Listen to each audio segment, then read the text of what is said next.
Welcome to Fiction Audiobooks. If you enjoy the content, like and subscribing would be greatly appreciated. If you have any recommendations for novels, comment below. Please join my Patreon at https://www.patreon.com/fictionaudiobook. Chapter 623, Analysis and Framing. The Calamity Seal gave the key of the Northern King to the soldier's family. The Calamity Seal again. Why does it keep showing up everywhere? Just how many schemes has it left behind, and for what purpose? After inwardly complaining, Ebner seriously pondered the meaning of this prophecy. First, that soldier should be, as Edwina suspected, the lone soldier, Longzel, who accidentally entered Grozel's travels 165 years ago. The timing of his entry into the book matches the period when the Calamity Seal was active, making him relatively easy to locate. So, did that transmigrator hand over the so-called key of the Northern King to the soldier's family? Second, as a transmigrator, the Calamity Seal might have also taken an interest in Grozel's travels. After obtaining the book, it could have created the key of the Northern King through some means, essentially opening a backdoor into that world. But, does a conqueror have authority over imagination? Wait. I remember in Grozel's diary, he mentioned that before obtaining the Calamity Seal, it had already appeared in his dreams. Maybe it really does have some connection to dreams. Moreover, based on Zio's experience in Eastchester County, I suspect that the Dragon of Imagination, Ankwelt, has already awakened within the ancient dragon, Arihog. If I were to make a bold assumption, perhaps it awoke even earlier. Could it have been awakened by the Calamity Seal? At the very least, it must have been involved. Grozel's travels was originally conceived from the imagination of the Dragon King. He holds authority over that world, so creating a backdoor should be effortless. Could the so-called key of the Northern King have simply been something he conjured at will? Lastly, Edwina's mentor, Isabella, was able to receive such a revelation. Based on my experience, this suggests she must have gathered a great deal of relevant intelligence, allowing the prophecy to be so precise, with almost no ambiguity. And Isabella was extremely close to Grozel. In fact, I've overheard quite a bit from Leon the Lion's constant grumbling. So, if she knew, then Grozel likely knew as well. Could Grozel's travels be part of their grand scheme? And if so, what was their goal? As thoughts raced through his mind, Ebner suddenly recalled that the first ship he and Zio had taken for their voyage was the Radiant Thousand Cities, captained by Aranson Edward, a direct descendant of Longzel, the lone soldier who had entered Grozel's travels. Now that he thought about it, that journey, though originally arranged by his teacher as a way to temporarily escape the witches, ended up leading them to numerous events related to dreams, encountering Longzel's descendants, the Dream Labyrinth Tower, and the ancient dragon in Eastchester County. Was this just a coincidence? Or was it some form of convergence? The deeper I dig, the murkier it gets. Ebner rubbed his temples, then, after a brief hesitation, spoke to Edwina. I have some clues regarding the family of that soldier in the book. Edwina's eyes lit up as she eagerly asked, what are they? The captain of the Radiant Thousand Cities, Aranson, is very likely a descendant of Longzel's family. I once sailed on his ship and heard him mention that one of his ancestors mysteriously vanished over 160 years ago. His family used to live in Backlund, and the missing ancestor was also a soldier. At this point, Ebner recalled that the night in question was the same one when the fool descended. He had even promised to deliver Aranson's words, "You're always welcome home," to Longzel if possible. Though, in all likelihood, the captain himself had long since forgotten his drunken ramblings. The Radiant Thousand Cities. Edwina murmured, her pale blue eyes gleaming slightly before she continued, I'll look into it. If I find anything, I'll inform you immediately. If it weren't for the looming threat of the Great Smog, I would have liked to personally track down Captain Aranson. After all, this concerns the Calamity Seal and transmigrators. Fortunately, Edwina plans to invite me along when she ventures into Grozel's travels, so I won't be missing out on anything. Besides, Lilith warned me not to probe too deeply into these transmigrators, especially in front of demigods. So, it's best to let things unfold naturally. After wrapping up their serious discussion, the two began exchanging stories about their past experiences. Ebner took the opportunity to inform Edwina that he had transferred ownership of his Doctor Strange persona. However, Edwina hasn't been in the best mood lately. A betrayal had occurred aboard her ship, the Golden Dream. Someone had leaked information about the massive black iron key she had salvaged, as well as her ambush on Mr. D of the Aurora Order.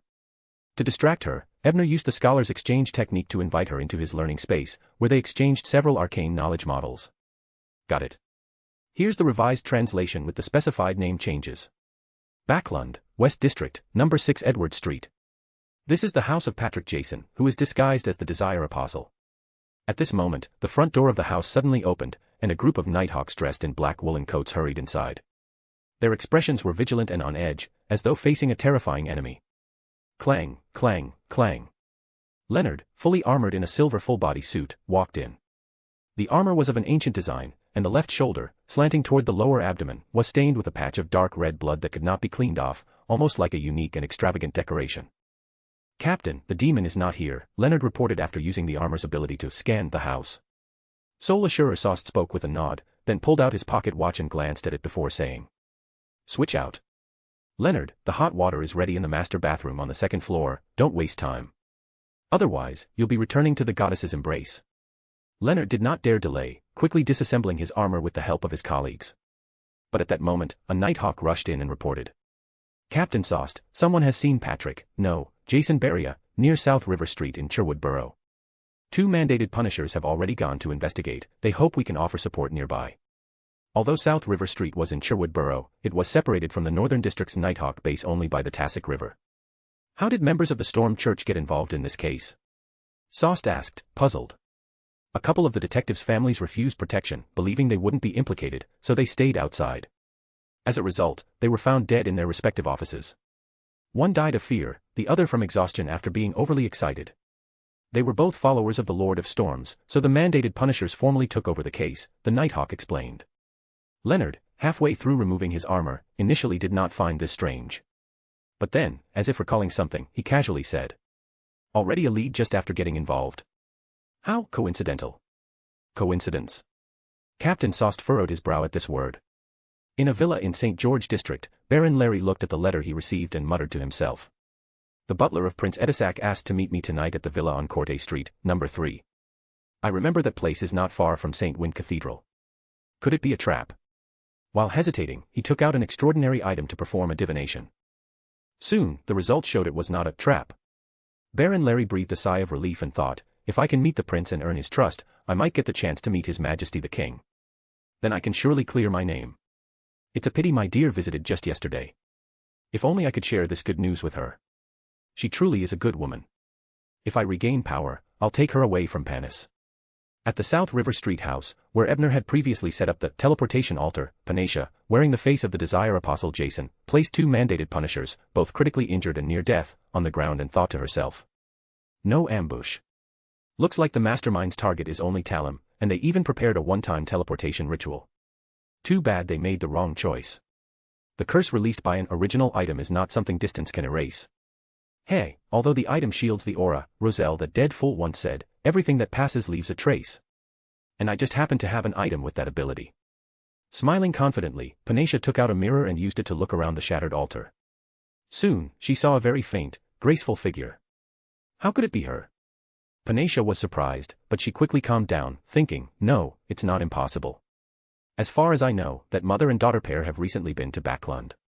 Especially Tracy, who deliberately approached Edisac. What are they trying to do? End of chapter. Chapter 624, The Scheme Behind the Scenes. On Thursday afternoon, Ebner finally returned to the city by carriage. It wasn't because he had talked too long with Edwina and almost missed his timing, but because he had placed the teleportation altar in a small town near Backlund. That extra distance meant he had to spend another half a day traveling back. Due to the Apostle of Desire incident putting the official organizations on high alert, Ebner didn't dare to use the cloak to fly directly into Backlund. As soon as he stepped down from the carriage, he heard the sound of howling winds. He instinctively looked up and saw the dim sky being torn apart by fierce gales, sweeping away the thin layer of pale yellow mist. Leafless branches swayed, and the strong wind left a clear trail, heading straight southeast. A few seconds later, everything returned to normal, as if nothing had happened. This isn't an ordinary wind. It carries the familiar power of gale. Did Spellsinger of God's snake go after the witch who disguised herself as Jason Beria? I'm not far from the docks, and the chase has reached this area. That means the assassination attempt on Duke Negan must have either started or is about to start. I hope I can make it in time. If Klein fails to take him down like in the original plot, I'll step in to finish the job. I can't let that demon escape and become a threat to my teacher in the future. With that thought, Ebner hurried toward the nearest subway station. Without the ability to fly, taking that steam metro was much faster than running while invisible. Inside a carriage outside the Quelag Club. Under the guise of deduction, Klein relayed the information he had divined above the gray fog regarding the Apostle of Desire to Machinery Hive Mind's Deacon, Iconsa. However, he deliberately withheld the intelligence that the demon's target might be Duke Negan. After all, such a conclusion would be difficult to explain through mere deduction. If he hadn't heard Mr. Tower mention during the Tarot Club that the unmentionable organization was using the Abyss card to tempt Blood Sanctify members into assassinating the Duke, he wouldn't have made the connection either. You think we might have been misled? Ikansa didn't mock, dismiss, or belittle the idea. Instead, he seriously considered the issue with him. After all, any arrogance, conceit, or bias he once had long been worn down by Rhodes' questions. Ikansa pondered for a moment, his expression turning solemn. He glanced at the silver mirror in his hand, then quickly looked away before turning to his subordinates. Continue protecting Mr. Moriarty in secret. I'm heading to the Night Watchers. Interrogating a Rhodes here could very well alert the demon. He needed the power of the Night Watchers' armor-like Grade 1 sealed artifact to do it safely. Yes, Deacon. The two Machinery Hive Mind members responded without hesitation. Ikansa immediately left for the Night Watchers' headquarters. Spellsinger of God has been lured away, and the Goddess Church has deployed its sealed artifact. If the Apostle of Desire is going to make a move, it'll be now. I hope the official Beyonders can make it in time. I hope a Rhodes provides the right answer. But this means I won't get to interfere, won't get to see the demon die with my own eyes, and won't be able to claim that suitcase stuffed with cash, gold bars, coins, and jewelry. Klein sighed, feeling a tinge of disappointment as he watched Ikansa leave. As for missing the chance to act in character, he wasn't too concerned. Thanks to his performance during the Flesh Abyss ritual, when he had acted and curtained himself before Mr. A, the adjudicators, and the saints of the Steam Church, his magician potion had already been mostly digested. The remaining portion had been absorbed through various minor performances over the past month. If he had the necessary materials, he could advance to Faceless immediately. He quickly regained his composure. This is fine. At least I don't have to take any risks, and the crisis will be resolved steadily. Once I get the mutated pituitary gland and blood of the thousand-faced hunter from Emlyn in the next couple of days, plus the human skin phantoms trait Sharon promised to bring on Sunday. Maybe I can advance to sequence 6 before the next Tarot Club. That should help mitigate the scheduling issues caused by Mr. Tower's vacation ending. The only pity is that I'll never get my hands on that Apostle of Desire's suitcase, which contains all his savings as a banker, at least 50,000 gold pounds worth of gold, jewelry, and cash. Even Lady Mary of the Air Pollution Investigation Committee, including her shares in Coim Company, barely had such wealth. As these thoughts ran through his mind, Klein returned to the lounge inside the Quelag Club. After locking the door behind him, the pale-skinned, exquisitely beautiful Miss Sharon suddenly stepped out of a mirror. She remained silent for a few seconds before speaking succinctly. Do you need me to retrieve the suitcase? Are you thinking about it too? Not bad, Miss Temperance, you and Mr. Full really think alike. A promising, blessed one, candidate. Klein internally joked before shaking his head. There must be a Grade 1 sealed artifact there, maybe even a demigod. It's too dangerous. Forget it. Very rational. You understand temperance well. Miss Sharon's ethereal voice carried a note of approval before she disappeared. Was that a reminder not to be swayed by greed, lest I fall prey to the Apostle of Desire's tricks? Klein glanced at the mirror beside him, deep in thought, before justifying himself. I'm not that greedy, really. Machinery Hive Mind won't treat me unfairly. If this mission succeeds, my insights and suggestions will be highly valued. And as a believer of the god of steam and machinery, I should receive a share of the spoils based on the church's usual practices. With £50,000 on the line, it won't be a small sum. In a luxurious villa not far from the Cathedral of the Eternal Wind in Sherwood Borough, also the residence of Miss Aisha, the woman Klein was commissioned to investigate by the fake Baron Larry. Pallas Negan, whose waist was bloated and eyes grey-blue, sat on the bed holding his mistress in his arms. She was a beautiful young lady with a touch of innocence still on her face, Miss Aisha, who had just turned 20 a few days ago. She was the most favored woman of the Duke in the past 3 years. After taking a mummified potion obtained from a certain apothecary, Duke Negan seemed to have regained the feeling of his youth, riding across vast lands, hunting with his father and elders, chasing wild beasts with hounds. But just then, that joy and pleasure exploded within him, over and over, endlessly, with no limit or reprieve, until his heart could no longer bear it and suffered a fatal blow. Extraordinary individuals guarding the Duke in other rooms instantly sensed a mysterious force and rushed into the bedroom. Leading them was none other than Deacon Stewart of the Church of Storms, the mysticism magister, when the Honorable Spellsinger of God pursued Jason Beria to the dock. Stewart, having experienced similar situations before, sensed something was wrong and took the initiative to replace the original Windblessed, who had been protecting the Duke.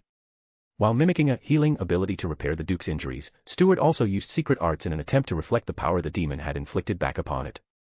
But at that very moment, the Duke's blonde secretary unexpectedly rushed straight to the source of the mysterious force in the attic and used her ability to seal it off, seemingly trying to trap the intruder. Yet by doing so, she also interrupted Stuart's secret art. The mysticism magister frowned but didn't reprimand her. After all, they had never worked together before, and poor coordination was only natural. So he chose not to interfere in her fight with the enemy, to avoid any misfire, and instead focused solely on protecting Duke Negan. He even calmed the Duke's emotions to prevent him from inadvertently giving the enemy an opening. However, though the blonde secretary was powerful, she had clearly failed to fully contain the Desire Apostle, who relied on his unique abilities to become a shadow and slip past the attacks. Just as the Desire Apostle planned to provoke the Duke's fear by killing his mistress Aisha, and then finish him off, Stuart intercepted in time. Using a variety of means, he instantly identified the weaknesses in the Apostle's unique shadow magic. Seeing the holy light rapidly coalesce in Stuart's hands, the Desire Apostle was about to fall in bitter defeat, when suddenly, a man's figure appeared right beside Duke Negan. He pushed out his left palm and solemnly declared in Hermes, "Death." As the words fell, the man's body fused with a strange power, light of dawn bursting from his form, and he struck Duke Negan's head, blowing it to pieces. If Duke Negan hadn't been injured, as a mid-sequence beyonder, there was no way he would have been struck so easily. Even if he had been hit, he would have had enough time to activate his powers and mitigate the damage. He wouldn't have died immediately. But there were no ifs in this world.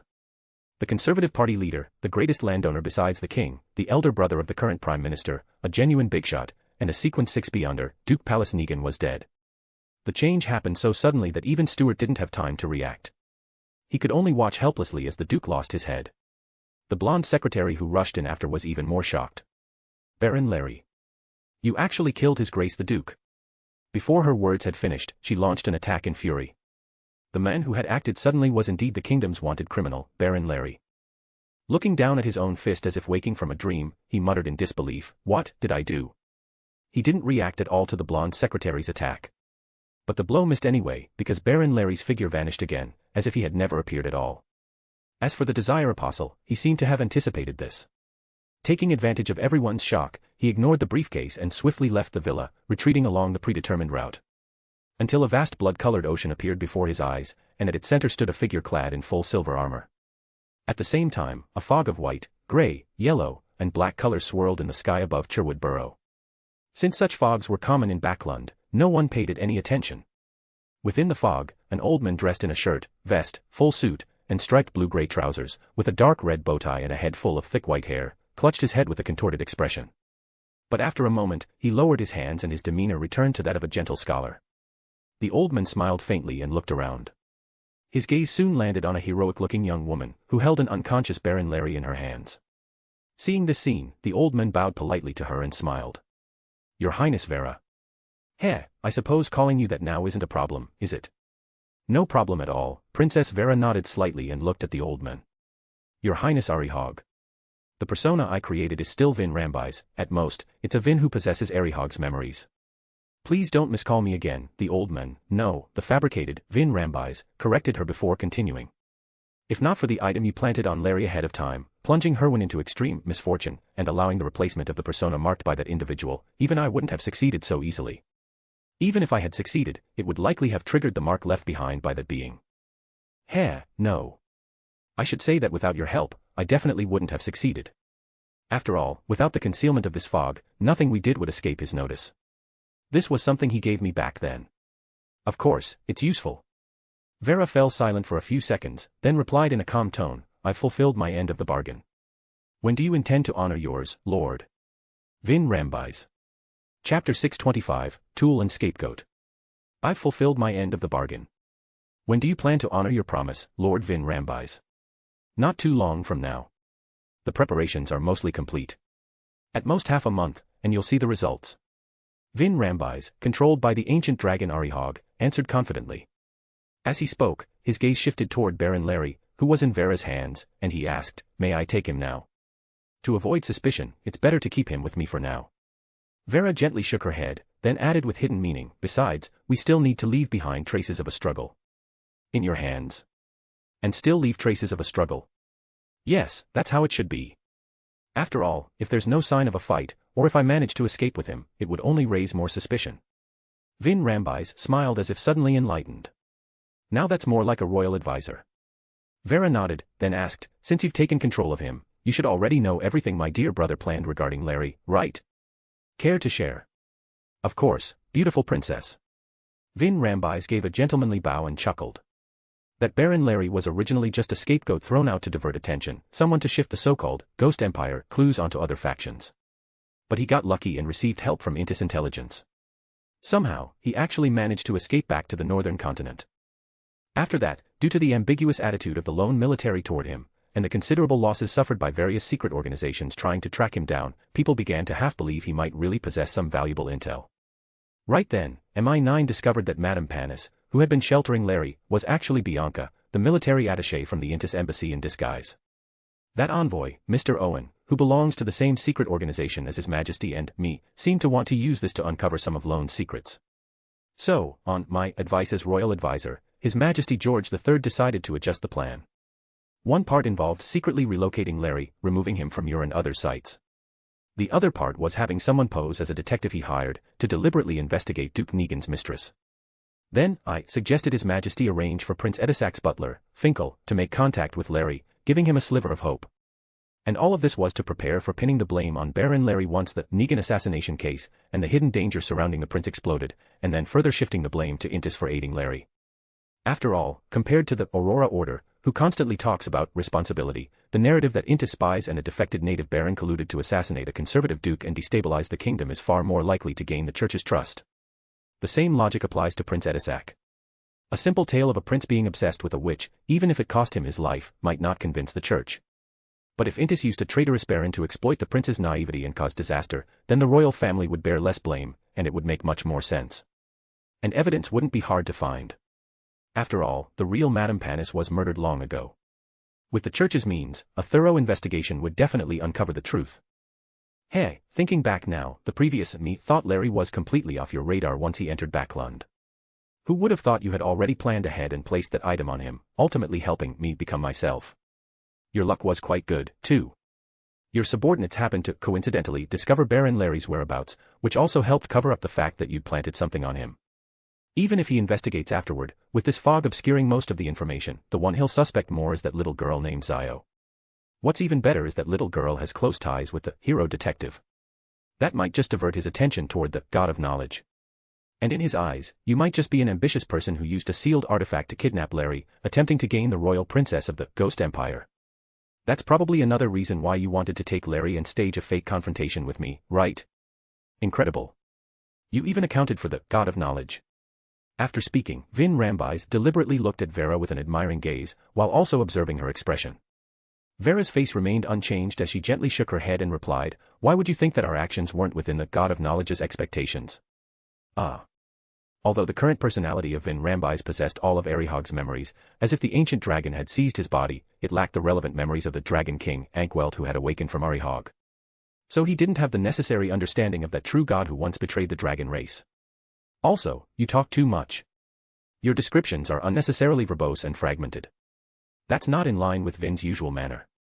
Vera pointed out another flaw in his performance. Such issues would never occur with human beyonders on the spectator pathway, because if their acting was this poor, they would have lost control long ago. But the dragon race was born as mythical beings. Their powerful bodies allowed them to resist losing control and turning into monsters to a large extent. After all, they were monsters to begin with, so their performance was relatively rough around the edges. That's Arihog's habit. He likes to ramble to himself about things. Vin Rambis offered a simple explanation, then took out an ice blue metal cylinder from his pocket and changed the subject. This is a Grade 1 sealed artifact entrusted to me by the Psychological Alchemy Society, called Rotting Meteor. Its origins are unknown, but it's certain that part of its material came from the stars. This ice blue cylinder can fire special dark green projectiles. Anyone hit by them is instantly poisoned and begins to rot, even their spirit body won't be spared. It's effective even against demigods. Its side effect is that the holder may be watched by gazes cast down from the starry sky, unknowingly becoming corrupted. If he hadn't placed some seals on it, I definitely wouldn't dare to carry it with me. However, precisely because of his seal, if I use it in the future, the chances of someone detecting something unusual are quite high. That's why I want to hand it over to you. After all, it's impossible for me to escape from you without paying some price. This also makes the story more believable. Vera accepted the metal cylinder, gave it a quick glance, then summoned the surrounding mist to wrap it up before finally looking at him and saying, "All right, I'm going to make my move now. You'd better transform into your dragon form first. Otherwise, with just a sequence 4 body, you might actually die." In the dark sewer, a shadow clung to the base of the stone wall, swiftly gliding in one direction. He was the Apostle of Desire, who had previously attacked Duke Negan. But now he was in a rather sorry state, because just as he was about to escape, he encountered a Grade 1 sealed artifact from the Church of the Evernight. It was an extremely terrifying suit of armor. Just one strike had forced him to abandon his physical body, fleeing as a shadow. But even so, the armor was still gaining on him. His only chance was to use the fact that the blood-stained armor was tall and heavy, making it difficult to maneuver through certain narrow parts of the sewer, and shake it off. Or, survive until the armor's side effects erupted. At the same time, in another section of the sewer, Ebner was using the magic mirror to sense desire and monitor the target's every move. Seeing the pursuer and the fugitive getting closer and closer to his location, Ebner put away the mirror and took out a beautifully crafted card painted with a skeletal dragon. He sighed. The hero bandit, Black Emperor, really didn't show up. Did he finish digesting the magician potion? Or is he certain that I'll make a move to help my teacher eliminate the threat? End of chapter. Chapter 626, Leonard was deeply shocked. Aside from the fact that the magician potion had already been digested and that he believed Mr. Tower would definitely go deal with the Desire Apostle, Ebner had more or less grasped some of Klein's other thoughts. For example, he didn't want to expose the fact that the world was actually Sherlock Moriarty, at least not yet. After all, he himself had become quite famous. If the hero bandit, Black Emperor, appeared and intercepted the Desire Apostle, it would be easy for the members of the Tarot Club to make the connection and turn their attention to the detective Sherlock Moriarty. Although he himself wouldn't even need to speculate or have any doubts, because there was simply no need. After muttering a few complaints inwardly, Ebner raised the exquisite card high in one hand and shouted in ancient Faceac, "Blue Eyes White Dragon." In an instant, a giant skeletal dragon more than 10 meters long appeared in the sewer. It crouched on the ground, and in its eye sockets danced cyan flames. If it weren't for the fact that the bone dragon was an undead creature and could spiritualize its body, the height and width of the sewer wouldn't have been able to contain it. At the same time, a set of silver armor appeared around Ebner, draped with a hooded robe, and behind him hung the cloak-like alchemical life form. He leaped onto the bone dragon's back and directed it to intercept the Desire Apostle, who was just about to flee into this section. Elsewhere, the Desire Apostle could no longer suppress his injuries and was forced to stop. He pressed tightly against the damp wall and cold pipe, trying hard to restrain the bloodlust and urge to kill within him. Huff. Huff. His shadow-thin body heaved unsteadily, like a candle that might be snuffed out at any moment in the wind. At that moment, he suddenly turned his head and looked toward the wall on the opposite side. Because right there, the enormous skull of a dragon, larger than his body, suddenly emerged from the wall and entered his sight. No hesitation, no words, and no delay. Just as the cyan flames flickered slightly in the dragon's eye sockets, it opened its jaws and unleashed a nearly invisible breath attack.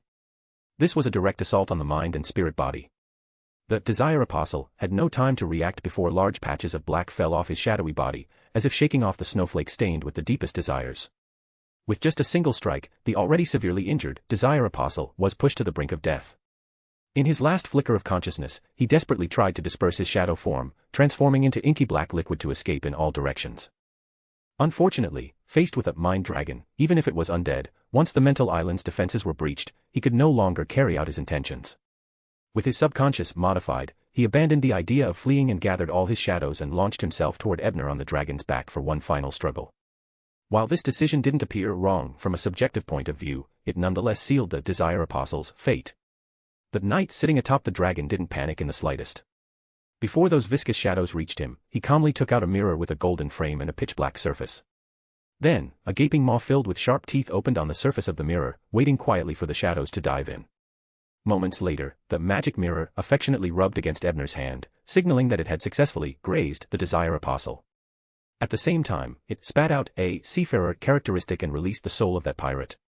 As for the souls already being grazed inside the magic mirror, except for the devil, Ebner didn't care which one was replaced by the Desire Apostle. After all, he had already confirmed that none of them were good people, each one was absolutely worthy of execution.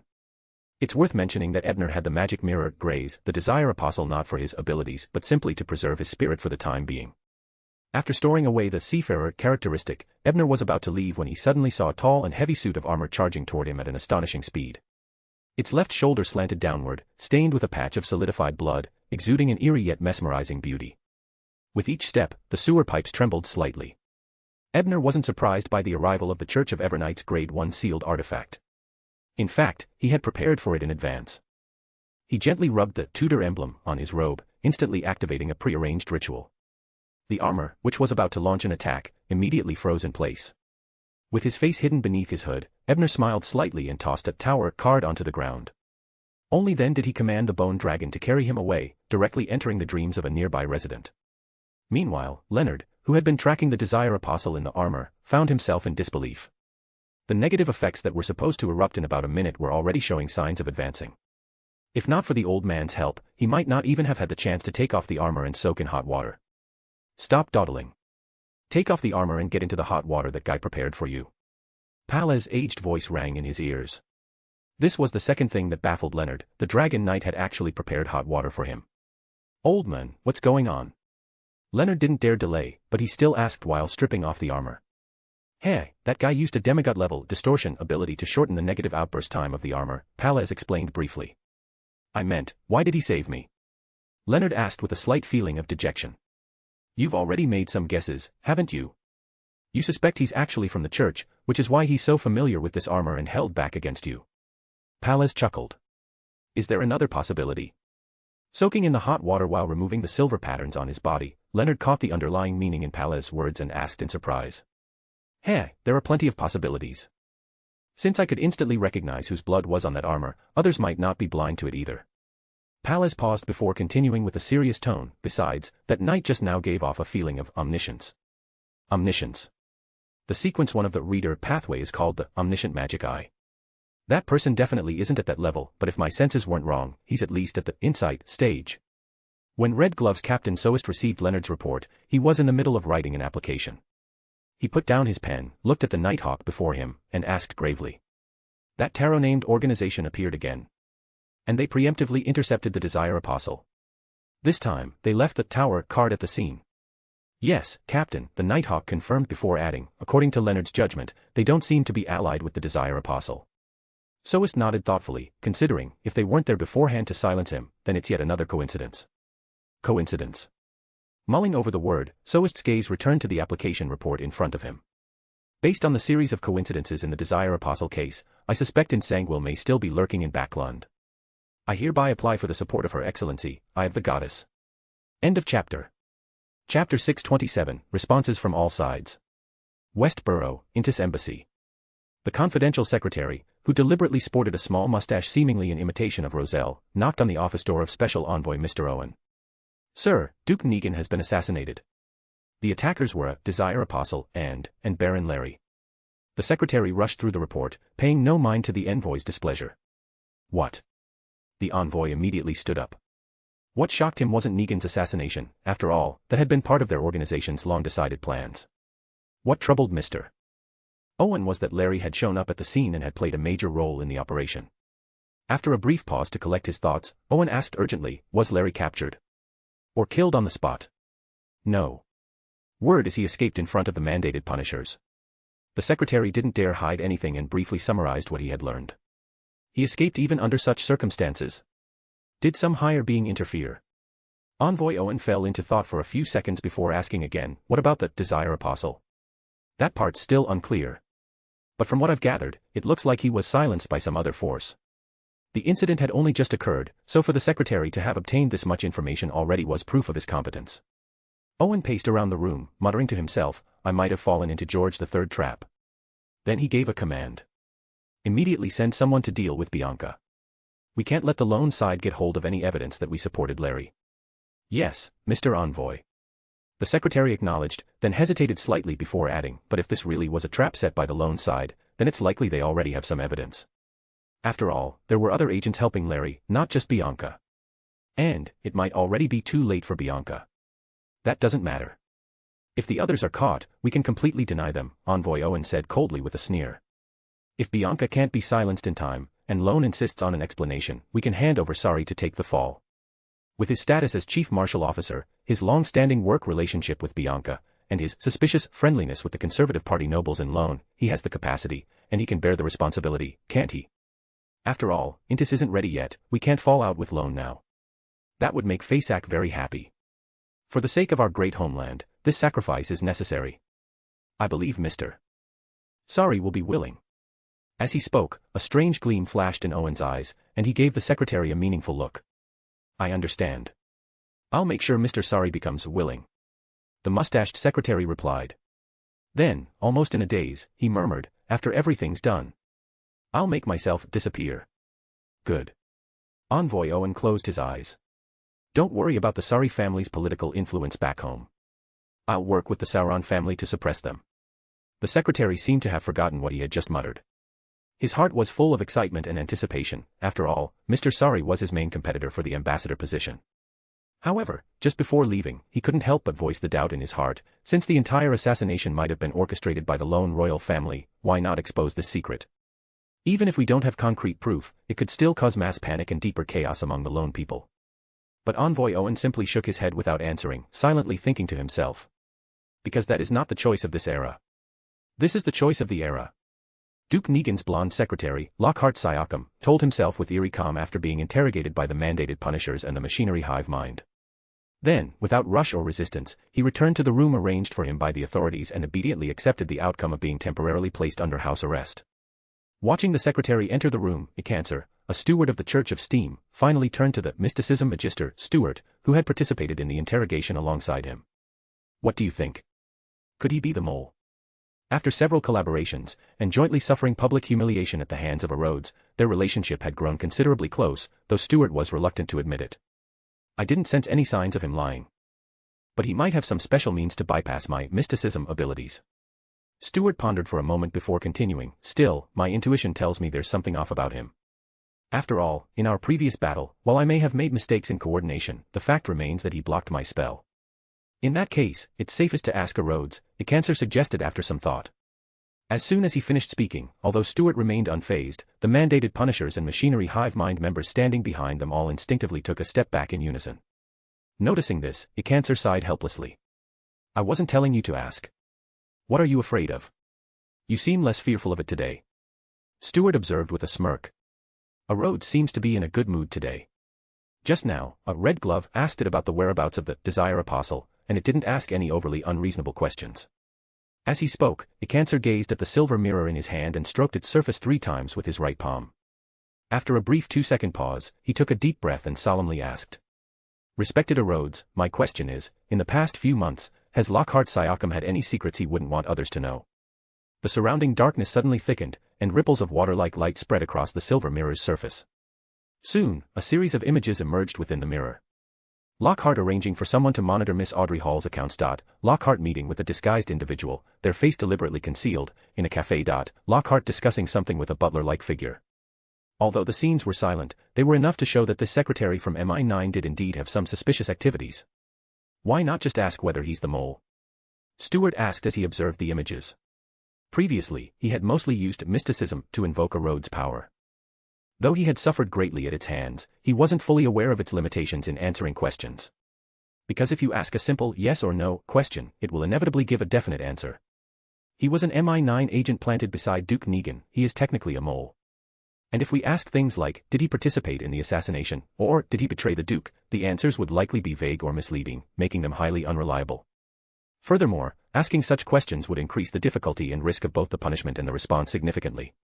I suspect that Rhodes dislikes straightforward yes or no questions. It prefers to give prophecies or visions, like certain forms of divination. A living sealed artifact, huh? Stuart sighed, nodding in understanding.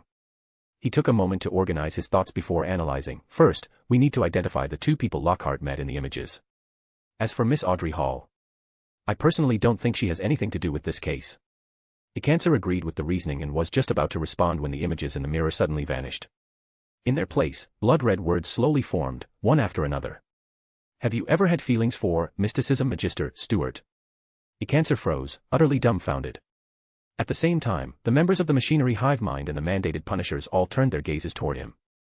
Some looked surprised, some looked horrified, some looked intrigued, some looked as if they had just figured something out. As for Stuart, his expression became unfocused. He had never imagined that even someone as fearless as himself could still fall victim to this kind of torment. Rhodes hates being asked yes or no questions, but it loves asking them itself.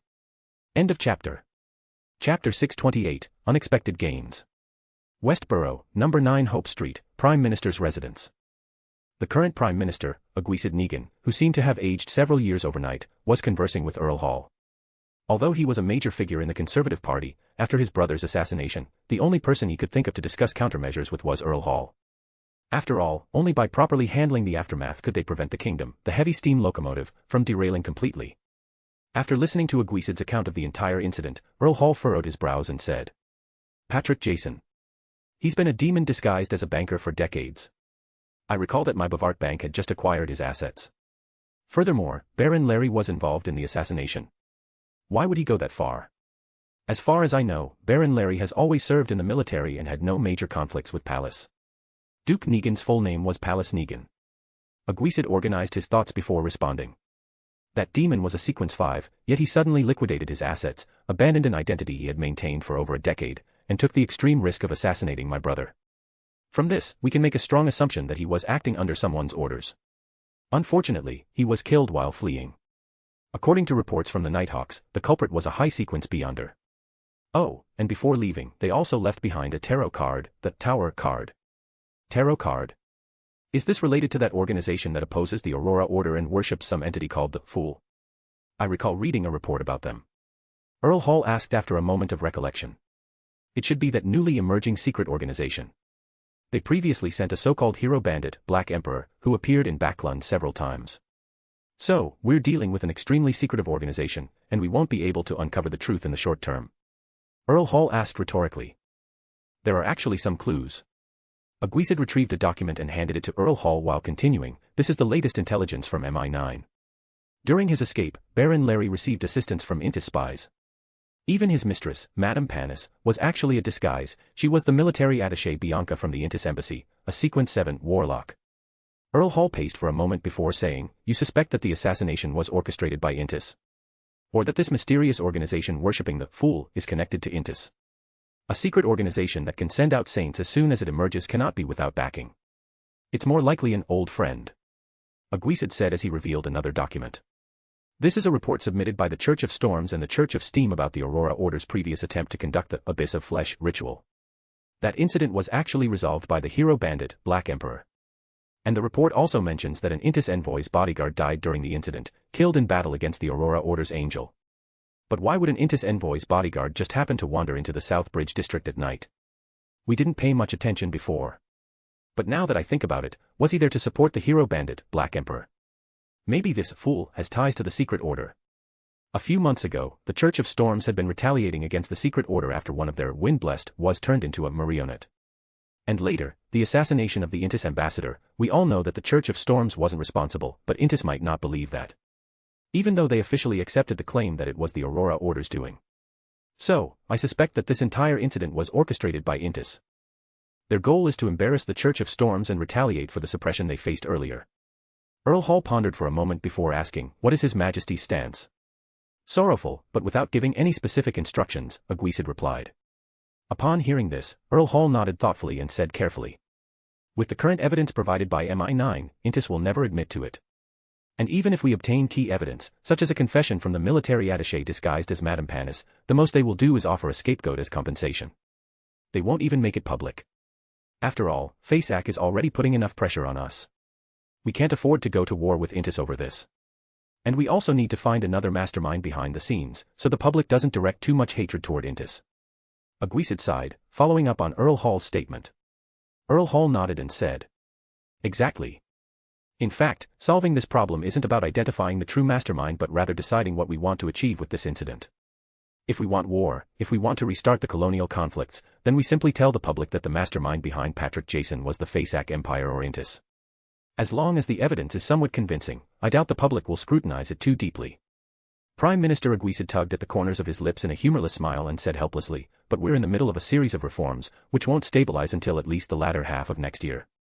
We won't have the capacity to launch a war before then." Earl Hall chuckled and said, "The organization worshipping the Fool or the Secret Order is too obscure. If we make this public as is, it will only cause greater panic. People always fear the unknown, the things they don't understand.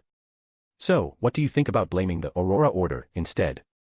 Westboro, William Street, inside the Panis family's villa. Bianca, who was disguised as Madame Panis, was having dinner with her husband. Mr. Panis was a man in his 40s, obese, unattractive, and prone to fits of anger. His attitude toward women was exactly what one would expect from a devoted believer of the Lord of Storms. No wonder the real Madame Panis had an affair with the young, handsome, and charismatic Baron Larry. Bianca scoffed internally, but as she recalled that she would have to serve this man in bed tonight, she found it difficult to even swallow her food. Yet, for the sake of her mission and to maintain her cover, she had no choice but to endure. However, just as she was forcing herself to eat, a sudden wave of dizziness struck her, her thoughts becoming sluggish. There's poison in the food. Bianca's heart trembled in shock. Without caring about maintaining her cover, she prepared to chant an incantation to use her witchcraft and neutralize the poison. But to her horror, she found that her tongue and throat were completely numb. Forget chanting, she could barely make a sound. Even so, Bianca did not give up. Summoning her last ounce of willpower, she reached into her clothes for a scroll. Just as she was about to tear it open, a hand suddenly reached out and took it from her. Bianca froze for a few seconds before turning her gaze toward the owner of the hand, only to see that it was her own husband, Mr. Panis. Bianca, your body has always fascinated me. If not for the orders from above, I would be reluctant to kill you. Mr. Panis sighed with regret as he placed the scroll aside, then reached out to caress her face while chanting an incantation to remove her disguise. You too are undercover. But why did they order my execution? Bianca's beautiful eyes were filled with terror and confusion. You're truly beautiful, far more so than the real Madame Panis. I would have loved to enjoy you in your true form at least once. But alas, there's no time. After killing you, I still have to retrieve and place the real Panis couple's corpses here to stage their deaths as a poisoning incident. As he spoke, Mr. Panis unbuttoned Bianca's clothes, exposing her chest, and located her heart. Under her horrified gaze, he plunged his hand inside. But the next moment, his expression froze. A sharp, unbearable pain suddenly shot through his own chest. Realizing what was happening, Mr. Panis tried to withdraw his hand to heal himself, but his entire body was paralyzed, he couldn't move at all. At that moment, Bianca stood up. She glanced down at the arm lodged in her chest without any hesitation, then chanted an incantation, unleashing a wind blade that severed his neck. Next, she pulled his arm from her chest and sighed. You were truly unlucky. Of all the ways to kill me, you just had to go for my heart. Every warlock inherits a unique form of witchcraft from their bloodline. And mine happens to be a peculiar heart curse, a spell that only activates when I take a fatal hit to the heart, swapping my injuries with my attackers. Hey, it looks like misfortune doesn't only plague my master. Anyone who's had an intimate relationship with me seems to suffer from it as well. Is this one of the negative side effects of that experiment? Whatever. No point dwelling on it now. The priority is to go into hiding and figure out what's really happening. Why did the envoy order my execution? Muttering to herself, Bianca quickly redressed and retrieved the mask that had been taken from her. After a brief disguise, she slipped into the villa's underground drainage system and made her escape, leaving all her injuries transferred onto the dead man. About 10 minutes later, a joint team of mandated punishers and MI9 agents entered the villa. Inside the rest chamber of the Dream Labyrinth Tower, Ebner murmured to himself after listening to the preliminary search results from the magic mirror regarding the Desire Apostle's soul. The Andrelard family once used a high-rank sealing artifact, a sigil, in their conflict with the other two major demon families. And it is said to bring misfortune. This artifact was entrusted to the Andrevad family by Duke Yaldabaoth. Yaldabaoth was Roselle's adopted son. Could it be the seal from Roselle's sword mirror seal trio? End of chapter. Chapter 629, Lack of Strength. After throwing the tower card in front of Leonard in the sewer, Ebner controlled the bone dragon and used its dream traverse ability to leave Cherwood Burrow. Although it was the afternoon, many Backlund workers and employees worked night shifts, while others were still asleep at this time. He arrived at a safe house he had rented in advance in the East Burrow. After securing the room, he entered the Dream Labyrinth Tower through the Gate of Dreams and Reality to study the captured Desire Apostle. He avoided probing any memories related to the Twilight Hermit Order and instead interrogated him about his origins and the current state of the three major demon families of the Blood Sanctify sect. Even within the Dream Labyrinth Tower, it was highly likely that the Angel King's perception could not be fully blocked. According to the Desire Apostle, the three major demon families, Noise, Beria, and Andariel, had not followed the original novel setting, where the latter two submitted to Noise. Instead, they had entered a full-scale conflict. Andariel had only managed to recover in the past century with the support of the Duke of Terror, Yaldabaoth, barely resisting the encroachment of the Noise family. This shift also stirred unrest within Beria, who had already submitted to Noise. Jason Beria, the Desire Apostle, was one such restless demon. Hoping to advance to the demigod level, or even higher, he had accepted the mission to assassinate Duke Negan. Among all the gathered intelligence, what intrigued Ebner the most was that during the most intense clash between the Andariel and Noise families, Andariel had fully unsealed a seal-type sealed artifact. The power it unleashed actually repelled a Blood Archduke of the Noise family. That seal is likely the seal among the three extraordinary items crafted by Roselle using three Angel Wraiths, the Sword Mirror Seal set. Judging from the magic mirror, if it was fully unsealed, then the Sauron family's angel wraith, sealed within the artifact, might have fully awakened. Whether it remains with the Andariel family is uncertain. But at least it's a lead. With this thought, Ebner commanded the magic mirror to search the memories of the various demon families' strongholds. The final results were, Jason Beria did not know the Noise family's location, but he was aware that the Beria family resided in West Velis County of the Lone Kingdom, while the Andariel family was hidden in the Antares Mountains north of Fasak. The Beria family in West Velis County. This matches the descriptions in my teacher's book, Demon Legends of the West Velis region, so it should be true. Additionally, the claim that Andariel hides in the Antares Mountains of Fasak also has supporting evidence. I remember when I helped Closphia in Indo Harbor by acting in a nightmare as Dr. Strange, I saved a young man whose nightmare was about encountering a monster in a small town within the Antares Mountains. And that monster was a four-armed bone-faced ape. Its bone face is one of the primary materials used by demons. As for Noise, although there's no direct evidence, I have a strong intuition they're hiding in Intis. After all, the first soul pastured within the magic mirror came from the Noise family's devil. Unfortunately, that devil's soul seems to have been tampered with. Even under pasture, I still can't extract more information.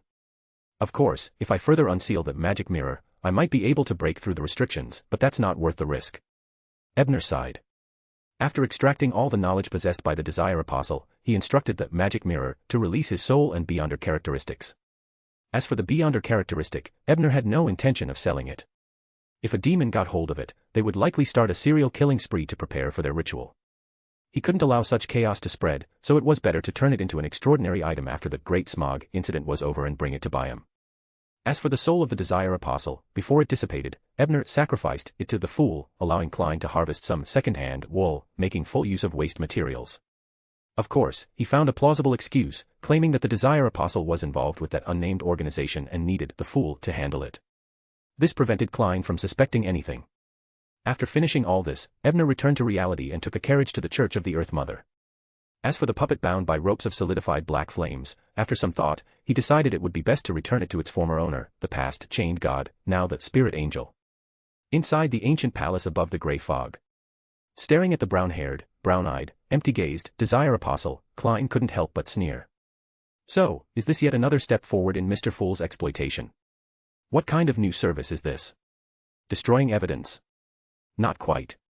It seems more like they dared not provoke some organization, so they picked a scapegoat to take the hit. But I just want to say, we need more of this sort of thing. After all, every strong soul contains immensely valuable knowledge, it's all money. With that thought, Klein silently mocked himself, how did I suddenly start thinking of money? I'm not inherently a money-loving person, it's just a normal preference.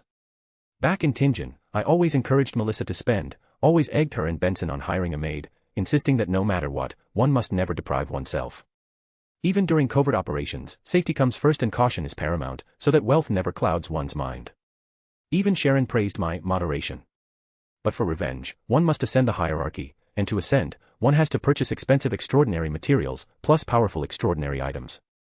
I can only scrape together a penny at a time, saving every bit I can. After a soft sigh, Klein cast aside his chaotic thoughts and, focusing his mind through meditation, let his spirituality spread, beginning the interrogation of the Desire Apostle. In this mysterious space above the gray fog, he could now, like a true medium, directly communicate with the lingering spirits without having to pray to anyone or even require any ritual assistance, a fact he had already confirmed when channeling with the marionettist Rosago. Moments later, as he watched the spirit body of the Desire Apostle completely vanish before his eyes, Klein tapped the edge of the long table with his finger and muttered. It turns out that the organization whose name Mr. Tower and Roselle mentioned, but could not utter, is called the Twilight Hermit Order. Sounds rather fancy. This organization can actually produce a blasphemy card as a reward for assassinating Duke Negan. Abyss card. Tyrant card. After pondering for a while, Klein suddenly felt his real body being moved. His heart leaped in alarm, he quickly simulated the sensation of falling and left the space above the gray fog. No sooner had he returned than he discovered that he had already left the washroom. A chill ran down his spine, and his body felt uncontrollable. Not far away on a sofa sat a member of the machinery hive mind, who appeared to be saying something. Carlson of the machinery hive mind had suddenly come by to check on my condition. So, according to our prior agreement, Sharon had attached my body to him, engaging in a sort of feigned compliance. Klein immediately deduced the situation, and the chill in his body began to fade. Clearly, Sharon had already noticed his return and restored control of the body to him. Carlson, wearing thick spectacles, glanced at him. With little inspiration and not noticing that Klein's inner self had been replaced, he continued the previous conversation with praise. Your detective intuition and logical thinking have given us the most important help. The butler mentioned in his letter that afterwards he would discreetly give you a bounty, about £1,000. So generous? I had thought that Mr. Tower got the 50,000 from that briefcase. But it now appears that it was officially seized. Perhaps the Desire Apostle was in such a hurry that he left it at Duke Negan's mistress's villa. While he was pondering this, Carlson deliberated inviting him to become an informant for the machinery hive mind. In response, Klein, with a straight face, drew a triangular holy emblem over his chest and gladly accepted. Beloved by Mr. Fool, dear Sherlock, Miss Sharon, hidden in the mirror world, silently murmured to herself. In the basement of the Harvest Church, while handing the puppet over to Lilith's container and requesting it be delivered to Ebner, the chained god, she hesitated for a moment before asking, is the disaster in the East Borough truly inevitable? Lilith, with her silver eyes, looked at him intently. After a pause, she replied. Borrowing someone's words, it is the inevitable result of the times. This inevitability isn't set by anyone, even if the development of the times is envisioned by him, it is built upon the unstoppable tide of progress. And add to that a king who needs to cover up his population disappearances. Even if we can prevent it this time, a similar catastrophe will occur again next time. Of course, the most important point is, neither you nor the one you fancy now have the power to upend this trend. Hearing this answer, which Ebner had long suspected, he sighed, finally resigned, and muttered to himself. So, we can only do our best to remedy it. End of chapter. Chapter 630, Monday. The emotional moment, Ebner decided to act according to his original plan, no longer expecting the gods to show mercy. After all, even Lilith, the one he valued most, had expressed a refusal, and even if other deities saw through George III tricks, they wouldn't care much. His plan was simple. He had been residing in the East Borough lately, waiting for the demoness of despair to appear so he could intervene and stop her from spreading a mysterious plague in the field of occultism. He couldn't stop the course of time, but he could mitigate man-made disasters. As for why he remained in the East Borough, due to the various butterfly effects, he could no longer guarantee that Panacea would act on December 28 as in the original account. It might happen a few days early or a few days later. He could only wait patiently. Once his plan was set, Ebner thought a while and then requested Lilith's help. I'd like to ask you for a favor. What favor? Lilith asked with a smile. I want you to help me prepare a false identity.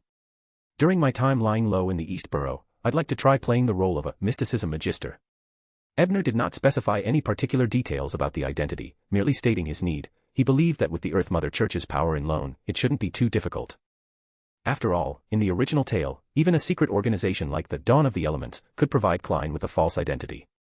Lilith glanced at him with a wry smile, shook her head, and said, you can just pray directly to knowledge.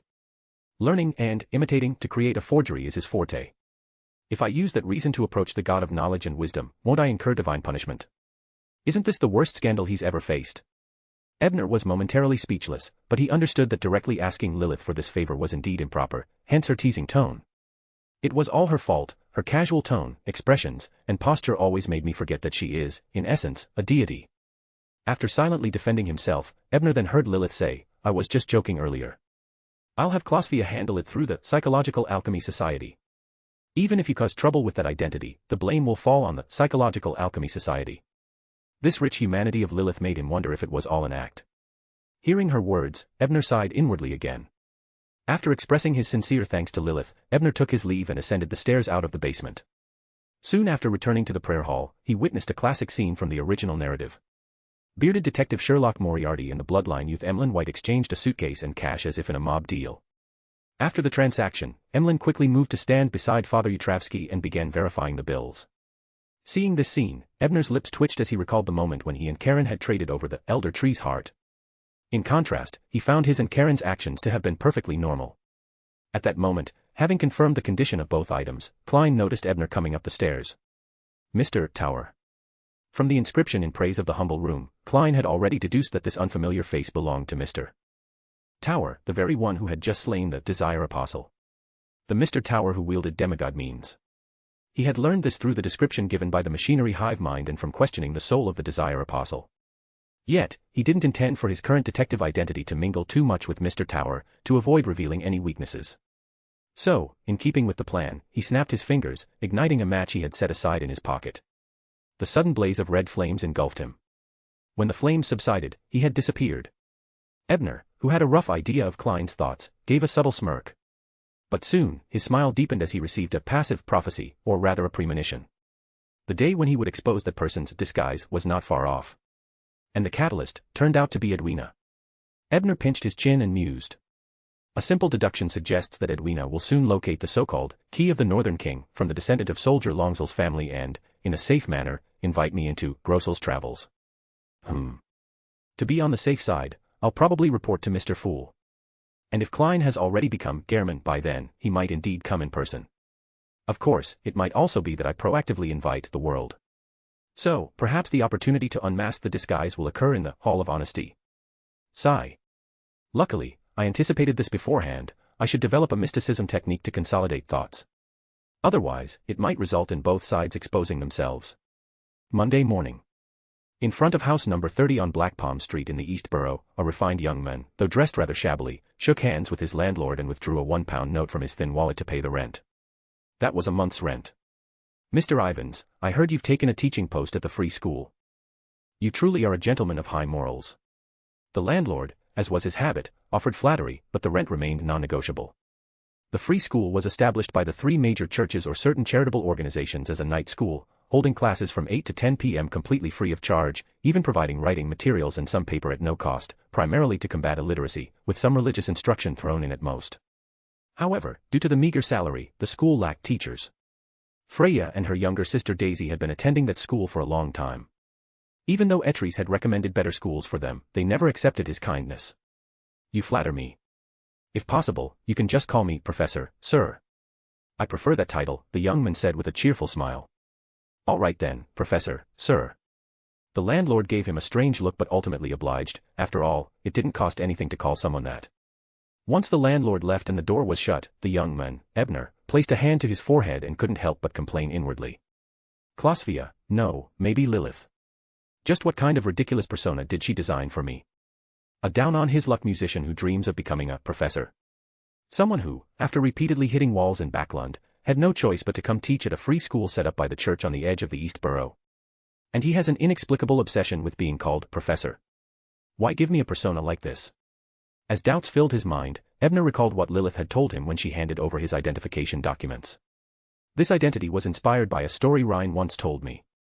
In that story, the professor was a renowned musician favored by the Silver Moon. Capital of the Rörsted Archipelago, the city of generosity, Byam.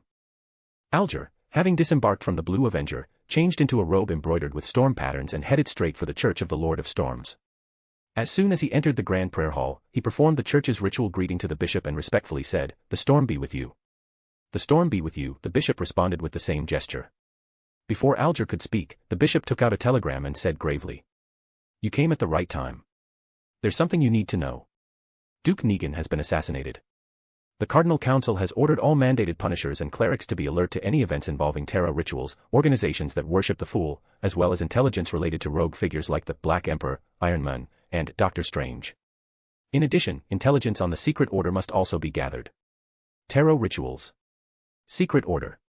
Alger was shocked inside but maintained an expression of confusion on the surface. He couldn't quite understand why Duke Negan's death would be linked to the Tarot Club, or to Mr. Fool. And what did this have to do with the Secret Order? The bishop nodded solemnly and explained. The one who assassinated Duke Negan was a Sequence 5 demon and Baron Larry. The latter vanished without a trace, but the former was killed by a saint during his escape. He left behind a tower card. This is similar to what happened to Vice Admiral Hurricane Kalangos when his assassination attempt failed, although that time no tarot card was left. Also, it's suspected that Larry may have received backing from Intis. And during the Black Emperor's operation against the Aurora Order, individuals suspected of being from the Secret Order were involved. So, the Cardinal Council believes that the organization worshipping the Fool might be connected to the Secret Order. The Tower took out the Desire Apostle. He's become a demigod. So his 3-week leave was to perform an advancement ritual. If it really was him, then he was probably acting on behalf of either the world or Mr. Fool.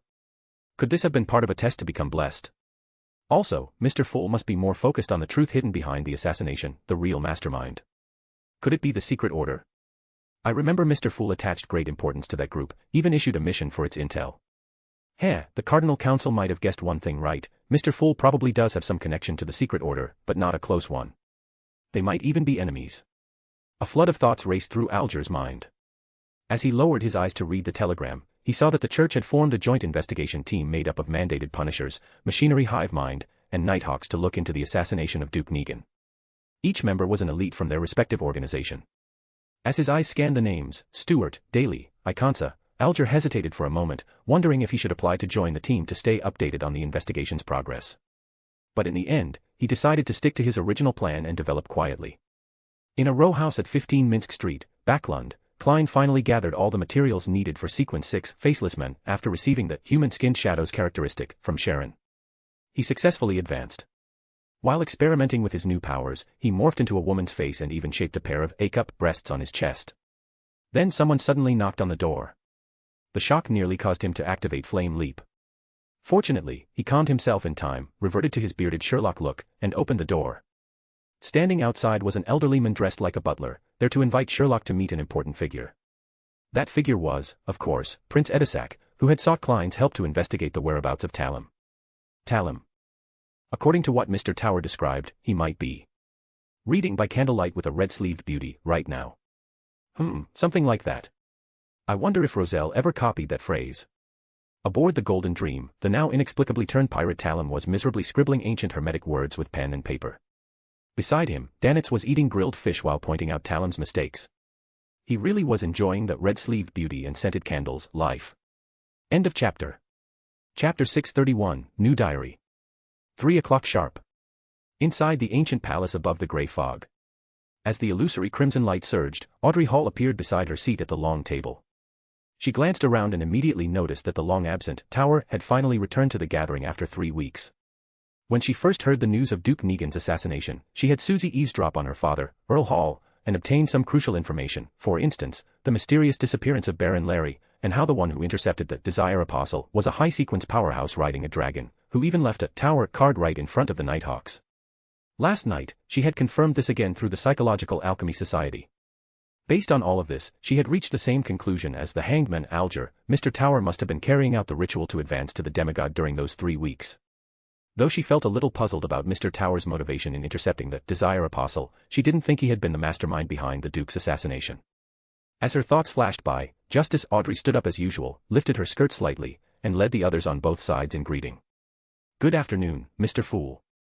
Klein, who had just been promoted to Faceless Man and was in a rather good mood, nodded lightly in response to the Tarot Club members' greetings. As she sat back down and exchanged greetings with the others, Audrey relied on her abilities to capture everyone's expressions and behavior. Mr. Hangman stole a glance at Mr. Fool with subtle curiosity, then looked toward Mr. Tower, his emotions tinged with envy. That meant, as a member of the Church of the Lord of Storms, he likely knew the full details of Duke Negan's assassination and had some guesses about Mr. Tower's current sequence. Moreover, he must be quite eager to uncover the truth behind it. Mr. Tower feels more and more unfathomable. He seems to naturally exude dragon might, yet upon close observation, I can't detect anything. Is it just my imagination? Or are demigods inherently this terrifying? She also noticed that his mood was still quite good. Sun seemed emotionally stable, with a hint of ease, which meant he believed the surveillance from the City of Silver had already been lifted. She still couldn't read Mr. World clearly, nor Miss Temperance. Perhaps I'll need to reach a higher sequence before I can sense what they're truly thinking. Furs seemed relaxed but carried a trace of depression. Did becoming an apprentice of the Abraham family force her into something unfavorable? Miss Judgment appeared even more authoritative than before, but why had her figure changed from before? Did she pad something beneath her clothes? No, that's not right. The figure here is merely an astral projection, the appearance is largely based on one's self-perception. No need for physical alterations. Mr. Tower seems to have noticed the small change in Miss Judgment's figure too. His emotions feel a little complicated, but mostly happy. Mr. Fool is still as mysterious, powerful, and impossible to read as ever. As all these thoughts flashed through her mind, Justice Audrey looked toward the figure shrouded in grey fog and said, "Respected Mr. Fool, I've acquired 4 new pages of Roselle's diary." These were copies she had obtained from the Psychological Alchemy Society. Since she had only brought it up last night, time was short. Island had only managed to get her 3 pages, and the remaining one had been delivered that morning by Mr. Hilbert Alucard, who had introduced her into the society.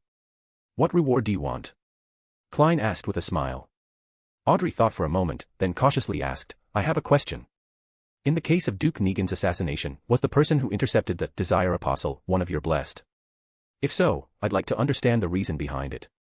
As she spoke, she glanced at Mr. Tower seated diagonally across from her. Miss Justice, no, Audrey Hall, why did she look toward Mr. Tower? Could it be that Mr. Tower was the one who killed Duke Negan? But didn't the newspapers say it was a serial killer disguised as a banker? Zio's been really busy lately. She'll finally be home tonight. I'll have to ask her for intel when she gets back. Also, I should write to my teacher and ask if he has any of Roselle's diary pages. No, I'll call them notebooks publicly. Magician Furs, despite her confusion, now felt both longing and motivation. The hanged man Alger also turned his gaze over at this time, clearly very interested. The reason? It's probably that Mr. Tower was helping his teacher eliminate hidden dangers. It really isn't that complicated. While thinking that, Klein casually shook his head and smiled. You'll have to ask Mr. Tower about that. If he agrees, you can transfer the reward for the diary pages to him. As expected. Both Justice and the hanged man thought to themselves. With Mr. Fool's personal confirmation, their earlier speculation was undeniably verified. Justice Audrey leaned forward and looked toward Tower with anticipation. Is that okay? As she asked, the others also turned their attention toward him.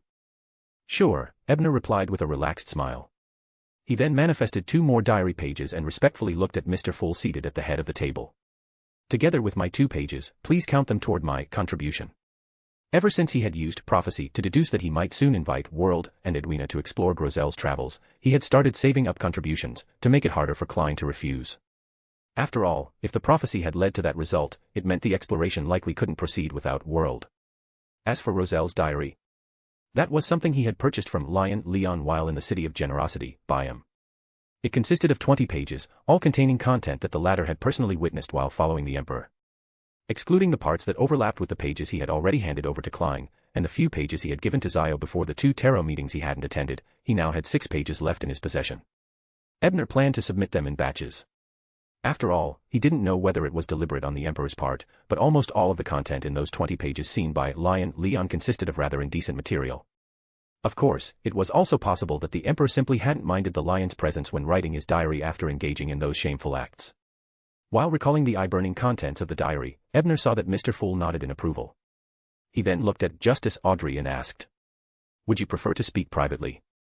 Audrey glanced around the long table and smiled. "No need. Please go ahead and speak." Ebner took a moment to organize his thoughts before speaking at a calm and steady pace. "The mastermind behind the assassination of Duke Negan is still that same organization I mentioned previously. The one with the motto, 'Whatever is spoken shall be known.' They once again used a blasphemy card as payment, luring the Desire Apostle of the Blood Sanctify sect into assassinating Duke Negan. That mysterious organization with the motto, 'Whatever is spoken shall be known.' Isn't that Intis and the Secret Order?" Audrey exclaimed in surprise. She had previously considered that organization, especially since Mr. Tower had speculated that Xylingus's previous attempt to assassinate the Duke had likely been backed by them. But the involvement of Baron Larry, along with the reasonable inferences drawn by the churches and the military, had caused her to shift her suspicions elsewhere. After all, at the end of the day, she knew nothing about that organization, not even its name. The same applied to the hanged man Alger. Baron Larry was merely used as a scapegoat to frame Intis. He might not have even been conscious at the time, Ebner said, shaking his head in explanation. Had it been a few days earlier, he wouldn't have been so clear about Larry's role in the incident. But after meeting with Zio yesterday, she had conveyed to him Princess Vera's evasive remarks. That made him realize that this affair might also involve internal struggles within the Twilight Hermit Order. And that Princess Vera had taken the opportunity to make her move. After helping him with the fake identity, Klausvia also mentioned that Pride had suffered a setback at the hands of the princess, and that Larry had been taken away by her as well. Framed? Who did the framing? Is there a third-party organization involved in the scheme? Or could it be that the "Whatever is spoken shall be known" group is trying to provoke a war between Intis and Lone? Audrey found this organization far too terrifying, because it was impossible to predict what they were trying to achieve, and yet they had the means to accomplish so many things. Maybe. Ebner gave a vague reply after thinking for a moment. After all, the Twilight Hermit Order was indeed fanning the flames of conflict, trying to trigger a war, but the scale of the war they desired was far greater. But why would they do that? Audrey voiced the question that was on everyone's mind. Such a mysterious and elusive organization couldn't possibly be like the Aurora Order, full of nothing but destructive lunatics, right? Of course, she didn't expect Mr. Tower to have the answer. After all, he hadn't been sure about the previous questions either, and this one likely exceeded the value of 4 diary pages. If he really answered it fully, wouldn't he have to reveal Adam's background? Ebner grumbled internally. He was just about to bring up a few hints when he suddenly heard a tap-tap-tap knocking sound from nearby. Everyone immediately straightened up and looked toward the seat of honor. This was a sign that Mr. Fool was about to speak. Klein raised a finger and spoke in a seemingly casual tone. Their core purpose is resurrection, or rather, to awaken the true creator. They interfere with the progress of history, molding it to suit their needs, so that at a certain point, their goal will be achieved. If the tide of the times diverges from their expectations, they will do everything they can to correct its course. Beyond that, they merely observe silently, indifferently. Perhaps for decades or even centuries, they won't take a single action or issue a single commission. This was the information extracted from the spirit of the Desire Apostle. All of this, just to ensure the so-called progress of history. And that's why they arranged for Duke Negan to be assassinated. That sounded absurd, but it was Mr. Fool who had said it, so it had to be true. Perhaps Duke Negan, or rather, the Conservative Party, was an obstacle to the history they envisioned. As expected, this organization is too dangerous. I think they're even harder to comprehend than the Aurora Order. At least nobody knows what kind of historical development they want to create. Audrey, Alger, Zio, even Derek and the newly joined Sharon were all deep in thought. Only Furs looked somewhat confused. Desire Apostle. Baron Larry. The whatever is spoken shall be known organization. Historical progression. None of it matched what she had read in the newspapers. After Mr. Fool finished speaking and said no more, Audrey stood up with some regret and bowed. Thank you for your answer, Mr. Fool. Then she turned to Ebner and added, and thank you as well, Mr. Tower. After completing the formalities, Audrey handed over the 4 pages of yellowish-brown diary pages she had materialized to Mr. Fool. Ebner did the same after returning the gesture. Klein accepted all 6 pages and first picked up the one Miss Justice had submitted. On it was written. October 16th, after another exchange with Mr. Dorr, I finally learned something that had puzzled me for a long time. That is, why Rhine Calendia, as a vampire duke, chose to support the Black Emperor and became a noble under Solomon's rule. Mr. Dorr told me that there were many reasons. For example, Rhine was more favored by the progenitor Lilith than other vampires, which greatly displeased the higher-ups in the race, especially Blood Moon Queen Ornia, who subtly ostracized him. After all, Rhine was not a born vampire. He had been rejected by his kind from the start. Another reason was that Rhine apparently had a grudge against the eternal blazing sun and was unwilling to serve under the Night Emperor, whom that deity supported. But the main reason was that Trunsoist had killed the orderly hand of the Tamara family and taken her characteristic. Rhine had only managed to rescue her maddened, corrupted spirit. She was his friend. End of chapter. Chapter 632, A Subtle Report. I remember Mr. Tower once said that the Night Emperor became sequence 0 of the Arbiter pathway with the support of the 6 gods. So, is Hand of Order the name of sequence 1 in that pathway? Did they hunt down the Archangel of the Tamara family in order to become a god, and as a result, incur Lu Bo's hatred? Lu Bo really did fly into a rage for a beauty. It seems that every time he transmigrated, he managed to retain his humanity quite well, aside from the Calamity Seals, of course. Then again, this might just be because the Hunter pathway has the nature of a conspirator, it's simply in their blood. While analyzing in his mind, Klein continued reading the contents below. After Mr. Dorr finished explaining why Rhine Calendia chose to swear loyalty to Solomon, he stubbornly refused to speak any further about that vampire duke. His usual trick again, trying to whet my appetite. Not a chance. If he won't say more, I can still go ask Hermes, or even Zeradal. Although the latter hasn't contacted me in a long time, almost like he's disappeared. So, Roselle, your real intention was just to find out who Lu Bo's female friends were. Whether they were really that high quality, Your Majesty, can you be a little more dignified? Is that really more interesting than everything else? Do you really want to save face that badly? After mentally complaining for a bit, Klein focused on the final sentence and mused. This is the second time I've seen the Emperor mention Zeradal's disappearance in his diary. Where exactly did he go? Did he go straight to the Land of Night after reading the Antigonus family's notes? After thinking for a few seconds, he returned his gaze to the parchment in his hand and turned to the remaining diary pages provided by Miss Justice. The second and third pages still recorded conversations between Roselle and Mr. Dorr, but it was clear they were from a different time than the first, seemingly earlier. Most of the information about the Fourth Epoch's angelic families was something Klein had already heard from Mr. Tower. Only the part about the ownership of the Moon Authority gave him pause. The Moon has no owner. Then what about Lilith? Judging from the things involving Lu Bo, she likely didn't perish in the Second Epoch. However, considering how she only occasionally responds to the vampires, her current condition might not be very good. And what about the primordial moon? Even today, people still believe in her and receive responses. The corruption on the Emperor may even be linked to her. Is she not the master of the moon either? As for the goddess, it does seem as Mr. Dorr said, she likely only represents the stars. Maybe Lilith really did fall once during the second epoch and lost part of her authority as a result, such as the traits of Sequence 1. Or perhaps even her uniqueness. It's a strong possibility. Klein lowered his gaze and flipped to the fourth page of the diary, also the last one submitted by Miss Justice.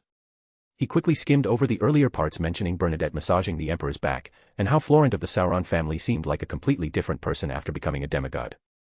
These either weren't important or were things he already knew. It wasn't until the end of the page that he paused again. June 5th. I obtained an ancient tome. To my surprise, it actually mentioned the name of the primordial demoness, and not in the form of a reverential title. She was called Cheek, and that's a man's name. Is this tome fake? Chick? Could it be that, just like Mr. Tower once said, the primordial demoness was originally a man? Klein nearly raised his hand to pinch his chin. If that's the case, then perhaps pure females might face unique difficulties when walking the assassin pathway. Is that why the witch sect only selects males who have transformed into witches to cultivate? That follower of mine does fit the conditions quite well, but with her personality, just reaching sequence 7 might already be her limit. It's hard to imagine her playing the role of a witch who brings disaster and pain to others. As these thoughts flashed through his mind, Klein set aside Justice's diary and flipped through the 2 pages offered by Mr. Tower. But he soon flipped them face down on the desk, separating them from the previous 4 pages and making them vanish. After all, those 2 pages were completely filled with the Emperor's many praises of a certain witch. The only useful part was that Klein learned the witch's name, Panacea. Letting them vanish alongside valuable diary pages made Klein feel like he was contaminating the latter. The diaries from Mr. Tower were as consistent in quality as always. With a silent jab, he smiled and said to Justice and the others, "You may begin." After that, he had the world speak in a hoarse voice to Miss Judgment, "I'm very satisfied with the task I entrusted you with. It even exceeded the payment I originally offered. As agreed, what kind of compensation would you like?" Zio thought for a moment, then shook her head. "That piece of intel you gave me was already very rewarding. There's no need for extra compensation." She didn't know that Ebner had requested help from an angel to block the curse from a grade 0 sealed artifact. So she didn't think that either she or Ebner had paid a significant price. As for the intel about Baron Larry, Her Highness Vera had rewarded her most generously. Not only did she recommend her for a judge position within MI9's Court of Extraordinary Affairs, but she also personally gave her a reward of £5,000. The Court of Extraordinary Affairs was a court specifically tasked with handling Beyonder-related cases, making it the ideal role for someone on the judge pathway. As for the favor she owed Ebner, that was a private matter between the two of them and wouldn't involve outsiders. The world carefully observed the emotional colors on Miss Judgment and found that she genuinely believed the trade had been fair. Only then did he nod and say, "Very well. But I'll still give you an extra piece of information. You might find it interesting." "What information?" Zio asked curiously. Since it didn't involve a transaction, and was free knowledge, there was no reason to refuse it. Desire Apostle, Jason Beria most likely has another accomplice, someone close to Duke Negan, probably with blonde hair, the world said in a deep voice. This came from the Church of Steam's Grade 2 sealed artifact, the silver mirror named Rhodes, which had suddenly appeared in his dream last night and revealed this piece of information. That blonde individual wasn't just involved with demons, but was also monitoring Miss Justice's bank accounts. If the members of the Tarot Club hadn't activated the Fog Logistics system early on under Mr. Tower's suggestion, many of them might have already fallen into that person's trap. Such a person must be reported without hesitation. End of chapter. Chapter 633, The Commission from Tower. After World reported to Miss Judgment about the blonde men who had colluded with demons, he then requested a private conversation with Mr. Tower, feeling uneasy as he inquired about what was needed from the angel who had intervened. Or rather, what Mr. Tower, who had used a favor to summon the angel, might want in return. As for this, Ebner had already thought it through. He didn't plan to accept any rewards immediately, considering that just a moment ago, Sequence 6 Klein only had a blasphemy card in hand, nothing that would truly tempt him. "Should I just keep a note for now?" Controlling World, Klein both sighed in relief and felt a tangible weight on his shoulders. After all, being in debt was unpleasant, and the favor of an angel was even harder to repay. Especially with someone like Mr. Tower, who seemed to know everything, making it difficult to take advantage of the knowledge imbalance. "I need to advance in sequences faster. Otherwise, if I can't keep up with Mr. Tower, forget about World, even Fool might lose some prestige. Fortunately, I already have the marionettist trait, and finding a mermaid shouldn't be too hard. At least, Sequence 5 shouldn't be an issue." After motivating himself, Klein lifted the sensory barrier on the others and allowed the Tarot Club to proceed. The hanged man Alger looked over to World once they finished their private conversation. Your werewolf extraordinary trait was sold. A craftsman bought it. But, as you warned, there might be a rose school curse within it, so the price was pushed down again, and it was sold for £1,000. According to our agreement, I will receive £180 as my reward. This division wasn't bad, but considering that the hanged man would also bear some risk, Klein thought for a moment before operating World to respond. No problem. Having just received some money from the machinery hive mind, Klein wasn't concerned about these few £100s. After all, no amount of money could buy the favor of an angel's intervention. Hearing this, Justice Audrey raised her hand and repeated her long-standing request. 1 pair of mirror dragon eyes, 50 milliliters of its blood, and the fruit of the elder tree. She didn't have much hope, since she had been trying to acquire these materials ever since she got the recipe from the sun. It had almost been 2 months by now. But what she didn't expect was that the magician, Miss Furs, directly responded. I asked my teacher about these materials a few days ago. His reply was that the family still has a mirror dragon's eyes, but retrieving them will take some time. It may take 1 to 2 weeks.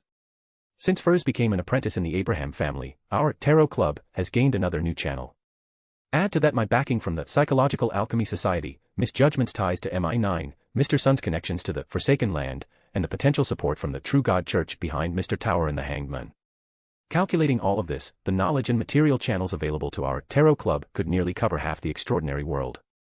Audrey, feeling a strong sense of ownership in her thoughts, responded on the surface, I'm not in a hurry, as long as there's definite news. As for the price, that's not a problem. The price is not an issue. Furz's eyes lit up as she thought to herself, slightly guilty. After attending so many tarot gatherings, she had learned a valuable lesson. As Emperor Roselle had said, money isn't omnipotent, but without money, nothing can be done. I can just tell the truth about the price increase, and with Miss Audrey's generosity, she'll surely allow it. Of course, the most important thing is, I'm not sure I can hide this from a telepathist. Seeing that the new channel from the Abraham family was already proving useful, Alger became eager and asked, do you have any clues about the ocean songster potion recipe? The magician first shook her head and said, I asked my teacher a few days ago, but I'm afraid he doesn't have it. Just as Alger was feeling somewhat disappointed, Justice Audrey hesitated and spoke up. The Psychological Alchemy Society should have it. But I only just joined, so it's impossible to get a recipe of that level in such a short time. You understand, this isn't something money can solve. At the Sequence 5 level, Beyonders could already be considered strong, and even in the major True God churches, they were pillars of the organization. Recipes at this level certainly wouldn't spread easily, and getting one would likely require completing a task assigned by the organization. As these thoughts turned in her mind, Alger sighed and didn't press further, only asking Miss Justice to look into what it would cost to obtain the recipe. Ebner, who had been listening to their conversation, thought to himself that the ladies, Greed and Sloth, might have a way to acquire the recipe. However, he opened his mouth, but in the end, nothing came out. After all, it wasn't appropriate to make any promises without their consent. Even if it might be a trivial task for them, it would still be a favor to him, one that would have to be repaid in the future. After all, he wasn't truly the Countess's lover. Moreover, if Edwina can bring back the key of the Northern King, then exploring the Grozel's travels will definitely be on the agenda within a month or two. At that point, I could also go find that elf girl in the travelogue to exchange for the formula. While Ebner was lost in thought, the trading session of the Tarot Club had already concluded and smoothly transitioned into the discussion phase. The magician first glanced around, then cautiously asked, Ladies and gentlemen, besides the method of having children, do you have any solutions for the issue of too many extraordinary traits of the same level accumulating? The having children method was something Ebner had suggested to Furs on the first day she returned to Beckland last week when she asked for advice. This method not only took a long time but didn't guarantee success the first time. For lower sequences, it was better to put more effort into playing to digest them. And that night, Furs had an absurd dream. She thought it was just the result of overthinking during the day, so she completely abandoned that idea. The hanged man Alger turned to the magician Furs and asked in return, Did you have to drink the second apprentice potion? How did you guess that immediately? It's as if you saw it in person. Furs cleared her throat uncomfortably and replied, Yeah, let's just say that's the case. Do you have any solutions? What would you like in exchange? Justice Audrey almost laughed out loud, as she also had a similar experience. When she asked about pets accidentally consuming potions, she was immediately figured out by the hanged man and the fool as well. Looking back, she realized how naive she had been back then. Now, she could deceive even the Sequence Beyonders in the Psychological Alchemy Society, without revealing any flaws. But why does Furs seem a little shy? With her personality, even if her secret was exposed, she wouldn't show such emotions. What's going on in her mind? As Justice Audrey habitually played the role of the telepathist, the hanged man Alger shook his head and replied, as far as I know, no. At least not for mid to low sequence beyonders. Of course, using rituals to pray to deities for power is an exception. After all, if a deity were to bestow power, it's not impossible to quickly give birth in separate traits. As he spoke, he secretly glanced at the fool Klein. What are you looking at? The fool Klein doesn't have the ability to make people give birth quickly. Klein wanted to roll his eyes but restrained himself, tapping the edge of the long table with his finger. He casually added, the primordial moon can do it, but people who pray to it are highly likely to mutate into monsters that only know how to reproduce, along with their offspring. This served as both a display of prestige and an effort to deepen the Tarot Club members' impression of the primordial moon being extremely dangerous. After all, even Old Yellow could very well fall into its hands. The members of the Tarot Club felt a chill in their hearts. The magician first forced a smile and said, I understand. The best solution is still to rely on playing to digest. Ebner interjected, below sequence 7, it's like this. For mid-sequence, you might want to look into extraordinary items from high-sequence sun pathways to help potions precipitate. Of course, having children is also an option. After all, ordinary people don't digest potions as quickly as Tarot Club members. It usually takes years, sometimes even 2 or 3 years, or even 5 or 6 years. In the original work, the side effect of the man-made death god, being able to stay semi-divine for 10 years, was considered a divine blessing-level treatment. There was a brief silence, and this was the first time the others had learned that high-sequence sun beyonders had such an ability. For Derek, although the Silver City didn't have the sun pathway formula, the powers of the creator and the sun god were recorded in textbooks, so it didn't seem strange to him at all. He adjusted his posture and said, I've been assigned another exploration mission. Where to explore? The hanged man Alger asked, tilting his head. It's still that ruined town with the fallen creator's temple. Derek answered casually. After that, the hanged man shared and taught Derek some mind-blowing loafer experiences and slacking off tutorials. Ebner looked at the dazed Sun and, after thinking for a moment, said, Mr. Sun, I'd like to ask you for a favor. What favor? If I can do it, I'll definitely help. Derek snapped out of his daze and replied sincerely. He felt he owed Mr. Tower a lot and had been wanting to repay him for some time. Please investigate carefully when you explore that town and see if there are any traces left by people from other city-states. End of chapter. Chapter 634, Coincidental Encounter. Other city-states traces left behind. Derek repeated the request from Mr. Tower, feeling awkward. After all, that city had been abandoned for a long time. Even if people from other city-states had arrived and left traces, he wouldn't be able to distinguish whether they were naturally part of the city or whether they were left by visitors from other city-states. Ebner guessed his difficulty and smiled, adding, what I mean by traces from other city-states is the kind that is vastly different from the civilization of Silver City and that abandoned city, the kind that one can immediately tell apart. Ah, I see. I understand now. Derek, the son, breathed a sigh of relief, then said seriously, I'll keep an eye out for you. Your own safety comes first. Don't forget Mr. Hanged Man's advice for my sake. Ebner reminded him one last time. For him, it would be great to find what he predicted, but if not, it was no big deal. After all, it wasn't a necessity. Got it. Derek responded verbally, but in his heart, he had already decided to carefully investigate that ruined city when he explored it. And this didn't contradict the trick Mr. Hangman shared, as he had said, once entering the temple, don't look at what you shouldn't, don't listen to what you shouldn't, don't eat what you shouldn't, and don't touch what you shouldn't. The city ruins were not part of the temple. As for Mr. Tower's request for Mr. Sun, Justice, Hangman, and the others were curious but didn't speak up, since it was clear from Mr. Tower's appearance that he didn't want to talk more about it. After the topic passed, Arj looked towards the several ladies opposite him, especially Justice and Judgment, and asked, I'd like to know about the political changes in Backlund after Duke Negan's death. Also, do you think the risk of war will rise because of this?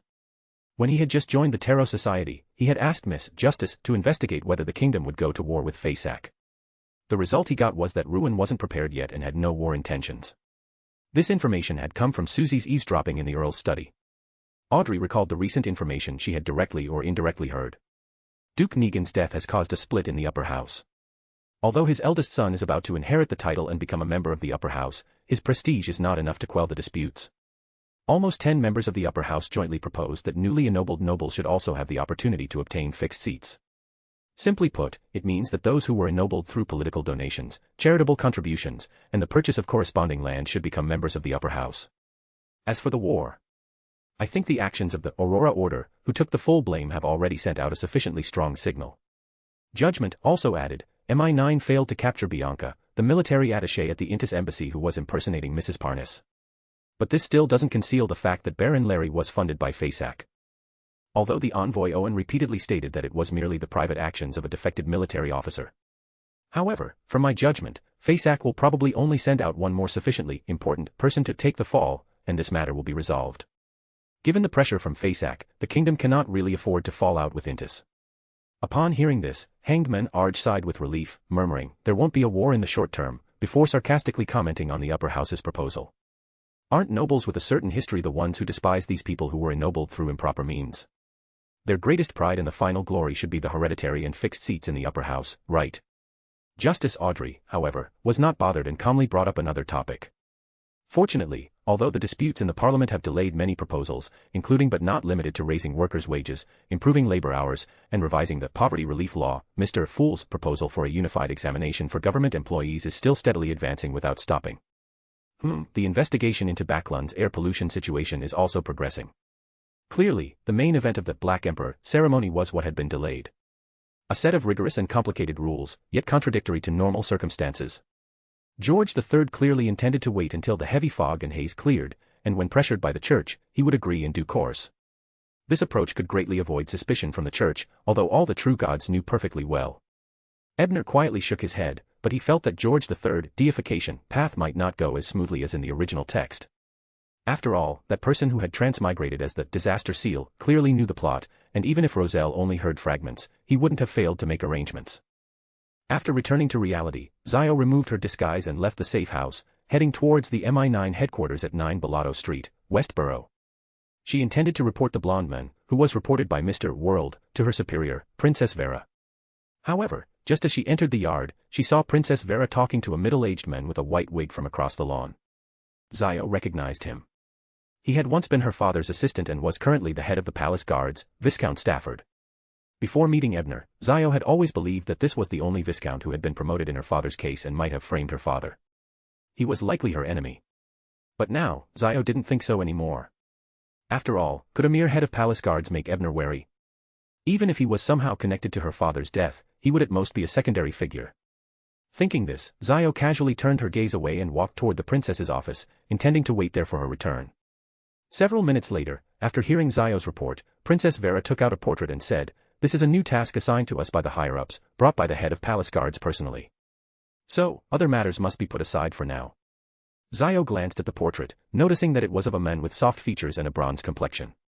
Below the portrait was a brief description. History Department faculty. What about that blonde man who's in cahoots with demons? Zio's eyes swept across the portrait, but she didn't give up on the matter. Mr. World reported. You have no evidence, and we can't spare manpower to investigate right now. At this point, Princess Vera changed the subject, then smiled. However, I can pass this on to the Prime Minister. I'm sure he'd be more than willing to investigate. Upon hearing this, Zio relaxed slightly and then carefully studied the portrait, asking, what crime did this man commit? Why did even the head of palace guards come here? I'm not sure of the specifics, but it seems he broke into Sodarak Palace. In the capital of the Rorstad Archipelago, the city of generosity. Arj Wilson stepped out of the hotel and headed towards the underground trading market at the Fragrant Tree Leaf Tavern. After the Beyonder merchant, strongman Oziel died due to divine punishment, and this Beyonder marketplace changed ownership, its reputation had been growing, and the level of Beyonder items had improved significantly. This was partly due to the presence of appraisers and notaries, but also because the Sea Serpent Weaver was particularly good at managing. This time, the behind-the-scenes appraiser and notary released several pages of Roselle's notes for sale. This was something Arj absolutely couldn't miss. It was a must-have item to please Mr. Fool. Of course, if any materials that Miss Justice needed appeared, he wouldn't hesitate to buy them. After all, buying on behalf of that lady would never be a loss. In Backlund's East Borough, Ebner left his residence on Black Palm Street, carrying the prepared teaching materials, heading towards the free school just a few meters away from the district boundary.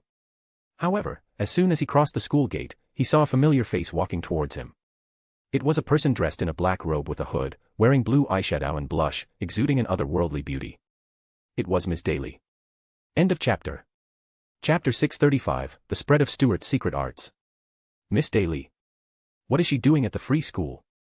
Did some extraordinary incident occur here? Though Ebner was puzzled, he outwardly put on a look of surprise, glancing at Miss Daly several times. After all, the school was close to the East Borough, and women as beautiful and well-dressed as her were rare around here. Sneaking a look was only natural.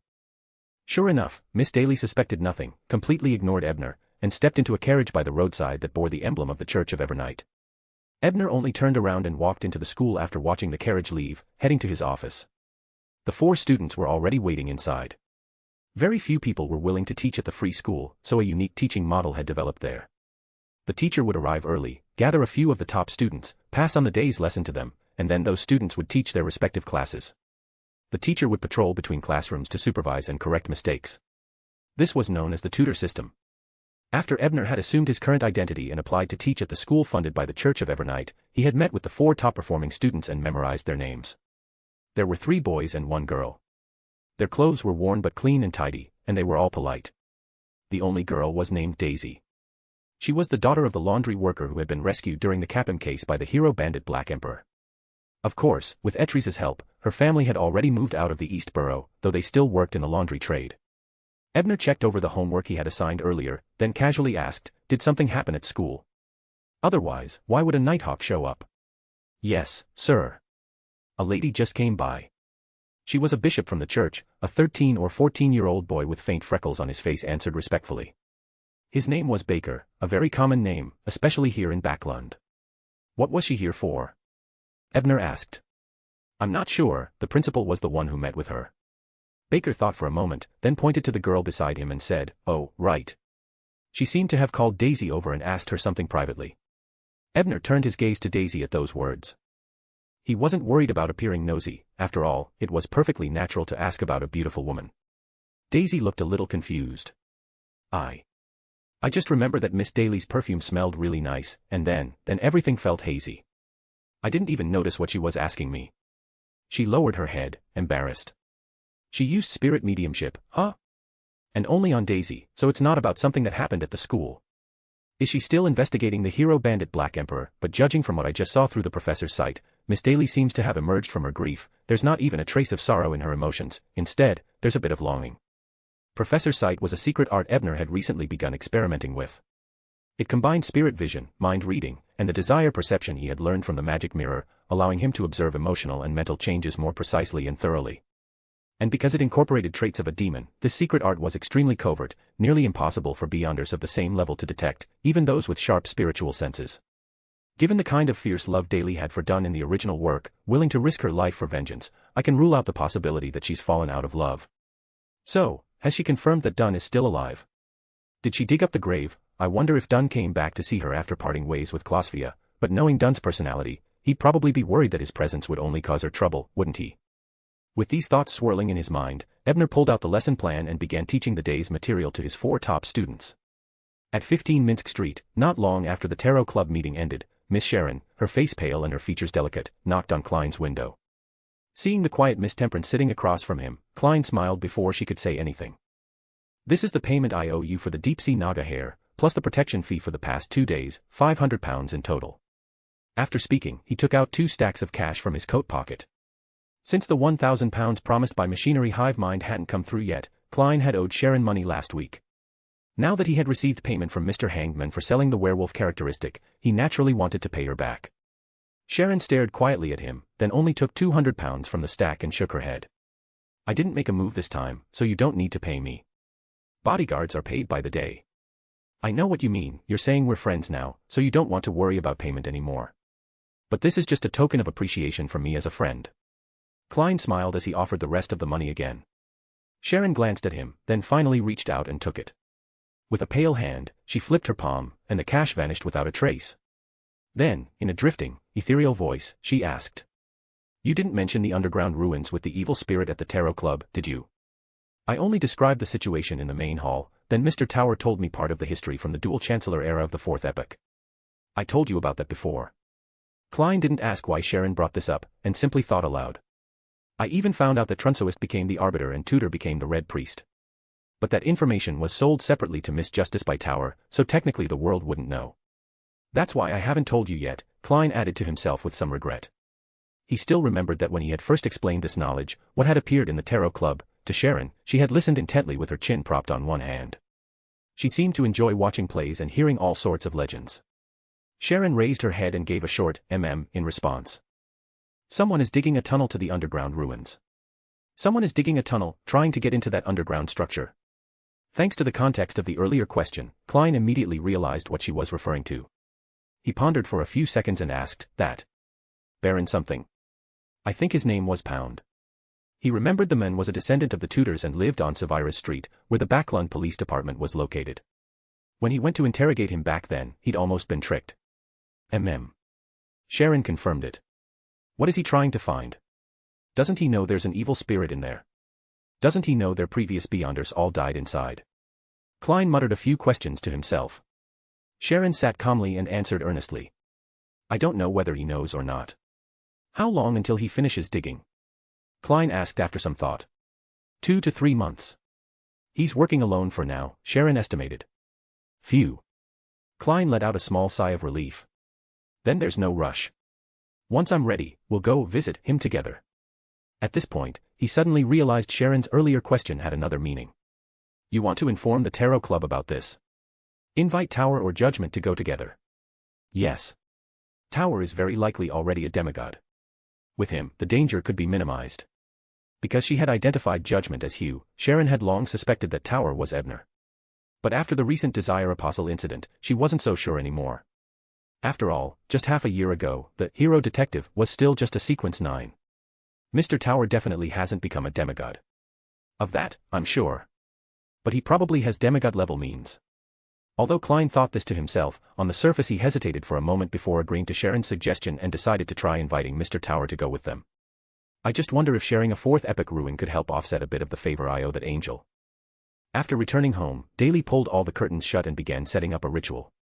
Finally, she placed a mirror at the center of the altar.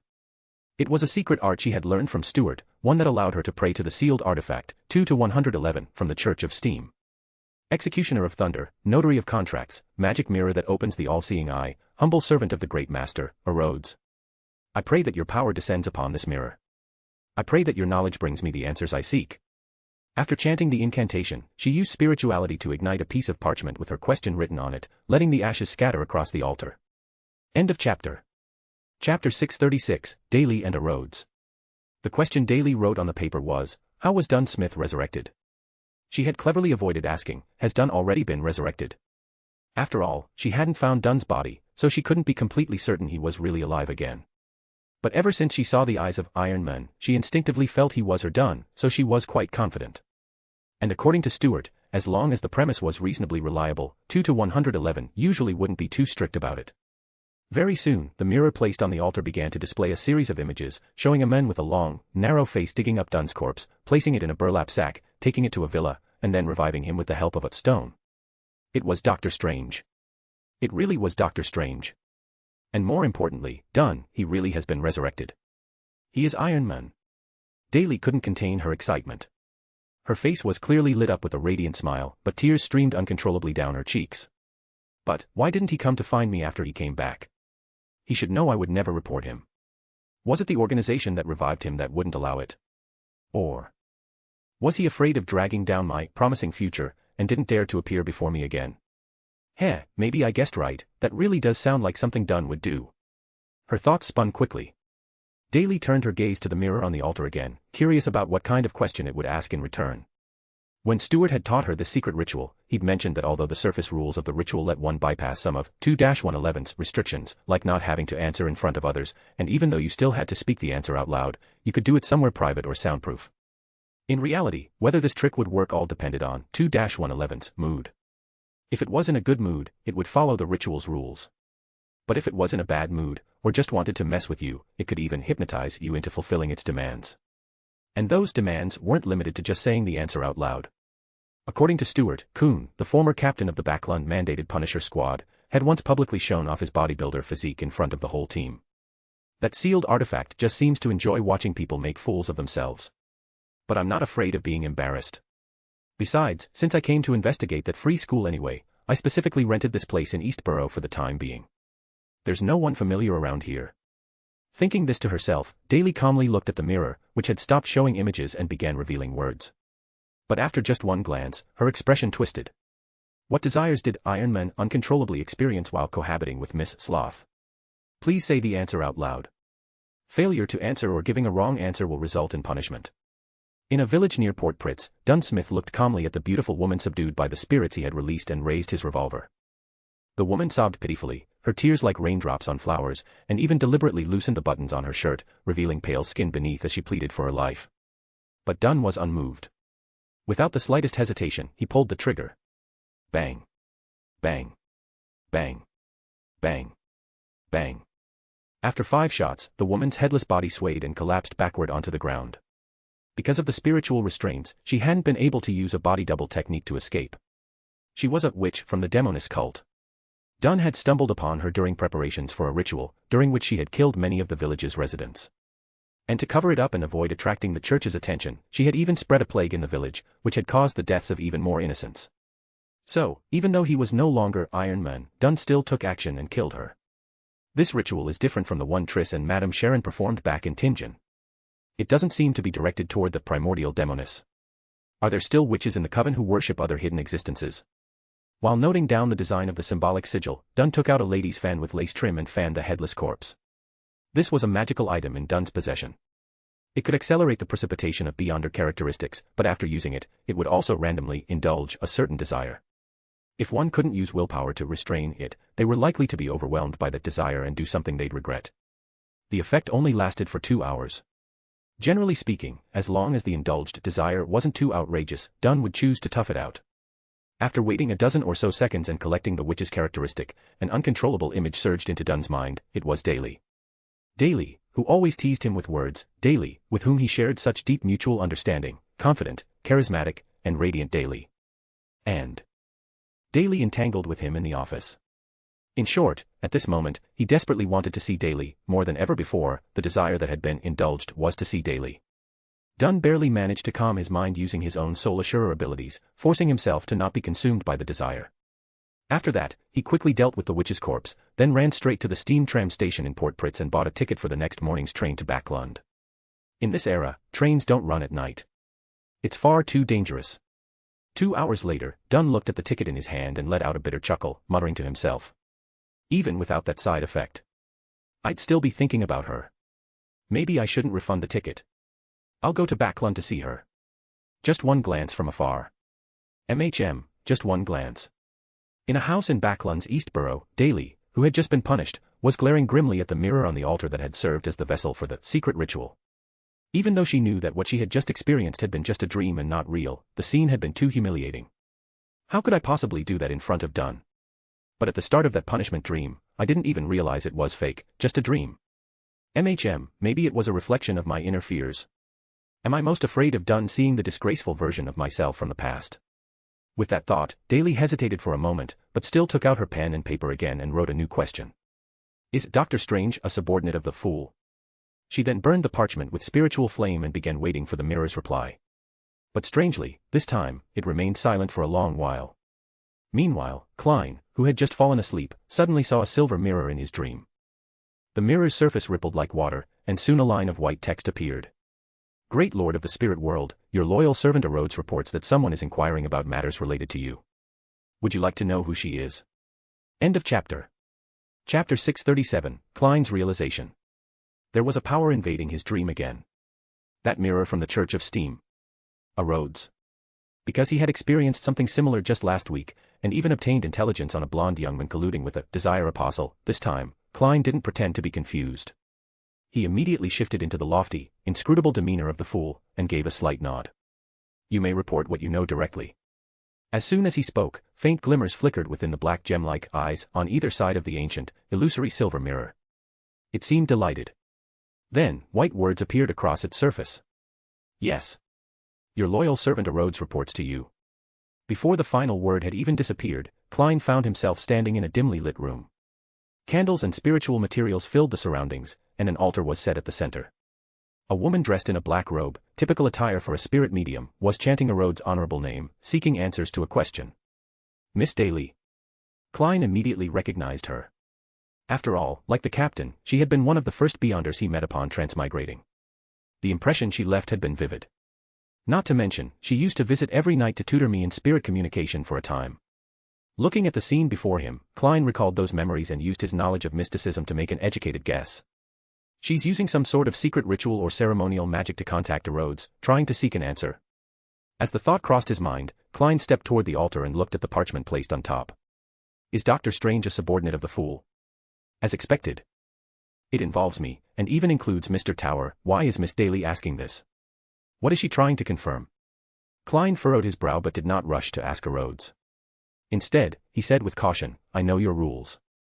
Now it's your turn to ask a question. Based on his previous experience, Klein was confident Rhodes wouldn't go too far. As a side note, Rhodes' last question had simply been, what did you have for dinner? Upon hearing his words, a new line of text appeared on the mirror. I already asked. And you already answered. When? Klein blinked, momentarily stunned, before recalling what Rhodes had said upon appearing. Do you want to know who she is? And how he had responded by saying, just report directly. That counts. Klein's mouth parted slightly. For a moment, he was at a loss for words. A sarcastic voice echoed in his mind. Why does it feel like this mirror isn't just a double agent in the Church of Steam, but is also turning into a full-blown simp? Though. I won't lie, it does feel kind of nice. Especially when I compare it to poor Deacon Eikensell, who got tormented so miserably by the Church. How did this mirror even end up with a personality like this? After mulling it over for 2 seconds, Klein asked his next question. Rhodes, why did Miss Daly ask about the relationship between Dr. Strange and the Fool? A new line appeared on the mirror. Would you like to see the visual? Another pre-question. This mirror named Rhodes really has no shame when it comes to sucking up. Klein silently complained, but outwardly maintained his lofty demeanor. Go ahead. Yes, great master. As the text disappeared, the surrounding scene didn't shift much, but the clock on the wall began to tick backward, reversing by several notches and going back to 15 minutes earlier. The parchment Daly had placed on the altar was also visibly different now. How did Dunsmith come back to life? Klein instinctively repeated the question in his mind, and his eyes suddenly widened. The information contained in that one sentence shocked him so much that his hands began to tremble. If he weren't consciously maintaining the Fool's dignity before Rhodes, he might not have managed to control his expression even with his clown powers. The captain came back to life. Miss Daly asked this to confirm that, like me, the captain was also resurrected, and it's related to Dr. Strange, so she followed up with the second question, During my appearances in Backlund, I did use the thief vigilante, Black Emperor, persona, which does resemble a superhero. It makes sense that the authorities are suspicious. Klein suppressed the rising excitement in his heart, and just as he began to connect the dots, the scene shifted again, this time to Raphael Cemetery in Tingen City. This must be the visual Rhodes showed Miss Daly in response. She probably didn't get to experience this full-on immersive version, just a simplified image. With that idle thought, Klein followed Dr. Strange as he unearthed Dunn's grave and carried the body to the same villa where the Nighthawks had once captured Triss. There, he saw Dr. Strange place a black stone on Dunn's body. That's the Stone of Life. I remember old Neil tried refining one using his own blood to bring his wife back, but in the end, he lost control and turned into a monster. This one seems to be much higher grade. Wait, the captain actually woke up. Seeing that moment, joy nearly broke through Klein's clown-induced calm. He almost cried out. Because the captain is alive. Once the resurrection scene ended and returned to the small apartment, Klein finally came back to his senses. Daly, unable to answer Rhodes' next question, was about to suffer a punishment, and Klein quickly stopped the mirror from continuing its playback. After all, Daly was suffering an extremely indecent nightmare. Just seeing the beginning made Klein feel it wasn't appropriate for him to continue watching. Judging by the weather and the surrounding vegetation in the cemetery scene just now, the time was probably around September or October. During that time, Dr. Strange must still have been Mr. Tower, right? The first time Dr. Strange appeared was in Tingen, when he caught a serial killer. Back then, Mr. Tower even asked Mr. Hangman to find a craftsman to make that beyonder characteristic into a flesh-eating jewel box. He probably discovered that serial killer by coincidence while he was in Tingen resurrecting the captain. That lines up perfectly.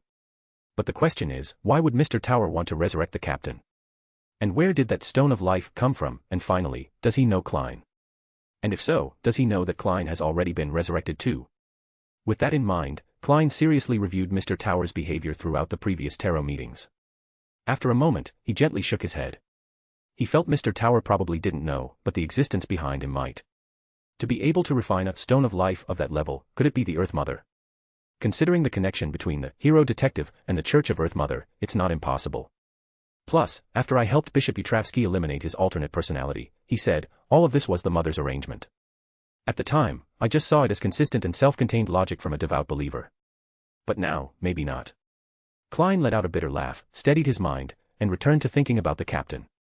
After being resurrected, where would the captain have gone?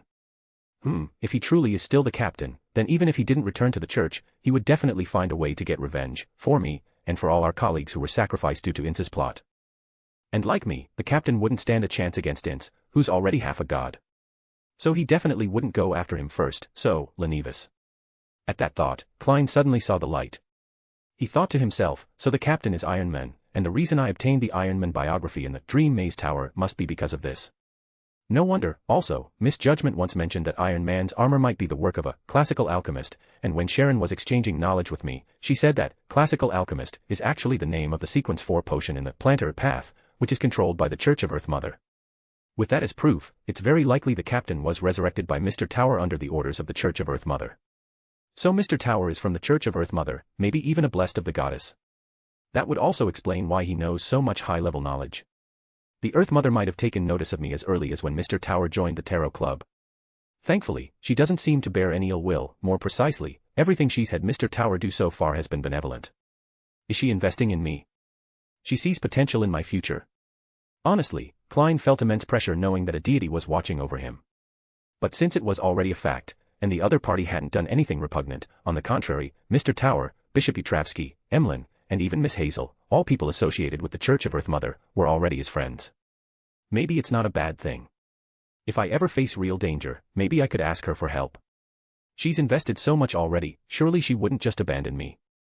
After comforting himself with that thought, Klein decided it'd be better to confirm all of this with Mr. Tower directly, though it wouldn't be appropriate for the fool to ask in person. After all, someone as powerful and mysterious as Mr. Fool should have known all about Mr. Tower from the beginning. Just as well, Miss Sharon wants to invite Mr. Tower to deal with that Baron Pound who's been excavating relics. I can use the opportunity to casually bring up Iron Man and see how he reacts. And before that, maybe I should ask Rhodes first. As his thoughts turned swiftly, Klein looked back toward the silver mirror and carefully asked, "Who created the Stone of Life in that scene?" The silver mirror stayed silent for a moment before it displayed an answer. It was a goddess. The text was quickly erased and replaced with a new line, "Supreme and mighty master, your tiny, humble, and loyal servant Rhodes humbly requests that you stop pursuing this question. It is very dangerous, also, great master, may I ask if I can respond to Miss Daly's question?" A goddess. Only a few could be referred to that way. Klein's mind spun rapidly, but on the surface, he simply gave a slight nod. "You may. Also, go and reply to Daly first." Yes, great being above the spirit world. After these words appeared, the surrounding scene shattered completely. Only after confirming that Rhodes' power had left his dream did Klein finally close his eyes and whisper to himself, "Captain. It's really so wonderful that you came back. I really couldn't bear to lose you. Whatever the Earth Mother's goal is, just for this alone, I'll do my best to repay it." In a rented apartment in the East Borough, Daly finally received a definitive response just as she was about to give up hope. Immediately afterward, the mirror she used for the ritual shattered on its own. "Is this what Stuart mentioned before, that 2 to 111 no longer intends to respond to my rituals? Could it be that my question touched on secrets close to the divine, so it rejected me? But I still wanted to ask who exactly Miss Sloth is." Daly showed a trace of regret as she spoke to herself thoughtfully. End of chapter. Chapter 638, Portrait. Wednesday morning. Inside the Intis embassy, in the special envoy's office. After instructing his secretary to send away a lone diplomat who had come to negotiate, Mr. Owen returned to his seat. After taking a sip of coffee, he picked up his pen again and calmly began drawing something. A moment later, the secretary with the neatly trimmed mustache came back into the office. He closed the door and spoke in a low voice, "Mr. Owen, the calls within the lone parliament to severely punish the culprit and demand an explanation from us are growing louder. It's even become one of the Conservative Party's bottom lines. If this continues, I fear the new party won't be able to hold them back much longer. Tell them that Intis is also conducting an internal investigation and ask them to wait another week or two." "I trust that Lone's Prime Minister is capable of handling such a small matter," Mr. Owen said casually, taking another sip of coffee. "Lone has already instructed MI9 to slow down the investigation, but even so, 2 weeks is the absolute limit. If we fail to provide a satisfactory answer by then, war isn't out of the question. At the very least, there will be a proxy war in the colonies with considerable intensity. And we're not ready for that yet. If a proxy war really breaks out, you'll definitely be implicated," the secretary warned. "Don't worry, I've already coordinated with the right people back home." As long as the timing is right, we'll immediately move against the Surrey family. And next week's year-end conference is the perfect opportunity. By threatening the fate of his entire family, we won't have to worry about our dear Chief of Arms refusing to take the fall. Mr. Owen chuckled. Next week. I'll try my best to stall until then. The secretary nodded, then hesitated for a moment before asking, I've noticed Mr. Surrey treats his granddaughter very well. Why not use her to force his compliance? No matter how much Surrey dotes on his granddaughter, he won't place her on the same level as the family. After all, once he confesses, his entire family will be tainted. Only by putting his family in crisis can we force him to willingly shoulder the blame. As for his granddaughter, she could be used as the final tool to break his defenses.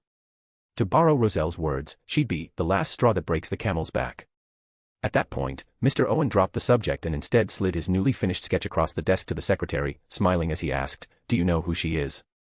The secretary took the paper and saw a portrait of a strong, striking woman in military uniform. After thinking for a moment, he said uncertainly, That's Her Highness Vera, the youngest sister of His Majesty George III. Exactly. Her Highness is no ordinary figure, she has both ability and ambition. After all, even pride had suffered a setback at her hands. Of course, Mr. Owen didn't say that last part out loud. You drew a portrait of her because, the secretary asked in confusion. He was starting to struggle to keep up with the envoy's train of thought. What do you think, if I proposed a marriage alliance with Her Highness the Princess, would His Majesty George III agree? Mr. Owen gently stroked the face of the woman in the portrait, countering the question with another. Ah. The secretary clearly hadn't considered such a possibility, but he steadied himself and asked, Which gentleman do you plan to recommend to marry Princess Vera? Why, myself, of course. Mr. Owen laughed, putting the portrait away.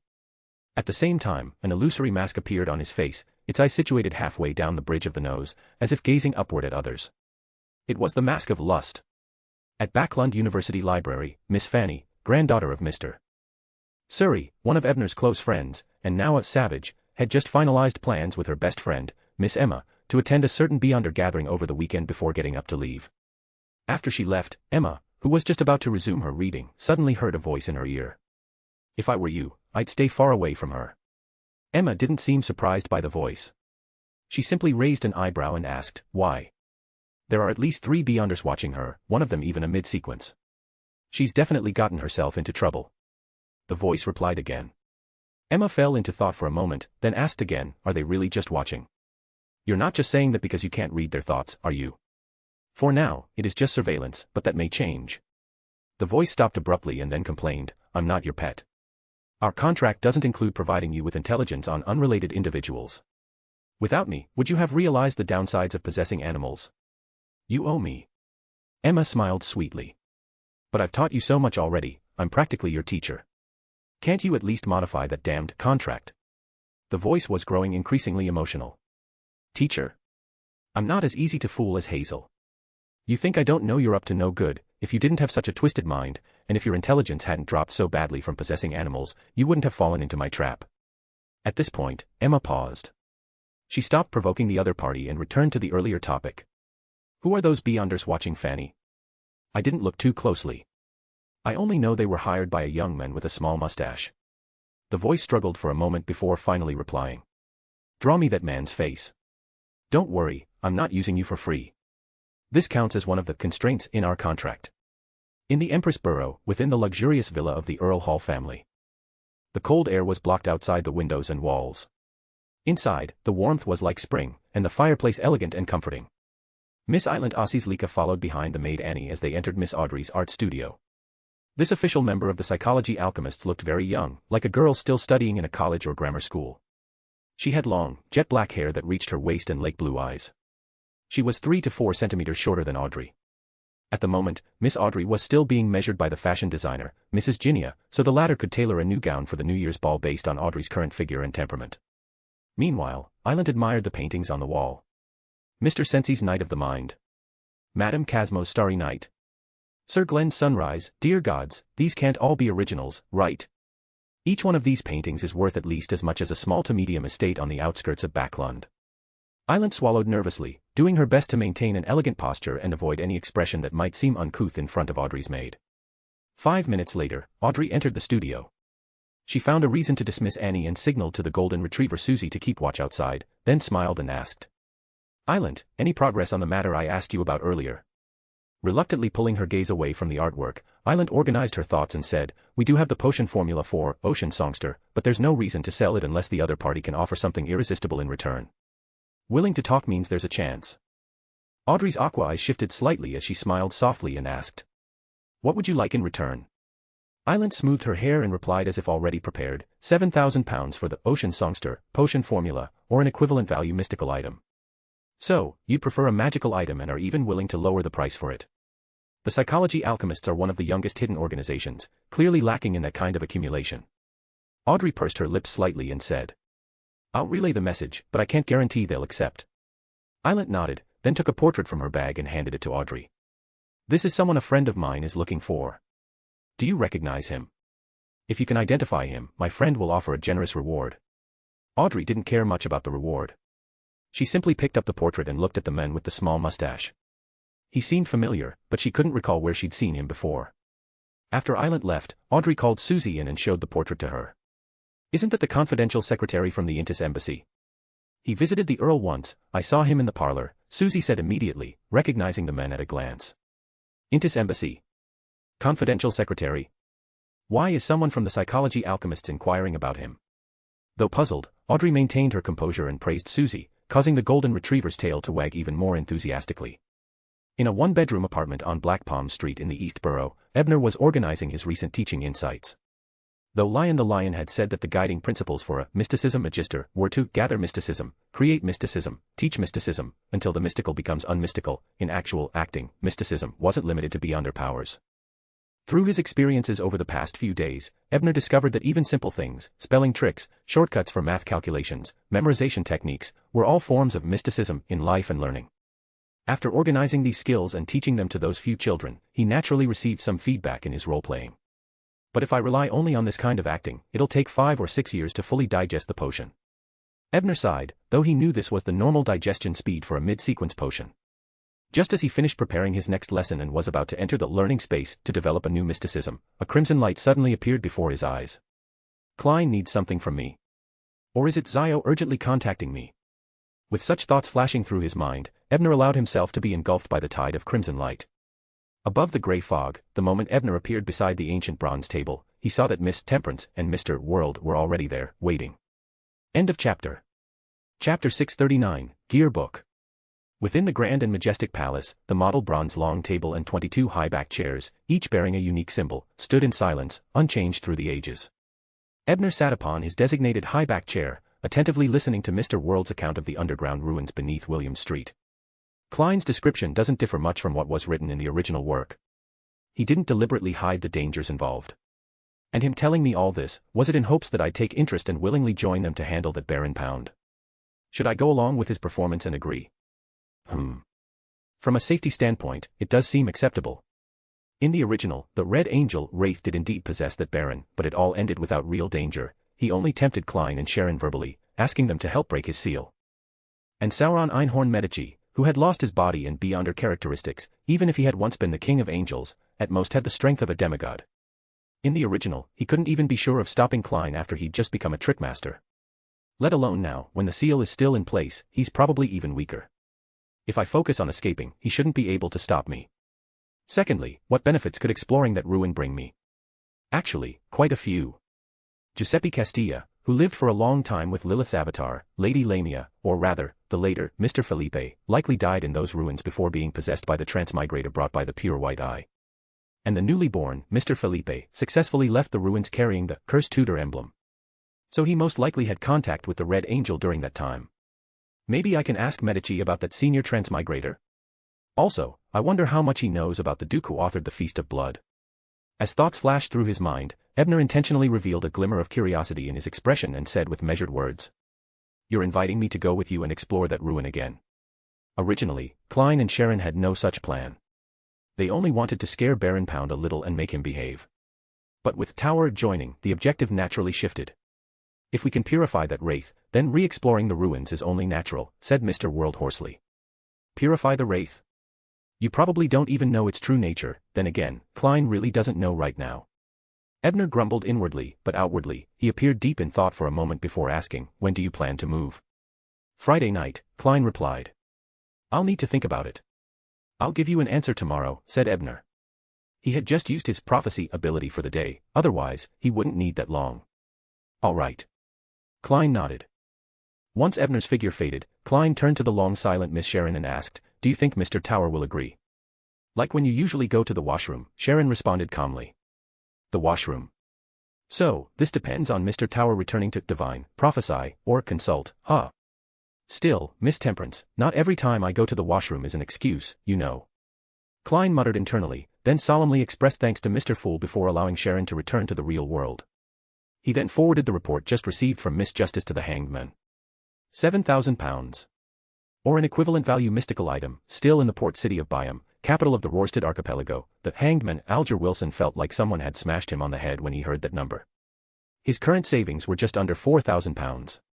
If he liquidated everything he owned, maybe he could just barely gather the amount. Unfortunately, that wasn't realistic. After all, even with the formula in hand, he would still need to spend money gathering materials. And without a weapon or usable item, how was he supposed to rob others or enforce justice? After all, most ordinary pirates weren't actually wealthy. They were used to spending whatever they got as soon as they got it. Hard liquor, roast meat, prostitutes, cannabis, and gambling drained their purses dry.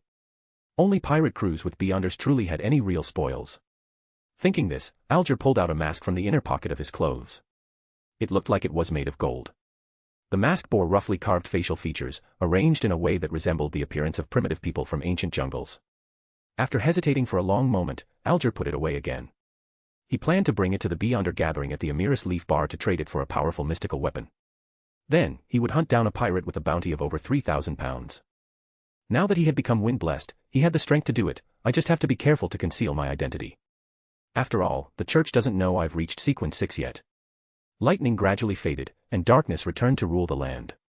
Son Derek followed Silver City's exploration team on a journey that was neither too long nor too short, with scattered battles, until they finally reached their destination. A city that had fallen into ruin. Derek still remembered Mr. Tower's request, and while carefully maintaining formation, he examined the houses lining both sides of the street. Most had collapsed, with only a few barely holding up. Their surfaces were all weathered and covered in the dust of time. The white and blue color scheme and the spire-style architecture, different from those of Silver City, had all dulled to gray, making it difficult to imagine what they once looked like. This place shows signs everywhere that it's different from Silver City. Is this what Mr. Tower meant by a different civilization? No. Mr. Tower said I'd be able to recognize the traces of that civilization at a glance. Even though this place is different from Silver City, I can still roughly tell what these buildings were used for.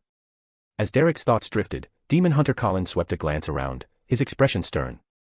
He pointed ahead and said, "Stay focused. Also, the rest of the area has been cleared. Our target, the temple, is at the very center of the city." Snapping back to attention, Derek gripped his storm axe tightly and followed the chief toward the temple's underground. Along the way, they saw murals depicting the fallen creator resisting evil gods and protecting the remaining humans after the apocalypse. They saw clusters of mushroom-like, mouth-watering beauties. They saw black crucifixes and upside-down statues of the fallen creator. What shocked them most, though, was that on the altar before the statue, there was a child, around 7 or 8 years old. Beside the child's hand lay a palm-sized bronze book, its surface revealing gears and intricate mechanisms. One glance was all it took for Derek to guess, that must be the foreign artifact Mr. Tower had tasked him to find. At that moment, the chief had already questioned the child, learning his name was Jack, and that he had come looking for the sanctuary of the Lord. But the child suddenly noticed Derek's gaze, turned around, and murmured like in a trance, "I picked this up on the way. Do you want it? I can give it to you, but you have to bring me something to eat. I'm so hungry. So hungry. So hungry."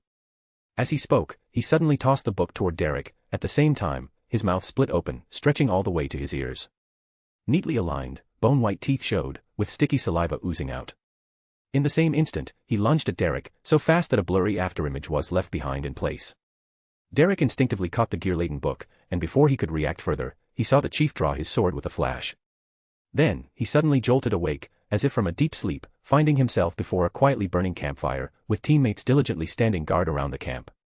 Seated cross-legged beside a broken pillar, Demon Hunter Colin opened his eyes and said in a deep voice, "Depart after 50 lightning strikes."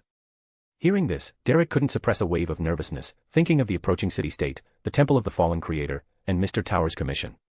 Even as he followed the chief across the shattered city walls into the eerie temple, he failed to notice that a bronze book with exposed gears and mechanisms had somehow appeared in his pocket. End of chapter. Chapter 640, Intimidation. On Friday, the chimes of the night rang out softly, as if coming from an extremely distant place. Ebner arrived at the Central Park on William Street as agreed and quickly fixed his gaze on a young gentleman with neatly combed black hair and deep brown eyes. He had the features of mixed heritage, but his appearance leaned more toward that of a Loanese. But that wasn't what drew Ebner's attention. What he really noticed were the iron-black gloves the gentleman wore, the dark golden sunbird brooch pinned to his left chest, the pitch-black badge on his right chest, and the pure black revolver in his holster. The sun brooch, the confession revolver, those gloves should be the ones taken from Eros during the Capim case, a mystical item that appeared in the original work with the ability of a disciplinary paladin. As for that other badge, I don't know where Klein got it, but based on preliminary analysis, it should be something from the sleepless pathway. Adding in the breath of mind charm he must be carrying. Klein is fully armed. Also, the form he's taken, if he wore gold-rimmed glasses, he'd have a bit of a Gehrman vibe. While Ebner was observing Klein, Klein was also observing him and mentally grumbling. Another new look. Who's the faceless one here, me or you? The reason he recognized that this scholarly man, who looked like a teacher, was Mr. Tower, was because the latter had already begun silently chanting the fool's honorific name. Since the details of the operation had long been finalized above the gray fog, the two merely exchanged glances as they brushed past each other, signaling the official beginning of the operation. Entering a nearby sewer, Ebner smoothly unsealed a finely crafted card and summoned the bone dragon. He then wrote it into psychological invisibility and made his way to an abandoned chapel in the middle of William Street. That was their predetermined strategy. The world and Temperance would act openly, while the tower stayed hidden in the shadows, lying in wait for danger and ready to act at the right moment. The abandoned chapel was cramped. Withered vines covered the walls, feces and debris were scattered everywhere, stone piles and dead grass intermingled, and gray stones lay strewn across the floor. Thankfully, the bone dragon was undead, and its spiritual body was unaffected by terrain, otherwise, even in its psychological invisibility state, it would surely have been noticed. At that moment, in a half-collapsed corner, a middle-aged man in tight black clothing was digging a tunnel from a concealed opening underground, using excavation tools. But suddenly, as a dark, sunken underground palace appeared before him, the man, overcome with elation, suddenly became aware that someone was silently watching him. It was a person without eyes, without a nose, without a mouth, without eyebrows, and without ears. The man, Raft-Pound, Baron of the Undead, had his pupils contract sharply. A paralyzing sensation rose from below his waist, shot up along his spine, and stabbed into the back of his head. He didn't think twice. He threw down all his tools and frantically scrambled backward. His elbows slammed against the ground with loud cracks, scraping into bloody messes, but he felt no pain. Finally, Raft-Pound retreated from the tunnel and returned to the abandoned chapel. Just as he let out a breath of relief, he ran right into Sharon and Klein, who had come to stop him from continuing his excavation. Seeing Miss Sharon, dressed in a Gothic court gown and wearing a petite black soft hat, with a face so pale it was nearly transparent, soft golden blonde hair not quite human, and blue eyes slowly approaching, Raft-Pound staggered back several steps, nearly tripping over a stone. In a setting like this, meeting someone like that, no one would believe you hadn't encountered a ghost. Though, in a certain sense, wraiths really were female ghosts. Just then, he seemed to recall something, and suppressed his fear. His expression became a mix of anxiety and hope, excitement and expectation.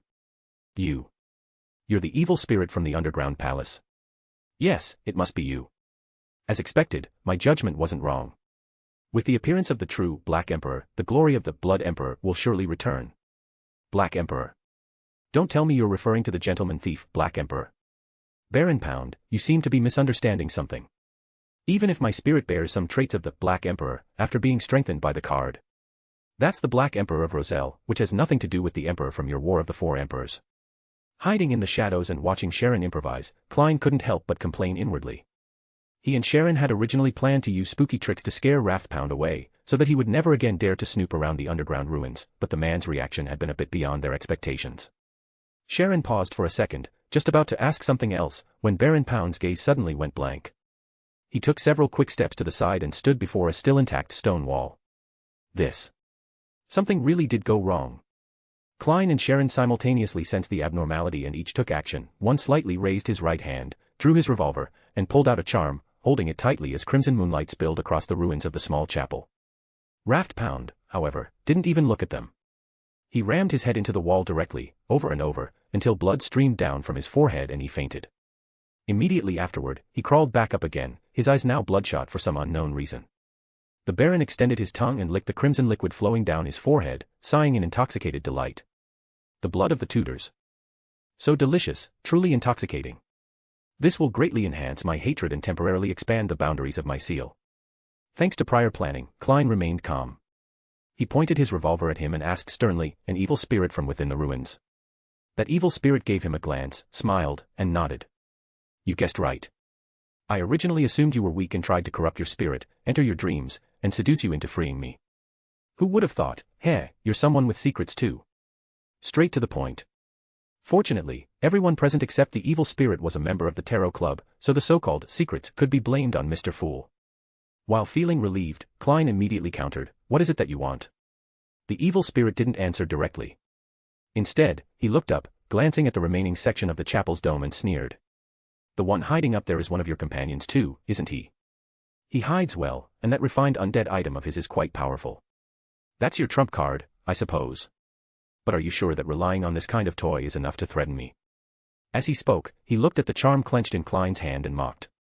If I didn't still need something from you, I'd let you see what real terror is. To make the calm detective and the restrained wraith piss themselves from fright, now that would be fun. I really should have listened to Mr. Tower and brought a monocle, then we'll see who frightens who. Klein could tell the other party was using mockery to suppress their morale, trying to make them feel utterly outmatched so that any future demands he made wouldn't be easy to refuse. And the fact that he had to resort to this meant his current state wasn't exactly great. Still, even knowing that, it was maddening, and there was no good way to respond. All Klein could do was hope Mr. Tower's preparations were thorough enough. At that moment, Ebner, whose hiding spot had been exposed, naturally revealed himself as well. As for the bone dragon, it remained in stealth, in case its massive form frightened nearby residents. Ebner was equally displeased by the 3-in-1 evil spirit's comments. After all, calm detective could very well refer to him too. Looking toward Ebner, who was slowly landing, the evil spirit once again sneered. Not riding your little toy anymore. Its greatest power lies in displaying an incomplete mythical form, but I just so happen not to fear that. Ebner gave him a deep look and said nothing. He simply took out the magic mirror, then lifted his sleeve to reveal the Tears of Lilith pendant hanging at his wrist. Finally, he smiled and said, I suggest you reorganize your wording and at least try to be polite. The evil spirit looked at the two items, fell silent for a few seconds, then said, if you unleash the power within those, you'll die too. Though this sounded like a threat, his tone had clearly softened quite a bit. Ebner gave him a meaningful look, then pushed back his hair with his fingers, revealing a barely visible silver thread on his forehead. He smiled and asked, do you recognize this? The evil spirit went silent again for a long while, before dropping his arrogant tone entirely and sighing. I was just an innocent victim, harmed by a Lista tutor's ambition. Because of the restraints of my corpse, I've been trapped in that underground ruin for nearly or over 2,000 years. I want you to help free me, let me become a free and unbound spirit. I swear, I will not harm the innocent. Klein was dumbfounded by the evil spirit's drastic shift in attitude. While growing more curious about the two items in Mr. Tower's possession, he also couldn't help but marvel inwardly. As expected of the Earth Mother's blessed, powerful artifacts just keep appearing. Ebner, meanwhile, pinched the pendant known as Tears of Lilith in his hand. Under the evil spirit's tense gaze, he seemed to ponder for a few seconds, then smiled and asked. An innocent victim of Tutor's ambition. Then, are you Sauron? Or Einhorn? Or perhaps Medici? Chapter 641, Speculation about the Pure White Eye ability. Upon hearing Ebner's question, the evil spirit fell silent for 2 seconds before speaking in a low tone. So, you really do know quite a lot. Ebner played with Lilith's tears in his hand, smiling as he replied, didn't you tell me yourself? You're an innocent victim of a Lista tutor's ambition. And to be personally harmed by the Blood Emperor, to remain in the form of an evil spirit inside the palace from the era of the dual consuls, enduring for 2,000 years without being wiped out. The only ones I know who match that description are the 3 Sequence 1 conquerors. The evil spirit thought for a moment, then suddenly chuckled and said, Hey, but all of your guesses are wrong. Ebner examined him for a few moments, then put on a look of realization and nodded. I see. Mr. Tower, what do you see? Mind explaining it to the rest of us? Klein, listening attentively on the side, couldn't help but mentally grumble. From their exchange and the related knowledge on the Black Emperor tarot card in his possession, Klein had more or less guessed that this evil spirit might have been one of the materials used when the Blood Emperor advanced to Red Priest.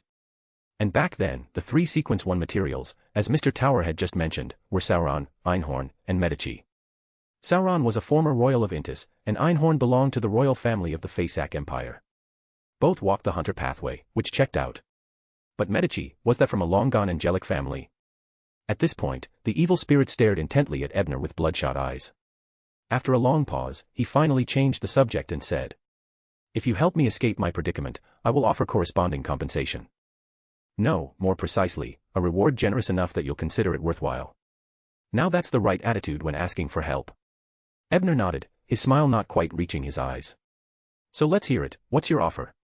The evil spirit first pointed at Miss Sharon and said she should be a wraith from the prisoner pathway, about to reach the critical threshold for becoming a demigod.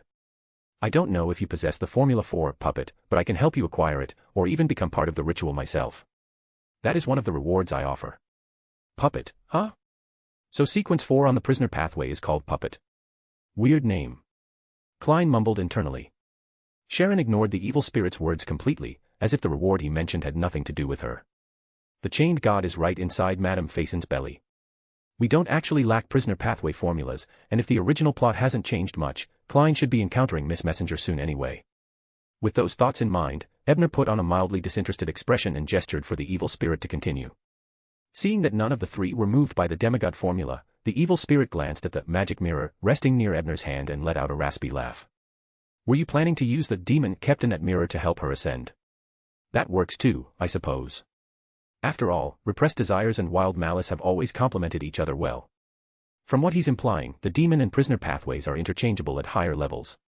They belong to the same category. Also, that mirror Mr. Tower has can pasture a demigod. No wonder the evil spirit is so cautious. While Klein was deep in thought, Ebner simply shook his head and replied. There's no need to deliberately mention demigod traits or play these little schemes. Your beyonder powers in that domain can hardly affect the three of us at this point.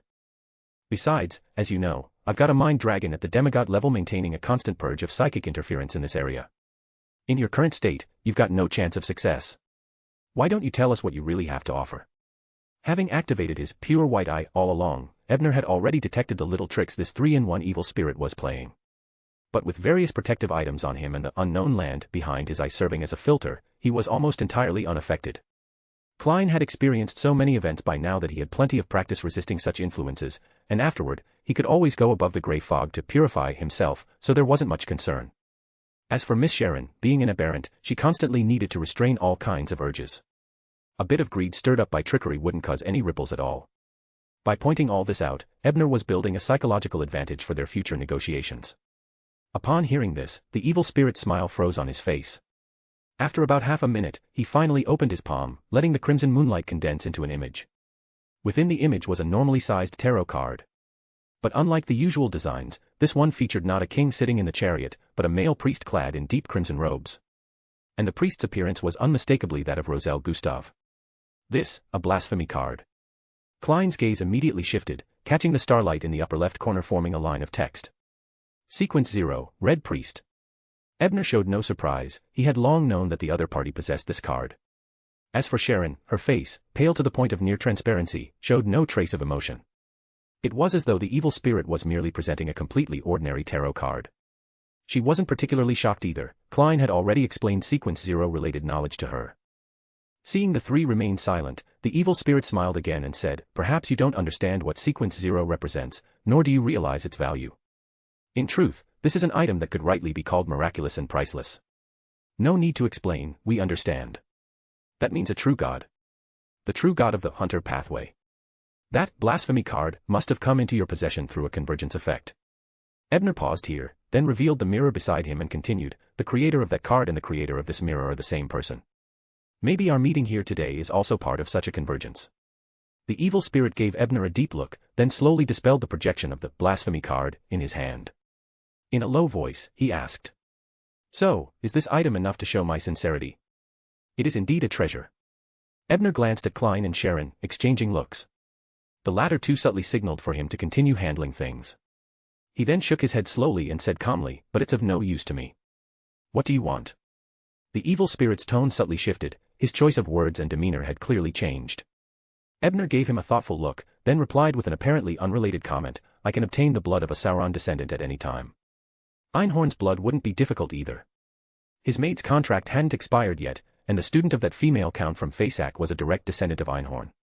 You know how to unseal it. The evil spirit's bloodshot eyes locked onto him, unable to hide his surprise and urgency. A seal of this level can't escape my eyes. After all, I am a mysticism magister. Ebner responded with a smile. Mysticism magister?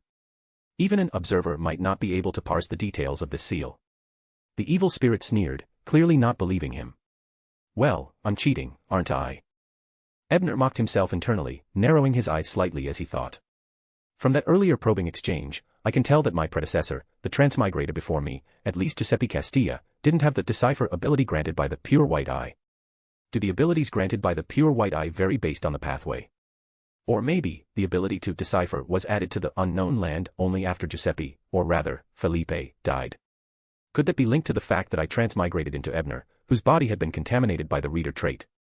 Roselle, the Calamity Seal, even that Master Daniel, they were all convinced I was a reader. Could that also be connected?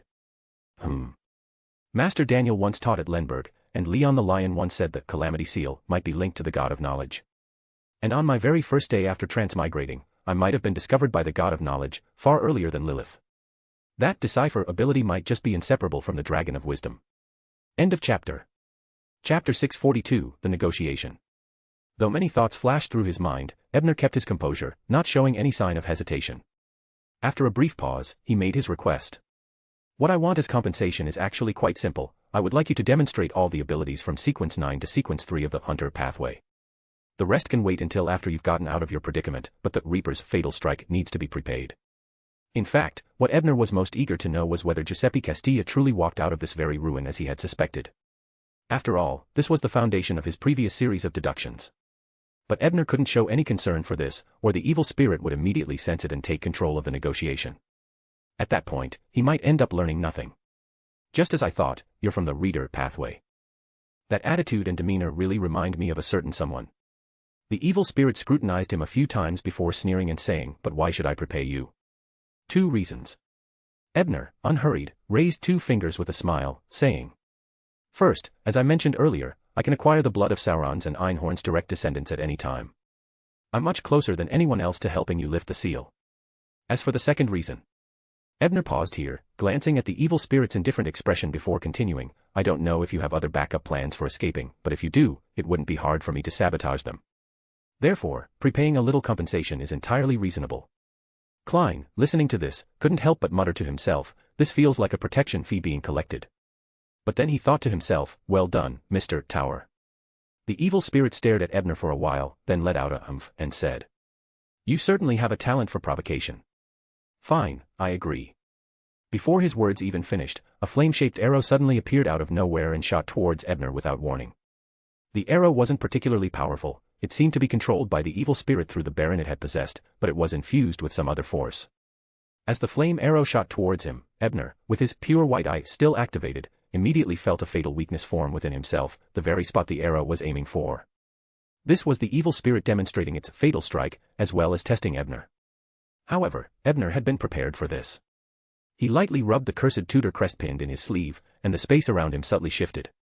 The concepts of hit and distance twisted. The flame arrow, despite maintaining its speed, still shot straight at the weakness that the evil spirit had aimed for, but to his surprise, it couldn't reach the target at all. It seemed to freeze right in front of Ebner. Earl of the Fallen. The evil spirit exclaimed, sounding slightly uncertain.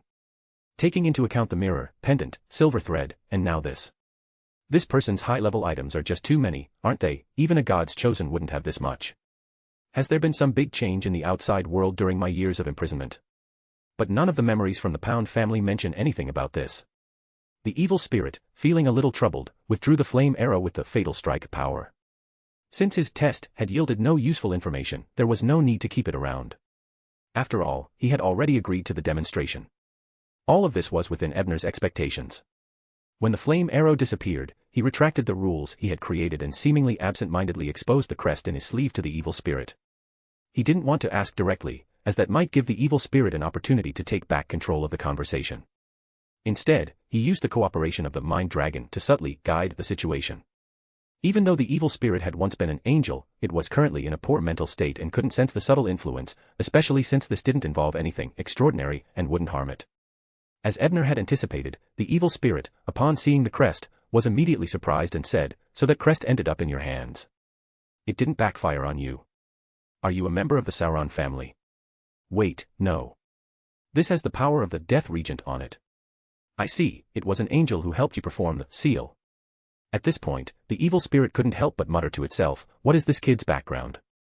Not only does he have a bloodline angel blessing, but now an angel of death is helping him with sealing items. Is this the level of a god's chosen nowadays? Death Regent. Klein, thrilled by hearing another high-sequence name, felt this time as an observer, he wasn't losing out. I found it in the remains of a Castilla family member. Do you recognize it? Ebner asked, pretending to be surprised, as if asking casually. I remember that kid was called Giuseppe Castilla. He was the only one, besides you, who went into the underground palace and made it out alive. But what left the deepest impression on me was his abnormal luck. By the way, last Thursday night, there was an aura passing through the sewers that was oddly similar to his strange luck. Too bad I couldn't venture too far from the ruin to investigate. The evil spirit briefly mentioned a few things and then stopped talking further. But that was enough for Ebner. Now that it was confirmed that the previous traveler came out of the ruins, once the combined evil spirit is taken by Ince and the ruins are destroyed by the authorities, Ebner could definitely enter to retrace the past. But, abnormal luck. Was the failure of the last traveler related to luck? Could the incidents at my banquet and ball be influenced by his remains? Also, I remember last Thursday was when Duke Negan was assassinated. Could someone nearby be involved with that and have fled through the sewers that night? He thought for a moment but decided not to delve deeper into that subject. Instead, he asked the evil spirit, I've never met a member of the Medici family. Do you have any leads? Though he never planned to help the evil spirit lift the seal, he felt it was necessary to keep up appearances. They're quite reclusive. They are polluted angels, and they've founded an extremely secretive organization. The evil spirit sneered, it's called the Rose Redemption. Are you making fun of yourself? Or have you gone so mad that you even provoke yourself? But the Rose Redemption could be said to be the most powerful secret organization in the mystical world. Even the lowest-ranked members are angelic kings. To think he'd claim to be the founder of it, Ebner couldn't help but click his tongue internally. The name seemed so familiar. Right. In the recently discovered ruins of the True Creator temple in Silver City, there was a mural with similar writings in the corner. They suspected it was the name of the city-state or the builders of the temple. Now it seems, this marks an extremely secretive organization founded by polluted angels. Do they worship the True Creator? What does this have to do with the Aurora Society? On the other side, Klein pondered for a moment, then suddenly interjected. Is this related to the True Creator? The evil spirit turned to him, scrutinizing him a few times, then smiled. Just as I thought, my judgment wasn't wrong. You have quite a few secrets. Actually, the Rose Redemption is closely tied to the birth of the True Creator. Some people you could never imagine were once members of the Rose Redemption. The Evernight Goddess, the God of knowledge and wisdom, the Lord of storms, the Eternal Sun. As the evil spirit spoke, Ebner silently counted in his mind. Not sure what the kid fiddling with that dangerous pendant was thinking, the evil spirit continued. As long as you can find the group that worships the True Creator, and trace your way through, you'll eventually encounter the Rose Redemption and find the Medici family. Of course, you could also try your luck in Bincy Town. Bincy Town? Where is it? In response to Klein's question, the evil spirit refused to reveal anything further, instead asking something quite unexpected. Does anyone here know of Rhine Carendia? Chapter 643, Sauron Einhorn Medici. Rhine Carendia. Wasn't that the identity of Lu Bo when he was a vampire duke? Since this evil spirit recognized him, it must have lived during the early period of the Fourth Epoch. Could Mr. Tower have been right, and this spirit is really one of Sauron, Einhorn, or Medici? But then, what did it mean by not quite accurate? Klein maintained a neutral expression, though his mind stirred. After some consideration, he took the initiative to ask. Do you mean the silver-eyed count of the Solomon Empire? He had always paid close attention to fellow transmigrators, as they might hold clues about how to return home. Your understanding of the Fourth Epoch exceeds my expectations. Rhine did indeed hold the title of Silver-Eyed Observer. The evil spirit paused for a moment, his face showing a trace of confusion before continuing. But Silver-Eyed Count. That he defected to Solomon doesn't surprise me, but to think Solomon only gave him the title of Count. Hearing this exchange, Ebner swallowed the reply he had been about to offer, thinking instead. Klein seems to know more about that vampire duke than I do. I wasn't even aware he had the title, Silver-Eyed Count. Did he read that in one of the Roselle diaries? Right, Roselle did find the star map ruins built by Rhine for Solomon during his travels in Lone. He would have looked into the builder's identity and likely wrote about it in his diary. Not to mention, Roselle's a companion with the Calamity Seal was also a transmigrator, he might have provided some hints and synergy. Plus, I remember Cullen telling me that Emlyn had been asking how to redeem the second half of Feast of Blood. That was likely something Klein asked him to do. I only know the silver-eyed count title was one he requested himself, Klein replied, while thinking, that was probably Lou Bo playing out some in-joke I don't understand. According to that page of diary, even the name Rhine was something he borrowed from a novel. That does sound like him. The evil spirit nodded, then swept his gaze over Klein's face and chuckled. Since you know him, do you know what happened to him? Did he join any faction? As far as I know, the vampire duke fell before the War of the Four Emperors ended. Klein answered carefully. He actually died. The evil spirit was momentarily stunned, then frowned deeply as his aura shifted. He asked in a low voice, how did he die? Klein didn't answer immediately. That question involved deities, definitely not something he would reveal for free. The evil spirit knew too much already. Better to take this chance and extract more information from him. Seeing this, Ebner immediately guessed what Klein was thinking and couldn't help but inwardly admire, as expected of Mr. Fool. The evil spirit noticed Klein's silence and quickly caught on, then asked again, just say what you want. But you must tell me everything you know about Rhine. I want the potion formula for sequence 4 of the seer pathway, or tell me where I might obtain it. Either works, Klein replied without hesitation, quoting a high price. Sequence 4 of the seer pathway. Bizarro sorcerer? Then you'll have to ask Zeradal or Antigonus, if they're even still around. Of course, Kotor would work too, but only if you can find him. He's been missing since the cataclysm. The evil spirit shot him a glance and continued, I only know the ritual for becoming a Bizarro sorcerer. I can tell you that, so you can prepare ahead of time. Though I don't think you'll succeed in completing it. That's already a high price. Don't be too greedy. So the sequence 4 of my pathway is called Bizarro sorcerer, sounds like a villain. From the names seer, clown, magician, faceless, and marionettist, the common theme seems to be deception, trickery, mischief, the bizarre. Maybe the core concept is just eerie or weird. Yes, I remember Mr. Tower once grouped seer, apprentice, and marauder under the label of weird. Weird, that word might hold deeper meaning. As thoughts raced through his mind, Klein nodded and agreed. He hadn't been holding out much hope to begin with, just learning the name Bizarro sorcerer and the details of the ritual was already enough for him. Seeing him agree, the evil spirit didn't go back on his word. Smirking slightly, he looked at Klein and said, the ritual for Bizarro sorcerer requires this, using only your own power and scheming, direct a grand theatrical performance in front of a large audience, during which, you must murder a demigod or a similarly powerful supernatural being. Then, during the climax of the play, consume the potion. The more effort you personally put into it, the better the ritual's effect. I doubt you have what it takes to pull that off, so give up while you can. Murdering a demigod, as expected, it's insanely difficult. Klein thought regretfully. Too bad I can't access the space above the gray fog right now, I can't verify whether it's true or not. He hesitated for a moment and asked tentatively, how do I know this ritual isn't fake? The evil spirit sneered, do I need to lie to you? Besides, I don't know if your intel about Rhine is real either. Klein had no retort for that. After some internal deliberation, he chose his words carefully and shared what he had learned about Rhine Corendia from the Roselle diaries. Of course, he deliberately omitted the part about him being Lou Bo. He was actually killed by a descent of the eternal blazing sun. The evil spirit frowned after hearing this. After a moment's hesitation, he asked, did you hear if he left anything behind? Left something behind? Did this evil spirit entrust something important to that vampire duke before dying, and now wants it back, even going so far as to offer part of a demigod-level formula just to find him? Too bad, that duke's long gone. As for the item in question, maybe the second half of Feast of Blood contains its whereabouts. Both Klein and Ebner had similar thoughts at the same time, and with tacit understanding, they shook their heads at the evil spirit, hiding the truth.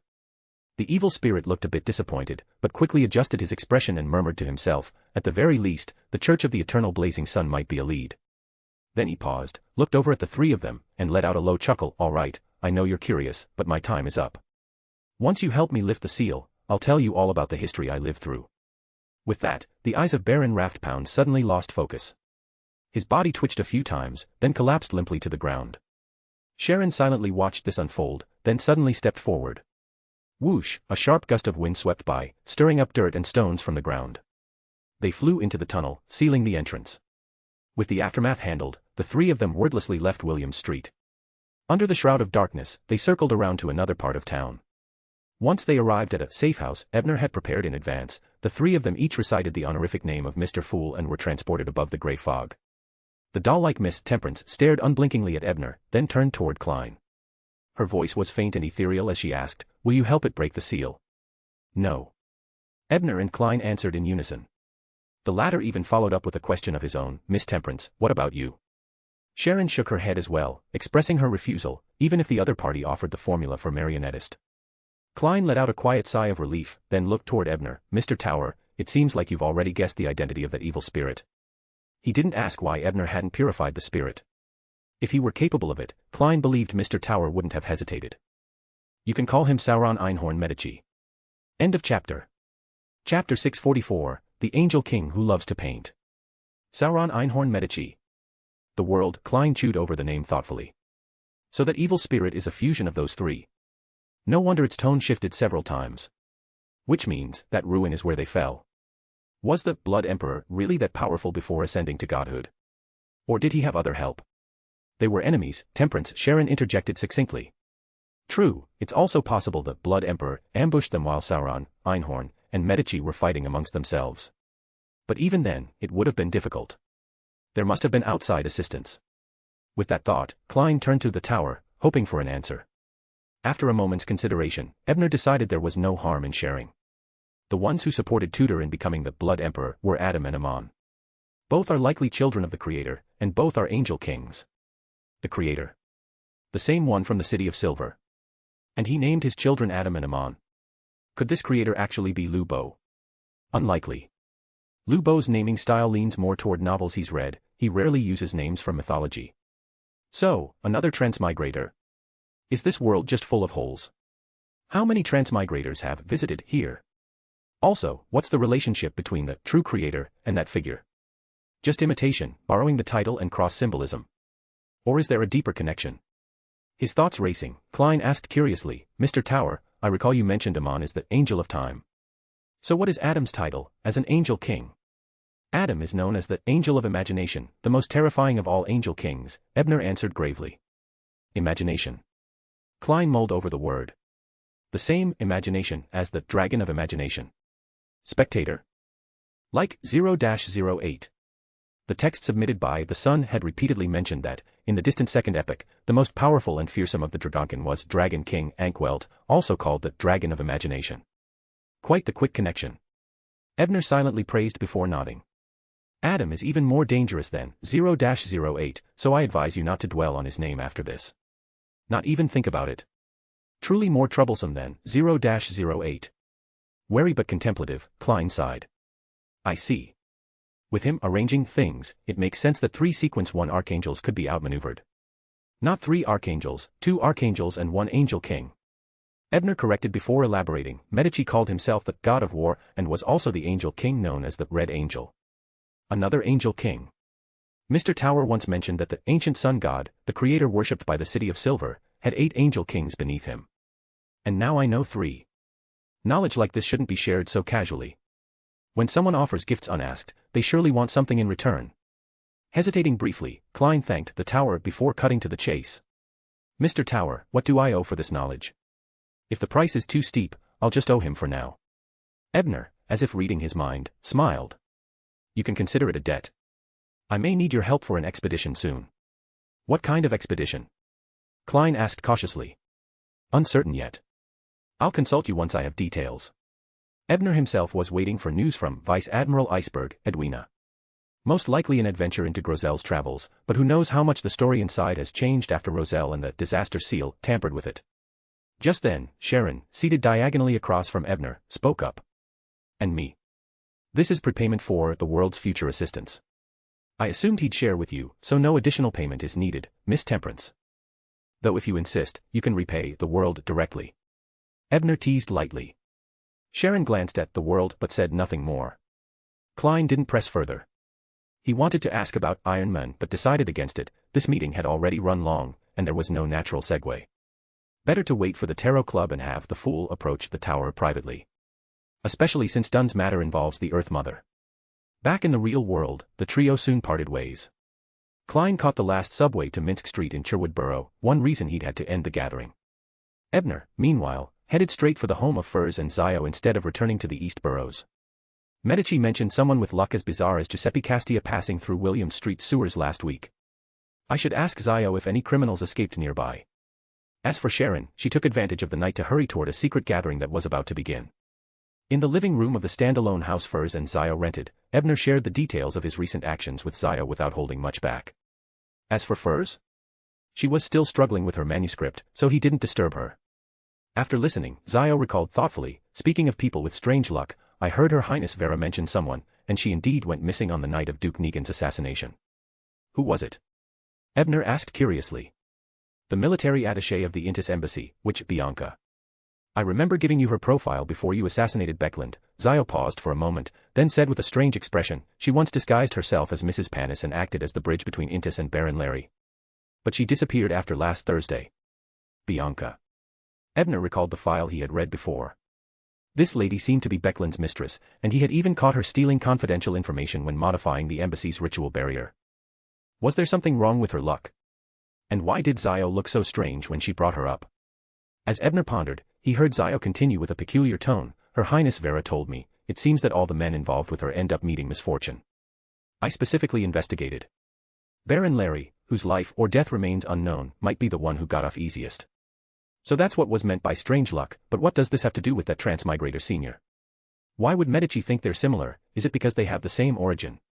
With those doubts in mind, after midnight passed and a new day began, Ebner activated the Eye of Pure White and immediately performed his once-a-day proactive prophecy.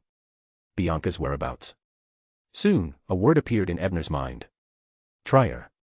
Bianca fled to the capital of Intis. What a coincidence.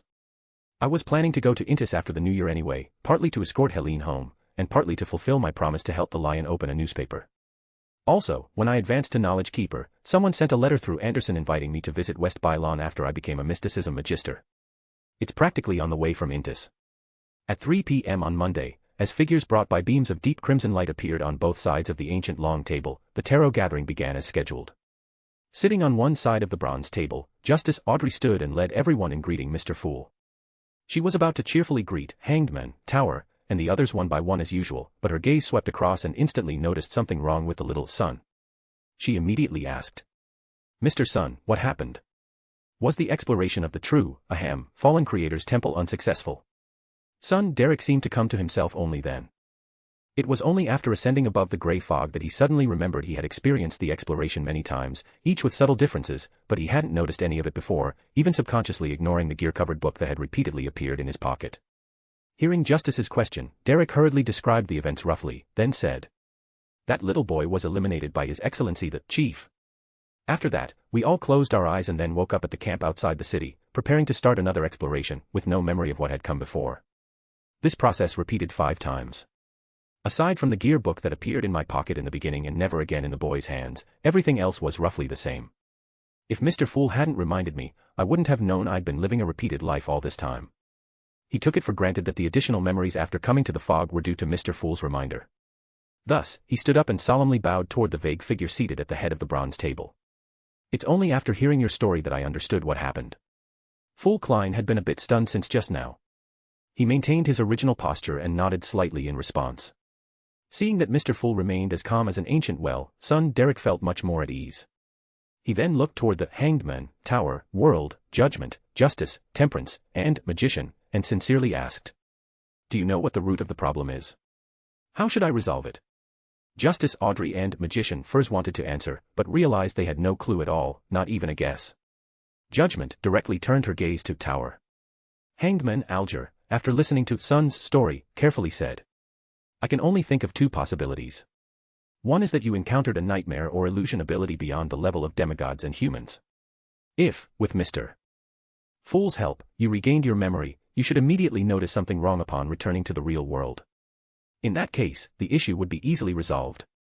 The second is that, at a certain point, you were either forced or voluntarily entered a peculiar space or state. In that place, time flows to some extent but remains fixed within a certain range, looping, continuing in balance, essentially relatively static. That would require powerful external force to break.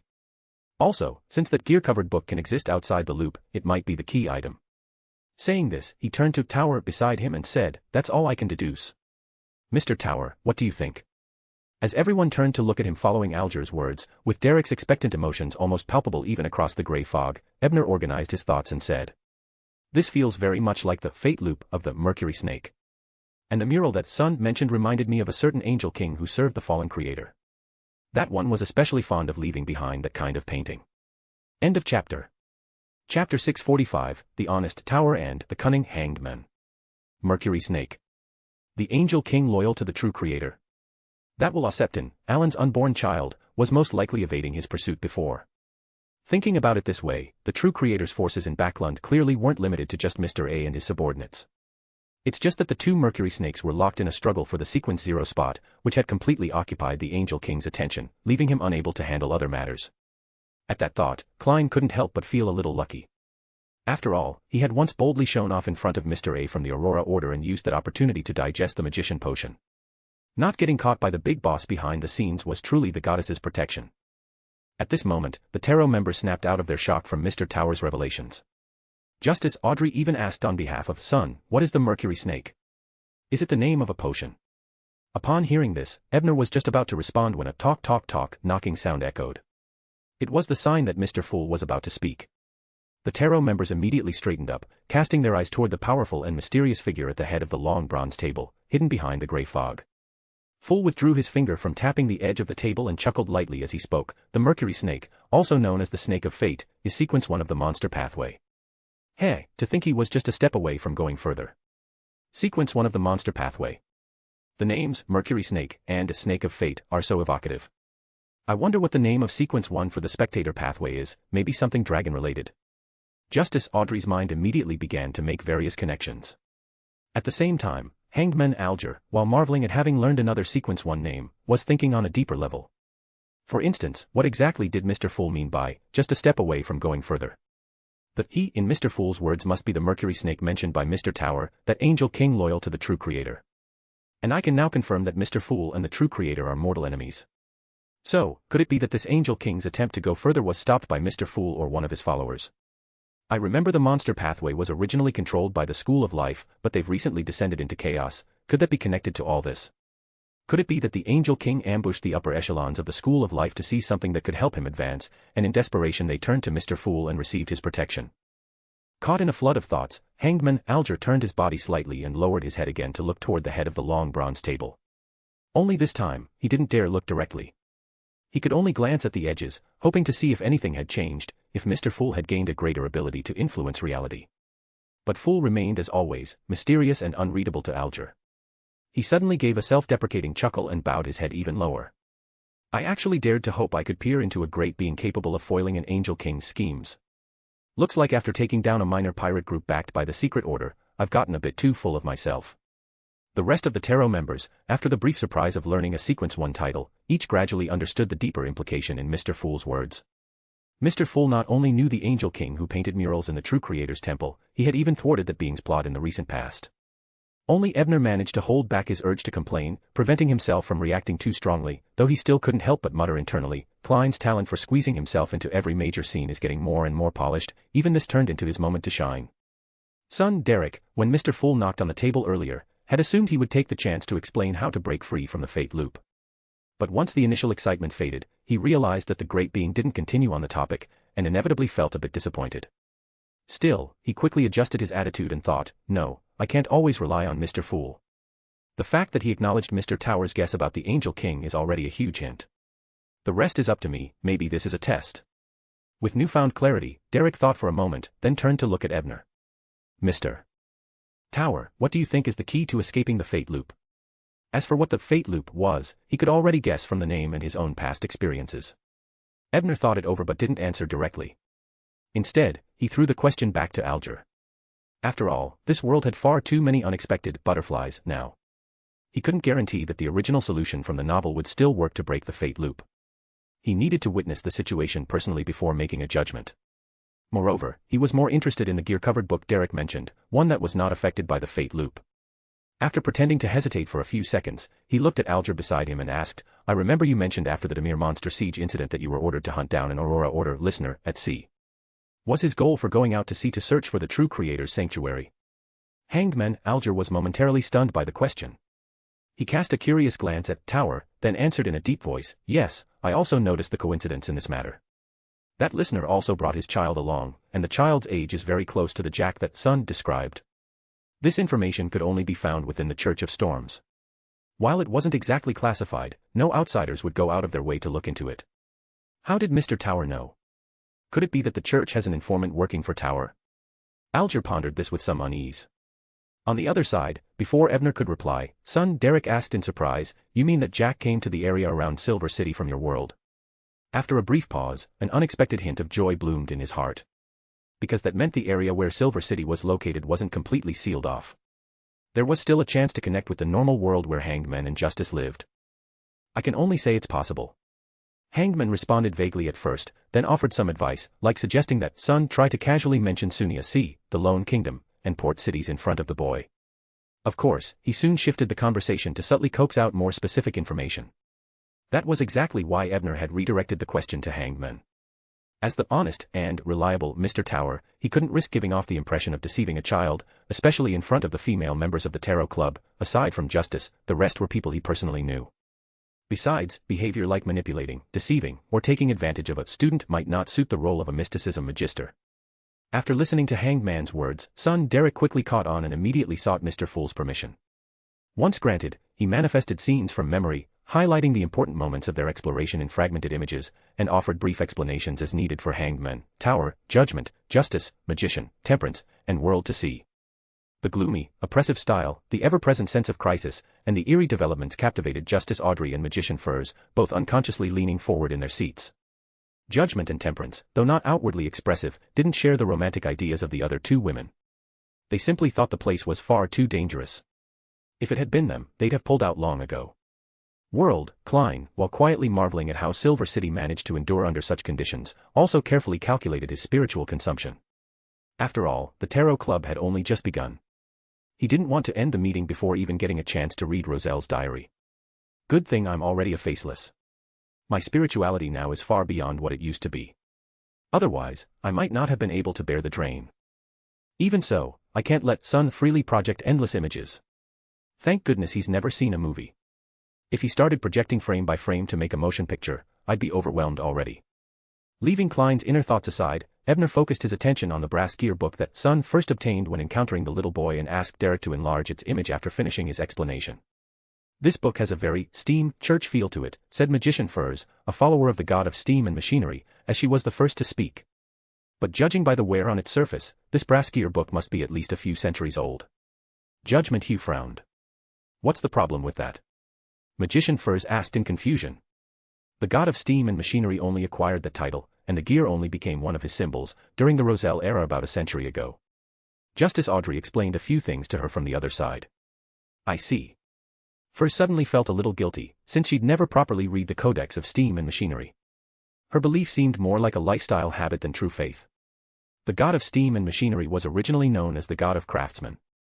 To find a symbol introduced in the Roselle era on an artifact from centuries ago really is odd. Of course, it's also possible that the book isn't actually as old as it looks. After all, the environment in the Forsaken Land is quite different from the outside world. Hangman Alger explained and speculated at once. Then, recalling the task Tower had entrusted son with at the last tarot meeting, he turned and asked, "Mr. Tower, do you happen to know the origin of this book?" End of chapter. Chapter 646, Fate Beacon proves its worth again. Though it was just an image, Ebner still felt a faint sense of familiarity as he looked at the gear-covered book. It was similar to the feeling he had when he saw the photo of Lamia and Giuseppe together. This must be something that belonged to a transmigrator. Maybe I sensed it because the eye of pure white once left an imprint on it. And that also explained why the gear book was able to resist the fate loop created by the Ouroboros, Eulorius, because it likely carried the aura of the unknown land, and its fate was beyond the control of the Mercury snake. As he pondered this, Ebner heard the hanged man's question. He thought for a moment, organized his words, and replied, "Actually, I previously performed a prophecy and received a revelation that hinted an item I needed might end up in son's hands. That should be referring to this gear-covered book. But I don't think it's related to the fate loop left behind by the Angel King. Didn't that little boy also say he found it on the road? So that's how it is. You can even use prophecy to locate the things you need. I wonder if divination could do something similar."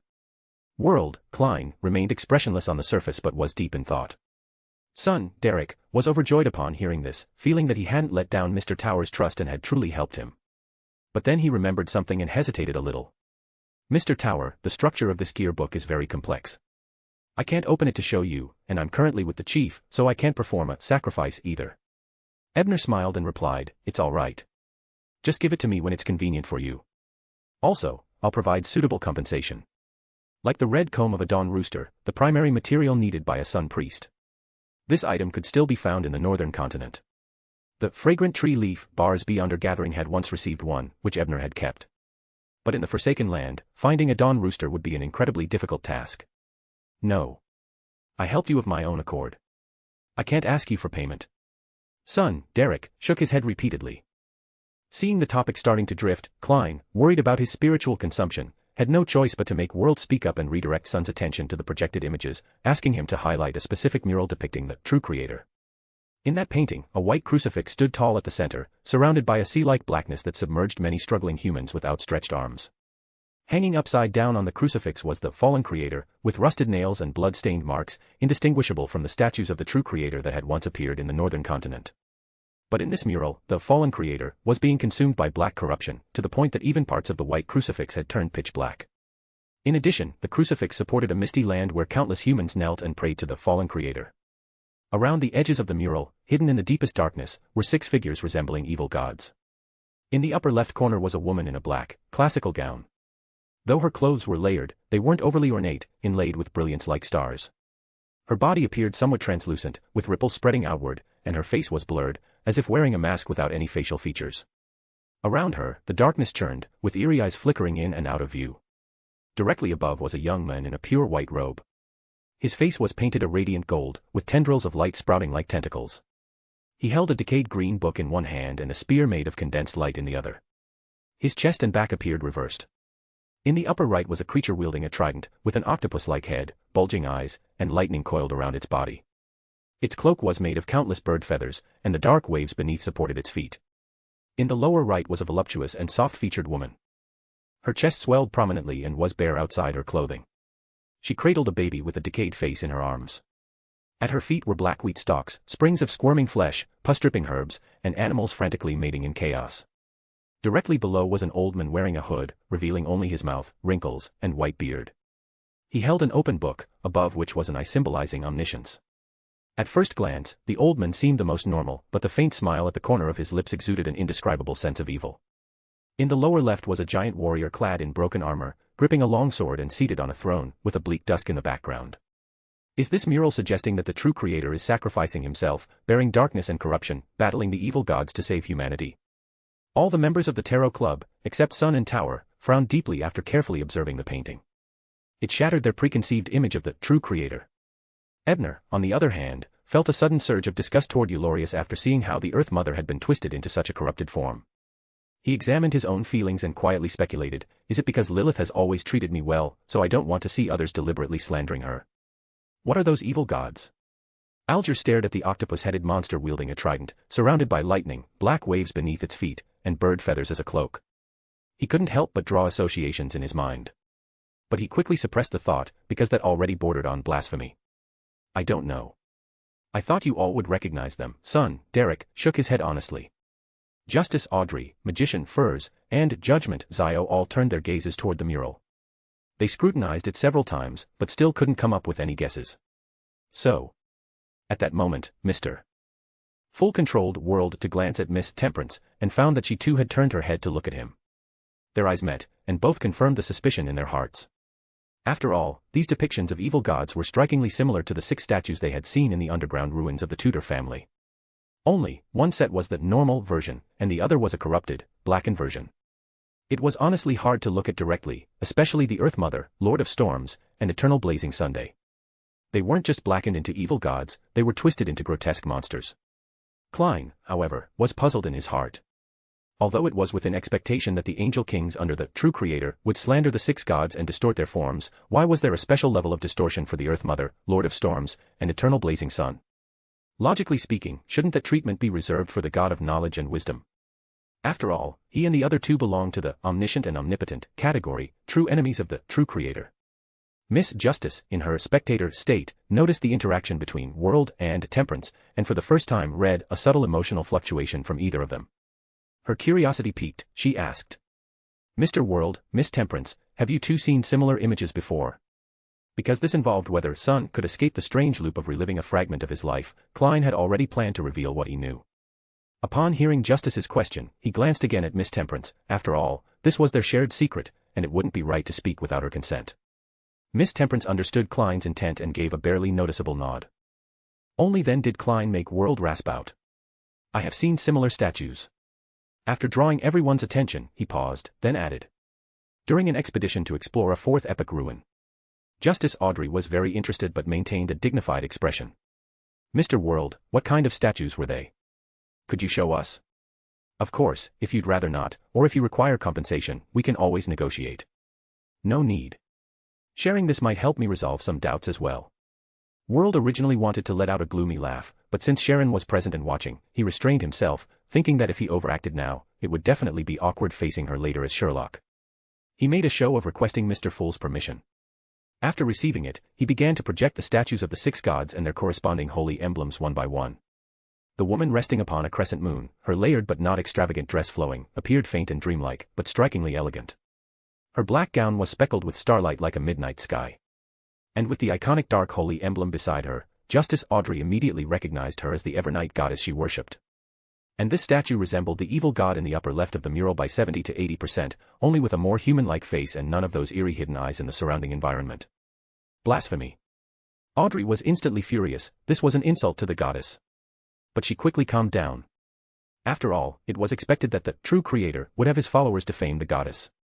But why would there be a humanoid statue of the goddess in an underground ruin? Weren't the orthodox deities only represented by symbols? Audrey frowned slightly, lost in thought. The hanged man Alger, however, confirmed his earlier suspicion and sighed. So the mural depicts distorted forms of the 6 gods. They really did once have human forms. Son Derek was first stunned to realize that the evil gods in the mural were actually the 6 gods worshipped in the normal world outside. But he soon stopped focusing on that, as it didn't help his current situation. After thinking for a moment, he asked again. Is this mural a key point? Unfortunately, no one could give a definitive answer, not even Ebner. These concrete images were not the originals, they came from Derek's memories, and couldn't be thoroughly analyzed. Although in the original novel, it was indeed a key clue, Ebner couldn't be certain whether the butterfly effect had changed things. At this point, we'll have to see whether the fate beacon proves to be as reliable as it was in the original. Ebner muttered silently to himself. Just as he was thinking this, the fool, seated in his high-backed chair, leisurely adjusted his posture. He tapped the edge of the mottled long table with his fingers and gave a soft chuckle toward the excitedly attentive members. Rose Redemption. End of this chapter. Chapter 647, New Diary Entry. The reason Klein said the name, Rose Redemption, was because he suddenly remembered the incident a few days ago when he, Sharon, and Mr. Tower had encountered that evil spirit. At that time, the evil spirit had claimed that Rose Redemption was closely related to the birth of the true creator. If one traced the organizations that worship the true creator, step by step, they would inevitably come into contact with Rose Redemption. And Son had mentioned before that during Silver City's first exploration of the half-abandoned temple of the true creator, led by the shepherd elder, the name Rose Redemption had also been discovered. That evil spirit, as guessed by Mr. Tower, was likely a fusion of the souls of 3 angels. Sauron and Einhorn aside, since Medici, who called himself the Red Angel, was not only one of the Angel Kings but also claimed to be the founder of Rose Redemption, he was very likely a believer of the true creator as well. That would also explain why he was schemed against by Adam and Amon, who were also Angel Kings. After all, those 2 are likely enemies of the true creator. In fact, the Twilight Hermit Order that Roselle once joined might have been founded by Adam and Amon. That organization's trait, all that is spoken shall be known, is quite similar to 0-08. It probably stems from the authority of that Angel of Reverie. If I were to speculate boldly, perhaps after the death of the creator of Silver City, his Angel Kings split into 2 factions, one followed the Divine Sons to establish the Twilight Hermit Order, while the other followed the true creator, who may have had some connection to Silver City's original creator. But what exactly caused the enmity between them? Was it a matter of incompatible ideals? I'm digressing. Anyway, the Angel King who loved painting murals, the one Mr. Tower mentioned, is probably also a member of Rose Redemption, and the cycle of fate left behind was very likely part of Rose Redemption's arrangements. As Klein let his thoughts wander, he also prepared to end the topic and guide the Tarot Club back to its normal process. As for whether the name itself was the key point, Klein wasn't sure, nor did he worry. After all, the right to interpret the clue was in his hands. If Son misunderstood the true meaning, that would be his own problem. Still, after Miss Justice raised her hand and expressed confusion, Klein had World briefly repeat what the evil spirit had said back then. This prompted the Hanged Men, Justice, and Judgment to all begin linking Rose Redemption to the current situation in their minds. Only Ebner nodded quietly to himself, confirming that the solution remained the same as in the original story and hadn't changed due to any butterfly effects. He still had great trust in Mr. Fool's intuition. By this time, the members had digested World's explanation and turned their eyes toward the supreme being at the head of the table, only to see Mr. Fool smiling faintly without saying a word. Justice and the others could only give up on further questions with slight disappointment. They didn't mind this style of merely receiving hints without explanation. Beings at the level of gods often had such habits, and at times, what they gave weren't even hints, but revelations. Ebner thought for a moment, then turned to Derek and, combining it with the original plot, offered his advice.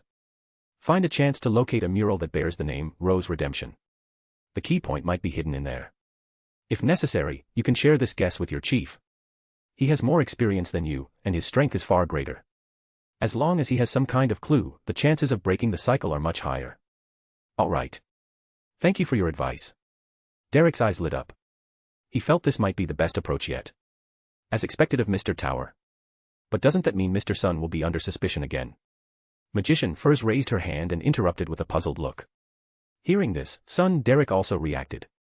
He pressed his lips together, but ultimately decided, no matter the suspicion, he had to lead his chief and companions out of that temple. Even if you do nothing, the suspicion won't completely disappear anyway. And besides, if the cycle of fate issue is resolved this time, everything will change for Silver City. Ebner responded with a smile. These words surprised both Sun and Justice, making them turn and look at him. The hangman Alger, however, revealed a look of realization and nodded thoughtfully. What would change? Magician Furs was confused at first but quickly caught on. You mean, that little boy? Yes. The appearance of someone from the outside world, and the path to the outside world, will give Silver City hope. At such a time, those who bring that hope, like Sun and the Shepherd Elder, will be treated with much more tolerance. They may even be used to counterbalance each other. Ebner nodded in explanation. The way out will definitely require the power of the fallen creator, and the danger of that evil god. Any intelligent creature with eyes and a brain will sense it. Your chief will never place all his bets on that being. He's bound to seek a force to counterbalance it. The hangman Alger, seeing the lingering confusion in Derek's eyes, kindly offered an extra explanation. Derek nodded, half understanding, and stopped dwelling on it. For him, the most important goal right now was still to break free from the cycle of fate, as soon as possible. Mr. Tower and Mr. Hangman both make such reasonable points. When it comes to analyzing matters and judging the situation, I'm still a long way off from them. Maybe I should go learn from Father. Justice Audrey felt a little disheartened and even had the urge to puff her cheeks, but quickly dismissed it. Such behavior would be ungraceful and undignified.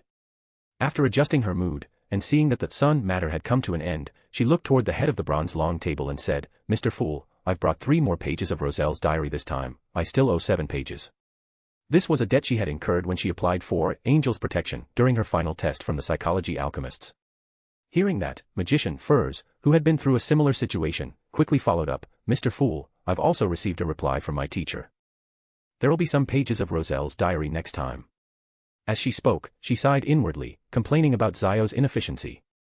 She's been with MI9 for so long, and still hasn't gotten hold of even a single page of Roselle's diary. Am I just not a priority? At that moment, Hangman Alger also said, I brought 3 pages this time. These were acquired at a Beyonder gathering at the Amiris Leaf Bar. Since he was saving up to buy the Ocean Songster potion formula from Miss Justice, he didn't dare to spend money recklessly, so he only bought 3 pages. Ebner thought for a moment, then also materialized 2 pages of a diary and submitted them, stating that he would continue accumulating contributions. Very good, Klein said with a soft chuckle. He glanced around, and seeing that no one else was submitting diary pages, turned to the hangman and asked, What do you need? Hangman Alger had clearly already thought it through and responded without hesitation, I want to know the name of the organization behind Duke Negan's assassination. After a pause, he added, I request a private exchange. Granted, Klein blocked the other's perceptions, and restored them shortly afterward. Seeing this, Justice Audrey felt a strange sense of pride. Mr. Hangman only learned the name, Twilight Hermit Order, a full week later than I did. But she quickly realized her own thoughts were a bit childish, and began repeatedly reminding herself, Audrey, you're no longer a naive and innocent young lady. You're about to become a Sequence 7 Beyonder. After answering the hangman's question, Klein picked up the 3 diary pages manifested by Justice and began reading them with anticipation. Roselle felt nervous during his first royal audience. Was that what revealed to him the allure of power? Is that why he later overthrew the Sauron family's rule in Intis? Nobles being fastidious about hygiene stems from the fact that certain Beyonders can spread plagues through filth. Which pathway does that belong to? Demon? Witch? Or prisoner? The sequence 4 of the Savant pathway is called Alchemist. The ritual requires extracting all life force in a given area. The Emperor felt, as I do, that the potion-based sequence system has far too many grim and insane aspects. Also, I wonder if he ever built that Gundam in the end. Even if he did, it was probably just a prototype. No way he mass-produced it. After reading the first 2 pages, Klein casually mused over them in his mind with interest, then picked up the 3rd page that Miss Justice had offered. May 12th. After emerging from the abyss, the condition of the Black Throne is terrible. We've been lost at sea for several days. Thank the gods, today, we finally sighted land. According to the ship's navigation instruments, it's a small island located in the sea region where the Fog Sea meets the Polar Sea. On the surface, there's nothing remarkable, but while searching for a water source, I stumbled upon the entrance to a ruin. This piqued my curiosity. I've decided to stay for a while to find out who left this ruin behind, and when. May 13th. Using certain special methods, I've obtained partial information about this ruin. It turns out to be a prison jointly built by the Black Emperor and the Death Emperor.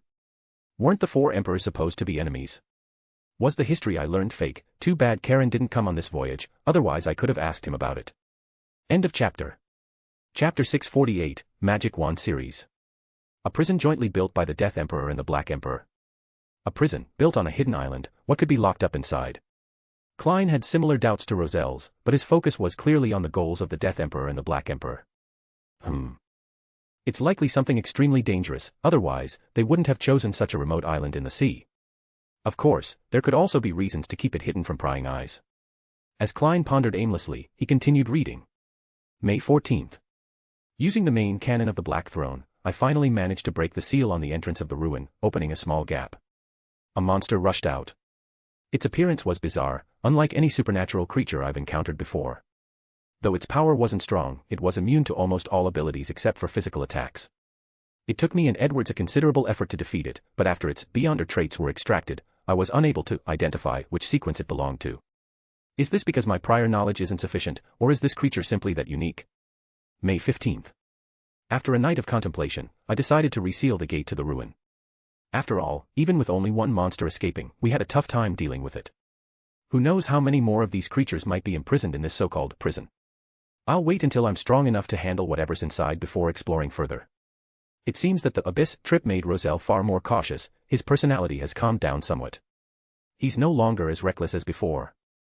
That makes sense, though the Emperor was a bit childish and always thought of himself as the main character. If he truly hadn't learned from his mistakes, he would never have achieved the things he later did. But a monster that can only be harmed by physical attacks, while immune to other Beyonder abilities. What could that be? I remember seeing something similar in the Sea Battle live stream with Mr. Tower, where a demigod arbiter used the ability, Mystical Weakening, Reality Enhancement, to achieve similar effects. But that was a demigod ability. The creature Roselle recorded in his diary clearly didn't reach that level of power. After all, the Emperor was at most a middle-tier sequence at that time. Thoughts whirled through his mind. Klein set aside these 3 pages and picked up the 2 pages Mr. Tower had presented. December 2nd. I met Cullen's mother at Cullen's residence. She's a vampire countess, sequence 4 of the Shaman King pathway. Her name is Helen, and she's an exceptionally beautiful lady. Damn it, why did the vampires send Cullen, this dying wreck, to assist me, instead of sending his mother? What a pity. What a pity. Cullen is already my subordinate, my friend, I can't make a move on his mother. After all, she's from Lone, and their customs aren't as liberal as Intis. Upon reading this, Klein secretly shook his head. He didn't know whether to praise the Emperor for having some boundaries, or to disdain him for wanting to try his luck with any type of beautiful woman. Furthermore, it was obvious from his words that this guy still had unspoken intentions. December 3rd. Today, Cullen asked me for time off. When I inquired about the reason, I learned that Lady Helen had come to try her to inform her son that she was remarrying. Cullen's stepfather will be a bishop of the Earth Mother Church, and a divine chosen one. I suddenly feel like a certain secret dream I've held in my heart has shattered. As expected. Klein sneered inwardly and picked up the 2nd page Mr. Tower had submitted. This page didn't contain anything of value, though the previous one hadn't had much either. At least it had told Klein that Cullen's mother was named Helen, and that the vampires, or the apothecary pathway, sequence 4 was indeed called Shaman King. But on this page, aside from the Emperor's nearly embarrassing past, there was nothing worth Klein's attention. He merely glanced at it before letting it fade away. Next, he picked up the diary submitted by the Hanged Men. The first thing that met his eyes was Roselle's high praise for a certain witch. Klein was speechless for a while. He flipped through it and found that all 3 pages were contents he had already read in a diary submitted before Mr. Tower. Mr. Hangman, don't tell me you bought your diary from the same source as Mr. Tower. Klein complained inwardly but had no choice. As more diaries accumulated, the chances of getting duplicates would only increase. Sighing silently under the concealment of the grey fog, the fool acted as though he hadn't seen any eye-burning content and spoke calmly, "You may begin your transactions." Magician Furs immediately turned to the same side and looked at Justice with anticipation. "I've received a reply. My teacher has a pair of mirror dragon's eyes. The price is £1,000. Through her recent observations, Furs had confirmed that Justice was Audrey Hall, and the other party didn't seem to have intentions of keeping it hidden. She had even hinted during a recent private meeting that as long as the materials were available, she didn't mind overpaying. But even so, Furs was still a bit nervous. Her teacher, Dorian Gray Abraham, had a psychological limit of £800, which was already a big markup from the normal £500 or £600. And she had added another £200 on top of that. Though I submitted my manuscript at the last minute, the guaranteed royalties for the new book have finally arrived. My savings are up by another £300. But the funds needed for sequence advancement are even more daunting. Not to mention, the main materials for sequence 7 cost at least £500 to £600 each. As she waited for a response, Furs used reality to soothe her conscience. £1,000. Audrey's face showed joy. She had been acquiring materials for the psychiatrist potion for weeks now, and finally had a lead. She nodded excitedly. "All right, it's a deal." As for the few £100 of markup, that was less than the interest her industries earned at the bank over a few days. She agreed. She really agreed.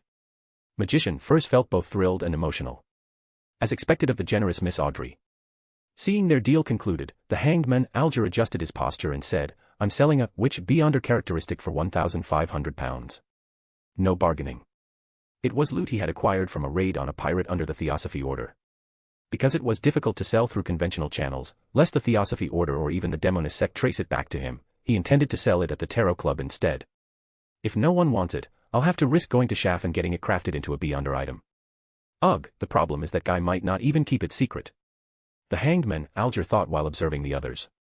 At that moment, Ebner raised his hand. "I'll take it." Since killing the Desire Apostle, he had been pondering what kind of item he should make from its characteristic. Unfortunately, he hadn't come up with anything good. But as soon as he heard the hanged man was selling a witch characteristic, inspiration struck. Why not make it into a transformation wand, and pair it with the one Mr. Gaston made for the King of the Five Seas as a series? The witch has black flames, the Desire Apostle has magma. How about making a transformation wand, fire? End of chapter. Chapter 649, Klein's Reminder. Hearing that the tower was interested in buying, the hanged man Alger felt a surge of joy. Still, he first glanced around, and seeing no one else placing a bid, he nodded and reminded him. This witch characteristic came from a pirate captain subordinate to the Theosophy Order. She may have some background within the Demonist sect. Be cautious when using it. He wasn't worried himself, since he had immediately sacrificed it to Mr. Fool for safekeeping, a trick he had learned from Mr. Tower. Seated in the high-backed chair at the head of the long bronze table, Klein's expression behind the grey fog became a little strange. When the hanged man had offered the characteristic, the spirit of that witch hadn't completely dissipated, allowing him to use spirit channeling to gather some rather worldview-shattering information. That witch whom Alger had killed was originally a man. Her first wife, who was supposedly her background, was a demoness of affliction from the Demonist sect. And that demoness of affliction, back when she was still a man, had been the father of Vice Admiral of Ailment, Tracy. Her wife had been none other than the White Saintess Katerina, whom Mr. Tower had mentioned several times.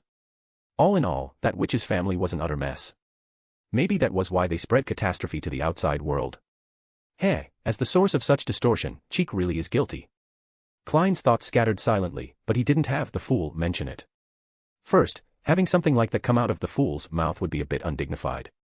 Second, he believed that with the Earth Mother backing Mr. Tower, he had nothing to fear from this matter. Just from seeing the terrifying artifacts Mr. Tower had carried with him in the underground ruins when facing those evil spirits, it was clear that even if the White Saintess came in person, she might not get the better of him. Though judging by Mr. Tower's reputation, he's more likely to be seduced by her beauty. Thank you for the warning. Unaware that Klein was making up wild stories about him behind the scenes, Ebner thanked the hanged man Alger and arranged to hold the ritual to exchange the item after the gathering. Once the deal was set, the hanged man Alger mentally calculated his remaining assets, then looked across at Justice Audrey and calmly asked, "Has there been any change in the exchange condition for the Ocean Songster formula?" Justice Audrey responded with a faint smile. "No change. It's still £7,000 or an extraordinary item of similar value, preferably the latter, and I can accept a certain degree of discount. I'll take it at £7,000. Once the tarot club ends, I'll ask Mr. Fool to pass it to you. The hanged man, Alger said firmly, feeling a momentary pang of pain. It was nearly all of his savings, but for a sequence 5 formula, it was worth it. £7,000. Magician, Furs quietly swallowed. She had just earned £200, pushing her savings past £500, and had started to feel like she finally had some capital. But now, seeing transactions that casually dealt in thousands of pounds, she was once again reminded of how poor she truly was. She sighed lightly, and seeing the others fall silent, raised her hand after some thought.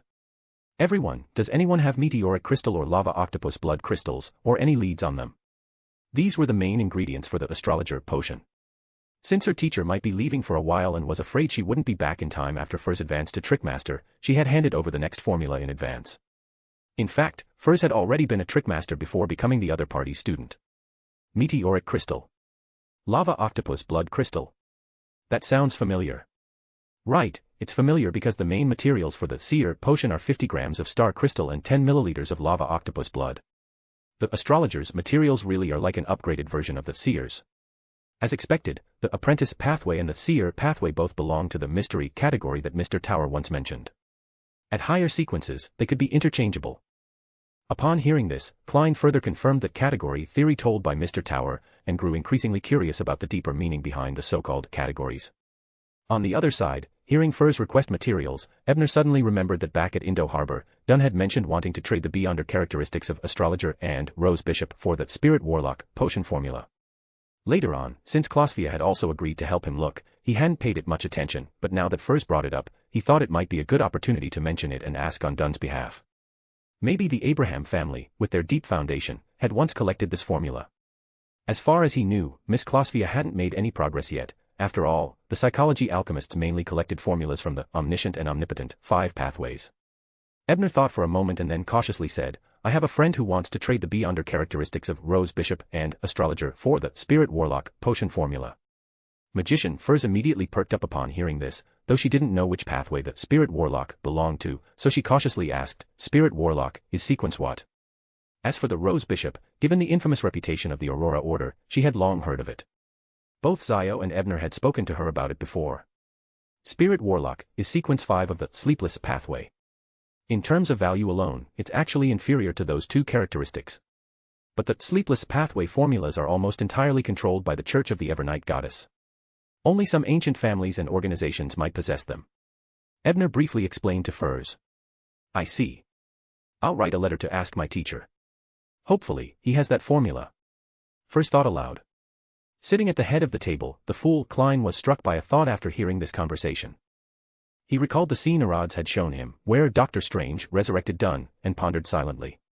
Spirit warlock. The friend Mr. Tower mentioned, could it be the captain? The captain has been stuck at the nightmare level for years, and since he now knows the acting method, it shouldn't be hard for him to advance to Soul Assurer. So, is he the one seeking the spirit warlock formula? I remember back in Backlund, before Lanerwis was killed by me, Iron Man had indeed killed a Rose Bishop. That was the infamous Iron Man vs. Hulk incident that stirred up the newspapers. And Mr. Tower is currently in Backlund. Could the captain also be in Backlund? Did he come for 0-08 and Ince? Has he also noticed the anomaly in Prince Edisac? But that place is very dangerous. I must give him a reminder. At that thought, Klein had the world take the initiative to speak. I've received some recent intelligence suggesting that something major is brewing in Backlund. It may bring great instability, perhaps even a tragedy. As he spoke, he looked toward the tower and said sincerely, Mr. Tower, what are your thoughts on this? End of chapter. Chapter 650, Eye of the Goddess. What do I think? Is this the part where I'm supposed to dramatically say, there's something fishy going on here? Ebner grumbled inwardly, then began seriously considering Klein's intention behind asking him this question. He must have noticed, just like in the original storyline, that something was off about Prince Edisac, and that the sealed artifact 0-08 was interfering again. So, was he trying to use my perceived authority in certain areas to give everyone a warning? With that in mind, Ebner carefully replied, indeed, a conspiracy is brewing in the shadows. It might be from the Demonist sect, or perhaps from the Aurora Order. He deliberately didn't mention 0-08 or any specific details, lest Justice, Magician, or even Temperance dig into the matter too directly and get noticed, thus putting themselves in danger. Besides, even if the Great Smog incident were averted, as long as the royal family still wanted to use it to cover up the missing population, they'd surely fabricate another tragedy. At that point, without the plot foresight he once relied on, he wouldn't be able to stop it in time. Maybe the casualties would even surpass the original version. So rather than trying to change anything, he might as well rely on his foresight to save as many people as he could during the incident. That way, he could at least face himself with a clear conscience. After all, with his current strength, this was the most he could do while keeping himself safe. Justice and Magician, both ladies living in Backlund, frowned. The information provided by both Mr. Tower and Mr. World was far too vague. Without knowing what or where the unstable elements or potential tragedies were, there wasn't much they could do to prepare. Even reporting it wouldn't be possible with such thin intel.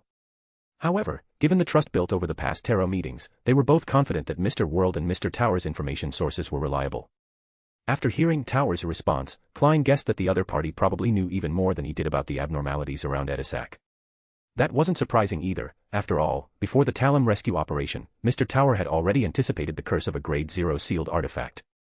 Clearly, he had his own sources of intelligence. His earlier question had only been meant to double-check. In that case, the captain, being a friend of Mr. Tower, should also be aware of the danger. Seems like I was worried for nothing. Thinking this, Klein had the World sigh and say in a hoarse voice, "The information I've received is contradictory.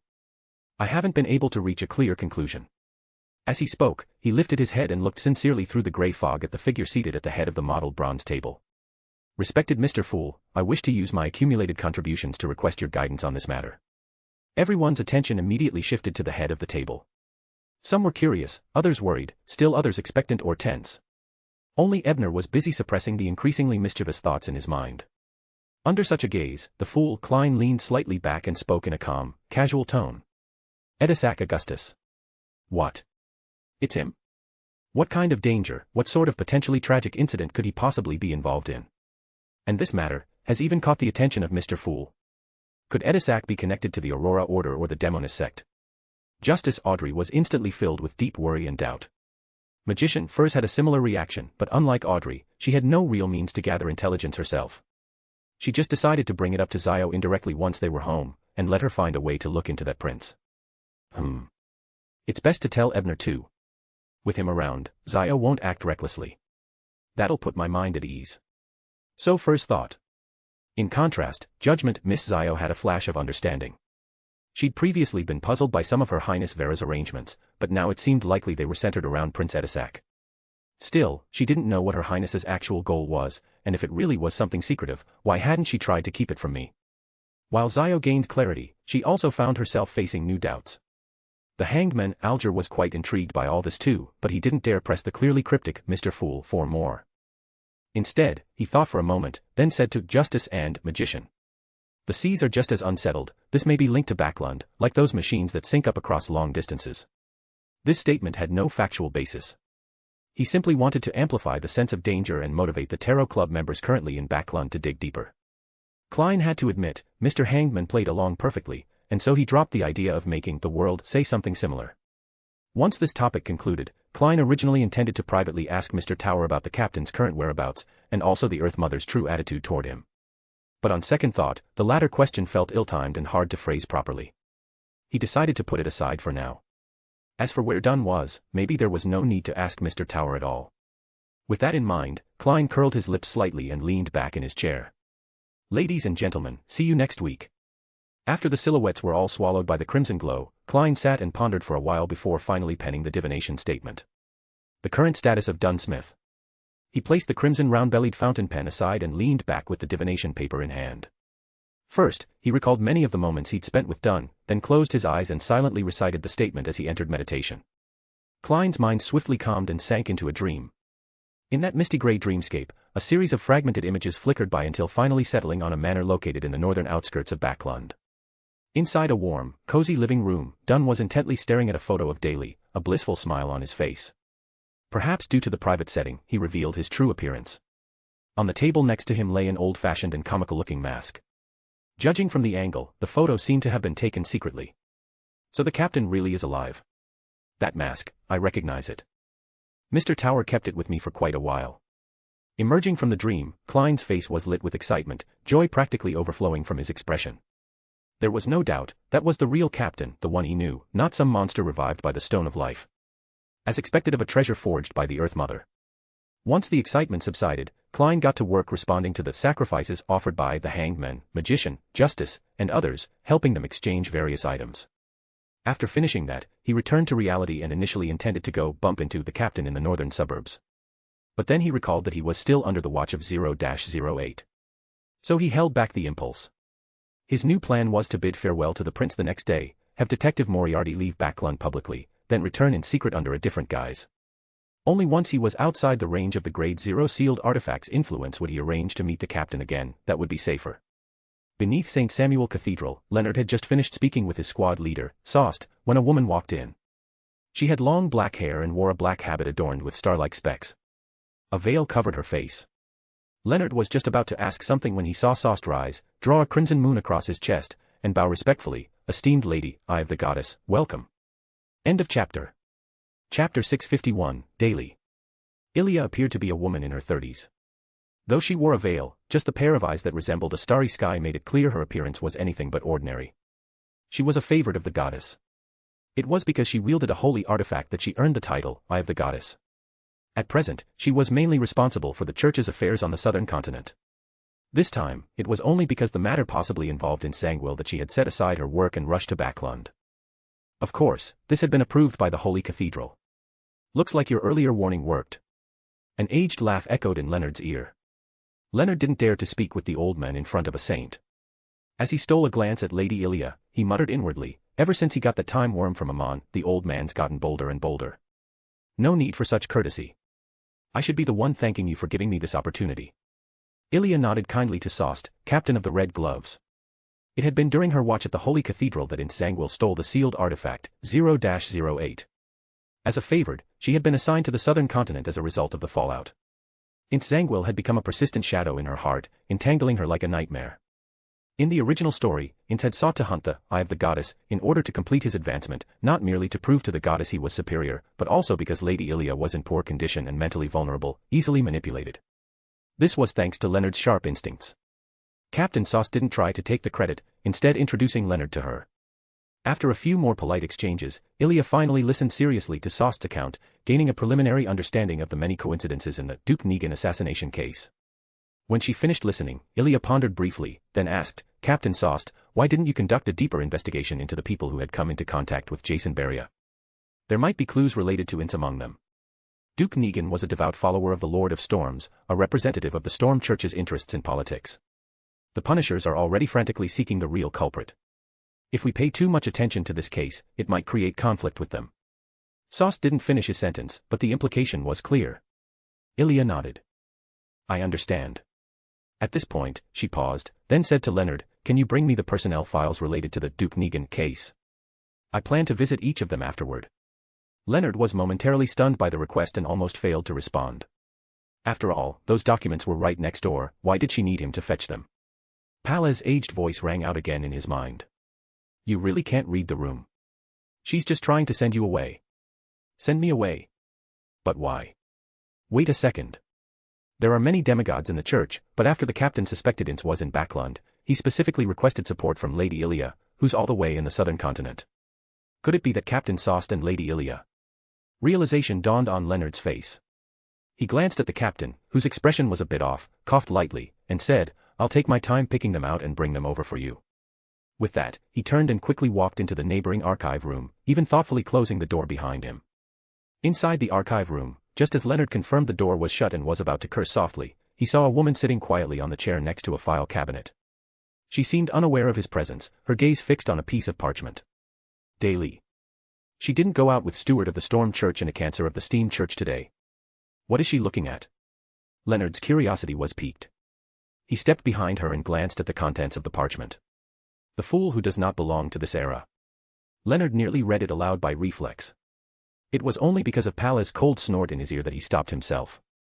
At that moment, Daly noticed him and smiled. Standing like that behind a lady won't make her feel very comfortable. Leonard's face turned awkward. He didn't respond to the teasing and instead asked, "You're staring at the title, The Fool, so intently, what are you thinking?" At his question, Daly's gaze shifted slightly, and then her expression turned serious. She asked, in your opinion, what's the best way to investigate a mysterious organization? Infiltrate from within. As he said that, Leonard suddenly stopped, eyes widening as he looked at Daly. You want to recite his name and draw his attention. Are you insane? People always need some excitement. Life can't always be calm. Sometimes you have to climb toward the summit and enjoy a bit of ecstasy. Daly didn't deny it. She responded with a teasing tone. Seeing that Leonard was about to speak again, she added with a smile, of course, seeking this kind of thrill requires a certain degree of protection. I wouldn't act recklessly during dangerous times. You really haven't changed at all. Leonard breathed a sigh of relief and said thoughtfully, but I think your mood seems better now. When you used to make jokes like this, the flavor, I guess that's the word, was way heavier. Actually, I've gotten more curious now. I'm plotting to obtain a dead man. Daly seemed to hint at something, though it also felt just like her usual tone. Leonard's mouth twitched slightly, but he still said seriously, if you're going to steal corpses from a cemetery, I'll report you the moment I find out. Though, for the captain's sake, you probably wouldn't go that far. The captain here referred to Dunn. It's precisely because of your former captain that I want him. Daly was silent for a few seconds, then smiled brightly and said, you're worried I've lost control. Actually, I just want to pray to the fool and see if he might grant me a dead man. That idea's even more dangerous than losing control. Leonard thought that to himself, but he finally relaxed. The other party should be well aware of the danger posed by a hidden existence. Saying something like this now was probably just a joke directed at him. After all, dead people were everywhere, there was no need to pray to the fool for one. But Daly's gaze returned to the parchment again, as if lost in thought. The carriage exited the western district and turned south at a junction, soon arriving at a military base. Having quietly followed Detective Isengard, Ebner quickly arrived at a hard-packed dirt square alongside his teacher. There stood a massive object painted in deep blue and pure white. It was a dirigible. It stretched dozens of meters long, with a solid yet lightweight alloy frame extending from the body, intertwining and supporting an airtight, waterproof fabric that contained gas bags. Below were ports for machine guns, bomb bays, and cannon mouths. At this moment, the high-combustion steam engine had yet to hum, and the corresponding propeller blades hadn't begun to spin. Everything remained very quiet. Isengard had pulled some strings to board the dirigible and head directly to Rad County in the south. From there, he would transfer to a train, pass through Fanepotter, and return to Lenberg. As for whose connection he'd used, naturally, it was that of Major Kessia from Military Intelligence Division 9, mentioned by Bishop Alyssa Linton of the Lever Church. She was currently stationed in Rad County. While waiting to board, Ebner once again bid farewell to his teacher and wished him a happy new year. You should head back first. Even though you have Miss Zio's pass and have transformed into her appearance, this is a military base. There's no guarantee a certain bigwig won't pass by and see through it, said Detective Isengard with a smile, lifting his suitcase. Ebner glanced around and noticed that several other passengers nearby seemed to be people with similar connections, just like his teacher. He shook his head and said, since I've escorted you this far, I should see it through to the end. Isengard didn't insist. He merely laughed at himself. Next time we meet, I should have advanced to polymath. I won't be trailing behind my student anymore. No. Even if you become a polymath, you'd still be one sequence below me. Ebner didn't mention that he was already a mysticism magister. After all, this promotion speed was far from normal, he didn't want to scare his teacher. The two of them chatted a while longer. Finally, the dirigible began its boarding check. Ebner watched his teacher hand over his documents and ID to the officer standing by the gangway and then step by step board the aircraft before turning and leaving the airstrip. Just as he reached the base gate, he suddenly saw a beautiful woman walking toward him, her features brimming with heroic spirit. When she saw Ebner in Zio's form, she was momentarily stunned. Then her eyes deepened, and a thin mist seemed to rise faintly, but it vanished almost immediately, as if it had been an illusion. End of chapter. Chapter 652, Happy New Year. But Ebner was certain that the faint mist that had suddenly appeared wasn't an illusion. Strangely, it even felt familiar, like he had seen it somewhere before. While he was deep in thought, the heroic-looking woman across from him seemed to come back to her senses. She nodded slightly to Ebner, who had transformed into Zio's appearance, and smiled faintly. Very similar, but a bit too tall. After saying this, she didn't linger and walked toward one of the office buildings within the base. Yeah, I know I'm a bit tall. But with the faceless abilities I can currently mimic, this is the best I can do. Grumbling inwardly, Ebner climbed into the same carriage that had brought him here and thought to himself. Judging by her appearance and attire, she must be Zio's superior, Her Highness Vera, the youngest sister of George III. She recognized that I was impersonating Zio but didn't expose me. Was it because of Zio? Still, this princess, who never appeared in the original story, probably has quite a few secrets. And that mist. What was it? It felt familiar yet dangerous. Could it also be something left behind by a previous transmigrator? Carrying these doubts, Ebner performed today's prophecy as usual, but unexpectedly, he didn't receive any results. His heart instantly tightened. That either meant there was a high-level force interfering with the princess's fate, or her fate had been shrouded. Either way, it meant this Princess Vera was anything but simple. And someone that exceptional seemed to value Zio quite highly, even trusted her as a confidant. Why? What's so special about Zio? As these thoughts raced through his mind, Ebner didn't return to the East Borough immediately. Instead, he had the coachman drive him to the house in the Cherwood Borough where Zio and Furs lived. At the same time, Princess Vera, who had entered the office building, let out a soft sigh and murmured quietly to herself. So it really is him. Humph, Hermes probed for so long, and in the end actually ruled him out. It's still not time yet. At the very least, not until he becomes a demigod. Cherwood Borough, 15 Minsk Street. Klein descended to the first floor and sat in the living room, enjoying the warmth radiating from the fireplace. He rocked gently in the armchair. He wasn't reading the newspaper, flipping through magazines, or browsing books. He was waiting for Miss Sharon to arrive. He would soon be leaving Backlund, and there were still matters to discuss with her. That's why, after the tarot meeting, he'd sent an invitation to her via Mr. Fool. Just as Klein estimated that Miss Sharon should be arriving soon, the sound of the doorbell suddenly rang out, ding ding ding. Ah. Doesn't Miss Sharon always knock on the window when she visits? Why is she ringing the bell this time? Maybe it's not her. Wearing a home shirt and a cashmere vest, Klein got up and headed toward the door. During the process, the clown ability gave him a slight premonition about the visitor, and it was a bit unexpected. He opened the door and chuckled softly. Good afternoon, Emlyn. Shouldn't you be helping out at the Harvest Church around this time? The visitor was none other than Emlyn White, the handsome vampire with a touch of androgynous elegance, his hair slicked back at an angle. Upon hearing Klein's greeting, Emlyn's usually arrogant expression froze for a moment before he managed to recover. I have something to consult you about, Sherlock. Moriarty. Detective. Emlyn spoke each word deliberately. After inviting him into the living room, Klein returned to his armchair and asked with a smile. What's the matter? My consultation fee is £1, but I won't charge more than an hour. Emlyn White didn't pay attention to his words. Instead, he spoke in a pensive tone. A powerful figure asked me to do something. While that task could help me resolve some hidden dangers indirectly, it also carries considerable risk. I don't have many friends, and I don't want to worry my parents, but you're a well-informed beyonder detective. What would you advise? Refuse, or accept?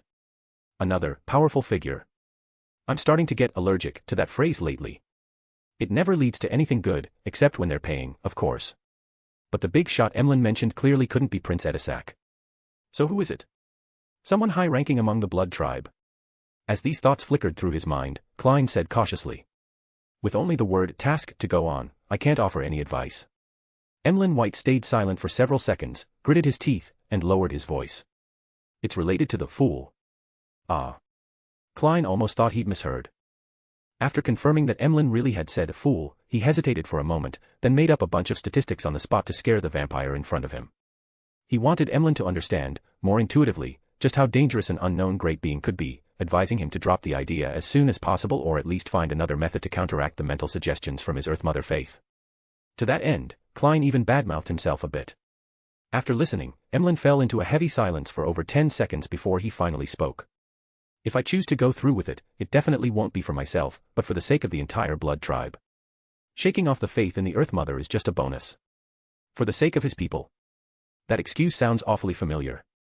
Didn't Mr. Hangman use a similar line to trick the sun into slacking during exploration? The only difference is, one coaxed someone into taking risks, the other coaxed someone into hiding and playing safe. Yep, this kid is definitely being tricked. Klein reached his conclusion and chuckled. A vampire of modest strength getting the chance to save the entire tribe, do you believe that yourself? Blood tribe. Blood tribe.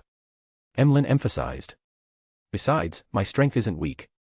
I'm equivalent to one of you humans at Sequence 7, and I specialize in combat. With that, he stood up and took his leave, leaving behind one final remark: take the suitcase from our last material trade as payment for this consultation. It took Klein a moment to react. Then he muttered to himself. Mr. Tower didn't even ask me for those few suitcases. Compared to him, this vampire is really stingy. But before he finished muttering, Klein caught a glimpse out of the corner of his eye. Miss Sharon was already sitting on the sofa, silently brewing a cup of red tea for herself and sipping it slowly. When she noticed Klein looking over, she gently set down her teacup and said meaningfully, "Praying to Mr. Fool is the same as." That was a phrase Klein had used earlier while talking himself down. She didn't finish it aloud, likely to avoid showing any disrespect toward Mr. Fool. "Miss, when did you arrive? And how much did you hear?" Klein smiled awkwardly and explained. "I was just trying to dissuade him. Besides, Mr. Fool wouldn't mind." Sharon shook her head slightly and said softly, "Believe in the power of the gods. Whether or not to accept him, that's a decision only Mr. Fool can make, not you. Believe in the gods' power, but don't believe in the gods' mercy. I've heard that saying before. But I really was making the decision for myself." Knowing that Sharon spoke out of genuine concern, worried that he might lose divine favor, Klein didn't argue. Instead, he simply nodded and said, "I'll be more careful from now on." After all, The Faceless truly did require deeper and more immersive acting. Afterward, knowing that Sharon had to remain in Backlund to await a certain opportunity and wouldn't be leaving easily, Klein entrusted her with several tasks he himself wouldn't be able to complete. For example, regularly paying old Kohler's informant fees, managing the shares he held in the bicycle company, and continuing to monitor Baron Pound's movements. Sharon carefully noted each matter down and assured him he could rest easy. Once everything had been handed over, and seeing that Sharon was about to leave, Klein smiled and said, "Let me say it in advance, Happy New Year. And please pass that wish along to Marek as well." Sharon was silent for 2 seconds, then pursed her lips and replied in a drifting voice, "Happy New Year." As soon as she finished, her figure began to fade and gradually vanished from the room. In the forsaken land of the gods, within the final hall beneath the true Creator's temple where an altar had been set up, Derek once again encountered the little boy who kept crying out for help. While the chief was still mulling things over, Derek took the initiative to ask about the boy's background. He had come across the sea by ship from Enmat Harbor. Just as Ebner and Alger had guessed, words like Enmat Harbor and the sea coming from the boy's mouth painted a vivid picture of a new world before Chief Colin, giving him a long-awaited glimpse of hope for Silver City's future. From the boy's recollection, they inferred that to reach the sea, they would need to pass through the ruins of the Giant's Court. At this point, Derek, despite the chief's skeptical and shocked gaze, took out that gear-covered book and asked the boy, "Do you remember this? If you do, can you tell me where you picked it up?" End of chapter. Chapter 653, The Eve of a Major Event. The blonde-haired, mild-mannered little boy turned to look at the gear-covered book in Derek's hand. His brow furrowed deeply, and his eyes filled with confusion. After a long while, he spoke as if recalling a distant memory. "I picked it up in a pile of ruins. It was the remains of a mountain that seemed to have fallen from the sky. And the book was found inside a half-collapsed tower atop the mountain. We once spent the night there. Father said it was something made by sinners who defied the Lord. It was a fallen star. I remember I always kept it with me. How did it end up in your hands?" Derek didn't answer his question. Instead, he continued pressing. "Why did you always carry this book with you?" "Because it helped me stay clear-headed," the boy, Jack, said, his expression gradually turning vacant. "Oh right, it also kept those ugly things quiet, made me feel less hungry." "What ugly things?" Derek asked cautiously. Jack didn't reply. Instead, he pulled aside his clothing, revealing his bare chest and abdomen. There, embedded within, were 2 eyes, a nose, and a mouth. They weren't drawn on, nor were they made of stitched-together jewels. They were real, actual eyes, an actual nose, and an actual mouth. And they didn't match. They seemed to belong to 3 different people. In an instant, a horrific image formed in Derek's mind. Jack, after devouring his companions, had used their remaining eyes, noses, and mouths to form a grotesque human face on his own torso. That face was serene and indifferent, and for some reason, struck Derek as familiar. It only took him a second or two to realize why. That face closely resembled the silver-haired angel from the murals above, the one standing atop the looping river. So it really is because of it that we keep repeating the same exploration. Derek's heart stirred. He instinctively shouted a word, as if it were a spell that could break the curse they were under. "Rose Redemption," he declared solemnly. Jack lifted his head and stared at him blankly. Then, his mouth slowly widened, so wide it reached his ears. "I'm so hungry. So hungry. Give it to me." Derek froze in place as he witnessed a fierce battle. By the time he regained consciousness, he was seated once more by the campfire in their encampment. Rose Redemption wasn't the right incantation. Maybe I should have taken Mr. Tower's advice and given the chief a few hints, he reflected deeply. Above the gray fog, Klein sat at the head of the bronze table, fingers tapping lightly as he gazed at the surrounding layers of spreading light curtains, expressionlessly observing the figures praying to him.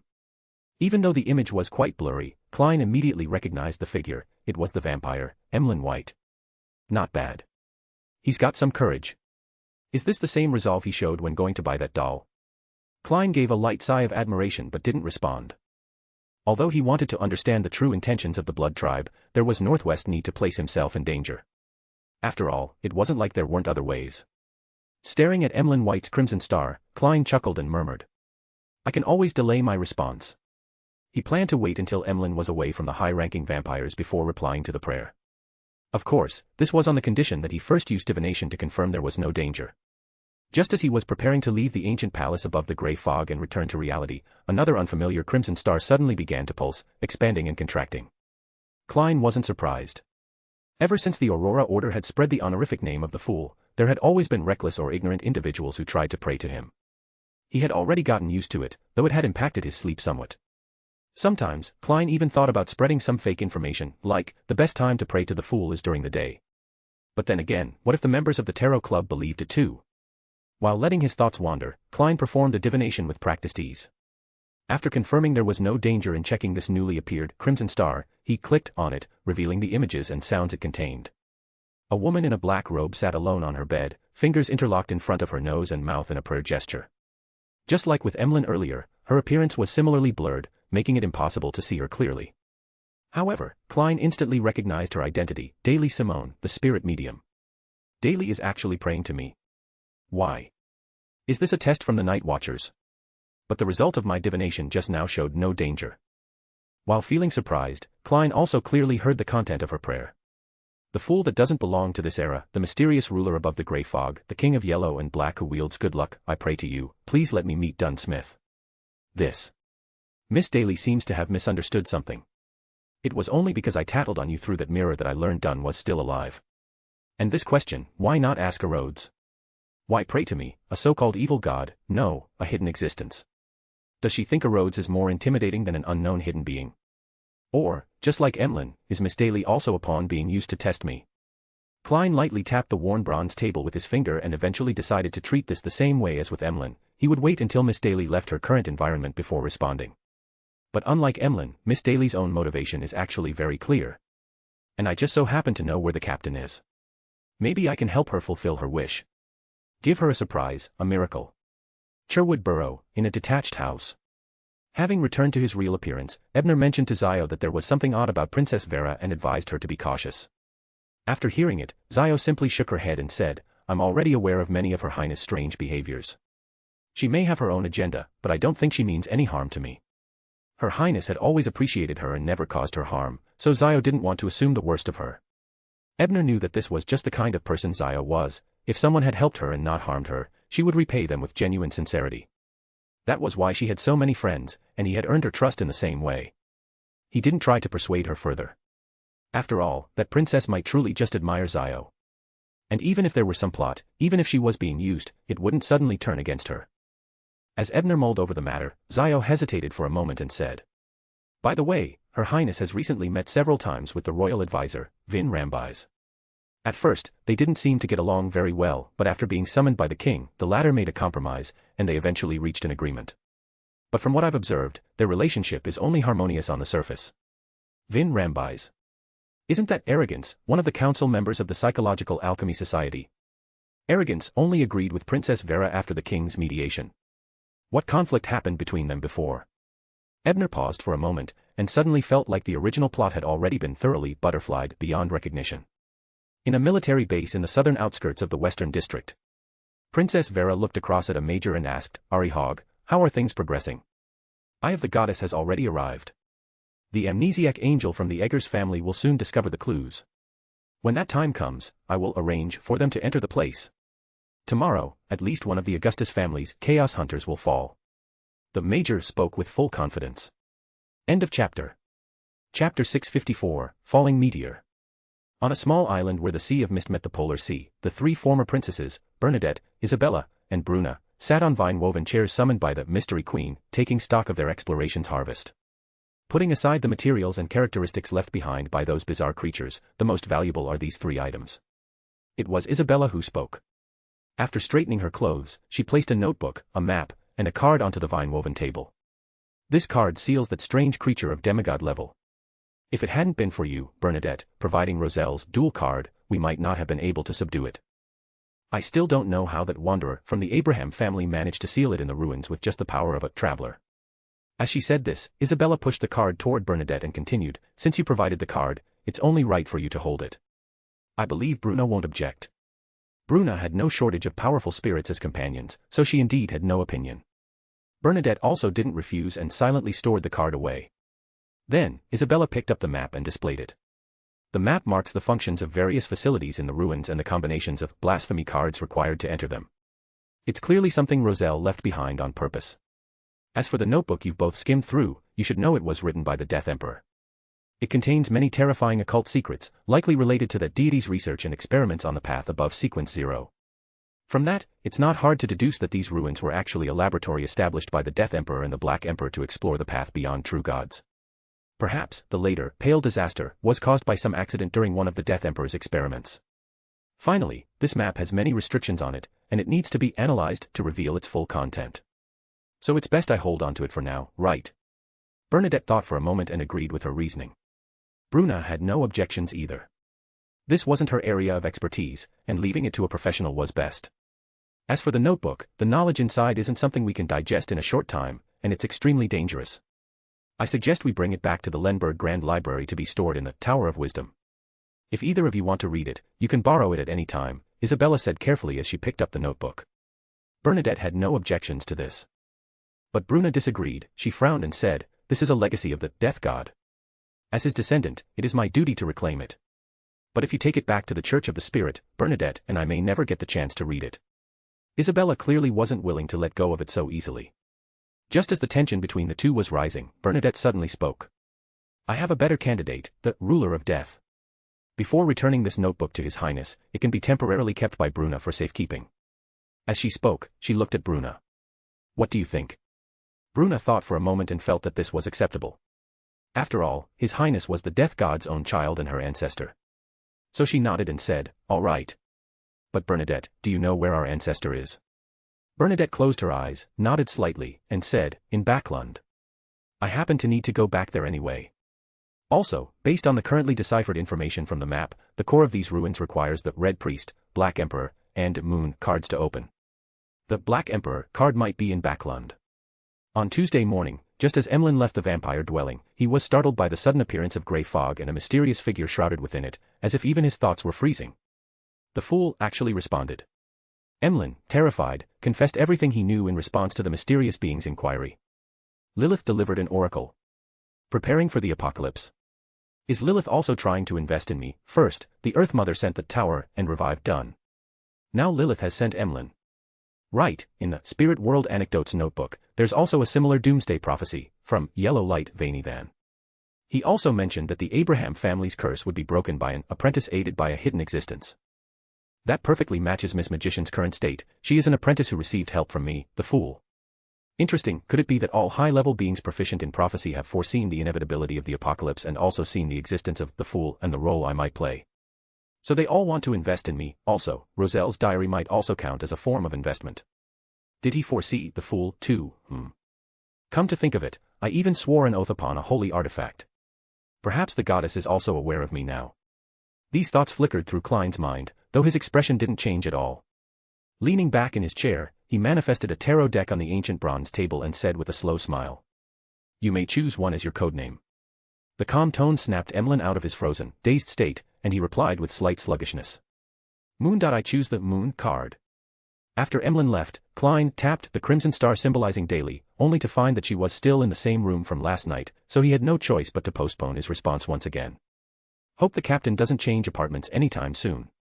Otherwise, Ms. Daly will have to chase after husband on her own based on the clues. Klein muttered a few words, then simulated the sensation of falling to return to reality. He dressed neatly, picked up his cane, stepped outside, and took a public carriage to the East Borough. At a greasy-tabled cafe on Black Palm Street, he enjoyed oat bread dipped in tender green pea and lamb stew while listening to Old Kohler report on the information he had gathered over the past week. Unfortunately, none of it held much value. Once Kohler finished speaking, Klein thought for a moment, then pulled out £2 in banknotes and slid them across the table. You already paid me just now. Old Kohler was startled and waved his hands in shock. Klein chuckled softly. I'll be heading south for vacation this week. After a year of hard work, it's time to take a break. I might be gone 2 or 3 weeks, so I'm paying your fee in advance. Hey, don't forget to keep collecting news for me. And if I don't return in 2 or 3 weeks, I hope you won't stop. I've already asked a reliable friend to stay in touch with you regularly. All right, all right. Old Kohler accepted the money, both thrilled and grateful. In that instant, he had already decided how he'd spend the new year. He planned to finally buy the curatum he'd been reluctant to splurge on, and pair it with his bread. Can't wait. Thank you, Detective Moriarty.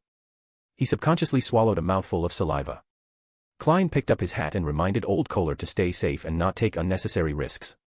Once he got Kohler's assurance, he left satisfied. At the same time, the Eye of the Goddess, Ilya knocked on the door of 15 Minsk Street, but received no response after quite a while. Not home either. Could he have gone on vacation just like Detective Isengard? Ilya found the situation rather coincidental. She had only chatted with Sost for a few hours, yet had already missed several key people involved in the Desire Apostle case.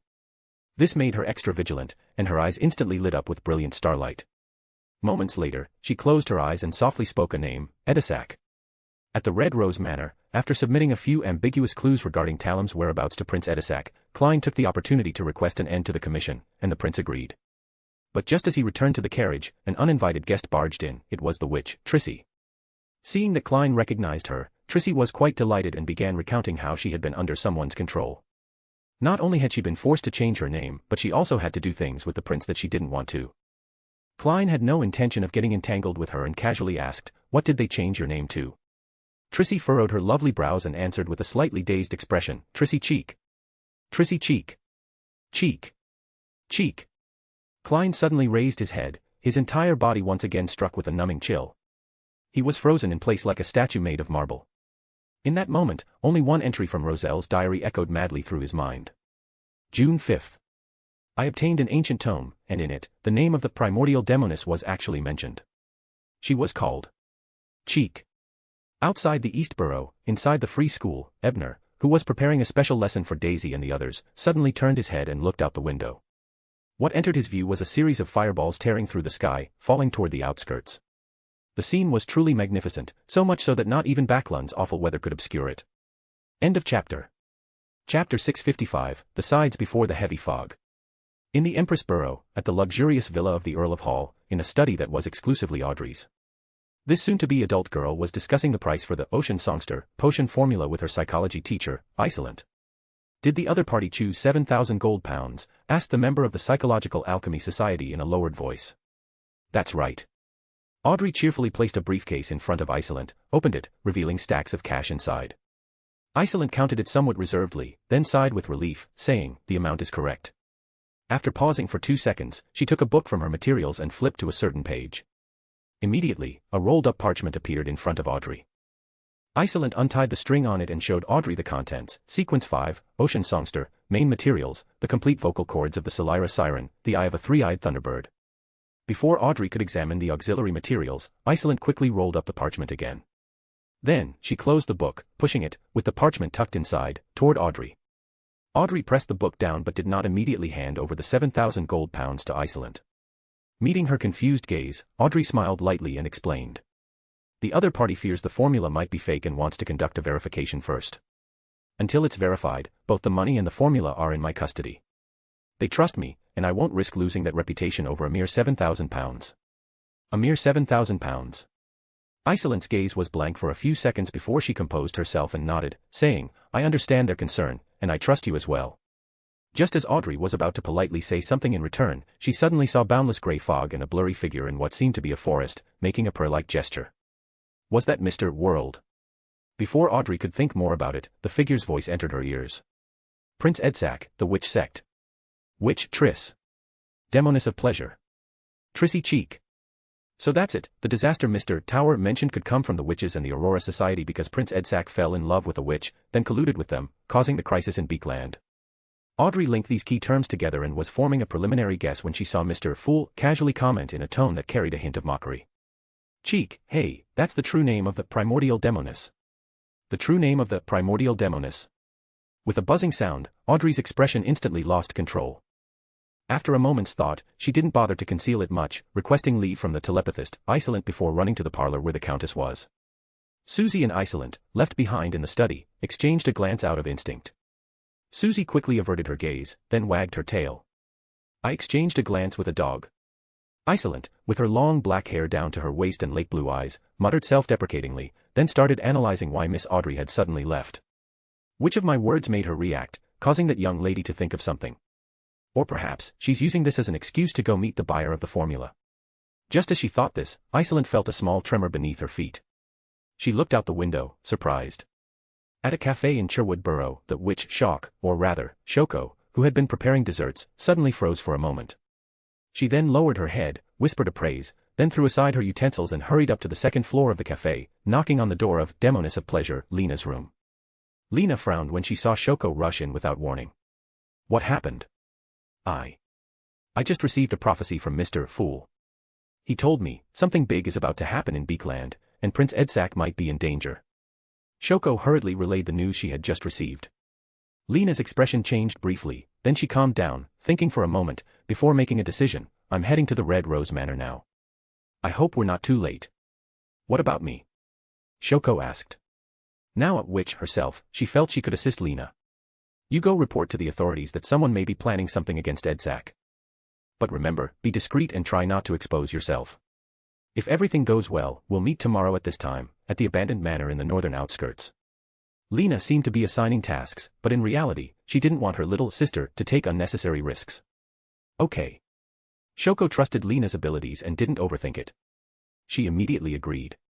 Just as they finished speaking, a simultaneous spiritual sensation made them look out the window. They saw fiery meteors slicing through the fog over Backlund, falling towards the outskirts of the Empress Borough. Is that the direction of Red Rose Manor? Lena's face showed urgency, and before she could finish speaking, her figure disappeared quickly, as though wiped away with a cloth. Immediately after, the window flew open.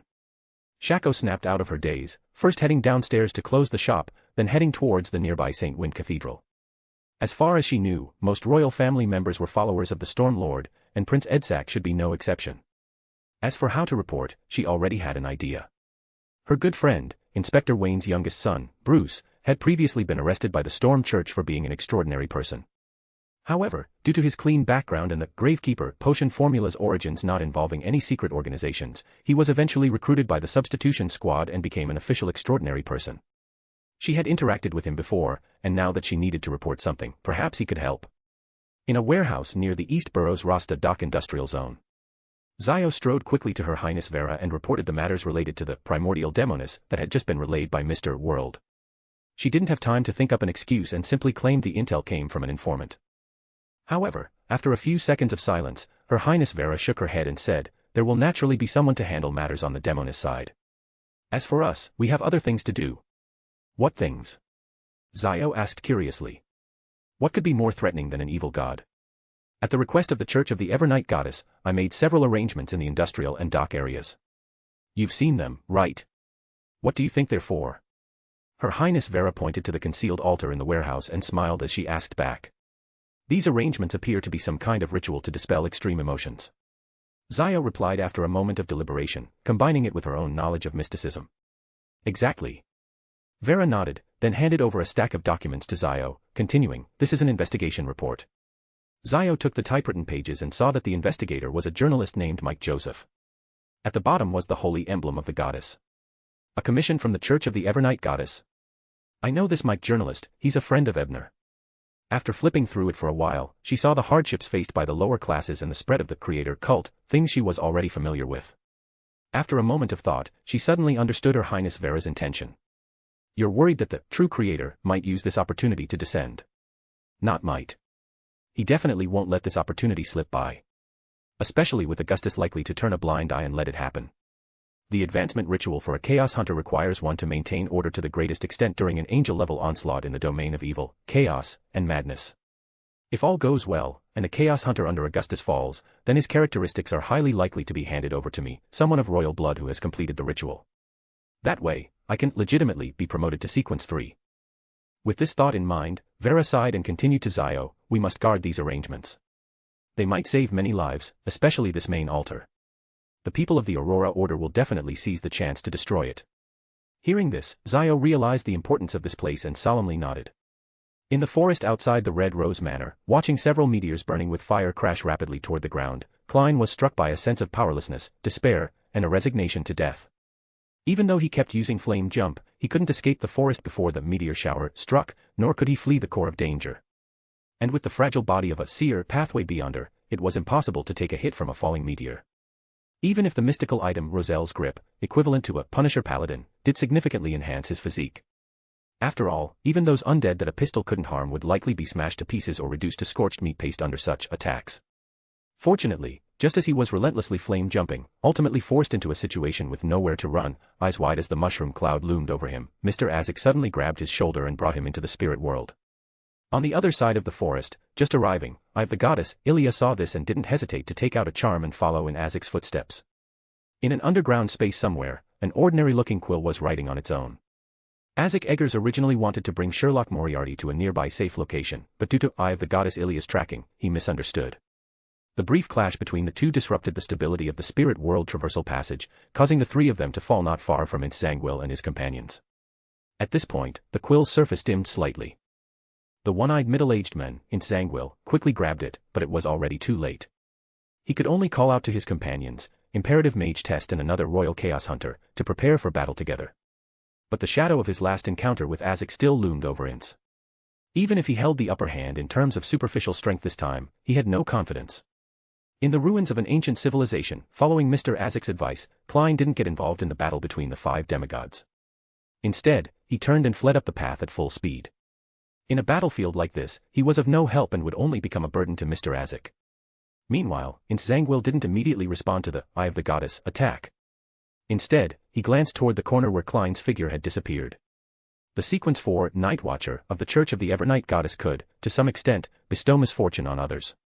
Yet after silently blessing Klein, Insangwil noticed that nothing happened, no tripping, no falling into a ravine.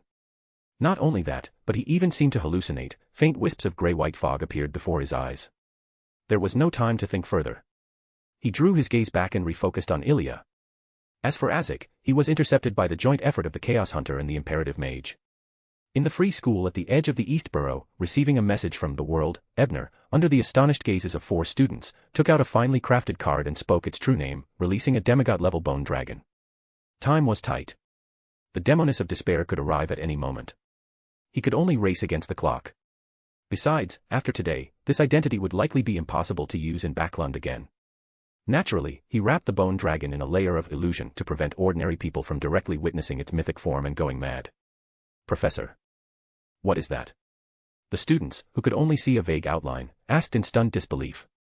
End of chapter. Chapter 656, The Great Smog End. Usually eager to answer any kind of question, Professor didn't respond for the first time to the students' inquiries. He stepped onto the back of the bone dragon and said to Daisy and the others, "Something's going to happen here soon. Gather the other staff members and head to the nearest church as quickly as you can." With that, he commanded the bone dragon to enter a state of psychological stealth, phasing through the wall and flying toward the East Burrow. In the classroom, the students exchanged looks of confusion. In the end, it was Daisy, who had once been saved by the hero bandit, Black Emperor, who came back to her senses first. She turned to Beck and the other 3 boys and said seriously, "Since Professor told us to hurry to the church, he must have his reasons. We shouldn't waste time."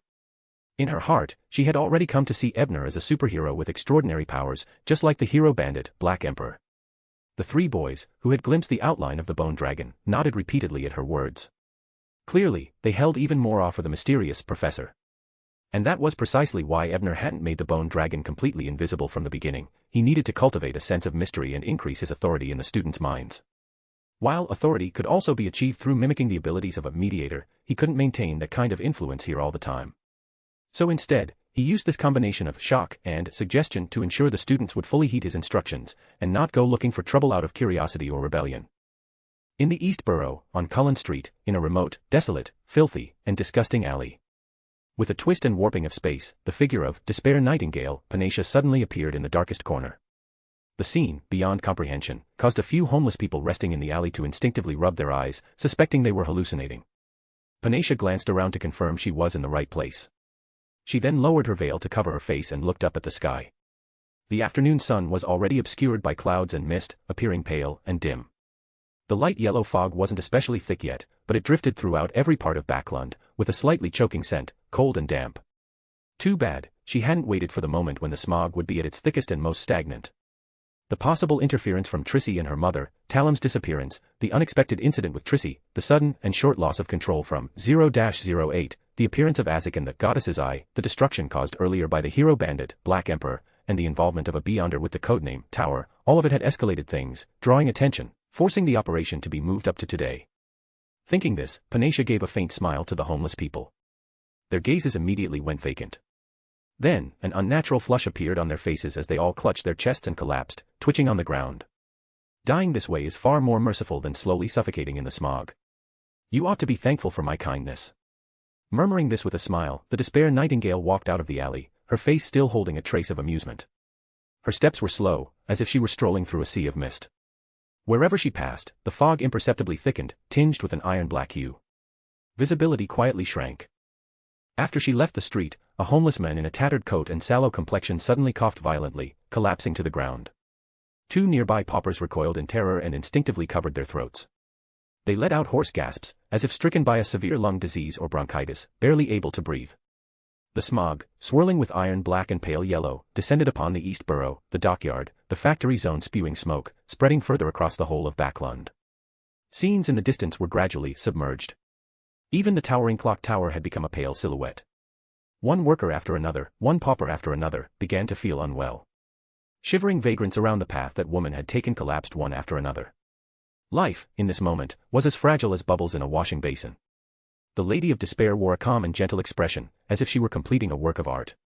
She walked among the passers-by without the slightest disturbance. The corners of her mouth curved upward as she chuckled softly. The history of the Lone Kingdom will remember this day. The Backlund Great Smog Incident. However, just as her words fell, a cold, sinister voice echoed from above her head, "Yes, I will remember it, because it will also be the day of your death." "Who is it?" At the sound of the sudden voice, Panacea spoke in alarm while seemingly raising her head to search for the source. In truth, a sharp, crystalline ice spear had already formed in her hand, and she hurled it upward without hesitation. At the same time, she used the recoil to rapidly retreat, attempting to slip into the next street and merge into the crowd. As for the abrupt change, the enemy who appeared so suddenly that even she hadn't sensed it beforehand, she was not without doubts. On the contrary, she was extremely puzzled. How could someone locate her secret whereabouts so quickly, as if they had been lying in ambush all along? It was no easier than destroying a major metropolis or teleporting directly from Backlund to the eastern biome of the southern continent. But as a sequence 4, Witch of Despair, someone who had advanced step by step from an assassin, she understood that at critical moments, one mustn't lose focus, mustn't hesitate. All questions could wait until safety was secured. Thus, she chose to distract the opponent with words, strike immediately, then take the chance to flee. However, she quickly discovered that no matter how hard she tried, she simply couldn't leave this street block. It was as if some invisible force confined her movement. The more she tried to escape, the more impossible it became. A demigod-level distortion ability. He didn't ambush me but chose to speak first. Was it to establish some sort of mystical connection with me and thereby twist my intent? Familiar with the abilities of the Black Emperor pathway, Panacea suddenly understood something. Realizing that she couldn't escape easily, she raised her head for the first time to truly face her opponent, and saw the young man dressed like a teacher, standing atop the bone dragon, looking down at her. The ice spear she had just thrown hadn't, as she expected, summoned a freezing storm to trap him in frost. Instead, it was easily neutralized by a ritual he had prearranged. My prophecy today was left for you. Of course I knew how you'd respond. The young man standing on the back of the bone dragon was, of course, Ebner. At this moment, having used the Cursed Tutor emblem to successfully exploit his opponent's own intent to trap her, he no longer hesitated. He immediately activated the pure white eyes, then fused with the bone dragon, transforming into a semi-mythical creature and pounced toward the witch. The witch had many means at her disposal, and Ebner himself was not a true demigod. Relying on spellcasting and arcane arts alone made it hard to defeat her. Close quarters combat offered the greatest chance of victory. On a street deep within the East Borough, Old Kohler was clutching a ham wrapped in paper and hurrying back to his rented apartment. He looked around warily, afraid that those ravenous folks whose eyes glowed like wolves might jump him and snatch away his New Year's gift. As he walked, he noticed the surrounding fog had thickened considerably. The once clear church bell tower in the distance was gradually engulfed by a mix of pale yellow and iron black, and even the nearby pedestrians more than 10 steps away were now nothing but vague silhouettes. Old Kohler suddenly had the feeling of being forgotten by the world. He raised a hand to cover his nose and mouth. "Why does the fog smell so awful today?" he muttered, quickening his pace. 1 step, 2 steps, 3 steps. Old Kohler felt his cheeks growing hot, his forehead burning up. His chest tightened, his throat grew uncomfortable, and he soon experienced difficulty breathing. His head began to feel foggy as well. Ha, ha, ha, he could hear his own labored breathing. His arms went limp, and the bag of hem dropped heavily to the ground. Old Kohler instinctively squatted to pick it up but collapsed there instead. He clutched the hem bag, struggling to pull it into his arms. At that moment, he felt phlegm welling up, choking his throat. He struggled desperately, letting out a wheezing sound like bellows being dragged open. Thump. In his blurred vision, he saw another person fall a few steps away, also gasping for breath, about the same age as him, in his 50s, hair graying at the temples. Just as despair clouded his mind, and he imagined seeing his late wife and children waving at him from afar, a beautiful lady in a Gothic-style court dress and a matching petite soft hat suddenly appeared before him. She poured a vial of potion into his mouth. As consciousness slipped away, Old Kohler's final thought was, "Is this lady an angel sent by the Lord to guide me to his kingdom? I was only here to check in with Sherlock's informant." Sharon silently responded in her heart as she helped him up. She had planned to bring the informant straight back to the Bravehearts bar, but after glancing back at the ham on the ground, she hesitated, then turned around to pick it up. The fog at the edge of the East Borough wasn't as thick yet, but many people had already begun coughing, among them Freya, who had come with Etris to help her mother collect laundry for washing. Having spent half a year adventuring at sea, Etris's expression changed immediately upon seeing the fog.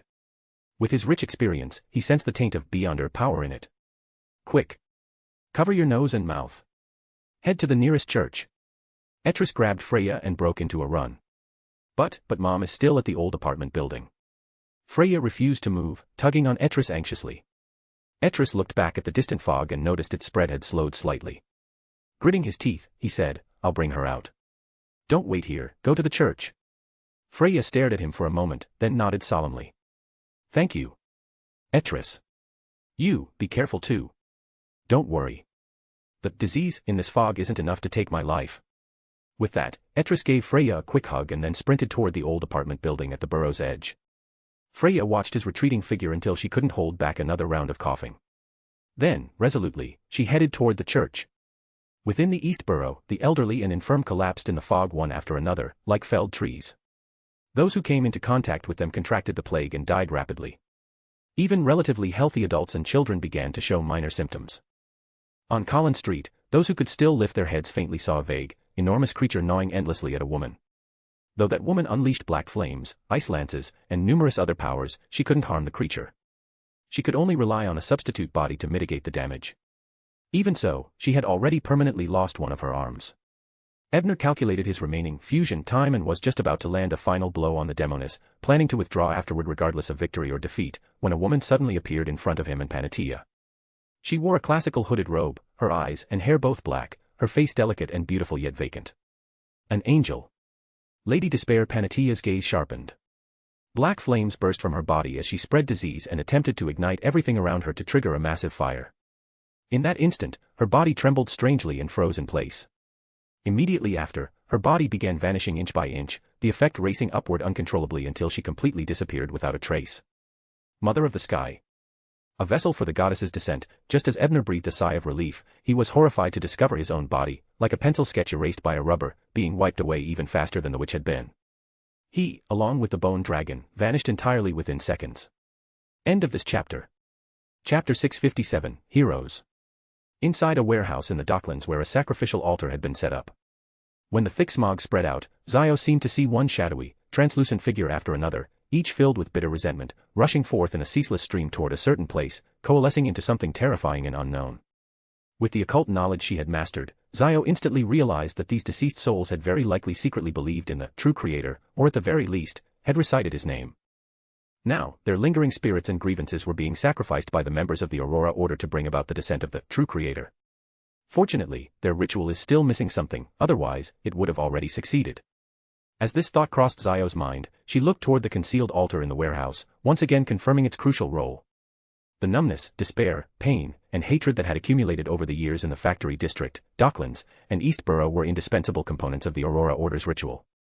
And thanks to Her Highness Vera's earlier arrangements, all of that extreme emotion had been absorbed into this place, delaying the descent of the evil god.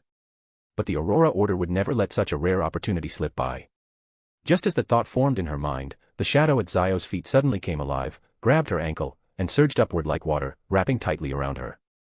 Zio's heart instantly tensed. She wasn't unfamiliar with this ability. Baron Conva had used it when they fought. She had only later learned from Ebner that this was the Dominate Shadow power of Sequence 4 Dark Knight on the Secret Supplicant pathway. A demigod of the Aurora Order had arrived. As that realization flashed through her mind, Zio was just about to use the demigod-level artifact Her Highness had lent her, the Fong of the Stars, to sever the shadows, when a majestic female voice rang by her ear. Deprive. In an instant, those animated shadows seemed to be stripped of their souls and collapsed to the ground, returning to ordinary shadows. At the same time, a man wearing a long black clerical robe slowly stepped out of the darkness.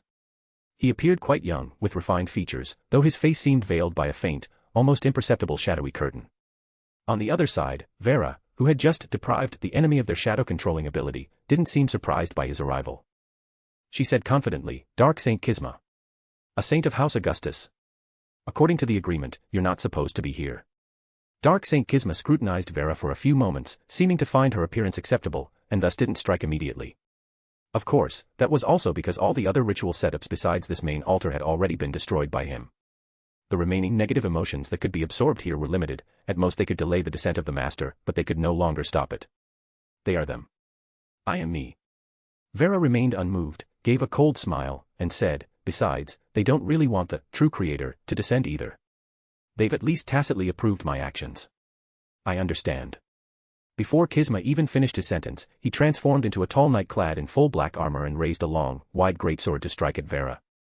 At the same time, a twisted and wavering black shadow rose from a corner. It was a soul Kisma had pastured, a powerful vampire from the Forsaken Lands, a Sequence 4 Shaman King of the Moon Pathway. If a shepherd is pasturing a being at the demigod level, their solid soul can be directly released, but only one at a time, unless the shepherd has reached Sequence 3, Trinity Templar.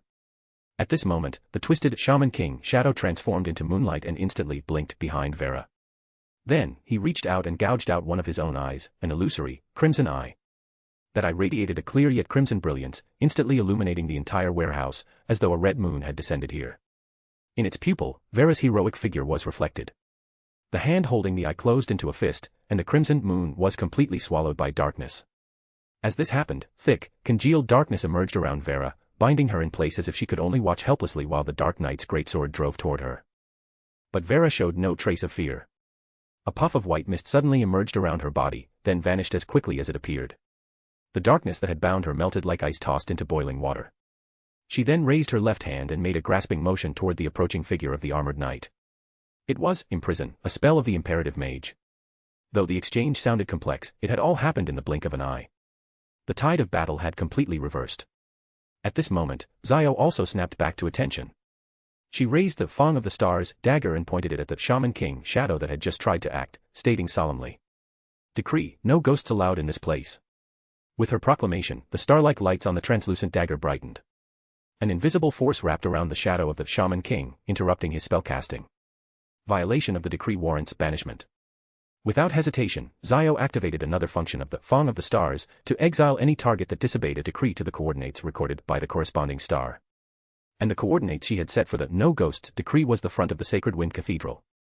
On the other side, a door appeared beneath the Shaman King shadow's feet. As it struggled against the decree's power, it was dragged into the door.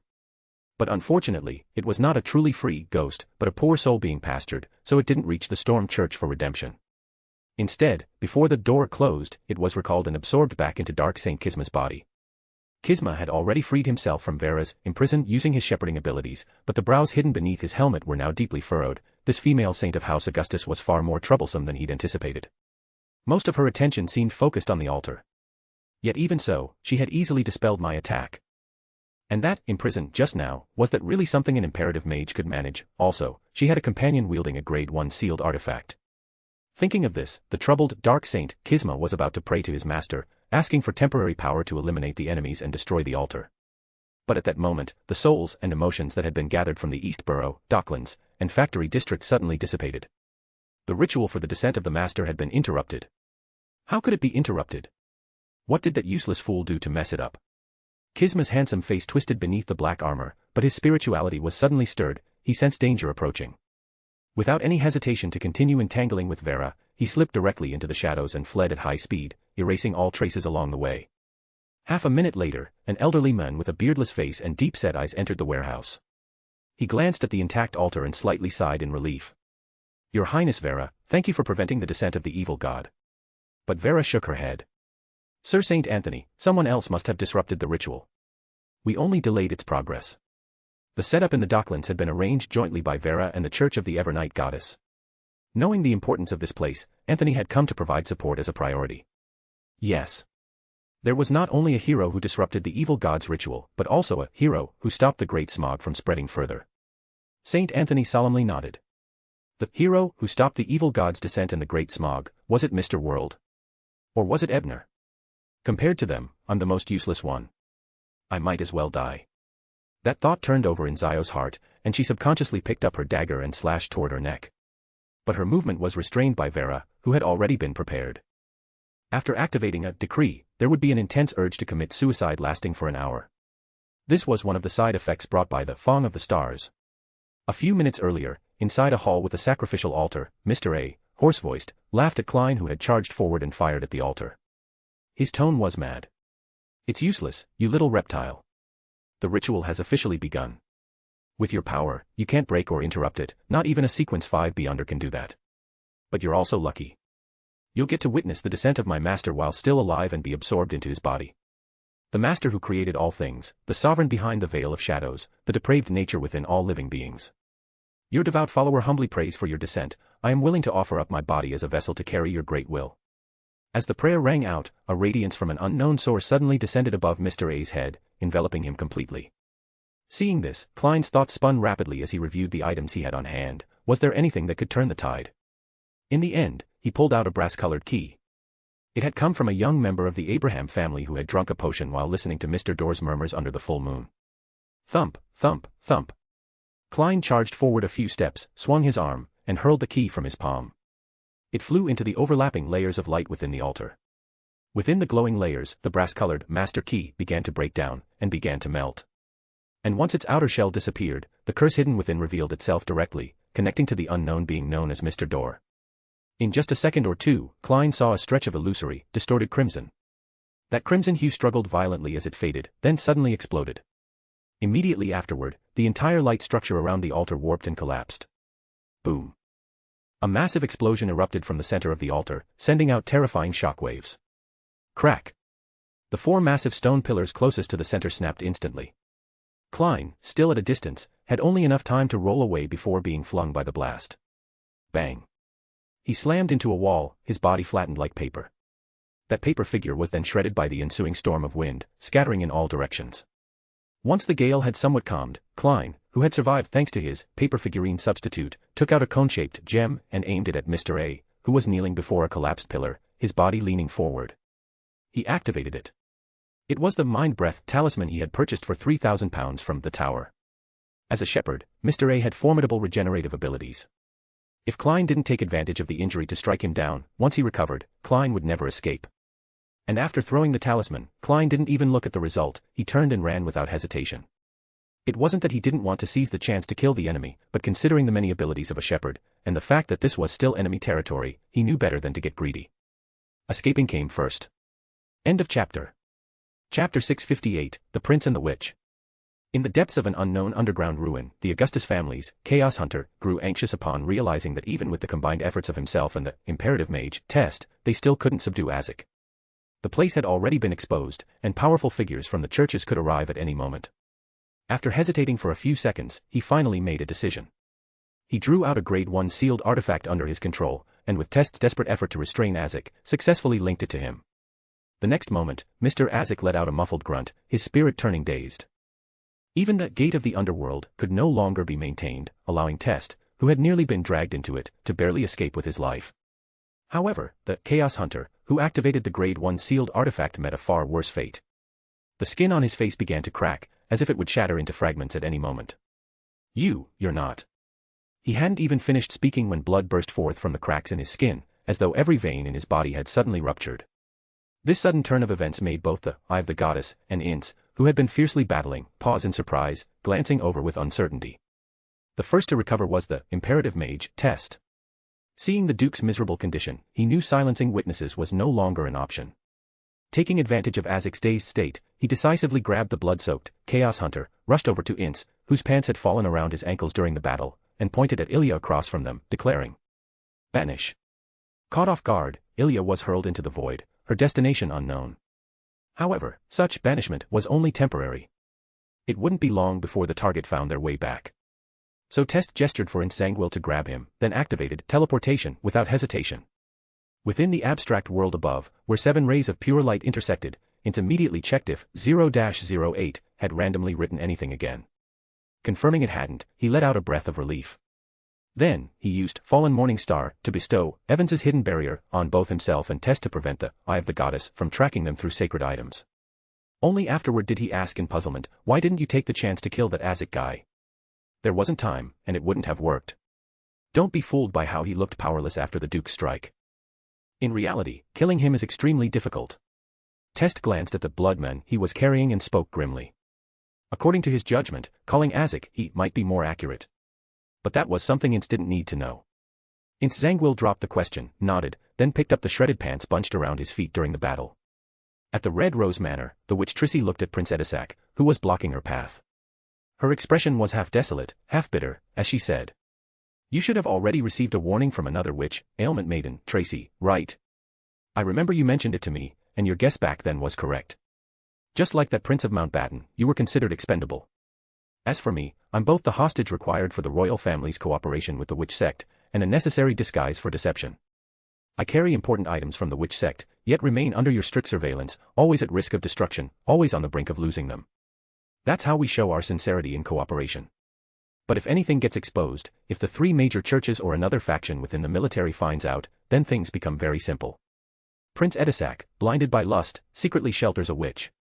Overwhelmed by guilt, he shoots himself. And then, everything is swept under the rug. No. Edisac blurted out. He couldn't believe his father would treat him so ruthlessly. But reality didn't allow him to keep denying it. His face twisted as he asked, "What are they cooperating on with the witch sect? How could a hostage who could be abandoned at any time possibly know?" Trissy laughed at herself. "That's the only reason I wanted to run." She lowered her head, laughing softly again and again, her body trembling slightly. After a few seconds, she looked up again, a faint curve at her lips. "What do you plan to do with me?" Prince Edisac's round, delicate face remained dark. He silently looked at Trissy for nearly a full minute. Suddenly, he closed his eyes and pointed to the side. "Leave. Leave through that door." Trissy raised her eyebrows in shock. "You're letting me go?" She subconsciously asked again, "What about you?" Edisac turned to gaze out the window, his eyes lingering longingly on the golf course outside and the horses strolling leisurely. He answered slowly, "As for me, I'll live within this story others have so carefully woven for me, and meet the ending they've prepared." Trissy looked at him deeply, forcefully cutting off the surge of emotion in her heart, then turned and left.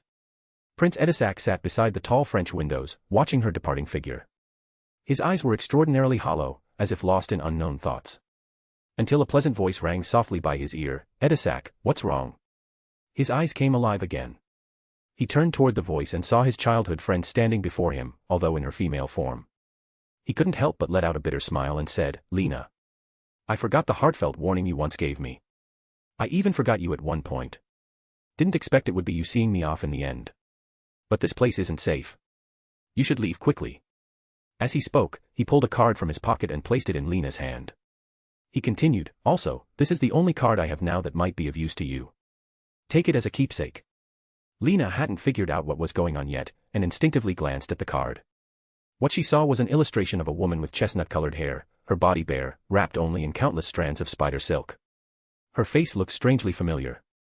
Ebner had just regained his thoughts when he found his vision engulfed in darkness. His entire being felt as if it had lost all sense, like sinking into the deepest slumber without dreams. This feeling was not unfamiliar to him. Every time he entered that nightmare realm connected to the underworld through the hot springs in Inder Harbor, he would experience the same sensation. Why did the goddess hide me too? Is it because she feared I wouldn't be able to escape easily, so she deliberately placed me under protective confinement, or does she have deeper plans at work? Well, at the very least, she likely wouldn't harm me. As his thoughts rapidly turned, Ebner sensed that he was regaining control over his body. He immediately activated the mystical art that came with his advancement, Shield of Glory, and used a thread of twilight power to ward off the icy wind that brushed against him. Then he opened his eyes and found that his fusion with the bone dragon had already ended. At some point, the latter had quietly returned into that exquisite card crafted by Roselle. Clutching the card tightly, not daring to relax for even a moment, Ebner looked around, confirming both his surroundings and the location of the demoness of despair. What met his gaze first was the dense mist and the deep, cool night. Not far off was a small town. The most striking building in the town was a sharply pointed, old-style church. Entirely black, it lacked a bell tower, and circling above its spire were numerous ravens whose eyes shimmered like starlight. Scattered around the church were various buildings, ordinary two-story homes, simple wooden huts, bakeries with hanging signs, and ash-white mills powered by water wheels. But not a single pedestrian was in sight. It seemed the townsfolk had all fallen into a deep slumber on this quiet and peaceful night. It matches the description from the original work. Without doubt, this was the nation of the Evernight. Just as the thought crossed his mind, a figure suddenly appeared not far from Ebner. That person had a beautiful appearance, but their clothes were in tatters, their spirit visibly waning, and blood still lingered at the corners of their mouth, clearly seriously wounded. Mr. A. He's in much worse shape than he was in the original story. Having instantly grasped the situation, Ebner didn't hesitate. He activated the lava sword wielded by the demon in the magic mirror's pasture. At the same time, he simulated the lethal strike ability he'd learned from the Red Angel and imbued it into the sulphurous, molten greatsword. End of chapter. Chapter 659, Mr. A's Value. The dazzling greatsword formed from crimson magma and pale blue flames struck directly at Mr. A's vital point under the effect of lethal strike. Even though Mr. A, after coming to his senses, transformed into a tide of shadows, he still could not offset the damage inflicted by the lava sword. This was the effect of the lethal strike ability. No matter where it hit, it was treated as a weakness attack. However, at that moment, the shadows that Mr. A had become suddenly degenerated into soft paper, which quickly rotted into mud. Paper substitute. Realizing that even the shadows couldn't nullify the damage, he promptly switched the soul he was shepherding and used the paper substitute. But Ebner had long anticipated this. In fact, his decision to attack Mr. A immediately was not just because everyone from the Aurora Order was insane and blood-stained. The more important reason was that the other party was shepherding a marionettist. And to enter the church within the small town and leave this hidden nation of the Evernight, the ability to control the spirit-body threads was absolutely essential. Although Ebner himself possessed a mystical item called String Puppet that could achieve a similar effect, it was not crafted from characteristics and had significant deficiencies. It was unlikely to resist the pull of the spirit-body threads in the church, a force described in the original as being like a giant magnet. Thus, when launching the lava sword through the magic mirror, Ebner had already planted some psychological tricks. These tricks came from the demon, and the resulting effects could have been resisted if Mr. A were in full condition or could connect to the true creator. But given that he had just been directly hit by Breath of the Mind, there was no way he could fully resist using just the paper substitute. The newly emerged Mr. A, now on the other side, seemed to see a vivid illusion. He sacrificed the lambs of Backlund, allowing his lord to descend and annihilate those false gods one by one. He received the Lord's praise and was permitted to become part of the Lord. He was ecstatic, for this was the highest honor he could imagine. In this extreme joy, his emotions and desires rapidly expanded, soon overwhelming the isolated mental island whose defenses had already been wrecked by the breath of the mind. What he didn't know, however, was that it wasn't his long-worshipped lord who was about to fuse with him, it was a magic mirror that had already opened its mouth.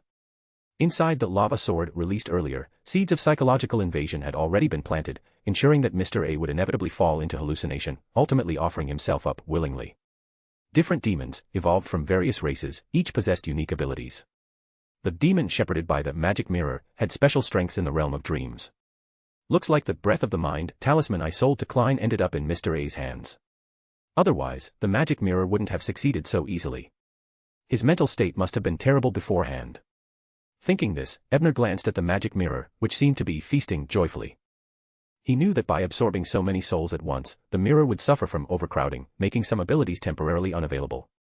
Although the previous battle had been short, the explosion from the lava sword striking Mr. A had made quite a commotion. It was very likely that it would attract the demoness of despair and other beyonders trapped within the town. Even though fusing with the bone dragon gives me a slight advantage against her, there's no way I could kill her during the brief period of fusion. So before I'm fully prepared, it's better not to run into her. I'm pretty sure that after I ripped off one of her arms, she's also not eager to meet me, at least not before she goes mad from hunger. At this thought, Ebner activated the secret art, Ivan's hidden barrier, concealing himself on psychological, physical, and mystical levels. The more Ebner perfected the restoration of this secret art, which he had once deciphered from the fallen morning star, the more he felt as if it had been naturally designed based on the abilities of the pure white eye. Right now, he could only reproduce 70 to 80% of its original power, but even so, its concealment against divination, prophecy, and detection was nearly identical to when the fallen morning star used it, perhaps even slightly superior. Moreover, in this small town, the effect of concealment seemed even stronger. Ebner suspected that even if he stood right in front of an ordinary demigod, they might not necessarily notice him. He thought for a moment and remembered that Klein had once divined the fallen morning star and obtained the result that it was crafted by Roselle. But although the item came from Roselle's hand, the secret technique might not necessarily have. Who exactly was this Evans? The secret technique he created not only better drew upon the higher-level power of the pure white eye, but also worked more effectively in areas shrouded by darkness.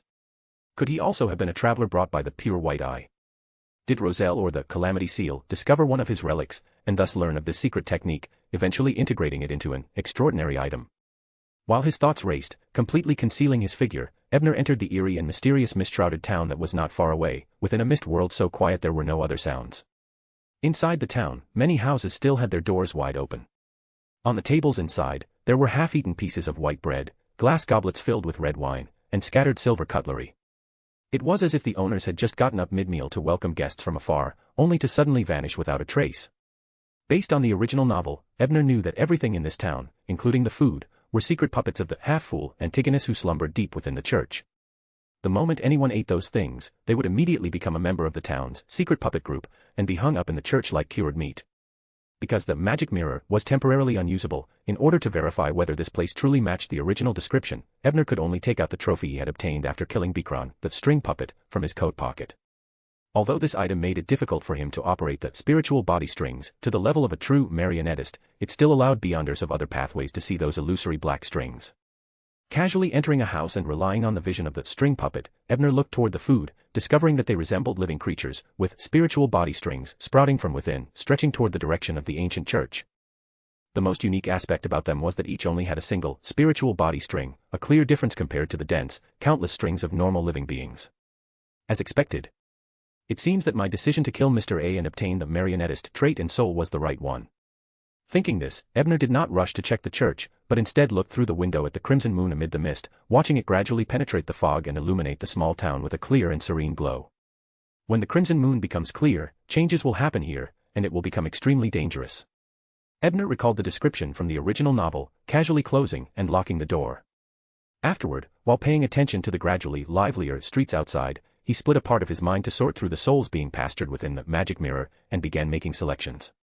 After releasing the Desire Apostle, there were still 6 souls inside the magic mirror, namely the Sequence 8, Provoker and Swindler, the Sequence 6, Pleasure Witch and Faceless, the Sequence 5, Dreamwalker, and the Sequence 4, Devil.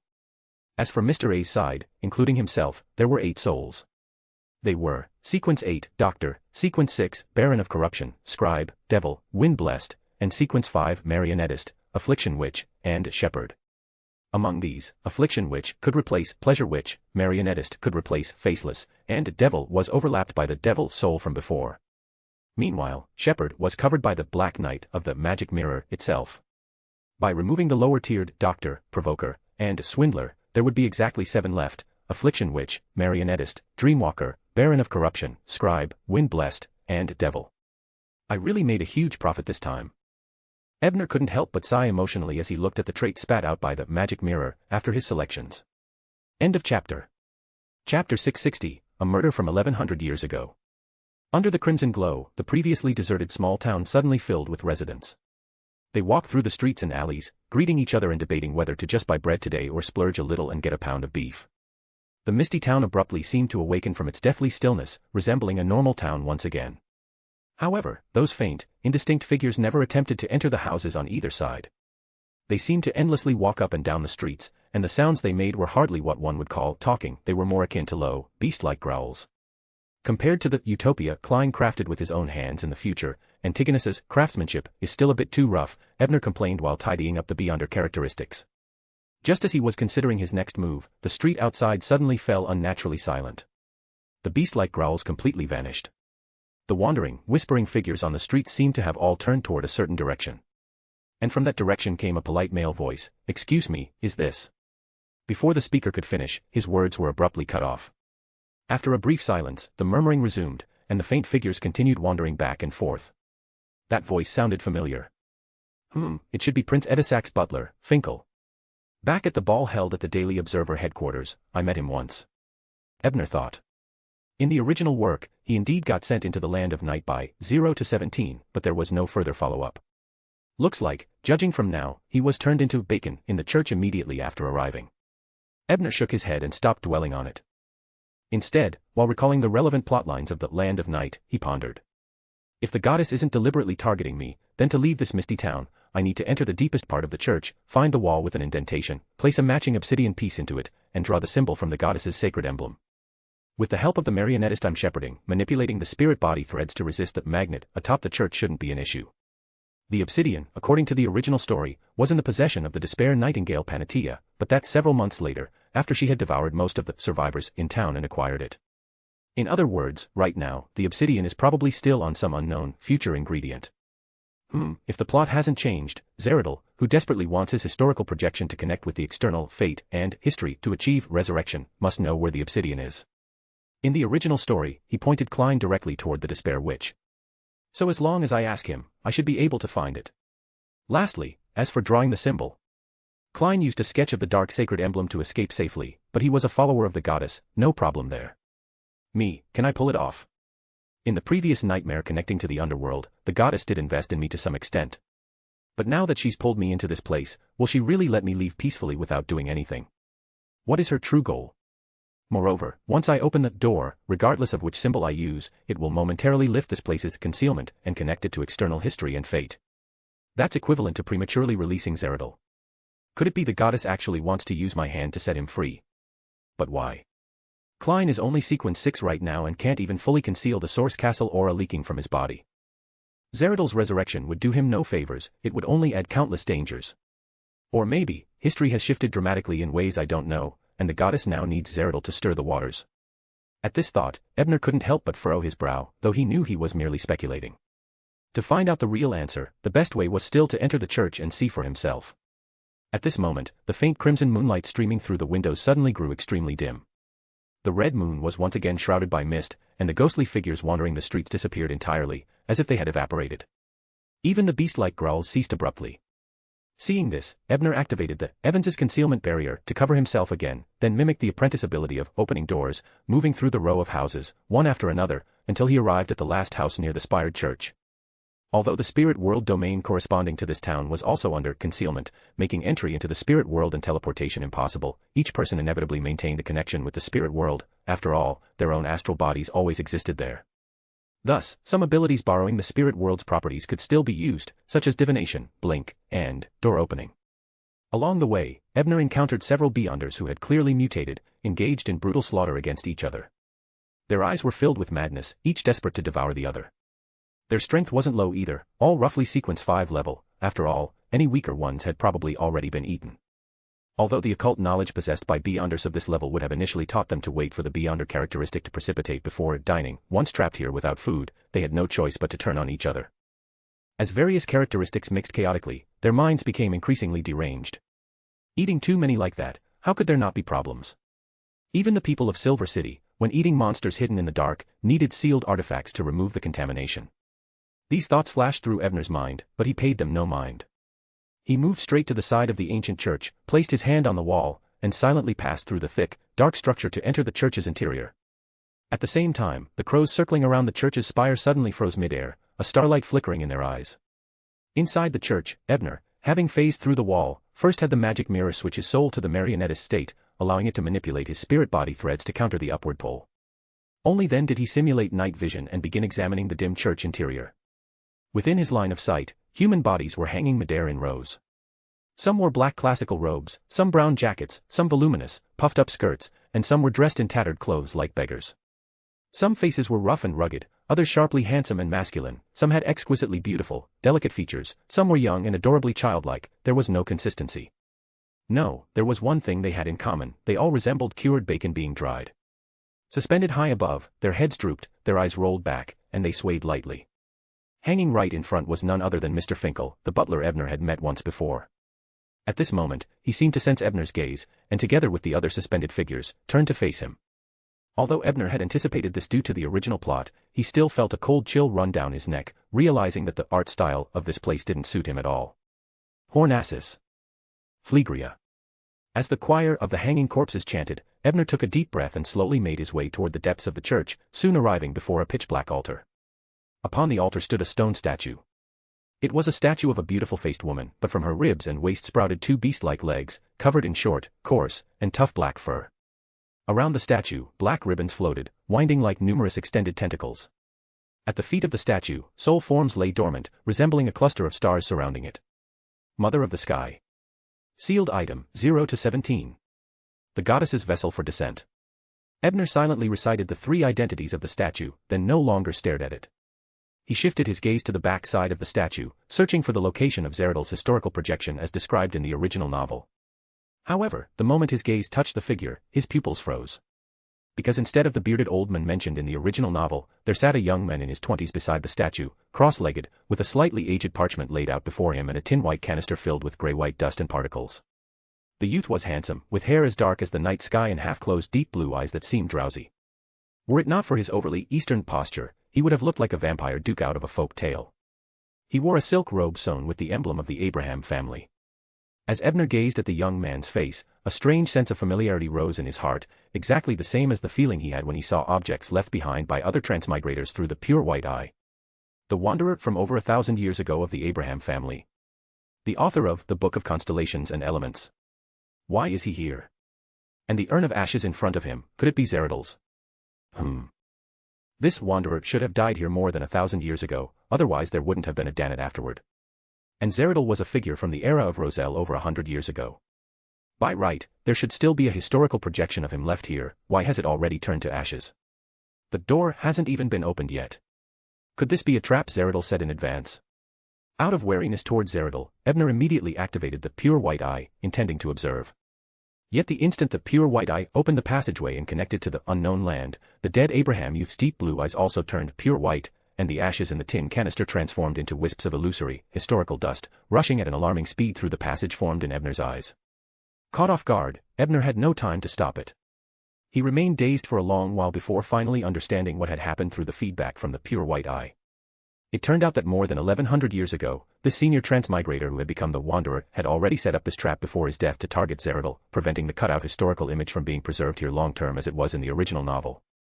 It turned out he had long foreseen that a transmigrator like Ebner would come to this place, open the passage of the pure white eye, and use the different fate within the unknown land to deceive Zeradal's historical projection into walking into the trap, entering the unknown, and never again easily merging with the normal world's destiny and history, thus completely shattering Zeradal's dream of resurrecting himself through miracles. It turned out the goddess had sent him here not to release Zeradal, but to ensure that Zeradal would be utterly unable to alter the fate of losing control while advancing to Mystery Attendant. Ebner looked at the motionless youth across from him and couldn't help but sigh inwardly. Why were all the previous transmigrators such sly old foxes? Danet was like that, and so is this wanderer. Even the vampire duke and death consul are laying out their arrangements everywhere, making it impossible to guess their true intentions. Moreover, are these transmigrators really dead? The wanderer before me succeeded in assassinating an angel with a layout spanning more than a millennium right under my spectator eyes. He was severed from the normal world for at least 1,100 years in this hidden kingdom. As a demigod, or perhaps even an angel, of the Abraham family, if he steps out of this land, he will undoubtedly bring back a long-lost era of Abraham's glory. This matches the ritual requirements for mystic mage, ancient scholar, and miracle invoker, and he deliberately killed Zeradal. The characteristic of miracle invoker was probably long calculated too. So is he really dead? Thinking of this, Ebner calmed his pounding heart and once again observed through the pure white eye, quickly making new discoveries. This Abraham Wanderer's bodily state is very similar to that of a bone dragon. He seems to have been tainted by the aura of Calderon City, that is, the river of eternal darkness. In other words, with a few adjustments, I can use the methods described in the Book of Necromancy to manipulate this wanderer into combat. If I'm willing to spend time creating new secret arts, even temporarily merging with him and becoming the wanderer myself wouldn't be impossible. And the one who left behind this technology, Death Consul Vicente Miranda, was also a transmigrator. This can't be just a coincidence, right? It feels more like generations of transmigrators perfecting a certain technique. Wait. I remember Danet also conducted experiments with the God of Knowledge and Wisdom, using the Sea of Chaos. And Baron Conva's endlessly rebooting split form that was likely created by the Trinity Templar and Dreamweaver was extremely strange. Maybe the secret art of separating pollution they developed was just a byproduct. Could their true goal have been to develop a perfect avatar separation technique for future transmigrators to possess the remains of their predecessors? No wonder they needed a reader, and firmly believed that the later transmigrator, me, would definitely be a reader. After all, the earlier research wasn't perfect, probably limited by the beyonder pathways those transmigrators possessed. This kind of technique, involving multiple sequence abilities, pointing directly to the principles and essences of the beyonder system, and possibly needing source matter like the Sea of Chaos, could likely only be handled by a reader who is omniscient and thus omnipotent, or a shepherd who is omnipotent and thus omniscient. And the latter is too deeply influenced by the true creator, so naturally, it's not the first choice. But the only question is, what benefit would this bring to the previous transmigrators? All the benefits seem to fall on me. A pile of avatars for free. Could it be that their ultimate goal is for me to completely perfect this accumulative secret art across generations and truly revive them? But how could they be so sure that I'd have the strength and moral integrity to do it? End of chapter. Chapter 661, 3 Doors. Ebner thought for a moment, then shifted his gaze to another item lying in front of the wanderer. It was a somewhat worn piece of parchment, with no writing on it, only the numbers 1 to 3, each followed by a simple symbol. Where others might have been completely baffled, Ebner, with his pure white eye, easily unraveled the secret. Those numbers, in a sense, were doors, each hiding a separate space. This must have stemmed from a mysticism magister's ability to conceal spaces. In other words, the parchment itself was a large storage compartment, and the 3 numbers marked the doors to 3 different compartments. The only question was what keys corresponded to those doors. Ebner reached out to pick up the parchment for a closer look, only to find he couldn't lift it, as if the sheet were rooted to the ground. Or rather, this parchment is itself a door conjured by illusion. Looks like getting a space artifact for free isn't going to happen. Ebner sighed, crouched down, and pressed his finger onto the number 1. Immediately, a stone stele appeared before his eyes, covered in dense inscriptions, though only the first line was visible. Sequence 4, Bizarro Sorcerer. Was this the Bizarro Sorcerer's potion recipe? Or compensation left by that senior transmigrator after outmaneuvering Zeradol, in case Klein failed to obtain the demigod formula? If so, then the key to this door was probably something Klein usually carried, but what could it be? After pondering, Ebner decided that if the Abraham family wanderer had left something for Klein, there must be a clue. He studied the simple symbol next to the number. The symbol after 1 looked like a whistle. Could it refer to the Aztec copper whistle? Thinking that, Ebner took out the copper whistle Jien had given him, matching the Aztec model, and placed it on the parchment. Only the mist around the stele lightened slightly, no other change. It had some effect, but since it wasn't the real key, the reaction was weak. Even a high-quality replica couldn't match the original. Ebner wasn't disappointed. He wasn't particularly interested in the Bizarro Sorcerer's recipe anyway. He put the copper whistle away and pressed his finger onto 2. Another stele appeared, its inscriptions mostly shrouded in mist, only the first line was clear: the method to leave Fog Town. After the 2, a stone-shaped symbol was drawn. By now, Ebner was certain the wanderer had left the parchment as compensation for Klein. This knowledge should have been taught to the fool by Zeradol. As for the stone symbol, it most likely meant the obsidian needed to escape. If he succeeded in leaving, the stone would probably drop nearby, making it easy for Klein to find. TSK, how considerate of this wanderer toward Mr. Fool. Ebner muttered to himself, then touched 3. Once more, a stele appeared. This time, the first line read, Space Card. The rest of the text was completely clear before him. This was a secret art, used to craft a card similar to the one Roselle had used to seal the bone dragon. Ebner had long coveted this type of space equipment, so he felt a surge of joy. As he memorized the inscription, he instinctively glanced at the symbol next to the number on the parchment and found it was a simple line drawn I. The key to the 3rd door should be the pure white eye. It seems this wanderer senior really did look after me. While this thought flickered through his mind, Ebner searched the area around the Abraham family wanderer's body once more. However, he found nothing else of note, except that the wall behind the statue caught his attention. There, a series of short, ancient symbols were carved into the surface, but a portion in the middle was left blank, interrupting the sequence. The blank area was about the size of 2 palms and clearly recessed inward, as if the stone bricks there had been removed. Ebner immediately understood this was the spot where the missing obsidian should go, the door leading out of this secret world. The missing obsidian is most likely in the hands of one of the surviving beyonders in town. But the town isn't exactly large, nor is it small. Most of those beyonders, having consumed flesh contaminated by traits, are half-crazed, but they still have enough sense to avoid danger. If they deliberately hide, it'll be difficult for me to find them. Even if I make myself into bait to lure them out, it might work once or twice, but after that, it'll become ineffective and finding the remaining ones will be even harder. And I can't guarantee the obsidian will be in the hands of the first ones I attract. Besides, Lady Despair Panatia is hiding somewhere in the town too. I'm not completely safe. If the others gang up on me, I'll be the one running for my life. So, what should I do? Ebner pondered for a long time. He wasn't too keen on following Klein's original method of feigning cooperation with the enemy.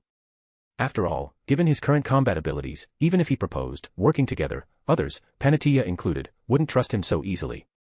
Besides, I don't have any historical projection of food to feed those starving maniacs. Historical projection. The moment the idea crossed his mind, Ebner's eyes lit up. He turned his gaze toward the Abraham family demigod sitting cross-legged behind the statue and slowly formed a plan. Since he had already used the pure white eye to analyze earlier, Ebner knew that this wanderer's physical state was very similar to the bone dragon's, just with slight differences. Temporary control shouldn't be an issue. However, Ebner didn't act rashly. When Zeradol's ashes had entered the unknown land earlier, the feedback Ebner received had mentioned that the historical projection of the miracle invoker had been ensnared precisely because he had conceived the idea of turning the wanderer into a secret puppet. Before he could succeed, he was corrupted by an unknown source. End of chapter. Chapter 662, Historical Projection. The pollution that Zeradol encountered was likely because, when forcibly attempting to turn the senior traverser's corpse into a secret puppet, he came into contact with the unknown land. And judging from the hints Lilith had given, the level of the unknown land was probably extremely high, far beyond what a mere separated, historical projection of Zeradol could resist. But this was ineffective against me. After all, for the space behind the pure white eye, I was currently its highest authority holder. According to Lilith, as long as I didn't actively enter it or delve too deeply into its secrets, merely contacting and using it would not be dangerous. After analyzing things internally for a moment, Ebner once again used the pure white eye to carefully inspect the Abraham family's wanderer's body, then cautiously spread his spirituality onto it with a secret technique. The process went unexpectedly smoothly. The wanderer's residual spirituality was incredibly compatible with Ebner's mind, even far surpassing the bone dragon that had undergone more than half a month of mental synchronization, allowing him to take control of the body with ease. Surprised by this, Ebner couldn't help but form several speculations.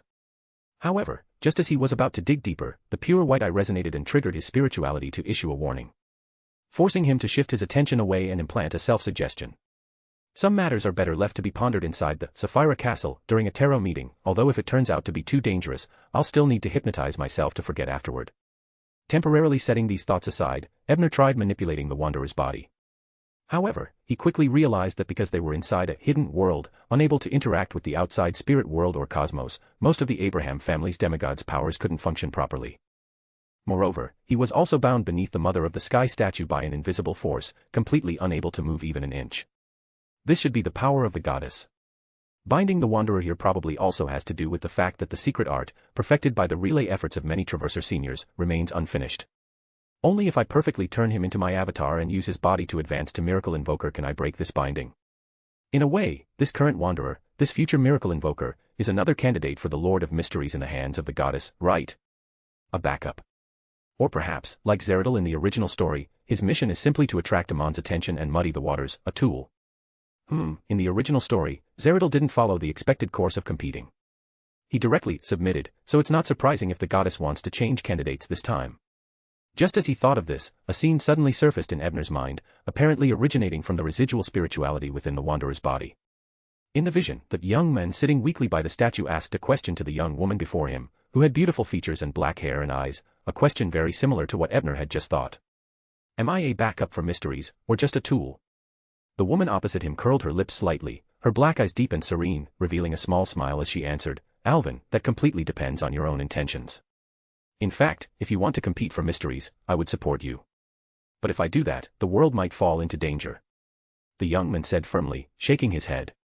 The vision cut off there. It was clearly some memory fragment, triggered because their spirits were synchronized and Ebner's thoughts had resonated with it. So this wanderer's name is Alvin. Alvin Abraham. Ebner, deep in thought, tried thinking about other keywords, like Traverser, Pure White Eye, and so on, but no more memory fragments surfaced. He had no choice but to give up and continued studying the capabilities of this Alvin Abraham.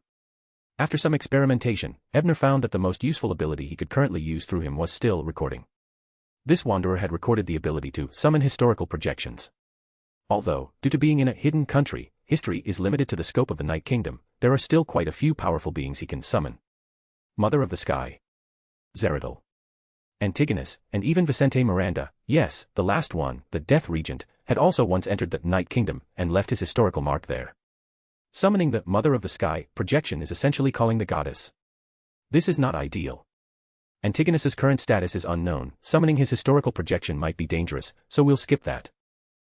Zeridal and Vicente Miranda could be worth trying. With that thought, Ebner controlled Alvin to use the recording ability to summon a historical projection, and brought a hooded old man into the church from history. The old man had a stiff expression and lacked agility. He spoke in a stiff tone, "I wish for the lost obsidian to appear before me." As his words fell, a middle-aged man in a house in the town could no longer suppress the hunger in his stomach and began to eat the half-eaten delicious food on the table. But immediately afterward, his body disappeared as though evaporated, only to reappear beneath the dome of the church, becoming one of the dried meats hanging there. A piece of obsidian also fell from his pocket, rolling to Ebner's feet. With the completion of this wish, Zeridal's historical projection could no longer be maintained and returned to the gaps in history. The miracle invoker's wish is indeed useful. Ebner praised as he picked up the obsidian and casually placed it onto the parchment on the floor. As he did, the gravestone behind the door marked with the number 2 displayed its complete contents. In addition to the method to open the door in the wall, several symbols and their meanings were listed, matching exactly what was in the original story. What caught Ebner's attention was the last line, which only showed a lone symbol of a skull wearing a crown, with no explanation provided. What is this symbol? It looks like it belongs to the Grim Reaper domain. Where does it point? Though confused, Ebner didn't immediately take any risks and instead memorized the symbol's appearance, planning to divine it once he was outside. In the Night Kingdom, fate is also in a hidden state, so it was naturally impossible to divine normally. One last thing. Once I kill the Despair Witch who caused the smog event, I can try returning to the normal world. End of chapter. Chapter 663, Door. Because of his intervention in the Backlund smog disaster, the number of direct deaths was certainly far fewer than in the original, but the people who later died indirectly from disease and plague weren't much fewer than before. It wasn't due to any extraordinary power, but the long-standing problems of Backlund itself, that smog, riddled with all manner of bacteria and particulates, was bound to inflict grievous harm on the human body. The witch merely accelerated the process. So when workers and poor folk, who'd long lived under that smog's assault, fell ill without timely treatment, it was almost impossible for them to pull through. In reality, they had no money for medicine, and the church's aid was woefully inadequate. He understood that this great smog calamity was almost inevitable in history. Without the witch speeding it up, the deaths would have been spread out over a longer period, rather than so concentrated now. But Ebner still felt that the Despair Nightingale deserved to die. After all, her actions served only to cover up conspiracy and play a part. She had no intention of promoting social progress or improving the system. "I'm no paragon of virtue myself, but where I can, I'll help these innocents get their revenge. If my thoughts can bring some justice, I'll act on them." As his mind raced, Ebner controlled Alvin the Wanderer to use the recording ability to summon a historical projection. He then thrust out his right hand and grasped once more at the air in front of him.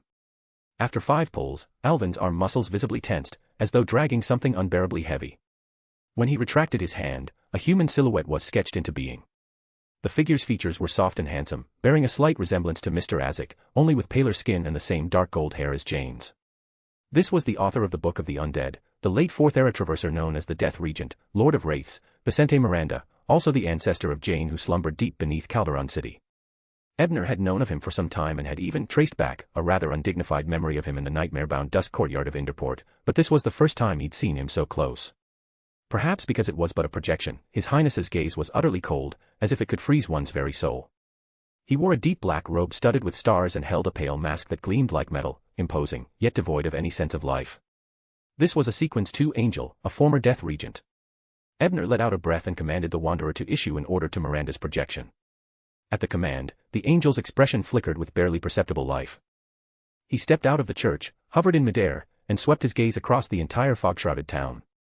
Then, his body suddenly expanded, transforming into a colossal serpent that blotted out the sky above the town.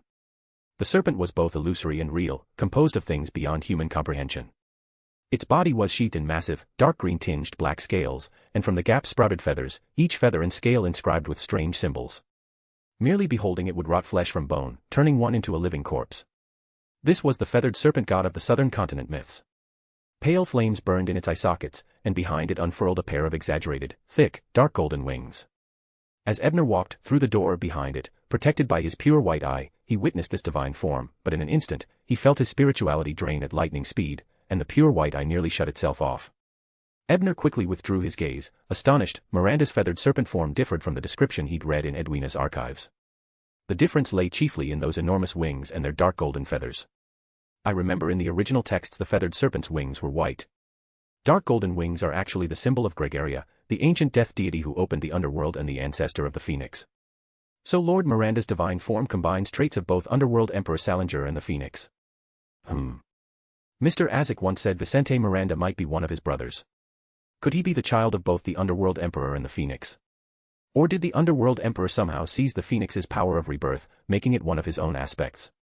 That would explain why Lord Miranda slumbers in Calderon City after death. After all, that city, dragged into the spirit world, was once the phoenix's divine realm. The moment Ebner's mind ran wild with speculation, the feathered serpent coiled in midair, thrust its upper body forward and opened its maw, spewing a pale flame that swept across the entire town. Those white flames left houses and objects untouched and did not brush against any of the foods bound by spirit threads, they simply engulfed the remaining beyonders in the town. Almost every survivor, upon being touched by the pale fire, did not even have time to scream before their flesh rapidly withered and crumbled away, leaving only piles of bleached bones. Only one woman, dressed in a simple white robe with a radiant, saintly beauty, managed to stave off the pale flame for a fleeting moment by igniting fierce black flames around her body, then tore off toward the town's edge. Her resistance lasted only 2 or 3 seconds before the surrounding black blaze was breached, and the layer of ice beneath it melted in an instant. Panatia's heart clenched. She was about to cast aside caution and display an incomplete divine form to snatch life from death.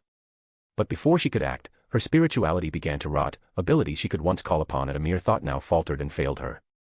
Her fair, sacred face and body decayed at terrifying speed, within a second or two her flesh dissolved into yellow-green pus, chunks of blood and muscle sloughed off, falling to the ground. Crack!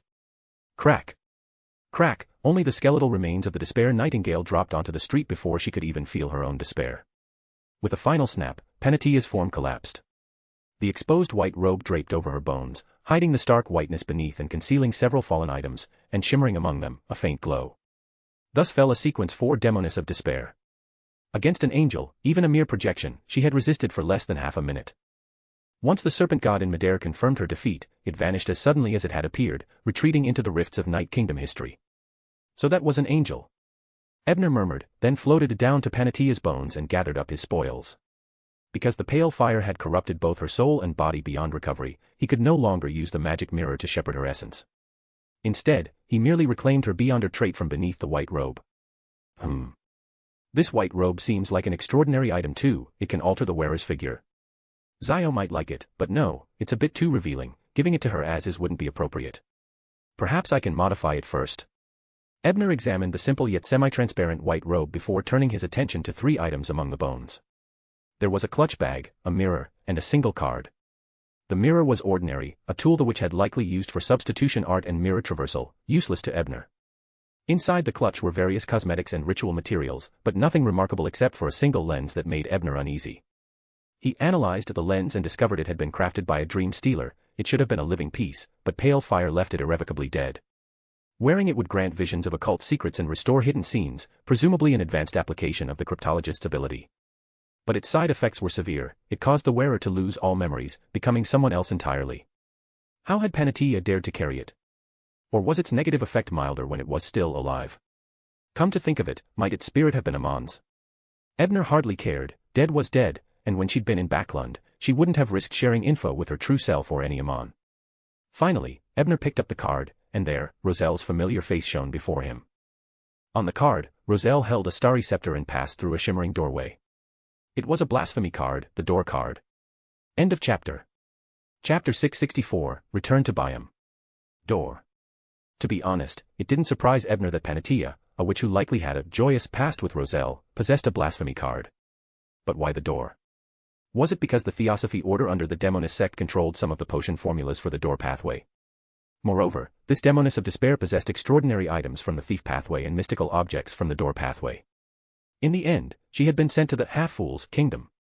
In this kingdom, there was also a wanderer. She had died at the hands of sole sovereign Vicente Miranda's projection, and that death regent was clearly connected to the Phoenix ancestor, Greg Race, who wielded dominion over death and doors as an ancient god. Considering this, her death here might have been influenced by fate. Perhaps a gathering of extraordinary forces.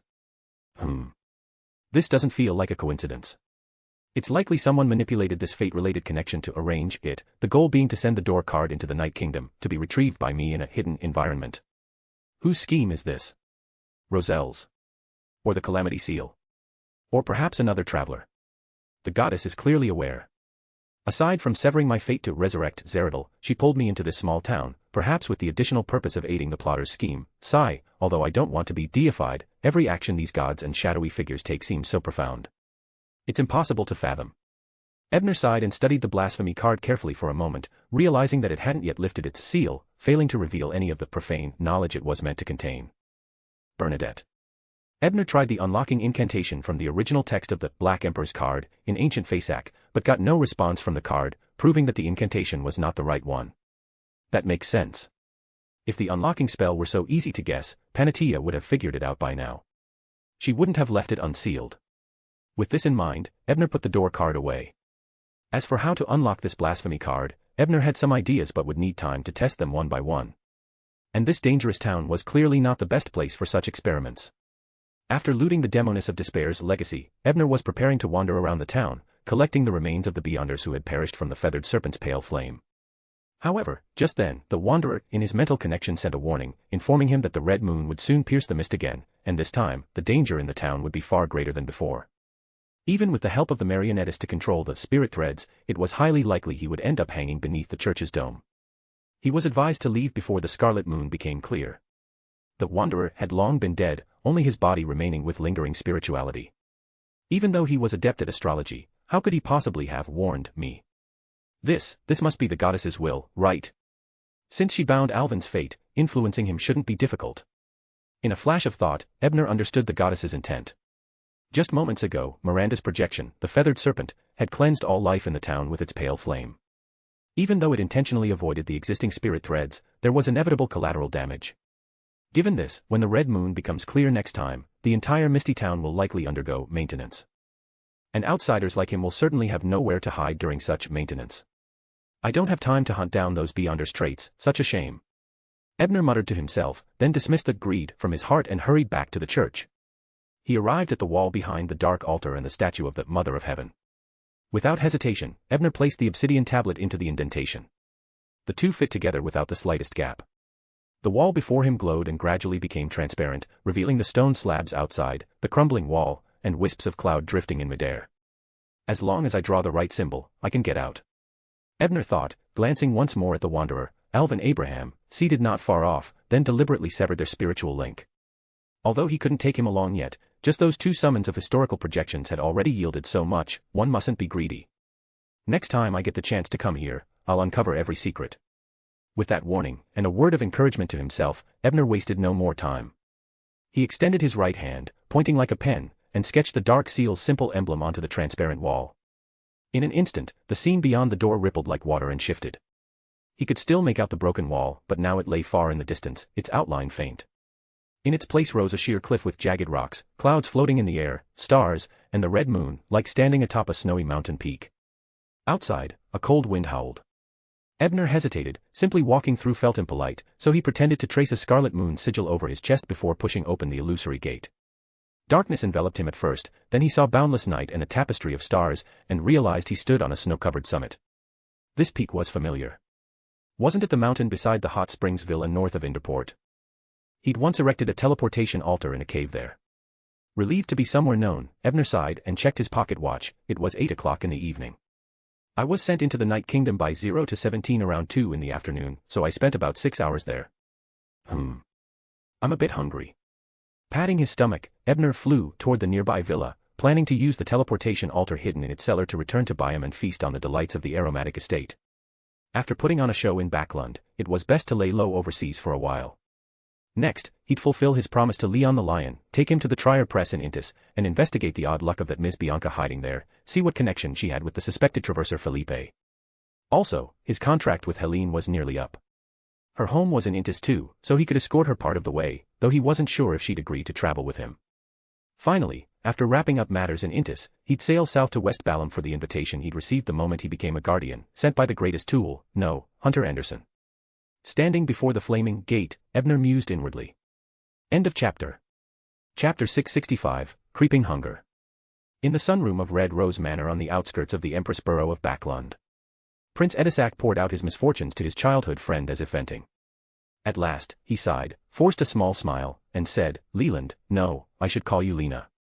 It's an honor that you patiently listen to my complaints. After all, that proves I haven't completely failed as a person. I still have friends.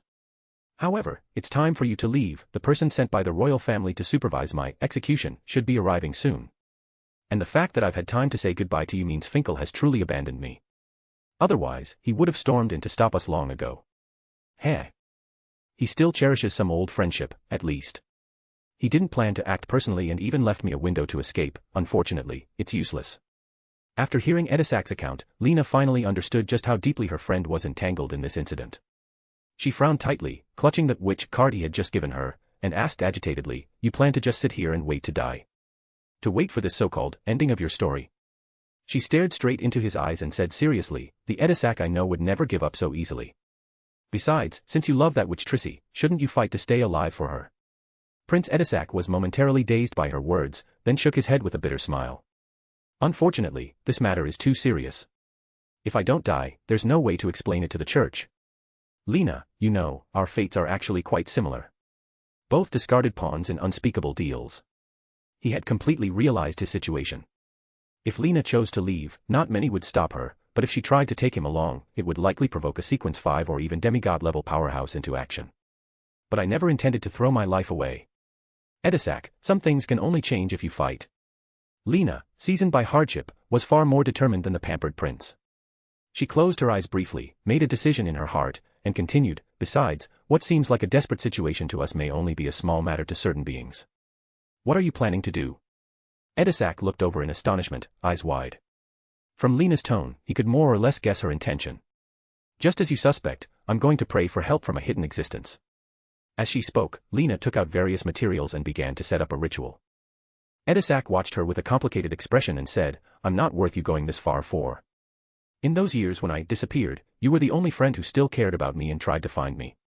Lena replied without even lifting her head. She then placed the witch card onto the makeshift altar and for the first time uttered the honorific name of the god she had long claimed to believe in. The fool that doesn't belong to this era, you are the mysterious ruler above the gray fog, you are the king of yellow and black who wields good luck. Before, Lena had always relied on Shoko, to contact Mr. Fool. But to save Edisac, she had no choice but to take the risk of establishing a closer connection with that mysterious being herself. Fortunately, Edisac's blasphemy card was a very valuable offering, it should be enough to please Mr. Fool. Lena thought this to herself even as she devoutly prayed. Hearing Lena's prayer, Edisac, though still worried, couldn't help but feel a faint glimmer of hope. After all, regarding the Fool and the Hero and Tarot Club organizations under him, Prince Edisac had once commissioned the great detective Sherlock Moriarty to investigate and had obtained considerable information, learning that it was a powerful force opposed to the Aurora Order and the true creator. I didn't expect my friend to be a believer of the Fool, no wonder she was able to break free from the control of the witch cult back then. In a mountain forest outside Backlund, Klein had been fleeing after witnessing Mr. A being erased by a beautiful young woman in a dark robe. He was trying to find a small town to blend into the crowd and hide himself. Only by staying within human society could a faceless abilities be fully utilized. At the same time, he couldn't help but feel uneasy about the woman, the witch, who had gone toward the East Burrow.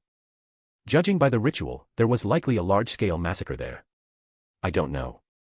With a seer's spiritual intuition, Klein suddenly felt a heavy weight in his heart. At that moment, all the colors before his eyes deepened, as if splashed with divine paint. The feeling passed in an instant, and Klein realized he was no longer where he had been. Isaac Eggers, with bronzed skin and gentle features, appeared beside him. Klein quickly asked him about the outcome of the battle among the demigods and expressed concern over whether Mr. Isaac had been injured. Isaac merely smiled and shook his head. He then gave a brief account of the fight and concluded, Insangwil is still alive, still wielding that 0-level sealed artifact, and he likely has an item that allows him to completely hide himself, at least, I can no longer detect his whereabouts. It must be the fallen morning star, the one I lost. Klein thought heavily, then began to describe the magical item crafted by Roselle to Mr. Isaac. I think I've heard of that item. Mr. Isaac frowned slightly and, after thinking for a moment, continued, it's fairly famous among Beyonders. I vaguely recall someone once relying on it to evade the tracking of an Augustus family angel. Avoided an angel's pursuit. Klein hadn't expected that item to have such an experience. For a moment, he felt a little guilty. After all, it belonged to Mr. Tower, the more valuable it was, the bigger his debt became. Isaac didn't say more about the fallen morning star. Instead, he shifted to talking about 0-08's functions and limitations. Although Klein already knew most of it, it still served as confirmation from Azek. Klein had originally wanted to ask about the vampire Viscount Cullen, but Mr. Azek himself seemed to have caught the attention of a powerful Church of the Evernight Goddess member and couldn't stay too long. He could only quickly say, "Mr. Azek, I obtained a blasphemy card made by Emperor Roselle.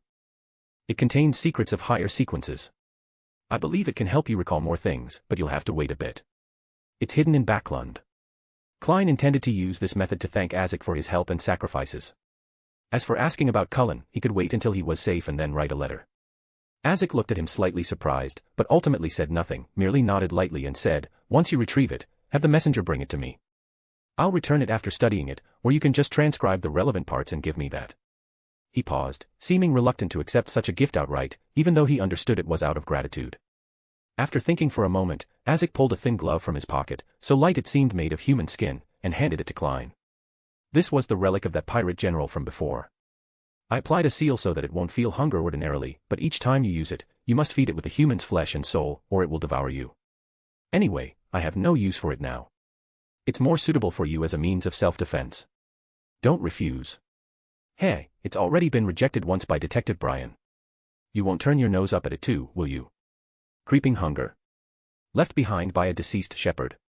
Klein immediately recalled what the glove represented. But Detective Brian. Mr. Azek knows Mr. Tower too. And from the way he spoke, it seemed he thought I was familiar with Detective Brian.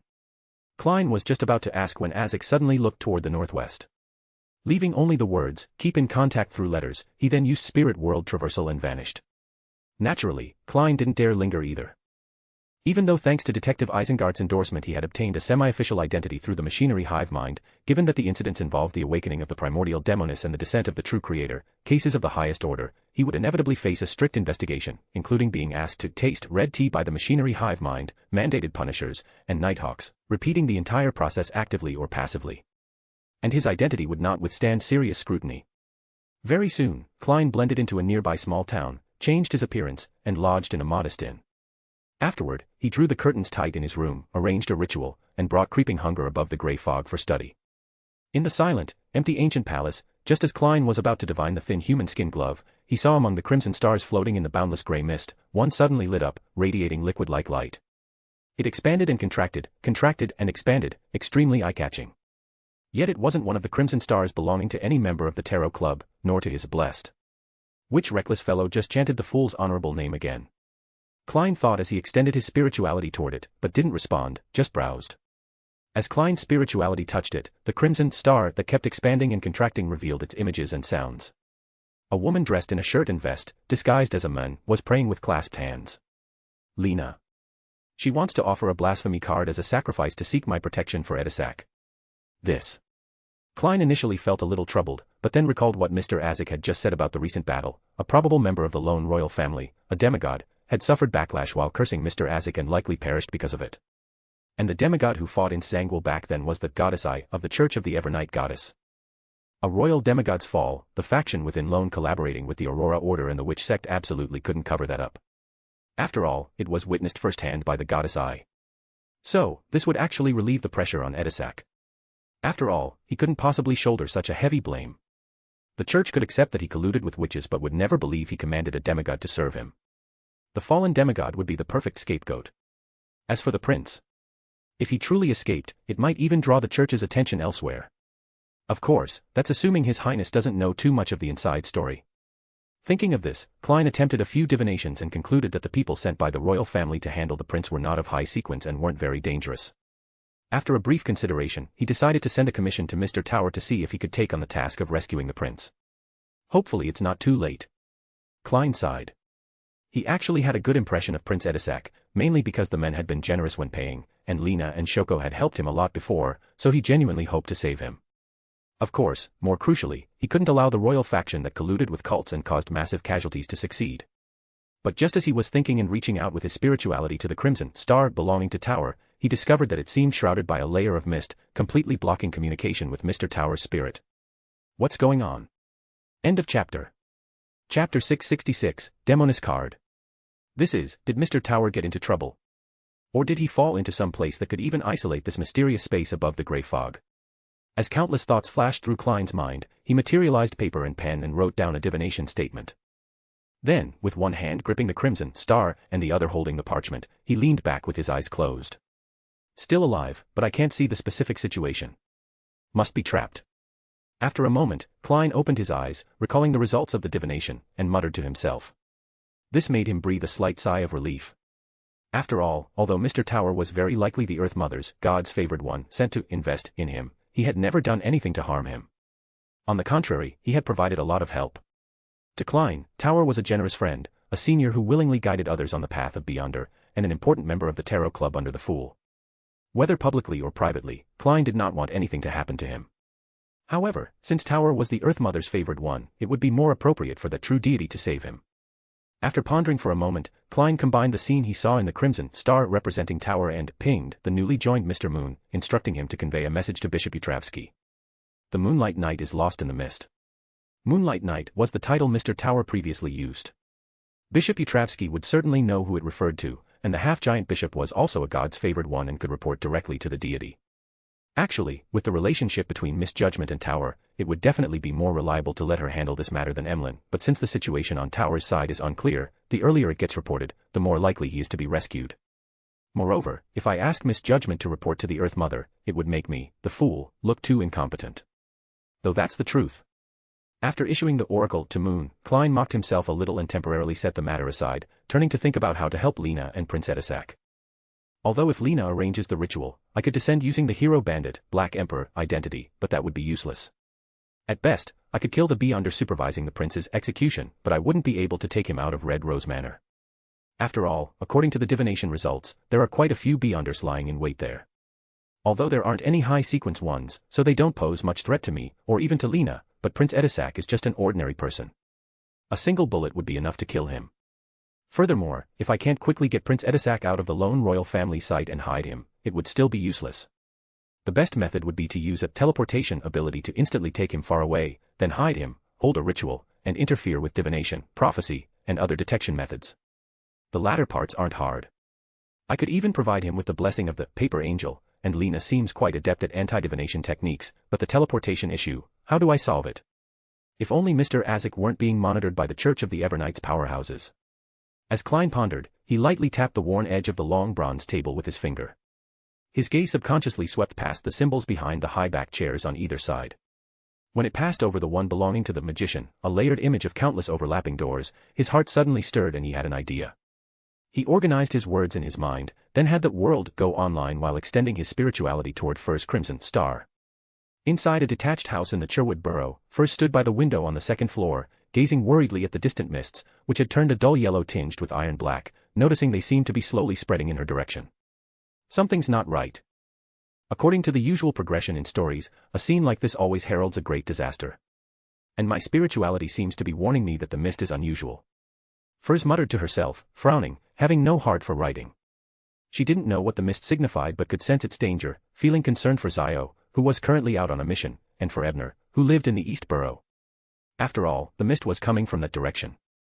Suddenly, she noticed the tree branches outside the window starting to sway, the glass trembling slightly, and then in an instant, a terrifying storm visible to the naked eye erupted, stirring up an unimaginable gale toward the east. Soon, the accumulated mist was scattered. The thick yellow and iron black faded rapidly. Dry branches fell to the ground. Dust and dirt rose into the air, following the dispersing mist. Rumbling sounds followed, then flashes of lightning and peals of thunder. They quickly subsided, replaced by the pattering of rain cleansing the earth. First stared blankly at the scene before her. Although she had never been out to sea, images of typhoons described in newspapers and literature immediately surfaced in her mind. There really was something wrong with that mist. Was that a saint of the Church of the Storms intervening? Just as Firs was wildly speculating, boundless grey fog flooded her vision, and then, the scene the fool had sent her unfolded. The world wants to meet me. Did something happen? Could it be related to this strange fog? As these questions flashed through her mind, Firs hesitated briefly before ultimately agreeing to the meeting. After all, there was no danger above the grey fog. The moment she gave her consent, a red light flashed, and she found herself seated at the ancient long table. Glancing around, she noticed the world already sitting at the lowest position. Just as Firs was about to greet him, the somewhat sinister-looking gentleman spoke in a hoarse voice, "Given the urgency, Miss Magician, I'll skip the pleasantries. I requested this meeting to ask for your help." "What is it?" Firs asked directly, sensing his seriousness. I need one of the stones from your bracelet. In exchange, I can repay the 10 pages of Roselle's diaries you owe the fool. Additionally, I can try to help you find the Spirit Warlock potion formula, though I can't guarantee success. Klein laid out his terms. 10 pages of Roselle's diaries were equivalent to one Angel's Blessing, albeit a monkey version, but their value still exceeded a single teleportation. As for promising to find the Spirit Warlock formula, that was an extra bargaining chip. Although Furs had already written to her Abraham family teacher about the formula, she likely couldn't be certain of a positive reply. Offering her another potential source should make the deal more appealing. Besides, this wasn't an empty promise. Since Ms. Dilly had already prayed to the fool, perhaps while providing information about Dunn's whereabouts, she could exchange the formula as well. As the world calculated, Furs was inwardly shocked, feeling as if all her secrets had been exposed. Her nerves tensed as she quickly reviewed where she might have slipped up. He wants one of the stones from my bracelet. How does he know I have this? I don't recall mentioning it in the Tarot Club, Besides my teacher, Zio, Ebner, Jane, and the fool, no one else knows about this item. Wait, isn't the world a blessed one of the fool? Did the fool tell him, This realization eased her worries, and she began considering whether to accept the world's request. As a homebody who rarely ventures out, I hardly face any real danger. The bracelet still has 2 stones left, so giving one to the world won't leave me completely defenseless, and Roselle's diaries are truly hard to find. Despite my efforts, I've only managed to locate 1 page. Zio hasn't found any at all, Though the fool hasn't pressed me, compared to Miss Audrey's outstanding contributions, I just look even more incompetent. If this drags on, will the fool grow disappointed? What if he withdraws his protection, In that case, maybe I should agree to the world's offer and transfer the debt to him. Her thoughts raced, and Furs soon reached a decision, though she rejected his offer to find the Spirit Warlock formula, proposing an alternative instead. I'd like you to owe me a favor, to help me when I need it. For instance, if certain materials prove difficult to obtain in the future, he could act as my enforcer. Miss Magician seems quite confident about obtaining the formula from the Abrahams, Klein mused, then had the world respond, as long as it's not excessively difficult or dangerous. Deal, Furs said with a smile. After returning to reality and performing the necessary steps to offer one of her bracelet stones to the Grey Fog, Klein, seated in the fool's position, finally accepted Lena's offering and bestowed both the stone and its instructions to her. Staring at the card in his hand depicting Roselle's bandage-wrapped spider silk outfit, Klein's jaw slowly dropped, utterly stunned that the Emperor could be so playful. More importantly, the look was somehow alluring. Klein shuddered at the thought and hastily averted his gaze. After a moment of contemplation, he picked up the Demoness card, again, carefully avoiding Roselle's image, and uttered an ancient faceac. Chic. As the word left his lips, the card, like the Black Emperor card he'd obtained before, revealed the complete potion formulas from Sequence 9 to Sequence 0. Despair, Unaging, Catastrophe, Apocalypse, Demoness. Klein skimmed the names of the high-sequence Demoness pathways before settling on the Sequence 0 ritual. Survive unscathed amidst an ongoing divine war, then amplify and spread its devastation to the foundations of reality, the spirit world, and the astral realm, shattering the barriers between these 3 layers until they collapse into primordial chaos, the primordial. End of chapter. Chapter 667, The Iron Masked Men. Inside the sunroom of the Rose Manor, Lena beamed with joy as she looked at the stone that had appeared on the sacrificial altar. Prince Edisac, seeing this, guessed that it must be good news. The faint hope that had stirred in his heart quickly grew, and he couldn't help but ask, Lena, what is that? This is a beyonder item bestowed by my lord. It can lead us out of here, Lena replied while praising the fool. Just as Prince Edisac was about to ask more, a knock came from the door, followed by a deep voice, Your Highness, I am the steward of the manor, William Sykes, may I come in? Though his words sounded polite, his tone carried an unmistakable authority that could not be refused. Sykes, so he was also someone sent to spy on me. Prince Edisac's face darkened. After all, it was always painful to be betrayed by someone close. At that moment, Lena seemed to sense the danger. She quickly packed up the ritual materials and grabbed Edisac's arm before the steward could break in. At the same time, the dark green stone emitted a faint blue, illusory glow. In an instant, Lena and Edisac's figures turned transparent and vanished on the spot. Just a few breaths later, they had left the Red Rose Manor and reappeared in the basement of an abandoned manor on the outskirts of the North District. This was a rendezvous point she and Shoko had agreed upon in advance, and also a safe house they had carefully chosen, a deserted manor that had changed hands several times due to rumors of being haunted. Meanwhile, just before Lena activated the teleportation, Steward William Sykes had already sensed something was wrong and broken down the door. But he was still a step too late, only catching the fading silhouettes of the prince and an unfamiliar woman. The composed expression on William's face suddenly twisted. He tapped his cane, which was embedded with a purple gem, against the floor, and a flicker of purple light flashed through his eyes. A long while later, the steward muttered to himself with some confusion. A witch. Why would they send someone to take the prince away? This wasn't part of the agreed-upon cooperation. In the basement of the abandoned manor on the outskirts of the North District, Lena let out a sigh of relief and said with lingering fear, that steward outside the door just now must have been holding a terrifying holy artifact. Luckily, we escaped in time. As she spoke, she opened a hidden storage compartment in the room, took out an iron mask, and handed it to Edisac. Put this on quickly, or the royal family might track you down. Edisac still couldn't believe he had escaped death. He took the mask on instinct and put it on. Only when a cool sensation began to spread from his face did he finally come back to his senses. He tugged at the mask but couldn't take it off. It felt as though countless tiny hands were gripping his cheeks tightly. Shocked, he asked, "What is this?" This is a Beyonder item called the Iron-Faced Man's Mask. It can completely conceal a person's aura and all traces on the mysticism level. It seems to use a kind of mystical reenactment ability, but it only works on royal family members. For kings and princes, the effect is especially potent, Lena thought for a moment and explained. Was this also bestowed by Mr. Fool? Edisac didn't tug at the mask anymore, but asked with curiosity. No. This is one of the items I happened to acquire when I left Tingen and traveled to Constant, Lena replied after a brief silence. Looking back now, she was certain it hadn't been a coincidence, including the item that could temporarily shield 0-08, they had all been arranged by someone in advance. That was also one of the reasons she had unhesitatingly chanted Mr. Fool's honorific. Only a mysterious existence could truly counter another mysterious existence. But how do I take this mask off? Edisac didn't press further and just pointed at the mask. It can only be removed by being stained with the fresh blood of a blood relative. In the Empress Burrow, inside Earl Hall's luxurious villa. Audrey stood by the window, watching as the yellowish and iron-black mist rapidly dispersed, and the unseasonal downpour lashed down. Her mood gradually steadied. It was unclear how much time had passed, but Audrey and Susie finally waited for Count Hall to return home. "Father, how did it go?" Audrey asked with concern.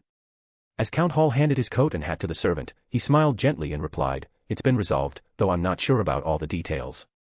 All I know is that, aside from the major churches and MI9, the Dragon Knight, who appeared in the Duke Negan assassination case, has reappeared and stopped the Demoness from continuing to spread the plague." At this point, the Count shifted his tone and smiled at his daughter, continuing, "Of course, the greatest credit goes to my little princess. You've really made a great contribution this time, worthy of a medal weighing a ton." The Dragon Knight from the Duke Negan assassination case. Did the tower also make a move? That's good, that's good. Thanks to Mr. Fool's reminder, thanks to his followers' daring investigation, thanks to the tower's efforts. Our Tarot Club has once again stopped the descent of an evil god, once again saved the world. As Audrey felt a sense of pride, she curiously asked, what happened to the Demoness and the Dragon Knight in the end? Count Hall took the towel from the maid, wiped his face, and casually responded, "It seems they were both erased by a powerful member of the Church of the Evernight Goddess. The specific intelligence hasn't been consolidated yet." Ah. The tower didn't get into trouble, did he? How could this happen? Why would they strike at a hero? Audrey struggled to keep her cheeks from puffing up, but she couldn't help feeling worried for the tower. She thought for a moment and then subtly asked, "How's the situation in the East Borough and Factory District for the civilians?" Count Hall initially didn't want to answer, but considering that this information had come through his daughter first and she ought to be informed, he sighed and said, "The casualties are severe. That Demoness made the smog in Backlund even more deadly. Although the statistics aren't in yet, I estimate that nearly 10,000 people in the East Borough, Dock District, and Factory District have died from the plague, and it's still spreading. Speaking of which, if it weren't for the Dragon Knight stopping the Demoness, by the time the church arrived, that number would probably have doubled. 10,000. That was a number Audrey could comprehend but couldn't truly imagine. Her heart suddenly became heavy, and her mood sank, but she still remembered her original intentions. Pretending to be upset, she asked, "Then why did the church still kill that Dragon Knight? It shouldn't have been killing." Although the Archbishop didn't explain to me what erased meant, I think it's more likely closer to imprisonment or exile, Count Hall thought for a moment and answered. "That's good." Audrey quietly sighed in relief. After her father left, she had Susie stand guard at the door and reported the matter to Mr. Fool herself.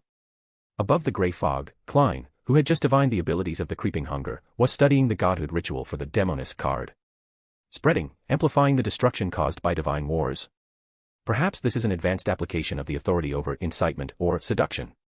Even the rules of the world itself can unconsciously tear themselves apart according to the demoness will.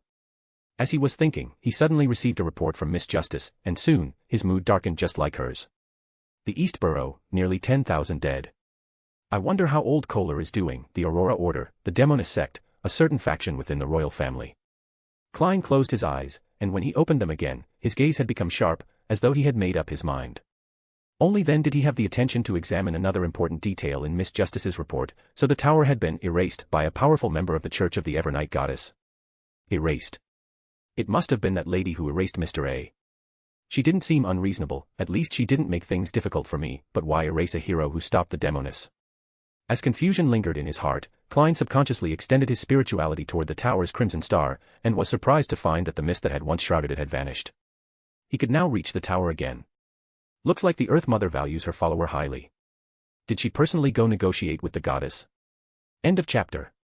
Chapter 668, The King and the Pauper. Empress Borough, Sodila Palace. Wearing his crown, with a resolute face, George III listened solemnly as the Earl of the Palace reported to him.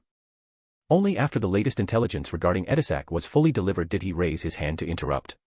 So you're saying an unknown witch took Edisac away? Yes, your majesty, the Earl of the Palace answered with his head lowered. Have you questioned the representative sent by the demoness sect? George III asked expressionlessly. Madame Panatia has already been confirmed to have been erased by the Church of the Evernight Goddess sealed artifact, 0 to 17, so. The Earl didn't dare look at his majesty's expression and instead continued, however, we do have a suspect.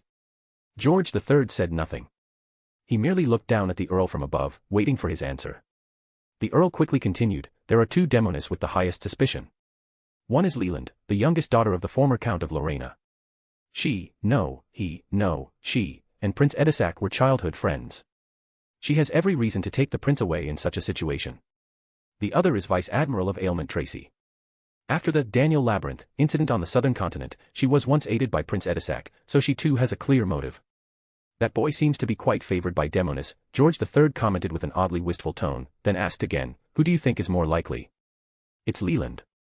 After the Affliction demoness incident, she publicly declared a falling out with Prince Edisac, but in truth, it was just to protect his reputation, to avoid letting her identity as a witch affect him.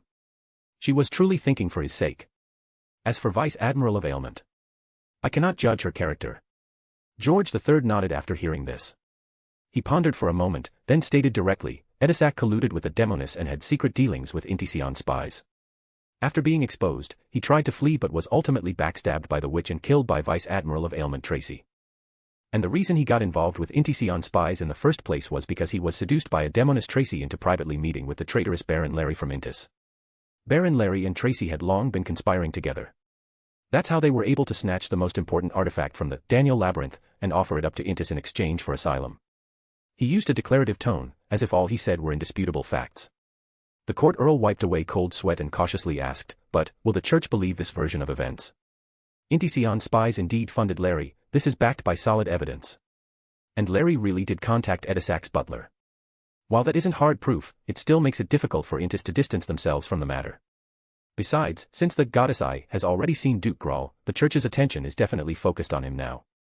They won't pursue Edisac's case too relentlessly.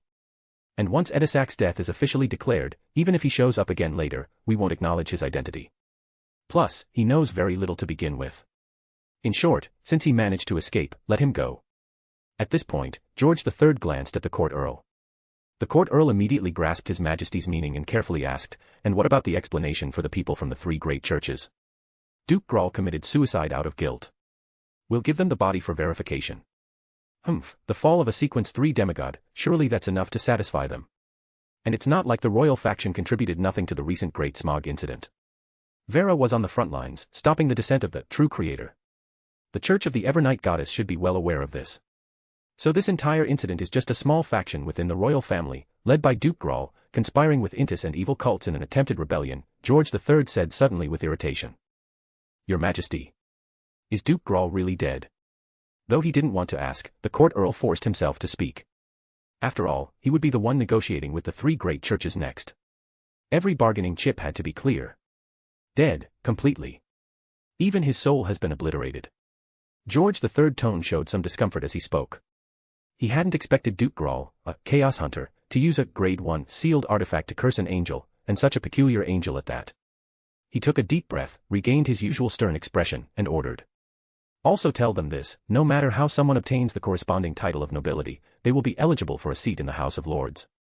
Property restrictions on elections will be relaxed, and ineffective constituencies will be eliminated. This is a concession to those factory owners and bankers. Likewise, the Air Pollution Investigation Committee will issue its conclusions immediately. Relevant bills will soon be passed. Minimum welfare guarantees and working hour limits will be codified into law shortly. The Poor Relief Act will be reformed as they demanded, and the 3 major churches will be allowed to assign personnel into the military. Your Majesty. The Earl of the Palace was shocked. These concessions were far beyond what he had imagined, especially that last one. George III snorted and said, just tell them this. This is the price our lone royal family must pay. But Intis, who was also involved, mustn't get off scot-free either. They, too, must pay a corresponding price. Yes, Your Majesty. The Earl didn't dare bring up the fact that all this about Intis was pure fabrication and quickly withdrew from the palace. After he left, George III looked toward the other side of the Grand Hall and spoke to the seemingly empty air. Vin, I remember Vera agreed during the last negotiation to hand Larry over to you. How is he now? Can he provide a flawless testimony in our favor? As his voice fell, the image of an elderly man appeared in the hall, wearing a shirt, vest, formal coat, and striped blue-gray trousers, with a dark red cravat at his neck. It was Vin Rambies, a member of the Council of the Psychological Alchemy Society. Of course, he had long been mentally cleansed by a certain mind dragon and turned into a puppet.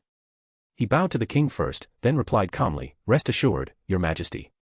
Baron Larry will swear he's been colluding with military attaché Bianca from the embassy all along. And Bianca disguised herself as Baron Larry's mistress. After the Duke Negan assassination attempt, the Church of the Storm confirmed this with solid evidence. According to my intel, that Miss Bianca managed to evade being silenced by Intis and has now fled. They won't be able to find her to confront Larry. But that Owen fellow won't admit it so easily, and we still lack decisive proof. Of course, considering this is a setup, it's already nearly perfect, George III said with a smile, none of his earlier rage remaining. Intis won't want to go to war immediately. They'll surely offer us an explanation and try to mend relations. Vin pointed out Intis' most likely response. After all, the 3 major churches were also exerting pressure. I wonder which family in Intis will be sacrificed as the scapegoat, George III sneered. Most likely the Sully family. In a resting room inside the Bravehearts bar, old Kohler suddenly woke from a deep sleep. His last memory was of himself, deathly ill and being taken away by a beautiful angel. I didn't die. Or did I arrive at the Lord's divine kingdom? Kohler looked around, only to find that the environment was quite different from what he imagined heaven would be. Suddenly, something occurred to him, and he hurriedly searched the room. In the corner, he spotted the bag containing his ham. He rushed over in a few steps, picked up the now dirt-covered ham, and took a big bite without hesitation. Truly, delicious. Thank goodness, you're still here. Kohler murmured contentedly. He was now certain he hadn't died and had likely been rescued. Who could have saved me? Kohler was just pondering this when his gaze froze. At some point, a young lady with exquisite features, so beautiful in his eyes she seemed like an angel, had appeared, sitting quietly on the room's sofa, watching him. End of chapter. Chapter 669, Prologue to a New Story. South of the bridge, Harvest Church. Emlyn White wore a priest's robe and stood in the kitchen, directing sisters Freya and Daisy as they tossed various herbs into a large iron pot, while he focused on preparing a different potion in another cauldron. When Etries had carried their mother, Mrs. Liv, on her back with all her strength from the dense smog in the East Borough, the latter was already on the verge of death.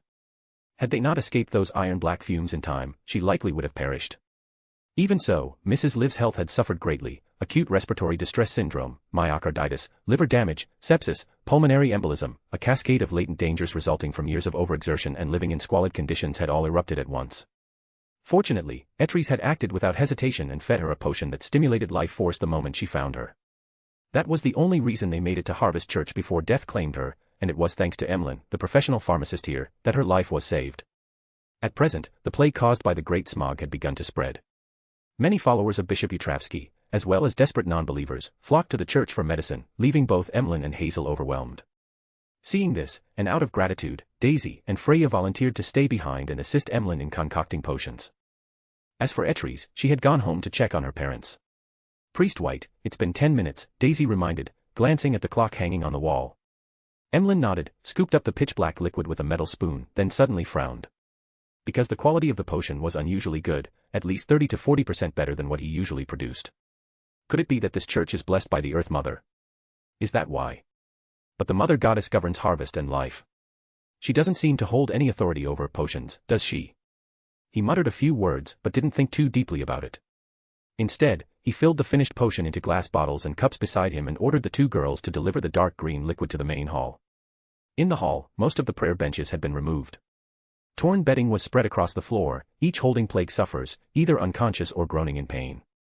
Hazel and Father Utravsky each took a portion of the medicine. The four of them worked together to distribute it from different directions. In truth, after the Great Smog incident, Congressman Mocht had tried to bring his daughter home immediately, but Hazel had refused. Having embraced the teachings of the Earth Mother, she could not stand by and watch innocent lives fade away. Cough.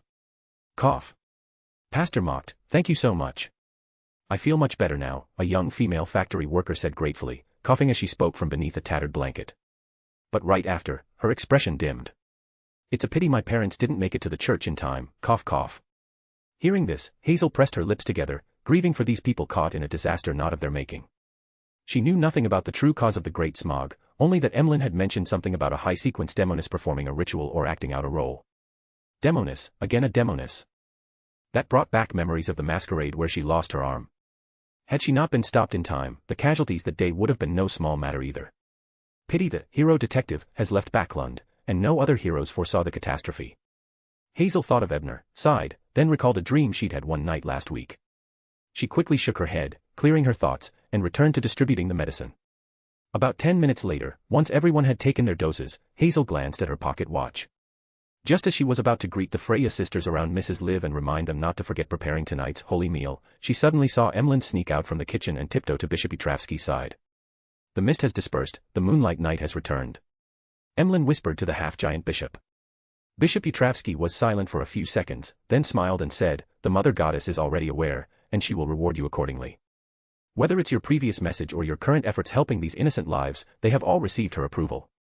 Emlyn had rushed from the vampire residence to Harvest Church to deliver the fool's message. After witnessing the civilians' misery, he had, despite the scornful look on his face, voluntarily stayed to brew potions. At this moment, hearing the priest's words, he clicked his tongue. "I'm not interested in the Earth Mother's reward. Even though I've been copying her holy scriptures almost every day these past few months," he added bitterly in his heart, then casually said, "Father, I've found a way to undo the psychological suggestion. I may be leaving soon." Father Utravsky lowered his head kindly and said, "Actually, if you wait a little longer, the suggestion will wear off on its own. It wasn't meant to forcibly convert you, just to bring you back to the church daily, hoping you would better understand the value of life and the joy of harvest. That psychological suggestion's only effect was to bring me back to the church." Emlyn's expression froze. He turned his head slowly and mechanically toward the altar, toward the sacred emblem of life representing the Earth Mother. In that instant, he seemed to become a puppet. Then why am I praying to the Earth Mother with such increasing devotion? I clearly worship the moon. Biome, fragrant manner. As Ebner stepped onto the stairs to the underground workshop, Helene and the lion Leon had just returned from outside. Of course, in the eyes of the servants, it was simply the master of the house and his maid finally emerging from the bedroom. Leon, the lion, spotted him right away and, once out of the butler's line of sight, took the initiative to cancel the illusion of Ebner, reverting into a lion invisible to ordinary people. Seeing this, Ebner also revealed his true form, replacing the figure that had been standing next to Helene. Helene immediately sensed something was off. She tilted her head to glance sideways, then exclaimed in surprise, "Detective Brian, you're back. Your contract is about to expire, and it's time to fulfill the condition you agreed on with Leon." "Naturally, I had to come back," Ebner replied with a smile. "Glad you remembered," Leon muttered with a disgruntled twitch of his nose. "Contract." Helene's expression turned a bit dazed. The comfortable life over the past few months had nearly made her forget about that, if not for what had just happened at the recent Beyonder gathering. She and Leon had gone out earlier precisely to serve as notary and appraiser for the extraordinary gathering at the Amiris Leaf Bar. After instructing the servants to prepare dinner, Ebner casually mentioned his upcoming trip to Intis and asked if Helene would like to accompany him. Helene, while watching Ebner dig in heartily, hesitated before saying, "Someone from Tracy's side just placed a bounty on me at the Beyonder gathering. And explicitly stated that I might be someone's maid. A bounty at the gathering in the Amiris Leaf Bar. Even though that was part of the original plot, it still feels a little ridiculous when you think about it." Ebner paused with his knife and fork, looked at Helene with a strange expression, and asked, "So, what's your decision?" Meanwhile, aboard the Black Death, several hundred nautical miles from Biome, Vice Admiral of Ailment, Tracy had just finished a ritual alone in her cabin, but failed to receive the expected response. She's been out of touch for nearly 3 weeks now, ever since chasing that Baron Larry into Backlund. Could something have happened? No way, she's the demoness of unaging. If she wanted to escape, it would be hard for anyone to keep her. Or, is she intentionally avoiding me, refusing to tell me where Helene is? In her heart, Tracy didn't hold much deep affection for her mother, Katerina. That demoness of unaging had lived long enough and usually maintained her youthful mindset by surrounding herself with young people. Any children she bore out of brief interest were met with short bursts of passion, followed by long stretches of indifference. Yet now, Tracy realized that despite her resentment and blame, she couldn't help but rely on her, and didn't want anything bad to happen to her. In the newly rebuilt underground prison of the Intis embassy, Special Envoy Owen grasped the chin of the demoness subdued by a sealed artifact and smiled, "Do this one thing for me, and I'll let you go for good." End of chapter. Chapter 670, Return Voyage. In the dining room of Fragrant Manor, Helene fell into deep thought in response to Ebner's question. To be honest, over the past few months working for Mr. Bryan, although she had been quite busy and often had her spirituality squeezed dry, things had actually been fairly relaxed and fulfilling once she got past the initial anxiety and fear. While aboard the Black Death, Tracy had also done her best to accommodate her needs, but would never have truly allowed her to return home. And when she signed the contract with Detective Bryan, she had initially worried that he might go back on his word and refuse to let her go when the time came, but as they spent more time together, she stopped worrying about that. Mr. Ebner Bryan is a gentleman who keeps his word, and he genuinely respects me. Even though he always has me working, if I really didn't want to, he wouldn't force me. He's also incredibly powerful, completely unafraid of Tracy. Traveling with him offers great security. That's far more reliable than trying to reach out to family friends at the Intis consulate in Byam. More importantly, I have no idea how many more foolish things my father has done or how many debts he's racked up during my time in Tracy's captivity. If I travel with Detective Bryan, maybe I can ask for his help later on. With that thought, Helene convinced herself to stay by Ebner's side and nodded. "I'll go with you." "Good. Then your wages from the past few months stored here will count as your escort fee," Ebner said as he cut into another piece of steak, giving her a look that said, "You're getting a deal." He was a Sequence 5 Beyonder. Based on Miss Temperance's rates, his daily fee would normally be £300. Helene froze at his words and immediately retracted all the praises she had just been thinking. This guy's a stingy penny pincher, a vampire who gives his subordinates potions from the sleepless pathway just to exploit them more easily. Of course, grumble though she might, she had no intention of changing her mind. Ebner ignored her little internal complaints, took a sip of coffee, and turned to Leon. "You've been handling my social appearances for the past month to keep up the illusion that Detective Bryan has always been in Byam. That must have been tough. I plan to send a servant to buy tickets tomorrow. The day after, I'll publicly take a ship back to Port Priaz, then follow the railway to Intis. Is there anyone I should send farewell letters to? It'd be strange to just disappear without a word." Leon blinked and grinned. "Plenty of people, actually. Like Lady Reggie, the governor's wife. Or Miss Clay from the Southco family. There's also Madame Eno from the Trade Association, and Abby, the youngest daughter of the North Party leader." Ebner nearly spat out his coffee. He quickly waved his hand to stop Leon and asked in disbelief, "I thought I asked you to maintain social contact on my behalf. Isn't this normal social contact?" Leon replied innocently. "That's how it always was when I was with Roselle." Helene, standing nearby, covered her mouth and giggled, clearly enjoying the show. Ebner stared speechlessly at him for a moment before putting down his coffee and rubbing his temples. "You didn't actually do anything inappropriate, did you?" "Of course not. I'm a lion. My aesthetic isn't even the same as a human's." Leon shook his head with conviction, but just as Ebner breathed a sigh of relief, the lion squinted and added mischievously, "Though I did give them a few very vivid dreams. You're just like the magic mirror. No wonder, you were both brought out by Roselle." Ebner silently cursed, then observed a few moments of silence for his own reputation before brushing the matter aside. "I'm about to leave Byam anyway. Even if I come back, I won't be making a grand return. What's the point of stressing over this? Oh right, the others are fine, but that Abby girl, the North Party leader's daughter, might be a bit of a problem." Leon added, as if suddenly remembering something. "The North Party's leader?" Ebner frowned. He remembered the men he'd once shown the Fool's honorific title during a Beyonder gathering at the Amiris Leaf Bar, even offering a high bounty for any clues about believers of the Fool. Now hearing that his daughter was involved in something strange, Ebner asked curiously, "What's wrong with her?" "That Miss Abby has an unknown power residing in her. I almost got caught when I entered her dream. But I did gather some intel. She's very likely connected to an organization called the Celestial Body Cult." Leon's tone turned unusually serious. "The Celestial Body Cult, isn't that the group that worships the Mother Tree of Desire?" In the original novel, the mistress of a certain admiral, Miss Cynthia, met a tragic end after joining this cult. Yeah, I'd better report this. Next time we have a tarot gathering, I'll tell the hanged man and let the Church of the Storm handle it.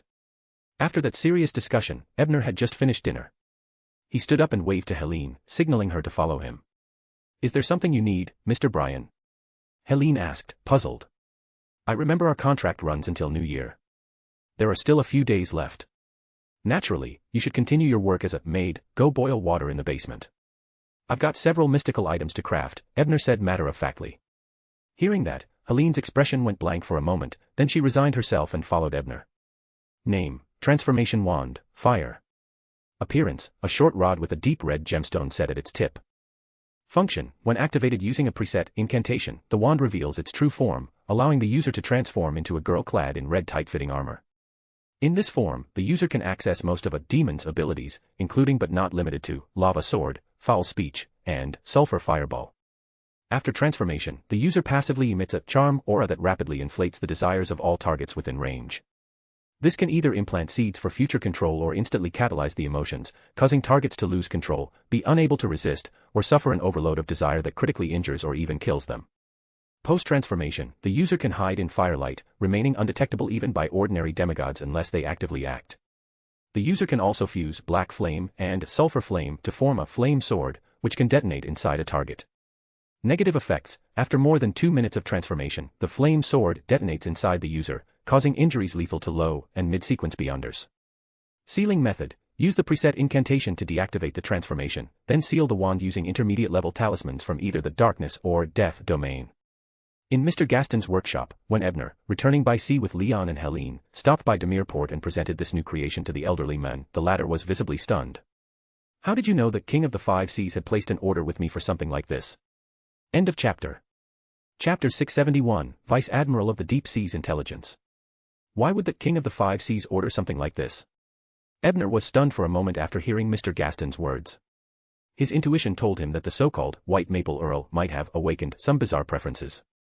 That said, Ebner hadn't crafted such an item purely for the joke, it was a method to reconcile and even suppress the influence of the cold-blooded trait from the Desire Apostle characteristic, preventing the user's temperament from drastically changing.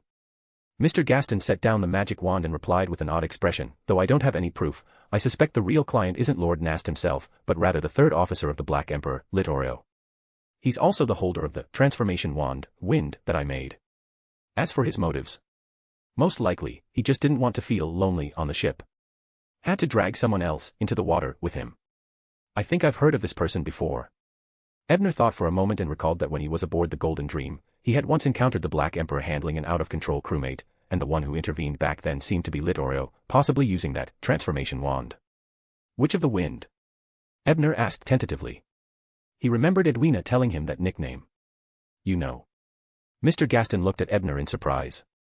He had thought this guy had been so buried in women these past months that he'd lost all interest in outside matters. Although the hero detective topic had cooled down somewhat, there were still nosy adventurers and pirates who enjoyed spreading juicy gossip. Come to think of it, if not for the recent, Beyonder Fog disaster, in Backlund drawing everyone's attention, the scandal at Byamsport, multiple women nearly caused a disaster bidding farewell to the hero detective, would definitely have made headlines. Ebner, unaware of Mr. Gaston's inappropriate thoughts, casually said, a sea pirate with a 9,000-pound bounty, of course I remember. But Mr. Gaston shook his head. His bounty's already been raised to 11,000 pounds in a single nation. That's equivalent to a pirate admiral. What did he do? Ebner asked in surprise. They say he discovered Vice Admiral of the Deep Sea's secret and ruined his plan. The latter tried to silence him, but failed, Mr. Gaston explained. That's impressive, Ebner thought. Vice Admiral of the Deep Sea, Hal Constantine, was a pirate admiral whose strength exceeded most Sequence 5s.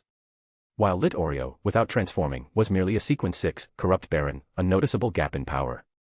But what does that have to do with his bounty going up? Ebner still didn't get it. Vice Admiral of the Deep Sea is deeply connected to Intis, and there are even rumors he's an illegitimate son of a major family in Trier. In short, the secret he was hiding might also be one of Intis's secrets. That's why the Witch of the Wind got a bounty increase, Gaston said. As a peripheral member of the Church of Steam, and an Intis native, his information was quite up to date. I see. Ebner pondered for a bit, then asked Gaston for more details, but the gentleman only knew that much. Ebner's interest in this was because it involved Vice Admiral of the Deep Sea. Back when he was exploring the 5th level of the Dream Labyrinth Tower, in the Elven Trial dungeon, he received a reward from the Elven Temple, a vision of the Vice Admiral sacrificing living people to a sea monster with prophet traits. At the time, he judged that this would be his opportunity to advance to Sequence 4 and deduced that the sacrifice's time and place would likely be sometime in April on a small island to the west of the southern continent. Could Littorio's discovered secret be related to the sea monster sacrifice? If so, then the sea monster probably doesn't just have a master-servant relationship with the Vice Admiral, it might also have a contract with some family from Intis. No wonder the Trial Temple would give such a hint. If I just prepared to fight the Vice Admiral and a weakened sea monster, I'd definitely be walking into a trap. With this in mind, Ebner quietly performed a prophecy, and confirmed that his guess was correct. What Littorio discovered truly was related to the sea monster. He thought for a moment, then pushed the transformation wand, fire back toward Mr. Gaston and said, "Could I ask you for a favor?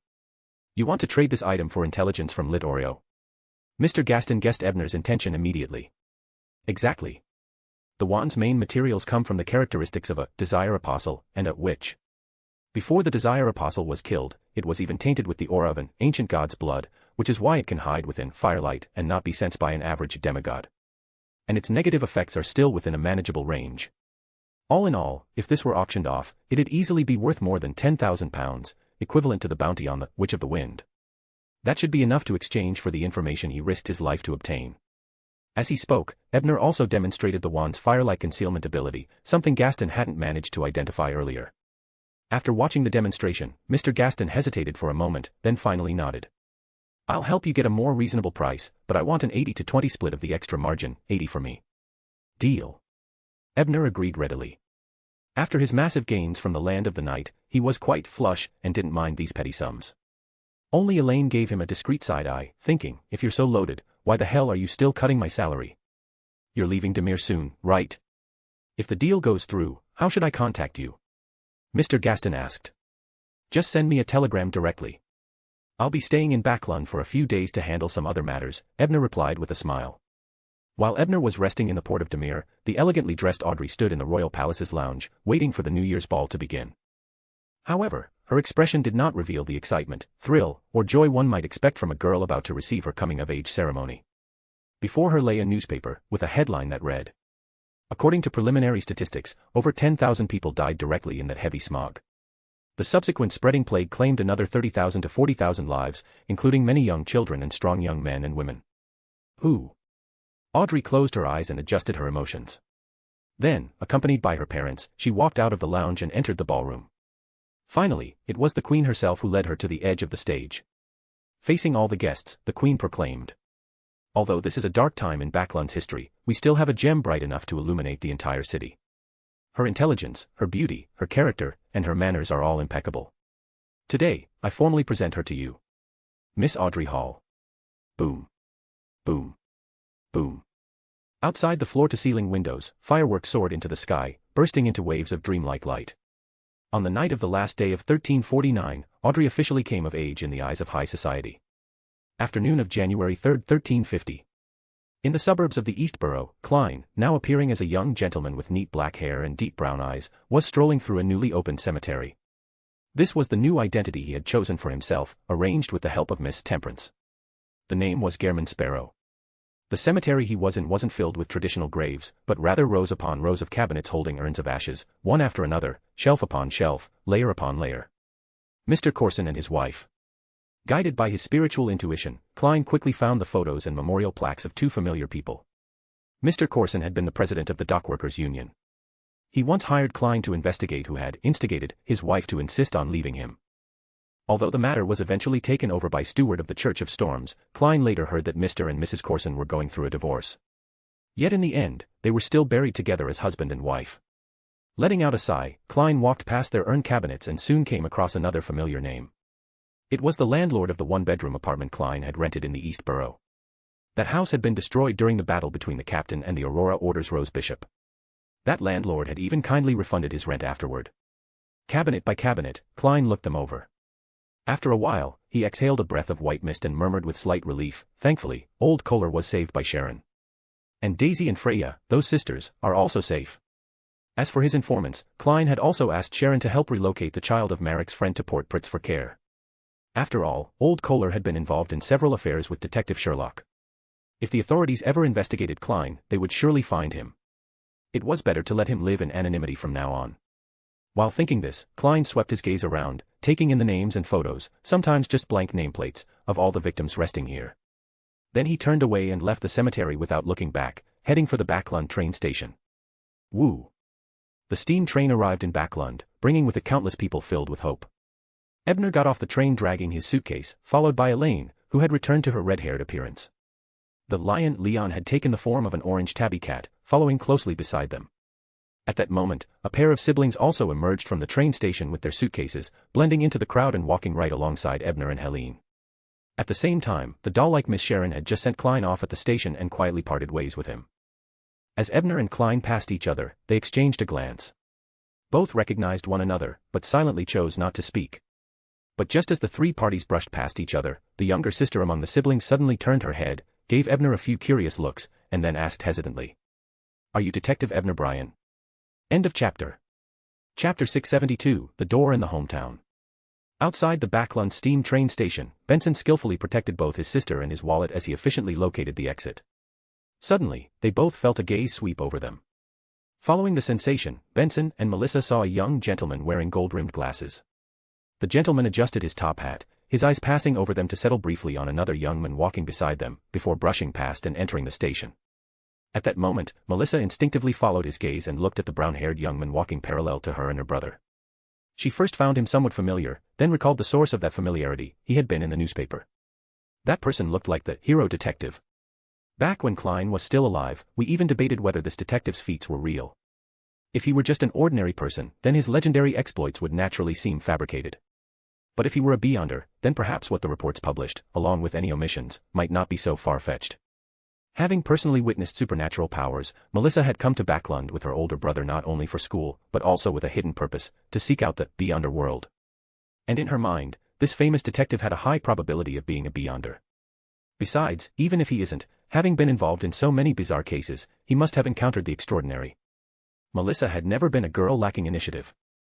Once the thought was formed in her heart, she immediately approached and spoke in a tone tinged with pleasant surprise. "Are you Mr. Ebner Bryan?" She sounded like a fangirl who had just recognized her idol. On the other side, Ebner, who had just crossed paths with the fool's new alias, was withdrawing his gaze when he heard Melissa's question. He was slightly stunned, then turned toward the voice and responded politely, "I believe you haven't mistaken me, beautiful miss."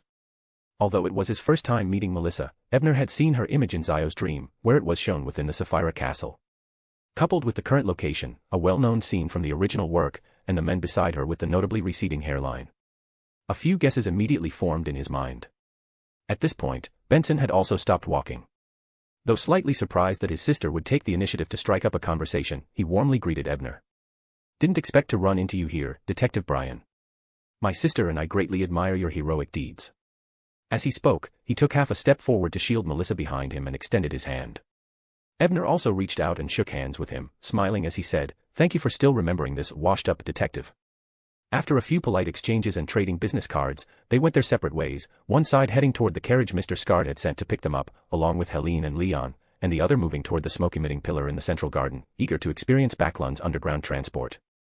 Ever since Melissa had initiated the conversation, Klein, who had crouched down pretending to sort luggage, also stood up again and murmured softly, "If it's not too much trouble, please look after Melissa." "All right," came Sharon's ethereal voice in his ear. Due to having experienced the 5th level of the Dream Labyrinth Tower, which replicated the Tingen scene, Sharon knew the true background of Sherlock's original family. Having purchased second-class tickets, Benson now sat in the subway car.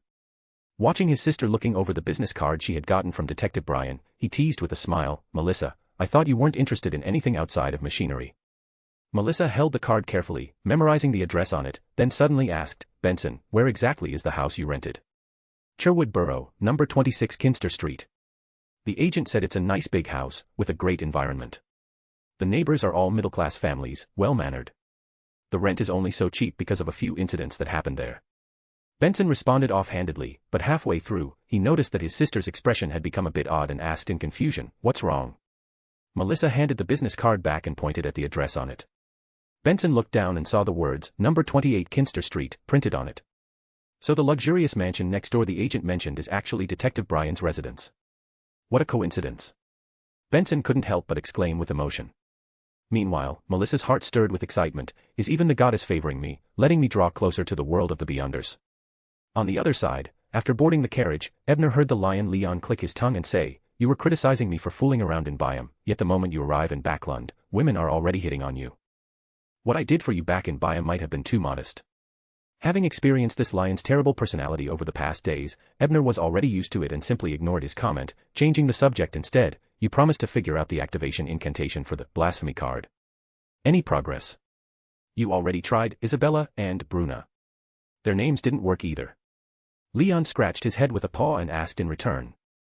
As for their conversation, Elaine, who was sitting across from them, knew nothing of it. Whether it was Ebner's tutor emblem or Leon the lion, both possessed enough power to seal her five senses without her noticing. No, they didn't work. And I feel that if the answer were as simple as being the name of one of Roselle's women, Panatia, who previously held the card for so long, would have activated it already. Ebner shook his head as he spoke. That makes sense. Let me think. When Roselle forged this card, I think it was on the night of a full moon. He seemed to glance up at the moon at the time, Leon muttered after swaying his head for a while. A full moon. Could it be that Mr. Dorr was involved in the creation of this card? But I already tried words like Crimson, Bethel, Abraham, and none of them worked. Ebner frowned, having no real leads, and could only continue speculating aimlessly. A full moon. What else could a full moon symbolize? Heightened spirituality. The Evernight goddess. Lilith. Even the primordial moon. By the time the Emperor forged the blasphemy card, he had already set foot on the moon and realized this world was actually Earth, but he could no longer return. Wait a minute. At that moment, Ebner suddenly remembered another layer of meaning tied to the full moon, one known only to the Chinese. Raising my head, I gaze at the bright moon. Lowering it, I think of my hometown. If he placed himself in the Emperor's mindset at the time, if he hadn't yet learned the truth about transmigration, then the authority represented by Dorr might well have been his only hope of returning home. Unfortunately, time had already moved on. With a sigh, a vague and inexplicable premonition surged in Ebner's heart. As a half-prophet, he had a rough idea of what the blasphemy card's activation incantation might be. Hometown. After casting Ivan's veil of secrecy to enshroud the carriage, Ebner took out the blasphemy card and recited the incantation. At 2:55 in the afternoon, Emlyn had already come up with an excuse and left the Church of Harvest to return home. He held his favorite doll in one arm while anxiously awaiting the arrival of 3 o'clock. Soon, a burst of sudden crimson light swallowed him whole. He once again arrived in that ancient and mysterious grand hall, where many people were already seated on both sides of the central bronze long table. Before Emlyn could look around, a lady whose face was blurred stood up on the opposite side. She respectfully bowed toward the mysterious being at the head of the table and said, "Good afternoon, Mr. Fool." The other members also stood up and greeted him in unison. Only then did Emlyn belatedly realize he had missed something. Just as he was about to say something to save face and cover up his disrespect, he heard that same woman who had first stood up speak again with a voice full of emotion. "Praise be to you, Mr. Fool. You've saved Backlund once again." Chapter 673, Moon Debuts, and All Kinds of Wild Guesses. Huh? What? When was I saved again? Emlyn the Moon was completely confused. But the only major incident to have happened in Backlund recently was that one, so he quickly locked onto the outbreak of the heavy smog and plague, and guessed that the young lady across from him was referring to that. But I heard it was caused by a demoness of despair seeking a promotion. As someone backed by his race, Emlyn was fairly well informed, and this left him puzzled. At that moment, he subconsciously looked around the long bronze table to observe the reactions of the other members, but quickly got distracted when he stared too long at Miss Temperance. Then, with a sigh full of disappointment, he looked away. This kind of top-grade doll is actually a Beyonder. What a waste. Emlyn howled in his heart. After all, he knew very well that all the Beyonders able to enter this palace were actually spiritual bodies. And if she had a spiritual body, then that meant the young lady sitting diagonally across from him wasn't really a puppet.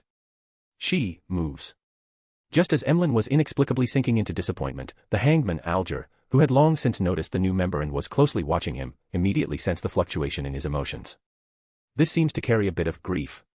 Could this new member have lost a family member in the Backlund smog disaster? As he pondered that, he also allocated part of his focus to justice, the world, judgment, and the tower, thinking they surely knew more hidden secrets and behind-the-scenes truths about the smog incident. Also, during last week's tarot gathering, both the world and the tower warned that a major tragedy might occur in Backlund.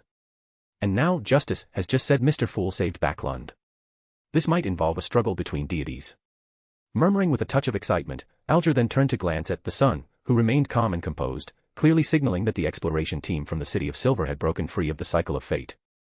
Meanwhile, after expressing her thanks to Mr. Fool, Justice earnestly lifted her skirt and offered a deep curtsy toward both the world and the tower, sincerely saying, "Mr. World, if not for your prior warning, perhaps in this smog, tens of thousands in Backlund would have perished. Mr. Tower, if you hadn't delayed the Demoness of Despair's advance, had she been free to act as she pleased, the direct death toll in the East Borough alone could have exceeded 30,000, with indirect casualties being even higher. That gloomy guy over there, is that the World? He could predict the smog disaster. He might be a high-sequence powerhouse. And the one sitting between the big guy and the blue-haired one, who looks scholarly, that must be the Tower. He could obstruct a Demoness of Despair. Another demigod. This gathering really is high tier." Emlyn the Moon was both shocked and yet felt it was perfectly natural. After all, this is a divine assembly. For those who don't have my noble lineage and background, it's only right that their strength would be greater. To be accurate, if I hadn't intervened, the direct death toll would have exceeded 22,000, though the indirect deaths are probably similar. After all, 1. This was the result of Backlund's long-standing environmental problems, and 2. Later figures are always murky, likely inflated by the royals to cover up mass disappearances. While thinking this, Ebner had no intention of claiming credit. After all, that number of casualties was still enormous. He thought for a moment, then pointed at Zio across from him and said, "What I did was nothing much. Miss Judgment also made contributions during the smog incident." Zio actually felt quite awful about the people who died in the East Borough and at the docks. Many of them had been her friends or informants. Seeing Ebner deflect the credit to her, she merely responded calmly, "I only banished the vampire shepherded by the Dusky Saint." Dusky Saint. So the Aurora Order was involved in this too. The hanged man Alger sat up straighter, visibly intrigued. So the Aurora Order Saint was held back by Miss Zio and MI9's powerhouse. Klein felt deeply relieved. Even a half-crippled Mr. A had nearly devoured him. If a full saint had been there too, he would have been utterly doomed. "I heard that Her Highness Princess Vera thwarted the Dusky Saint's plot during the smog incident and was even commended by the royal family for it. Also, Princess Vera once led a team to the southern continent. Could Miss Judgment actually be Her Highness?" As these thoughts swirled in her mind, Justice Audrey began to scrutinize Judgment closely, silently wondering to herself with some uncertainty, their temperaments are somewhat similar, but the body shapes don't match. Could it be a disguise? Meanwhile, Magician first felt a jolt of fear, so many demigods were involved behind the scenes of the smog disaster. No wonder it affected a huge metropolis, a prince, and tens of thousands of lives. And I'm just a Sequence 8, yet because I joined the Tarot Club, I've gotten involved in matters far above my level. Dusky Saint. Who's that again? A demigod from some secret organization. And, what vampire? Emlyn the Moon blurted out without thinking. That immediately drew everyone's attention to him. Hearing his question, Klein finally realized he had forgotten to mention a certain vampire. He chuckled lightly and introduced. "This is the new member, Mr. Moon. This gathering is called the Tarot Club, and these are Mr. Moon. I thought whoever picked the Moon card would be a lady." Justice Audrey gave a polite nod while letting her mind wander, feeling a bit more relaxed. Emlyn, however, didn't care about being scrutinized. He proudly lifted his head and asked, "Can you tell me more about that Bloodkin?" Miss Judgment. Zio glanced at him in surprise but, seeing Mr. Fool give silent permission, still materialized an image of the pus-covered vampire. A textbook example of a vampire. Son Derek nodded, indicating that the vampires he'd seen looked just like this. Emlyn immediately averted his eyes, curling his lips in disgust. Forget it.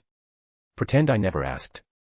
Either he's a beyonder deeply interested in vampires, or he's a bloodkin himself. Seeing this reaction, Justice, the Hanged Man, and Judgment all came to the same conclusion internally. Temperance even turned her delicate little head to look toward the world, her eyes clearly conveying one thing, the one from the Harvest Church. Back when she protected Klein closely during the Desire Apostle incident, she had followed him to the Harvest Church. Klein saw this and had the world give the tiniest nod. Only then did Temperance return to her original posture. This entire scene was caught by Emlyn, who had been secretly watching her the whole time, and it made him all the more disappointed. She does move after all. At that moment, seeing how the members were all modest and not vying for credit, Klein had the world exchange a few polite remarks as well. Then, controlling the Fool to lean back in his chair with a faint smile, he said, "I only offered a tiny bit of insignificant help." After speaking, seeing that Justice was about to say something else, he immediately had the world cut in. "Mr. Fool, I conducted a private transaction with Miss Magician. The diary pages she owed you have been transferred to me. End of chapter. Chapter 674, Continued Speculations. When the magician Furs heard the world's words, she belatedly realized that the private debt transfer between her and the world had not received the fool's approval. Thank goodness Mr. World is a blessed and, to a certain extent, can represent Mr. Fool's attitude. I must be more cautious when conducting trades with other Tarot Club members in the future, Furs reflected inwardly. Although the others were curious about the transaction between the magician and the world, they didn't overthink it. Only judgment Zio gave Furs beside her a glance, thinking that this was a situation she hadn't been aware of. At that moment, the fool nodded slightly and responded in a calm tone to the world's earlier debt transfer request, granted. Seeing the topic shift to the Roselle's diary, Temperance turned her small head toward the seat at the top and said, "There is one page of the diary this time, credited to the world." As she spoke, she looked over at the world. Though she said nothing, Klein still understood her meaning. She had submitted a total of 10 diary pages, which should have fully repaid the cost of cleansing the pollution. The world also didn't speak. Under Klein's control, he simply nodded slightly. On the other side, Justice Audrey said apologetically, "I'm sorry, due to the 3 major churches and the military conducting a cleanup in Backlund, I haven't been able to acquire additional Roselle diary pages. Please allow me 1 more week." "That's fine," Klein replied once more, calmly and without any emotional fluctuations. Hearing the other speak, the magician first snapped out of her self-reflection and quickly looked to the top of the bronze table, saying, "Honorable Mr. Fool, I also have 3 pages of Roselle's diary to offer." Not long after she agreed to the world's deal, exchanging a teleportation stone for her debt, she received a letter from her teacher, which included those 3 pages. Furs didn't regret her trade with the world. After all, it was likely her teacher only had those 3 pages, and it wasn't nearly enough to cover the debt she owed for seeking angelic protection. Still, if I had held those 3 pages back then, I might have been able to ask for more compensation from Mr. World, like gold pounds. Mr. World looks like someone with money, he surely wouldn't mind spending some worldly goods. Furs secretly speculated. Completely unaware of what she was thinking, the fool Klein nodded in satisfaction, thinking, "Not bad. The more members there are, the more channels there are. A lot of things will snowball and grow rapidly." He transferred the 4 materialized diary pages to his side, then discreetly looked toward the tower. Although the diary pages the latter provided always contained some unserious content, there were occasionally high-quality entries. Ebner, however, gave no response. He still held 2 pages of Roselle's diary provided by the Lion Leon, but after letting the fool read rather indecent short essays 3 weeks in a row, it didn't seem appropriate to do so again. It was better to wait a bit longer and mix them with more proper diary entries before submitting them. As for writing his own, ever since learning there were other transmigrators in this world, Ebner rarely did that anymore. Under the butterfly effect, much of the information he knew might no longer be accurate. In order not to mislead the fool, even if he were to make something up, he'd only fabricate some of Roselle's gossip. But those aren't much different from the diaries provided by Lion Leon, so why bother making them up? Seeing that the tower didn't respond, Klein wasn't disappointed. He turned to Furs and said, "Very well, you may state your request." Since Furs's debt had already been transferred to the world, the 3 pages she now submitted should earn her compensation. Miss Magician thought for a moment. She felt that not only was she still far from advancing, but she had also gotten clues to both her formula and materials. As for Zio and Ebner, they didn't need her worrying. There didn't seem to be much worth asking for. Furs instinctively glanced around and then suddenly froze as her eyes locked onto something. There was an extra card beside Mr. Fool.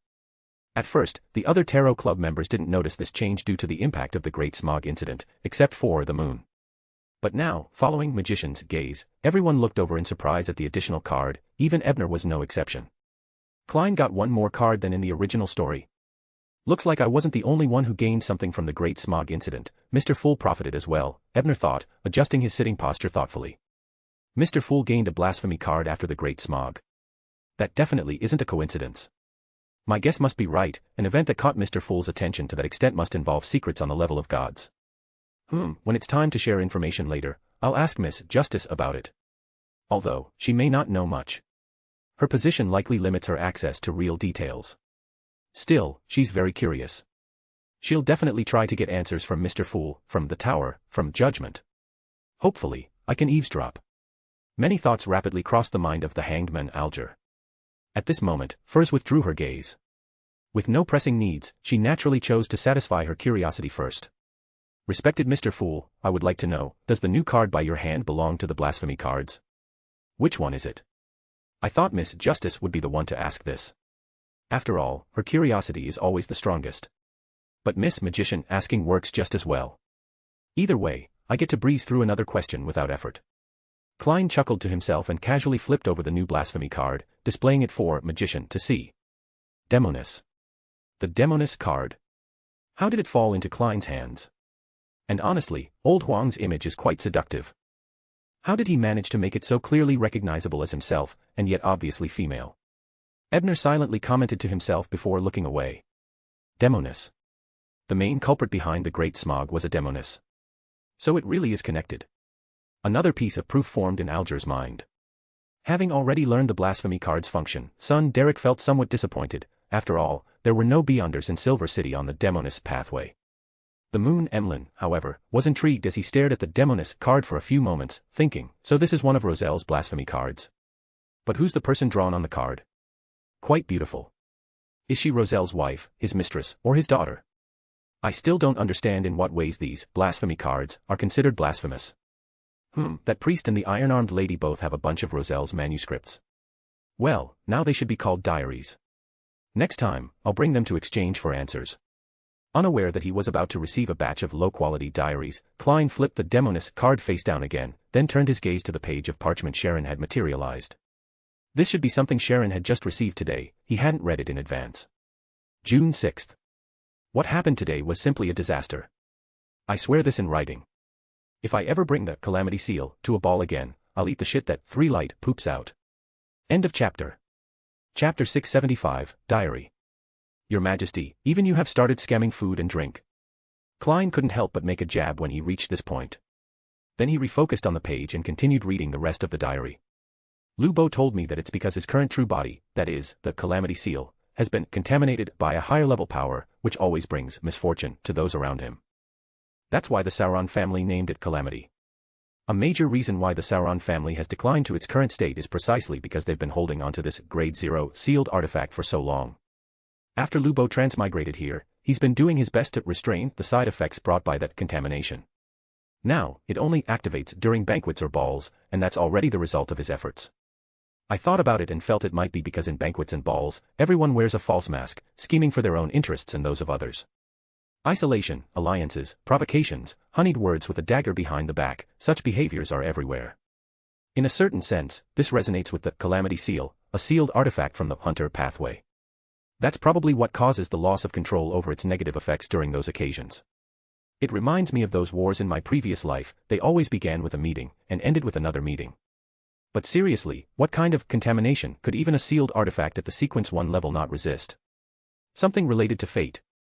Could it be the uniqueness of the Wheel of Destiny, or something like that? This also solves a long-standing question that's been bothering me. For over 1,000 years, the Sauron family has been unable to produce a conqueror using the traits of the Calamity Seal, and it's probably because they just couldn't handle the contamination. The Calamity Seal is contaminated too. And it even caused the Sauron family, an angelic lineage, to fall into decline due to its side effects. That's terrifying. And the fact that Lubo could restrain such dreadful negative effects to only act up during events like balls and banquets, he clearly isn't simple either. Still, Lubo didn't say that the Calamity Seal has 0 side effects during ordinary times. In fact, the Emperor did go downhill later. Though that might also have been entirely his own fault. Lastly, is the Wheel of Destiny the name of a Sequence 0 from some pathway? Fate, the monster pathway perhaps. While mulling over it, Klein flipped the page to its back. Indeed, Miss Temperance was more conscientious than the others. This kind of double-sided diary entry was still counted as just one page's contribution.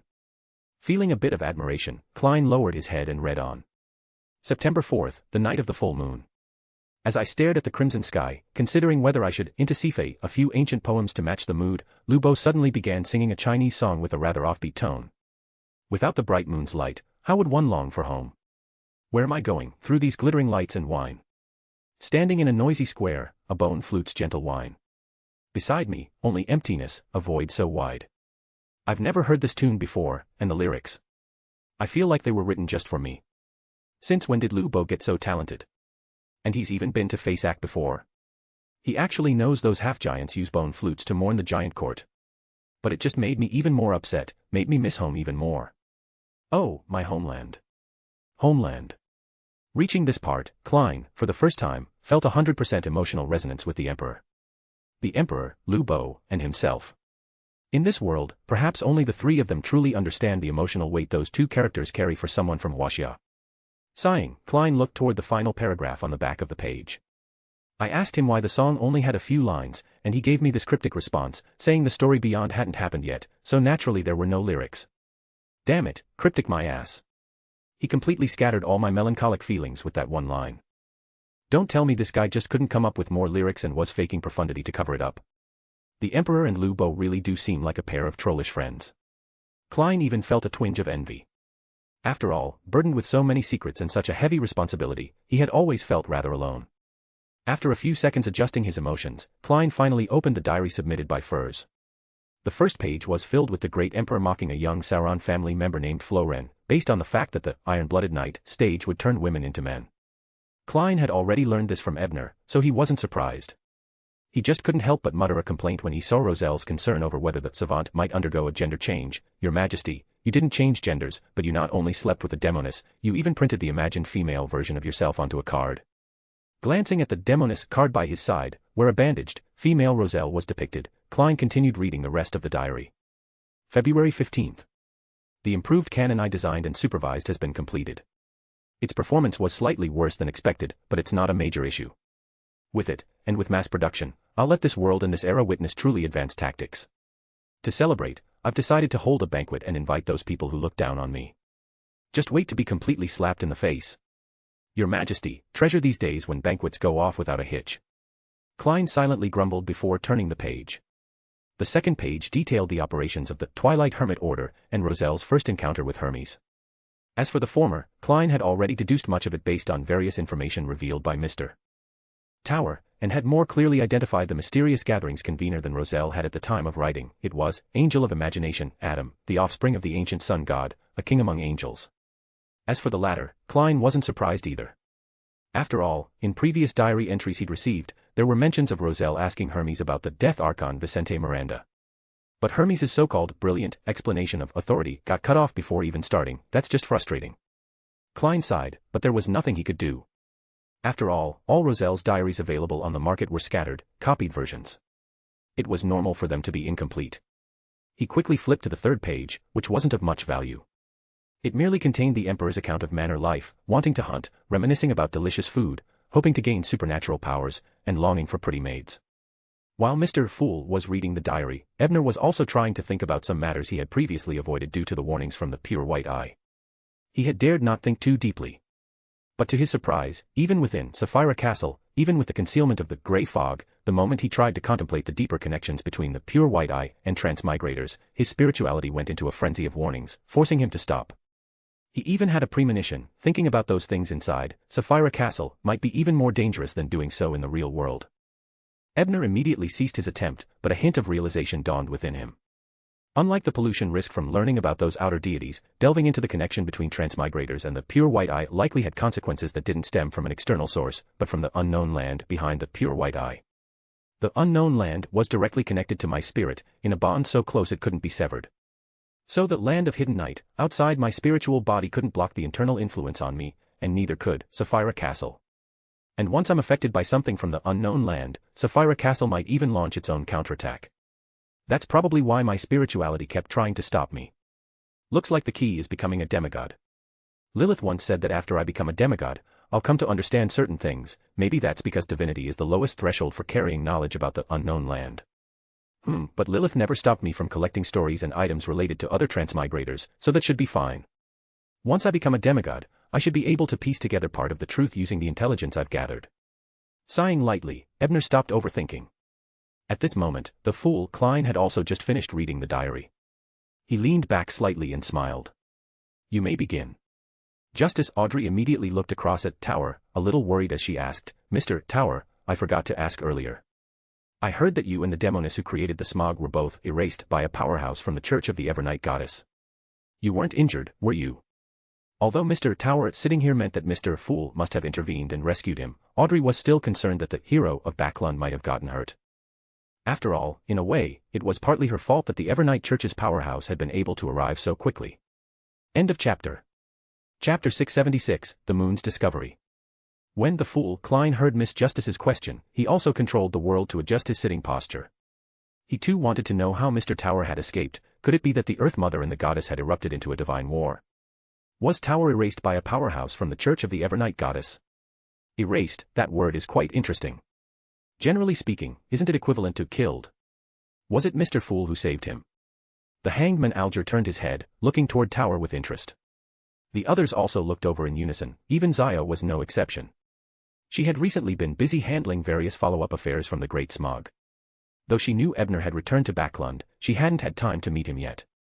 Seeing that Miss Justice seemed somewhat guilty, Ebner thought for a moment and smiled as he said, "I wasn't injured. That angel merely sent me into the land of Evernight. I even killed one of the main culprits behind the Great Smog incident there, Despair Nightingale Panatia." As he spoke, he obtained Mr. Fool's permission, then manifested Panatia's beyonder characteristic and continued, "If anyone has need of it, you can make me an offer." That demoness of despair who sought advancement was killed by Tower. He really is a demigod, maybe even not an ordinary one. The Moon Emlyn didn't associate this matter with the message the Fool had imparted to Bishop Utravsky earlier. He simply marveled at how extraordinary he was. Surely it was because he was special, the savior of the blood tribe, that he could join such a high-level gathering as a mere Sequence 7. But the hangman Alger caught the key point in Ebner's words and asked, carefully considering his words, "Land of Evernight? The one at the peak of Mount Hornassus? Wasn't the place already abandoned? I remember some documents saying that only ruins remain there, and the people inside seem to have vanished into thin air." As for the demoness of despair's beyonder characteristic, he had no need for it, even if it was an item at the demigod level. Ebner nodded, then shook his head and said, "It is indeed that land of Evernight, but it wasn't abandoned, it was hidden by the Evernight goddess." Hidden. The rest of the members all sensed that this hidden likely didn't carry its ordinary meaning, but rather a deeper and more specific connotation. But what exactly it meant, they couldn't guess. They could only speculate randomly based on the goddess's title, Mother of Secrets. Could it be authority? Klein's heart stirred. He recalled the phrase mentioned in the diary he had just read and immediately made a connection. "Mr. Tower, could you show us a glimpse of the land of Evernight? I'm willing to pay an appropriate price." At this point, Miss Justice had completely forgotten her original intent, asking with reserved curiosity. "Well asked." Klein almost applauded Miss Justice. But Ebner hesitated at this moment. Other places might have been fine, but the land of Evernight was the goddess's domain. Talking about it was one thing, if he were to reveal the secrets within, would he be punished by the deity? "I'm sorry, Miss Justice. That is the goddess's secret." In the end, Ebner didn't dare display the scenes from within the land of Evernight, afraid of disrupting the goddess's arrangements. This also came from a certain premonition of his.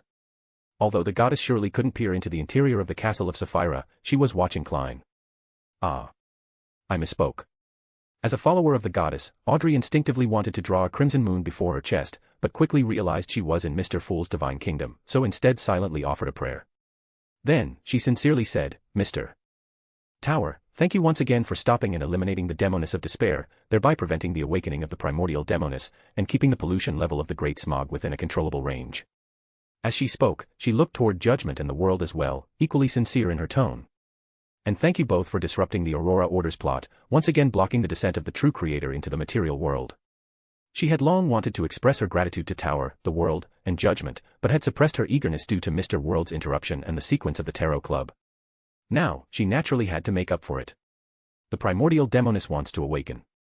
The true creator attempted to descend. What exactly happened in Backlund? This is far more dangerous than I imagined. At the same moment, the hangman Alger and the Moon Emlyn had the same reaction, though their expressions differed. The former only lifted his eyelids slightly, his pupils contracting as he unconsciously leaned to the side, while the latter gave the impression he was about to leap up. Mother Goddess, no, by the moon above, when did Backlund become so dangerous? Two evil gods appeared during one great smog. That young lady must be exaggerating, right? Mr. Fool might be a suspected deity, but even he can't afford to offend two existences of that level at the same time. Unless he is actually an incarnation of one of the orthodox gods. Or maybe he's backed by an alliance of deities. Wait.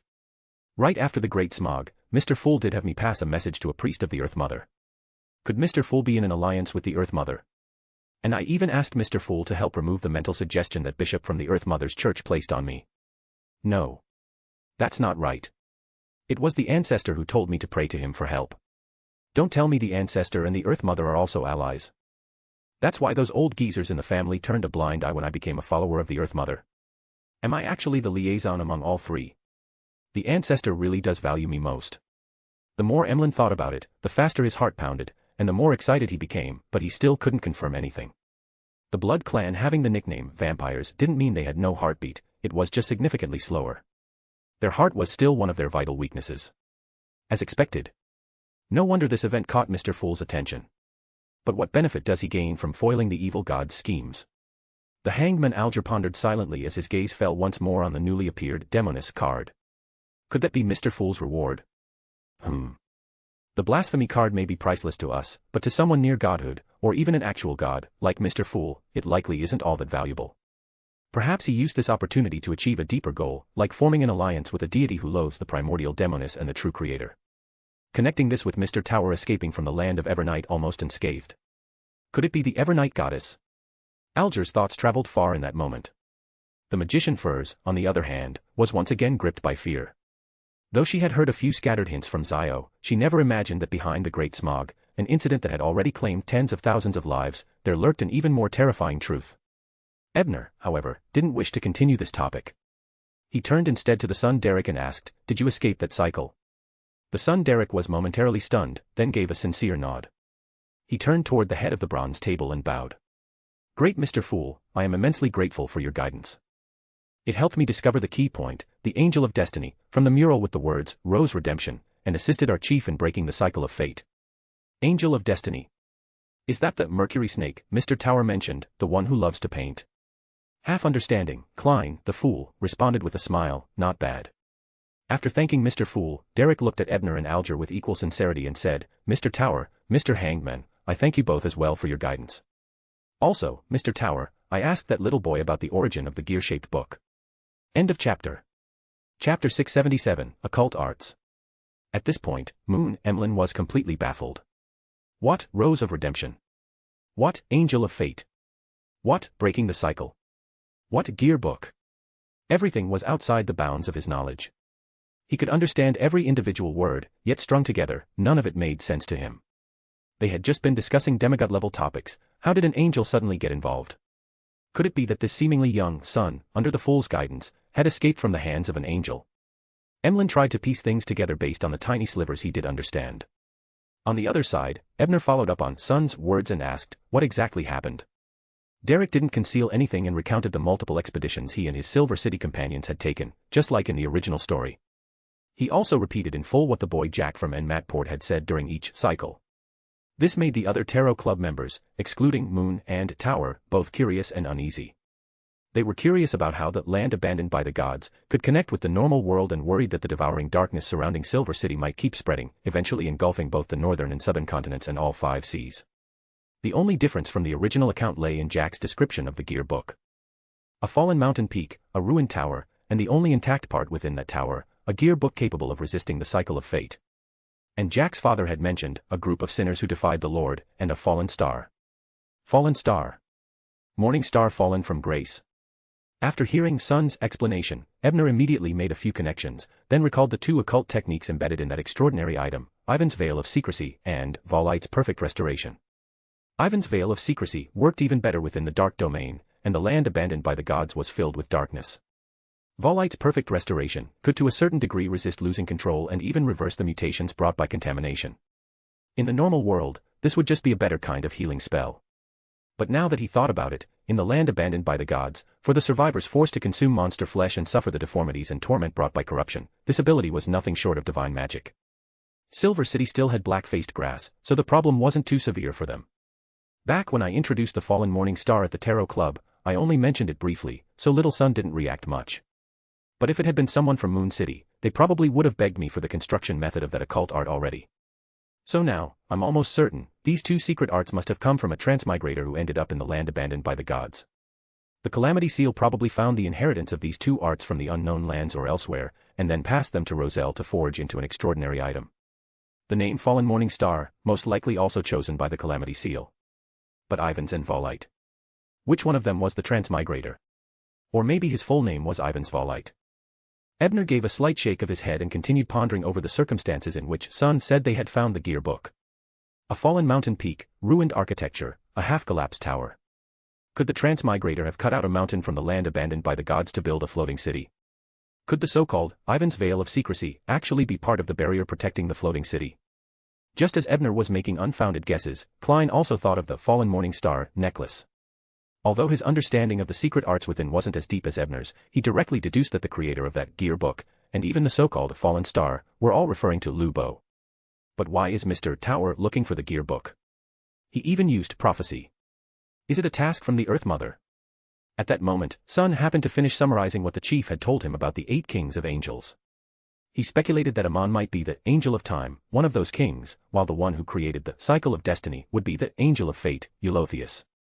In response, Justice, Hanged Man, Magician, and the others all nodded silently. They had already heard Mr. Tower speak of the kings of angels before. They were simply glad to have learned the name and title of another one. Only Moon responded with a blank expression. Although the blood race had a long history and long lives, and knew quite a bit about the era before the great cataclysms, that knowledge was mostly centered around the period before the progenitor fell into slumber. It didn't involve the so-called kings of angels.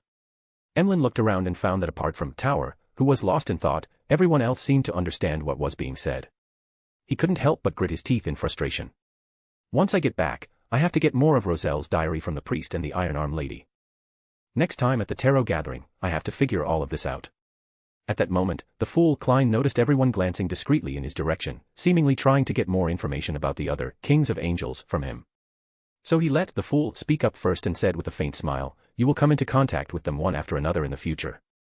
Although I know more than you all about the Red Angel and the Angel of Imagination, if I only mention those two and keep the rest hidden, it'll look even more suspicious, and could make Mr. Fool look less dignified." When son Derek heard that, he was somewhat disappointed, but he quickly adjusted his mood. Then, as if remembering something, he turned to Mr. Tower beside him and said with some difficulty, "Mr. Tower, although the gear book is currently with me, I'll definitely be subject to a thorough inspection before returning to Silver City. I probably won't be able to hide it then. And I won't have any opportunity to sacrifice it to Mr. Fool on the way." Hearing this, Ebner returned from his thoughts. After thinking for a moment, he smiled and said, "No need to worry. It's fine to leave the gear book in Silver City for the time being. But just as Mr. Hangman and I predicted, once you return, Elder Lovia, who had been imprisoned, will almost certainly be released. The supervision over you will also be relaxed, but following that, there will be plenty of tests." Hangman Alger nodded as well. He glanced at Ebner and added, "At that time, you'll need to display some value appropriately. Make your chief believe that the power backing you can truly contend with the fallen creator behind Elder Lovia." "How should I show that?" son Derek asked earnestly. Hangman Alger didn't answer but instead looked to Tower, confident the latter had already made plans. Ebner smiled and said, "Start by trying to negotiate an exchange for the gear book. You can ask your chief whether Silver City needs a secret art that can purge the pollution accumulated in the body, heal deformities, and restore people to normal. Passing secret arts to Silver City also fit with his role as the Mysticism Magister." End of chapter. Chapter 678, The Change in the Tower. After a few seconds of comprehension, son Derek immediately became excited and couldn't help but ask, "Mr. Tower, do you really have a mystical technique that can purge madness and toxins? And you're willing to teach it to us?" Although Silver City had discovered black-faced grass and now had relatively safer food, they still had to hunt some monsters, collect their flesh and blood, and pick the fruits of mutated plants as supplementary food. This was especially true during missions outside the city. Since they couldn't carry too much flower ground from black-faced grass, they had no choice but to hunt nearby monsters and, after identifying their characteristics, roast and eat them. But this led to a certain accumulation of toxins and pollution, which caused both mental and physical problems. It couldn't be consumed continuously and required sufficient intervals. Still, on every mission, there were people who lost their lives due to such mental and physical issues.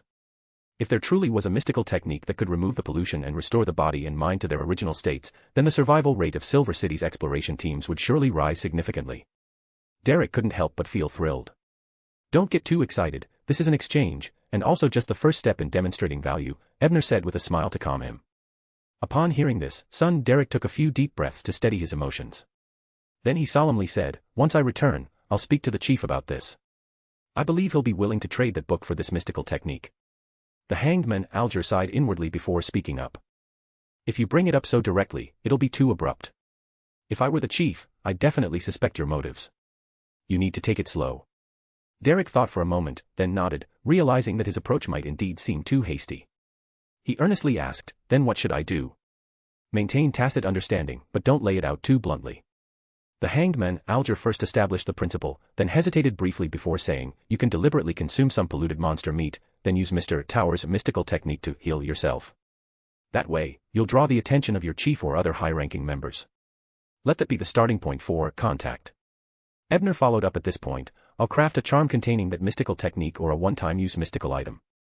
When it's convenient, you can ask Mr. Fool to pass it to you. Son Derek nodded repeatedly, then asked, and after that? After that, it'll depend on how your Silver City leadership reacts. Different reactions will require different strategies. For now, just make sure that within this week, you manage to draw their attention and display our intention to make contact.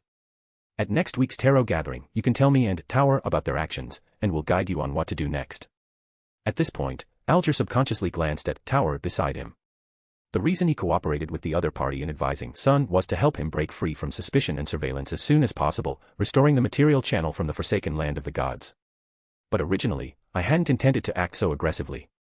I wanted to understand the Silver City leadership's attitude first before letting Son display value. After all, the risks here aren't small. But Tower seems quite certain about the upper ranks of Silver City. Did he make a prophecy? Or did he confirm it by some other means? As for the possibility that Tower was merely sending Son into danger, Alger didn't even consider it. After all, Mr. Fool was present, and he likely wouldn't allow any deliberate harm against a fellow member. Ebner had indeed prophesied Chief Colin Iliad's attitude based on his knowledge of the original storyline, confirming that Derek wouldn't be in danger before presenting this plan. At this moment, seeing Son accept the Hanged Man's suggestion without much hesitation, Ebner added, for this demonstration, it's best to wait until you're sure that Elder Lovia has regained her freedom before taking action. Upon hearing this, although Derek didn't quite understand why, he still agreed earnestly. After all, in his heart, Mr. Tower and Mr. Hangman were both good people, and everything they said was for his own good.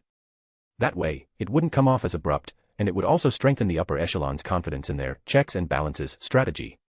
Watching silently all this time, Mr. Fool sighed inwardly, feeling that both Tower and Hangman were indeed masters at manipulating hearts. It was just that one relied on experience, and the other relied on a kind of omniscience. Of course, as for the difference between the two, Mr. Fool himself was still unaware for the time being. Justice Audrey and Magician Furs were both left stunned as they listened, deeply feeling they had just taken another enlightening lesson. Judgment, Zio recalled the time she first met Ebner. How pure and sincere he had been back then, never hesitating to share any knowledge. Yet now, after just a little over half a year, he was becoming more and more calculating. And I'm the same. The only ones I can trust without reservation are Furs and Ebner. Zio mocked herself inwardly. Meanwhile, Moon Emlyn remained completely bewildered. Polluted monsters. Silver City. Chief. He understood none of it. He could only vaguely guess that the Sun's living environment must be very different from his own. At this moment, Temperance Sharon saw that the discussion between Sun, Tower, and Hangman had concluded. She spoke concisely. I need information on high-sequence mummies. She didn't mention a price. After all, when it comes to information, the value depends on the specifics, so compensation should be negotiated accordingly. Mummies. The term Emperor Roselle used to name the corpses of pharaohs.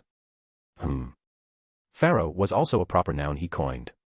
Also, mummy powder seems to be quite popular among nobles and gentlemen, though I don't know why. Justice Audrey recalled related knowledge she had come across, while glancing at Miss Temperance, who looked like a doll. Since joining the Tarot Club, this lady had always been very low-key. Other than knowing she had a good relationship with World, Audrey knew almost nothing else about her. High-sequence mummies. Ones with beyonder characteristics. Hangman Alger hesitated a moment, then probed. He was quite curious about this member of the Temperance faction, suspected to be from the Rose School of Thought. No need, Temperance Sharon shook her head lightly. I'll keep an eye out for you, but there likely won't be any results in the short term, Alger replied after a bit of thought. Demigod-level mummies generally only exist in tombs of beyonders in the southern continent, and he had no plans to go there anytime soon. He could only inquire through his colleagues. All right. Sharon's reply remained concise, and she soon returned to her doll-like state, causing Moon to sigh inwardly. If only she could stay in that later state all the time. Meanwhile, on the other side, Ebner was thinking that once he finished his trip to Trier, he would head south to Sibern. Perhaps he'd have a chance to gather some mummy-related intel there. But that would be at least a month or two from now. While thinking this, Ebner looked around and said with a smile. I have a batch of beyonder characteristics I want to sell. Here's the list. End of this chapter. Chapter 679, Trade and Assassination. A series of beyonder characteristics. A list. The moment they heard this, Justice, Magician, and the others were visibly shaken. Even Judgment and Hangman turned to look, and Miss Temperance, who rarely made any extraneous movements, also turned her head. Physician, Provoker, Swindler, Demon, Navigator, Baron of Corruption, Demoness of Pleasure, Faceless Man. When the tower materialized the list and passed it to everyone, they stared at the entries ranging from the sequence 8, physician, to the demigod level, demoness of despair, and their shock not only failed to subside but instead deepened into disbelief. The nation of night that the tower had mentioned earlier sounded like some prison where the goddess locked up criminals. Could he have wiped out all the Beyonders there? As Alger the Hanged Man pondered this, he decided to purchase the physician and navigator characteristics. Those two sequences were very useful at sea. If he had craft them into Beyonder items and resold them, he could easily make a profit of over £1,000. After her initial surprise, Audrey the Justice felt a twinge of regret. It was a shame there were no audience pathway characteristics on the list, or she could have bought one for Susie to use in the future. First the magician lowered her head to study the list, then looked up at the tower across from her, utterly unable to reconcile this scholarly, refined man with the brutality his actions implied. Miss Temperance sat there quietly on the surface, but in her heart, she gave the tower a new label, Demoness Slayer. There were 2 Demoness ES on the list alone, and counting the Demoness of Agony, Ray who had previously died by his hand, that made at least 3 Demoness ES connected to his actions in under half a year, and one of them was even a demigod. Zio the Judgment was still saving up to buy the Punishment Knight characteristic from Jane, so after a quick glance, she lost interest. Derek the son didn't see anything he needed, so all that remained in his heart was admiration. Mr. Tower is incredible. This was Emlyn the Moon's first time witnessing such a scene. While he tried to maintain his composure, he couldn't help but feel a strange sense of balance. Humans are always treating our blood tribe's characteristics like commodities. Even the fool couldn't help but click his tongue inwardly. Just how many people has Mr. Tower killed? This is more than what I've collected in my creeping hunger glove. What in the world happened in the nation of night? Seeing the astonished expressions on the Tarot Club members' faces, Ebner finally experienced the exhilaration his teacher used to feel when showing off his collection of Beyonder items. Smiling, he added, if you don't want the raw characteristics directly, you can also commission me to craft them into magical items. But the cost will be significantly higher, and I can't guarantee when they'll be finished. It wasn't too bad while he was still in Backlund, he could shamelessly borrow Mr. Sari's workshop, Fanny's grandfather. But once he went to Intis, it wouldn't be that convenient. Even the Edwards Blaine teleportation spell couldn't bridge the distance from Trier to Byam in one go, at least 1 or 2 transfers would be needed, which was too expensive.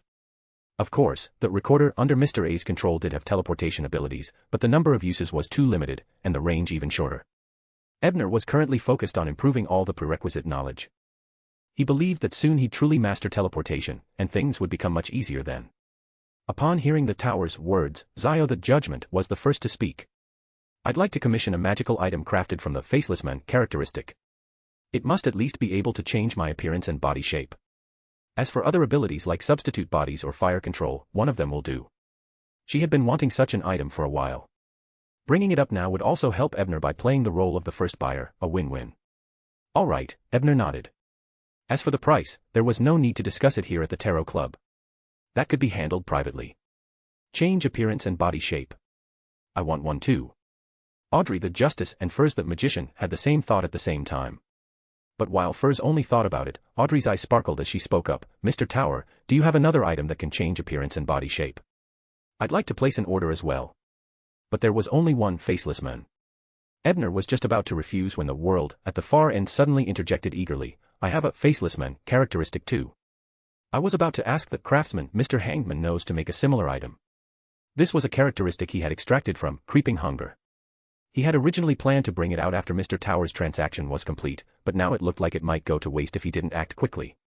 As for why he chose the Hanged Man's acquaintance over the Tower, it was partly because they'd worked together before and he trusted the man's craftsmanship, and partly because the Tower seemed to have many orders, and his might not make the cut. I want a 15% commission, Alger the Hangman said after a moment of thought. No problem, but you have to make sure it's worth over £3,500, the world replied in a low voice. As he spoke, he glanced toward Miss Justice, the implication obvious, if you want it, place your order. Audrey the Justice caught the world's hint and didn't disappoint. Mr. Hangman, would you be willing to accept my commission? A commission for Miss Justice? Alger weighed the pros and cons. He'd get a cut from the world, earn even more profit from Miss Justice, and his only upfront cost was the processing fee, not bad. Of course, there was the risk from the craftsman's side. No problem. I'll handle it, he said, looking toward Miss Justice and feeling as if she radiated a blinding golden light. Even after joining the Church of the Storm and drifting across the seas for years, he had never encountered someone like her elsewhere. Merchants of the sea were often extravagant and wealthy, but none were truly indifferent to money. Meanwhile, what was running through Audrey's mind was, after the coming-of-age ball at New Year's, I gained full control of my £400,000 inheritance.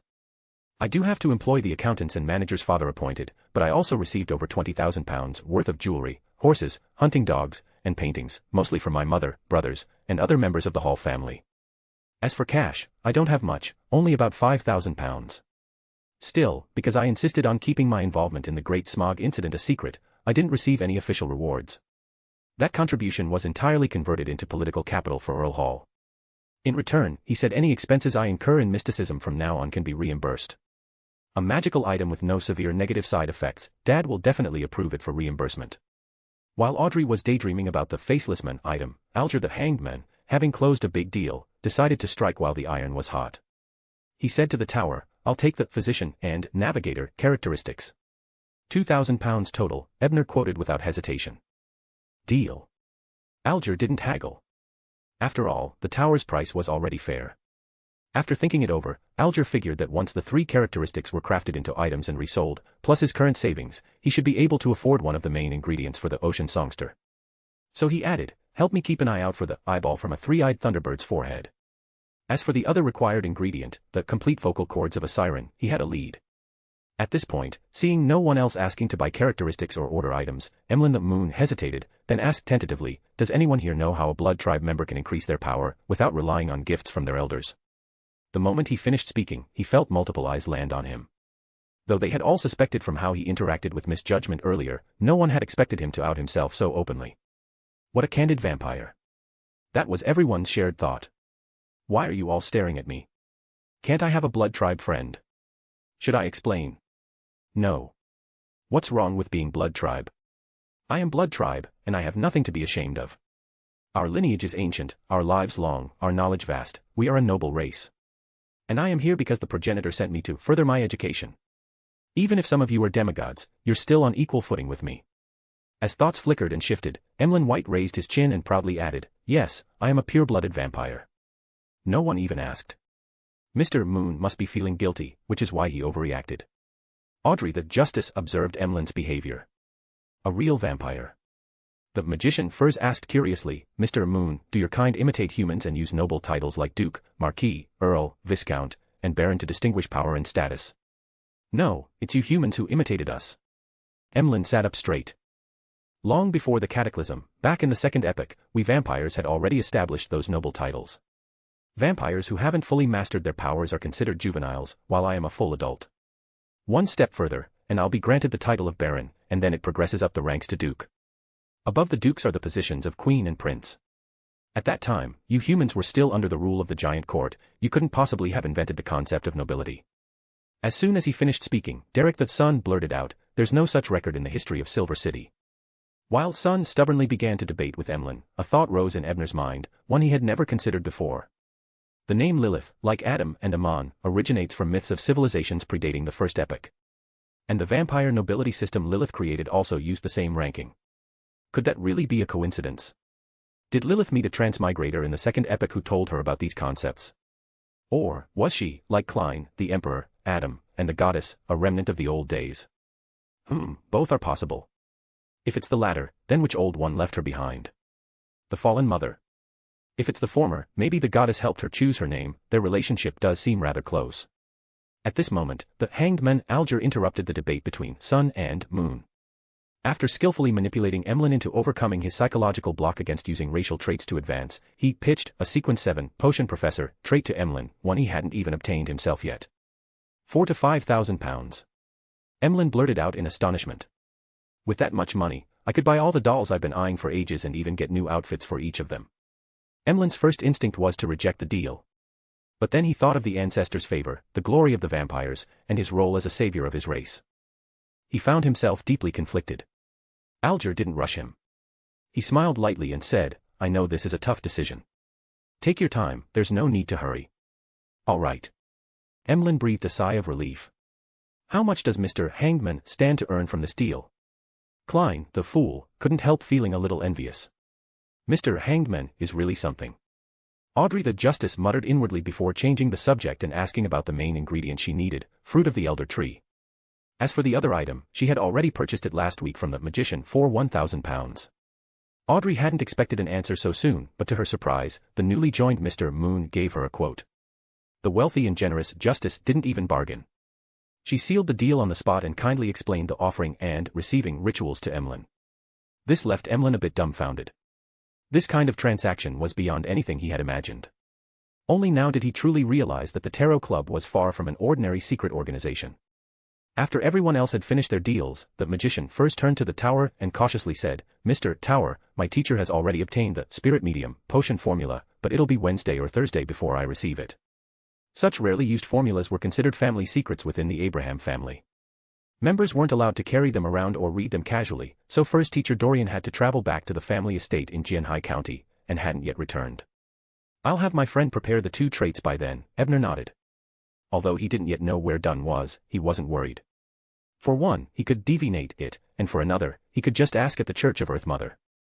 That battle suit was still with Dunn. The Church of the Earth Mother couldn't possibly have lost track of him. With the trading portion concluded, the Tarot Club entered the free discussion phase. Audrey the Justice didn't let the hanged men down. She stood up first, lifted her skirt slightly, and bowed to the head of the long bronze table. "Honorable Mr. Fool, I want to know the truth behind the Great Fog incident in Backlund. Was it really caused purely by those cultists trying to awaken the primordial demoness and summon the true creator? Why did Prince Edsac, and even Duke Glar, choose to cooperate with them? According to your principle of equal exchange, what must I offer to obtain this information? How would I know that? Why don't you go ask the Tower first?" Klein thought with amusement as he maintained his relaxed posture. He chuckled softly and said, "You don't need to. The root of the issue has yet to be uncovered, but there are already enough clues. Let's just hope the 3 major churches aren't too blind." With that, he manipulated the world to change the topic and asked the Tower, "Did the despairing Nightingale reveal any information before she died?" Ebner thought for a moment and shook his head. "No. I killed her using a historical projection of an angel. Her body and spirit both decayed in an instant. There was no time for spiritual communication." Historical projection of an angel. What's that?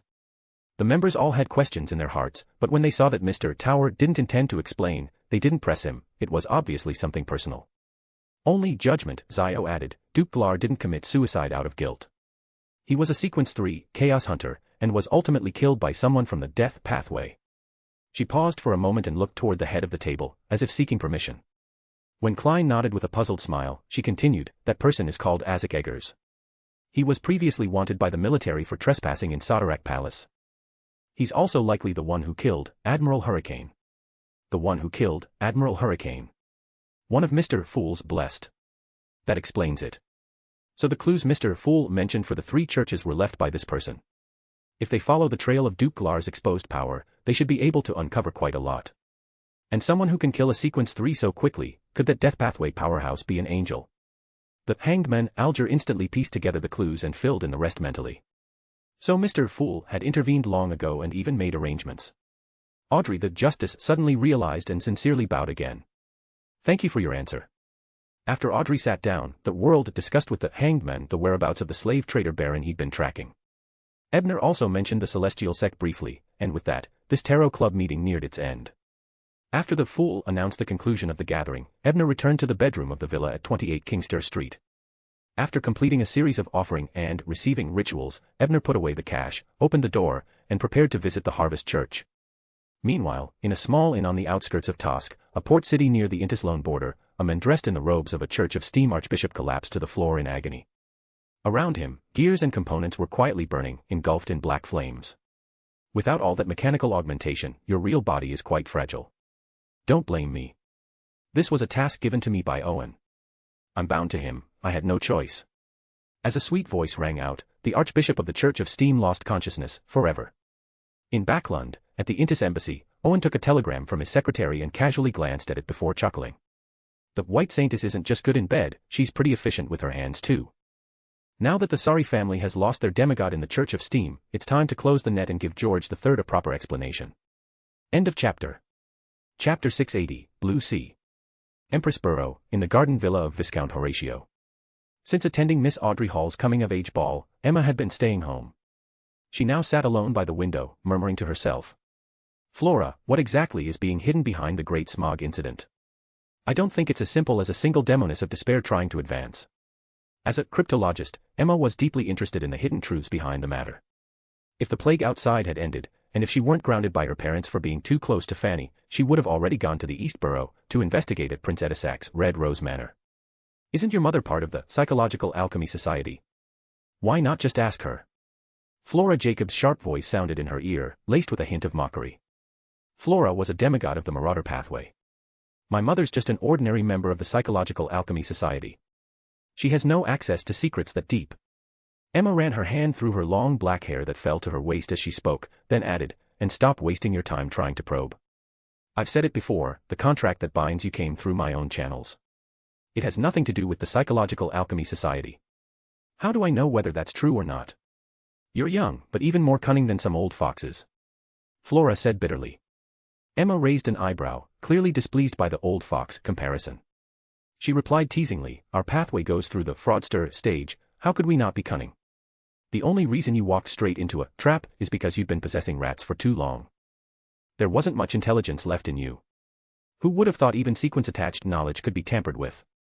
Flora was stunned into silence for a moment before squeezing out that sentence. All right, back to the original topic. I want to hear your take on the Great Smog incident. Emma smoothly shifted gears. Flora fell silent, seemingly deep in thought, before replying carefully. The lone royal family must be plotting something, and to achieve it, they were even willing to cooperate with the Demoness sect and the Aurora Order. The first layer of the Great Smog's appearance was just a Demoness of despair attempting to ascend. But hidden underneath were schemes to revive the primordial Demoness and attempts to bring about the descent of the true creator. At this, Flora gave a cold laugh and continued, but even that layer may just be a smokescreen, used to cover the royal family's true objective. So that means Prince Edisac and Duke Glassy were merely scapegoats pushed to the front. And even the claim that Intis colluded with Edisac to create chaos in Backlund might have been a frame-up. Emma murmured thoughtfully. She had overheard the intel about Intis and Edisac from her father. Intis may have truly colluded with Edisac, and the intelligence agency caught hard evidence of it. Otherwise, the three major churches wouldn't have believed it so easily. But it probably has nothing to do with the Great Smog. Flora, being a descendant of the Jacob family, had no fondness for the Augustus family. From the beginning, she had been convinced the royal family was the true mastermind. Is that so? No wonder father won't let me see Fanny anymore, not even write to her. Emma fell into brief contemplation before asking again. If Intis was caught red-handed, and the churches are applying pressure, wouldn't they be forced to give some kind of explanation? Intis won't pay a heavy price. What the three churches want is just a gesture, so long as someone of sufficient status steps forward to confess, the rest will be brushed aside. After all, the churches aren't fools. If I can figure this much out, they certainly can too.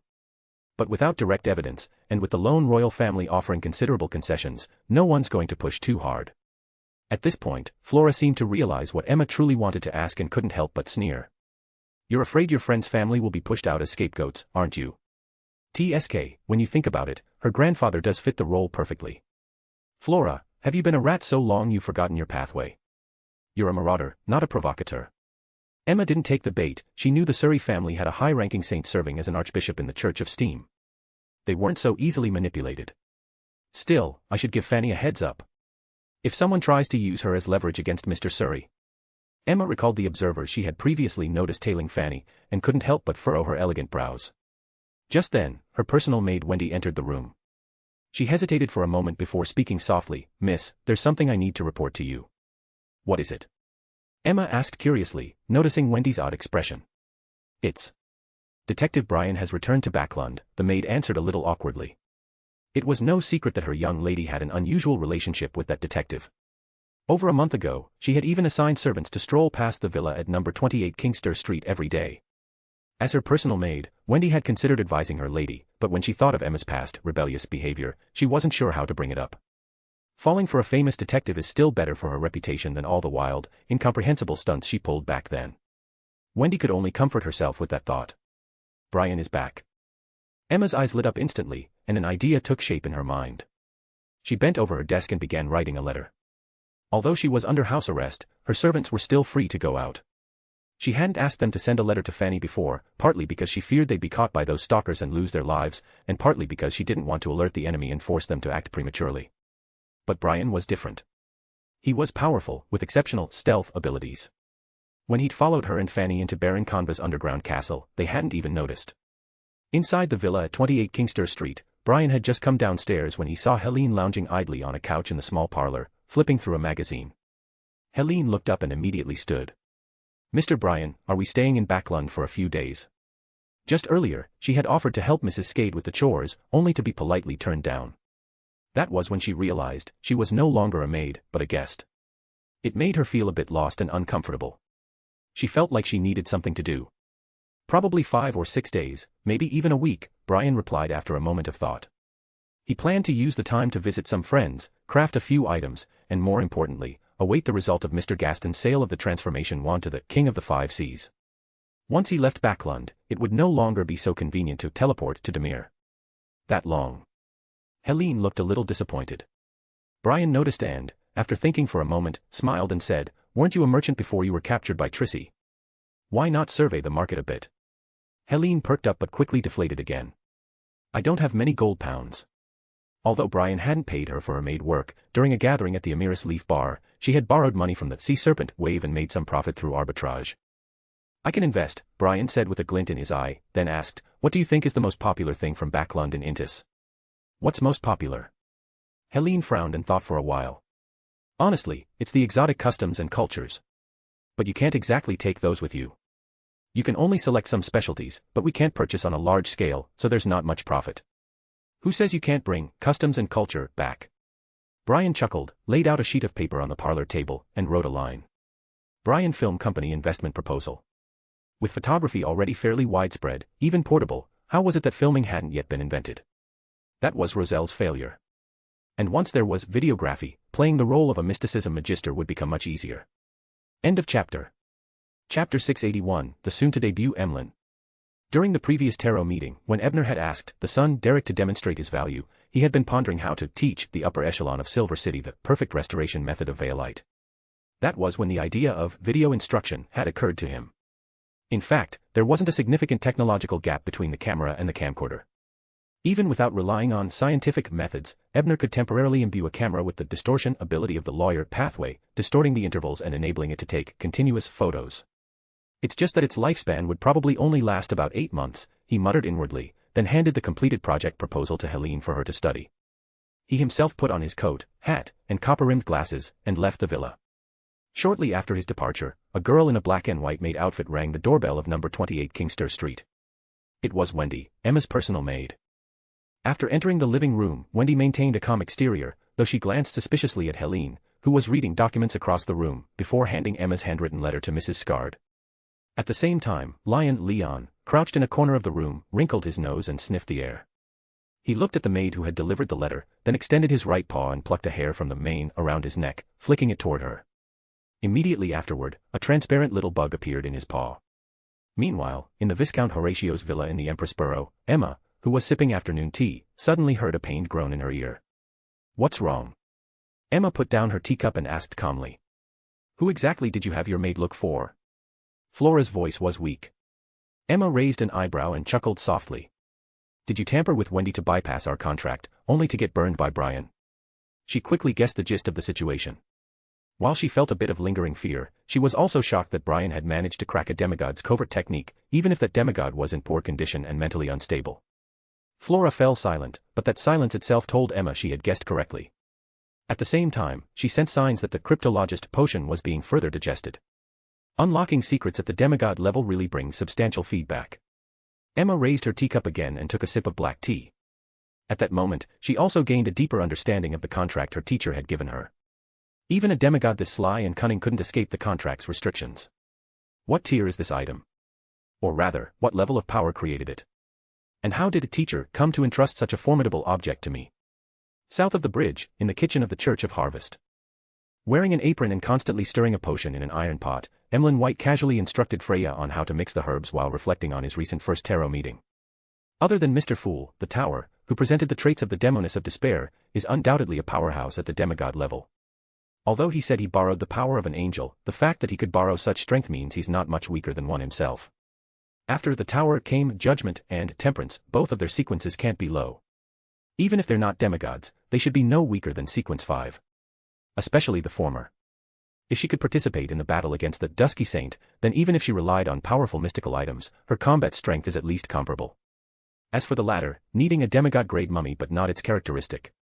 That should be a ritual requirement. She's either sequence 4 or sequence 5. Either way, much stronger than me.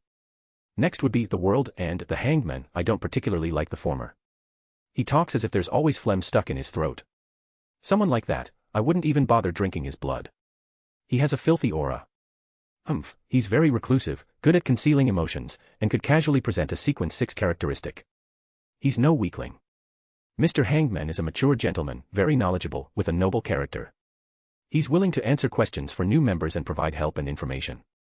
Clearly, he's popular, both the sun and the world seek his guidance or assistance. Of course, the tower also fits this category, though they seem to focus on different kinds of questions. Miss Justice is from Backlund, extremely wealthy. Is she the daughter of a major banker or the heir of a great noble house? Maybe she's a banker or a titled noble herself. Miss Magician looked at me oddly. She must admire the noble blood clan. She didn't say much or reveal much about herself, but she could get a sequence 5 potion formula from teacher. She's probably an apprentice raised by a prominent supernatural family. She and Justice aren't particularly powerful. Like me, they must have joined the tarot club through special backgrounds. As expected, only those of noble birth like us can truly appreciate one another. Not like that rude kid, the son. Just looking at him, you can tell his background is lacking. His strength isn't high, he doesn't know anything, and all he does is ask the tower and the hangman for help. What right does he have to be chosen by Mr. Fool and join the tarot club? Still, the Silver City he mentioned and the endlessly repeating experiences sound bizarre. I should find a chance to ask Lord Nibeyes. No, first I should ask Cassimi, and my father and mother, to see if they know anything about Silver City. How dare Silver City's historical records distort the deeds of our blood clan? As all these details flashed through his mind, Emlyn felt that the tarot club ran deeper than it seemed. And Mr. Fool hadn't interfered much in the progression of the gathering. He seems only interested in that so-called Roselle's diary, but he's willing to grant the members miracles in return. At this thought, Emlyn couldn't help but feel a bit of pride in his identity as the moon. But then he remembered the blood clan relic worth 4,000 to 5,000 pounds and fell into a fierce inner struggle over whether to become a baron or buy clothes for his doll. Just then, Freya reminded him, "Priest White, your 10 minutes are up." Hearing this, Emlyn snapped back to reality, stopped his thoughts, poured the potion into individual bottles, and carried them out of the kitchen. As soon as he entered the prayer hall, he saw Hazel speaking with a stranger in front of the pulpit. Seeing this, a sudden idea came to him. That iron-armed woman seems to come from a well-off family, and the tarot club is constantly trading various materials. Maybe I could help her purchase the potion formulas and ingredients she needs next and earn a bit of profit and commission. Having recently profited from helping Detective Sherlock Moriarty buy ingredients, Emlyn immediately thought of replicating his success. Just as he finished distributing the potions and casually walked toward Hazel, he suddenly heard the stranger say with a smile, "I'll keep an eye out for the cryptologist formula for you." Emlyn's alertness spiked instantly, and his eyes were filled with hostility as he looked at the man. The man speaking to Hazel was, of course, Ebner. He also noticed Emlyn's approach and clearly sensed his hostility. Ebner's expression turned a little strange. If it weren't for his mind-reading ability, he would have thought Emlyn had feelings for Hazel. But what the heck is the great nemesis of new doll outfits? You want to buy clothes for your doll, what does that have to do with me? After a brief round of internal grumbling, Ebner quickly figured out Emlyn's thoughts. He was probably short on money, hoped to earn some commission through Hazel, and now thought his business had been stolen. It wasn't hard to guess.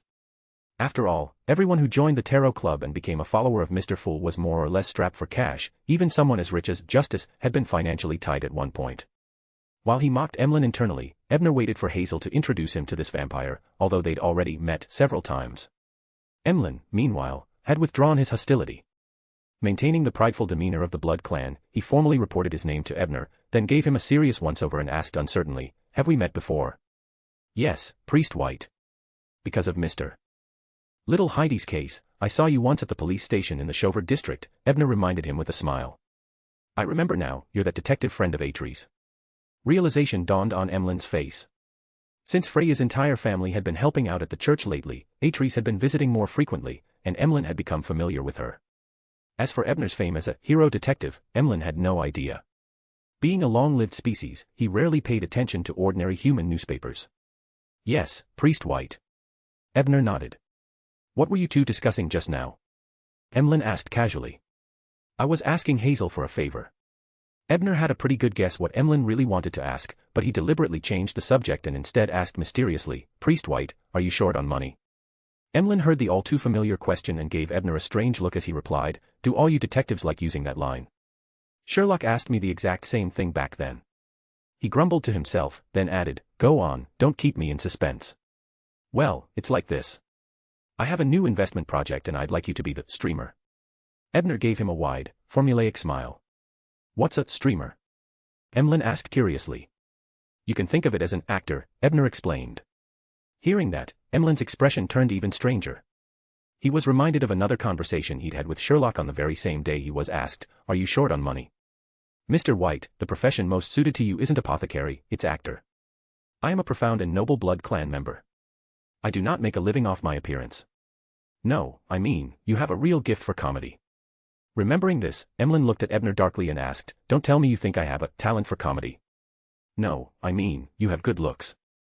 Whether male or female, audiences would enjoy watching you." End of chapter. Chapter 682, Gloomy Clouds. After hearing Ebner's explanation, Emlyn instinctively repeated what he had once said in front of Sherlock, "I am a profound and noble blood kin. I won't make a living off my looks. But as far as I know, some exquisite and high-end dolls can be quite expensive," Ebner replied casually, glancing at him with a relaxed air. "How do you know that?" Emlyn's expression froze instantly. He instinctively looked toward Hazel, thinking she had told this detective. But he quickly remembered this detective was Etrice's friend, and it was also he who had solved the scam case that Heidi orchestrated herself. He probably knew about his hobby long ago. Noticing the change in Emlyn's expression, Ebner chuckled and said, "Priest White, I'm also friends with Cullen. And I know Lydia as well. I've heard a bit about your reputation among the blood kin." Emlyn opened his mouth, trying to explain something, but ultimately didn't say a word. Then, he deliberately cleared his throat twice and shifted the topic nonchalantly. "So, what exactly is this project you're talking about? And how much compensation are you planning to offer for my performance?" After a brief moment of thought, he figured that since he was a descendant favored by the ancestor and was destined to become the savior of the blood kin in the future, a few necessary sacrifices were acceptable.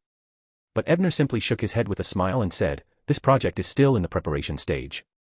When things are ready, the company will send a lawyer and an agent to discuss the details of the work and the salary with you. You can take this time to think it over." His phrasing made the Still Ragtag Film Company sound quite professional, and Emlyn was thoroughly thrown off. It took him quite a while to grasp what Ebner actually meant. "So, the exact profit is still uncertain." Emlyn suddenly felt as if he'd fallen into a trap of clever phrasing, yet couldn't figure out what exactly the other party had tricked him on. After all, he hadn't lost anything. On the other side, after Ebner and Emlyn had preliminarily settled their intent to cooperate, he noticed that Bishop Utravsky had finished tending to the sick. Ebner stepped forward, exchanged a few pleasantries, then asked with a hint of implication, "Bishop, I'd like to know someone's whereabouts." Bishop Utravsky lowered his head and looked at him with a gentle smile. "The Mother Goddess has already made arrangements. Go to the address written on this paper, and you'll find the person you seek." As he spoke, he pulled a sheet of letter paper from his robe and handed it to Ebner. "Lilith didn't summon me this time. Is the astral plane getting busy?" Ebner's mind turned with odd thoughts as he took the paper and glanced at it. 36 Riverside Street, St. George Borough. Dunn lives in St. George Borough. 36 Riverside Street. I remember the shooting club Caspers first introduced me to was on that street. Though I stopped going after I met Zio.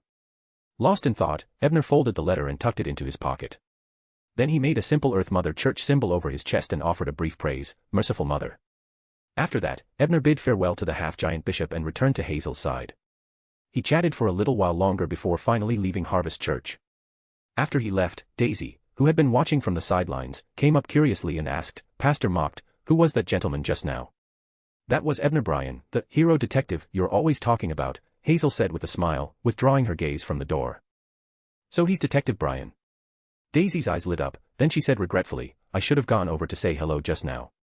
Although half a year had passed, the residents of the East Borough still remembered how Ebner had destroyed the Black Skeleton Gang, and saved many lives, though the credit had officially gone to the Desolate One. "We'll get the chance later.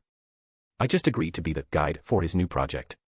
You can come along and help out when the time comes," Hazel said, patting Daisy on the shoulder with her normal hand. That help would of course come with pay.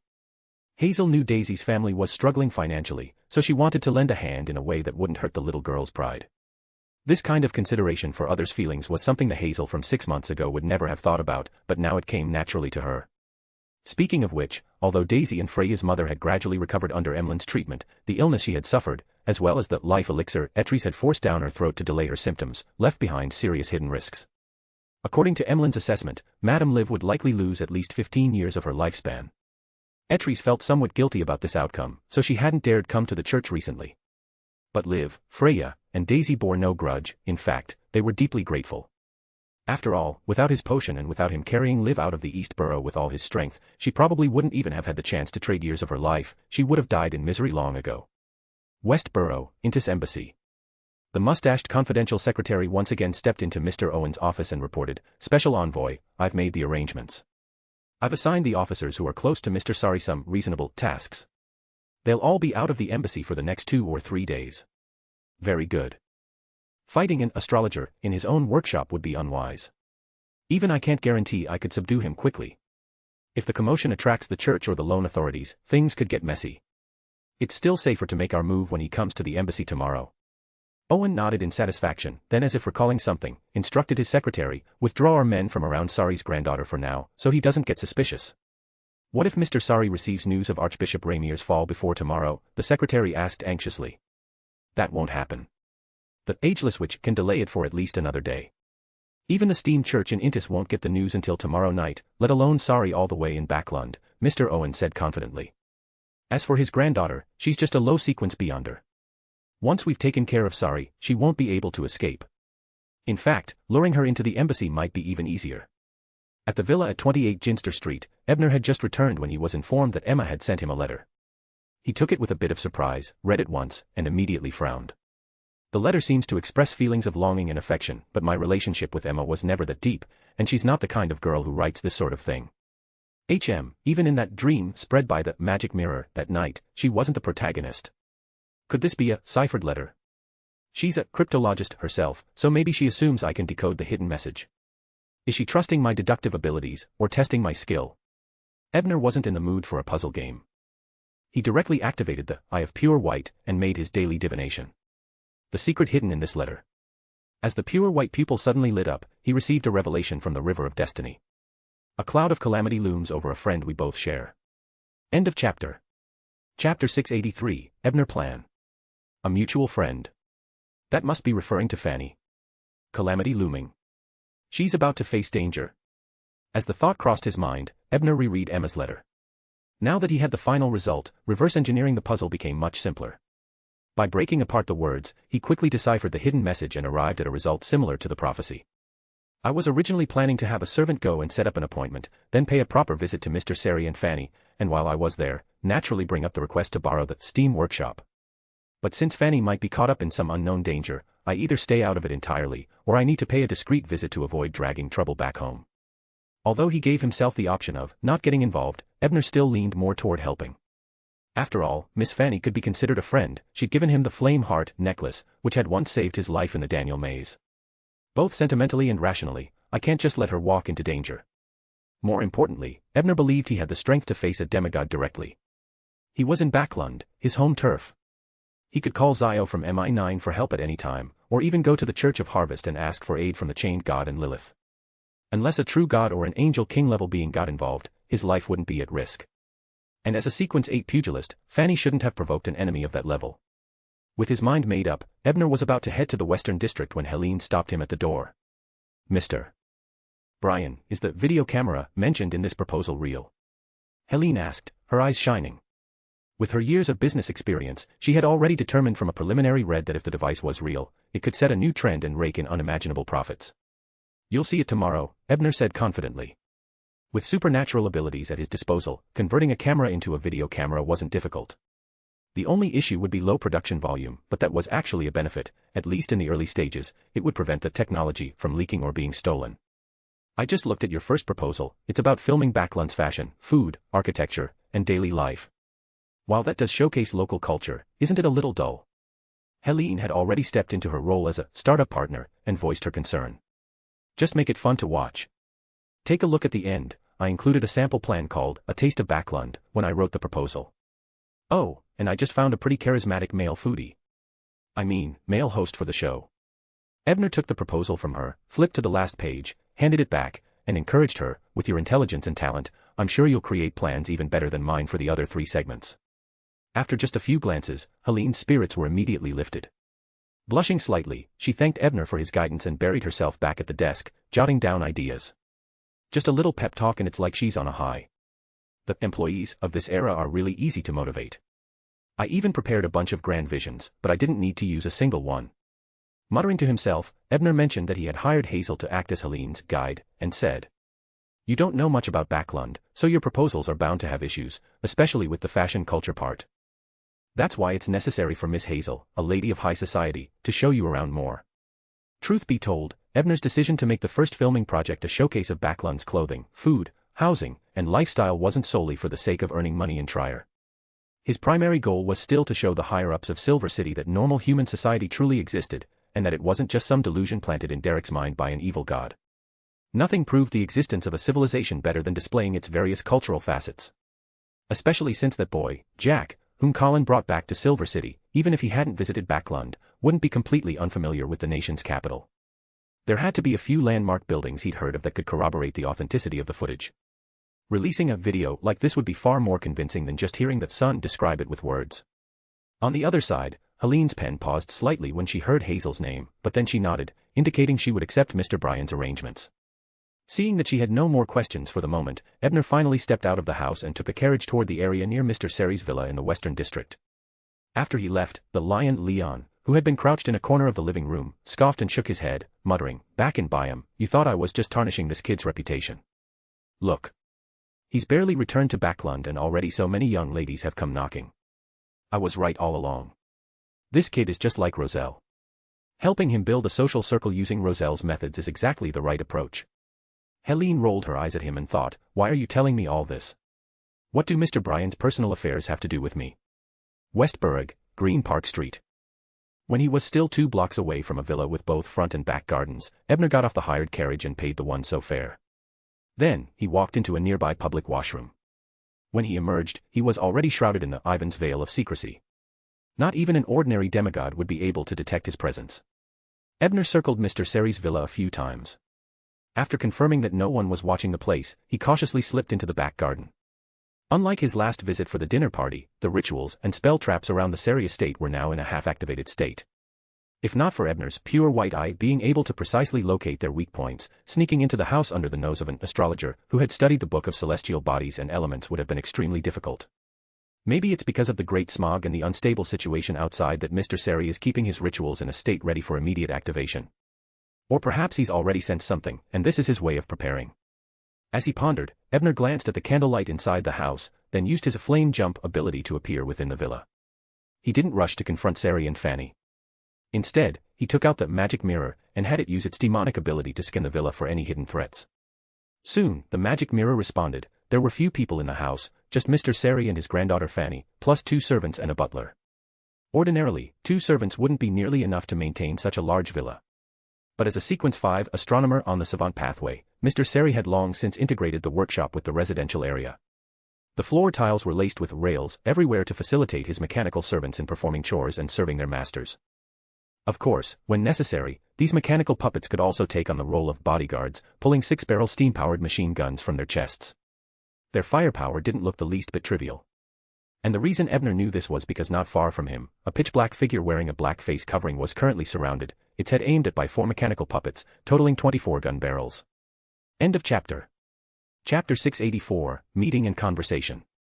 Another failure. With a sigh, Mr. Sari, dressed in a crisp white shirt and a snug brown vest, appeared near the pitch-black figure and casually removed its disguise. It turned out to be a mechanical puppet, its surface unnaturally smooth. Unlike the others around it brandishing 6-barreled machine guns, this puppet was made of an unusually refined material. Just from the sheen alone, it resembled obsidian, with bubble-like internal structures forming a snowflake-like pattern. Ebner wasn't surprised. He had already learned through the magic mirror that the black figure wasn't human. This must be crafted from shards of shadow stone.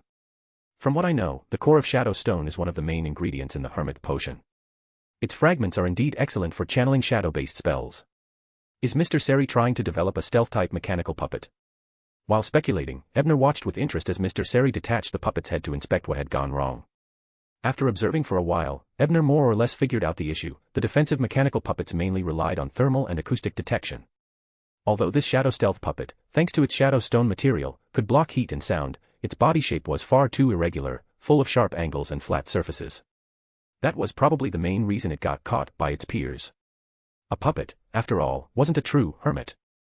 Its use of beyonder abilities lacked flexibility.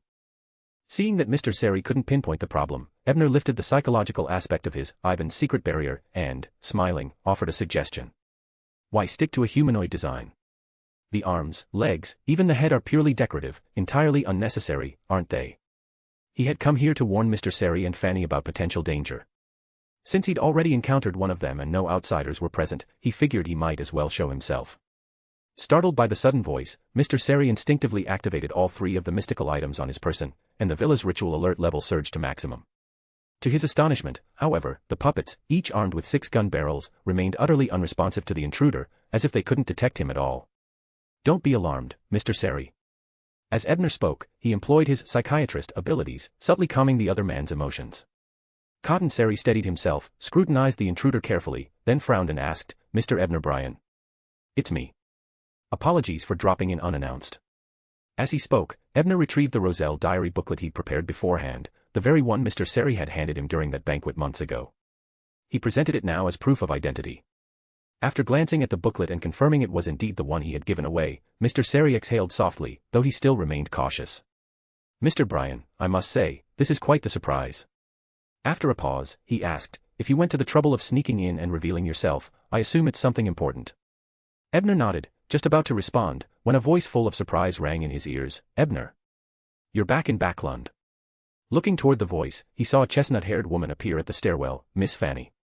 She wore close-fitting riding pants made of fine cotton beneath her spacious beige gown, with a pair of tall black boots on her feet.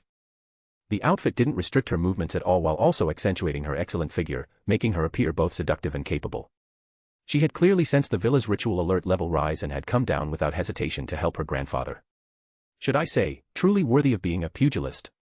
When you can't rely on law or rules, you solve things with strength instead. Ebner's gaze was momentarily drawn to her. After a brief thought, he made no effort to hide it and openly gave Fanny a once-over before smiling and greeting her. Fanny, it's been a while. For a lady from Intis, averting one's eyes to avoid looking at her is actually an insult. It has been a while. Fanny responded briefly. She was about to approach Ebner, but then seemed to notice that something about the scene and atmosphere felt off. She paused and asked in confusion. Grandfather, did something happen?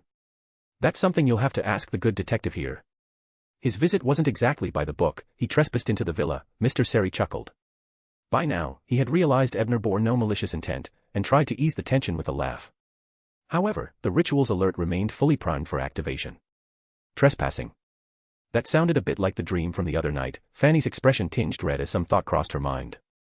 With a hint of shyness, she asked, Ebner, why didn't you send someone ahead to notify us of your visit? Miss. I know what you're thinking.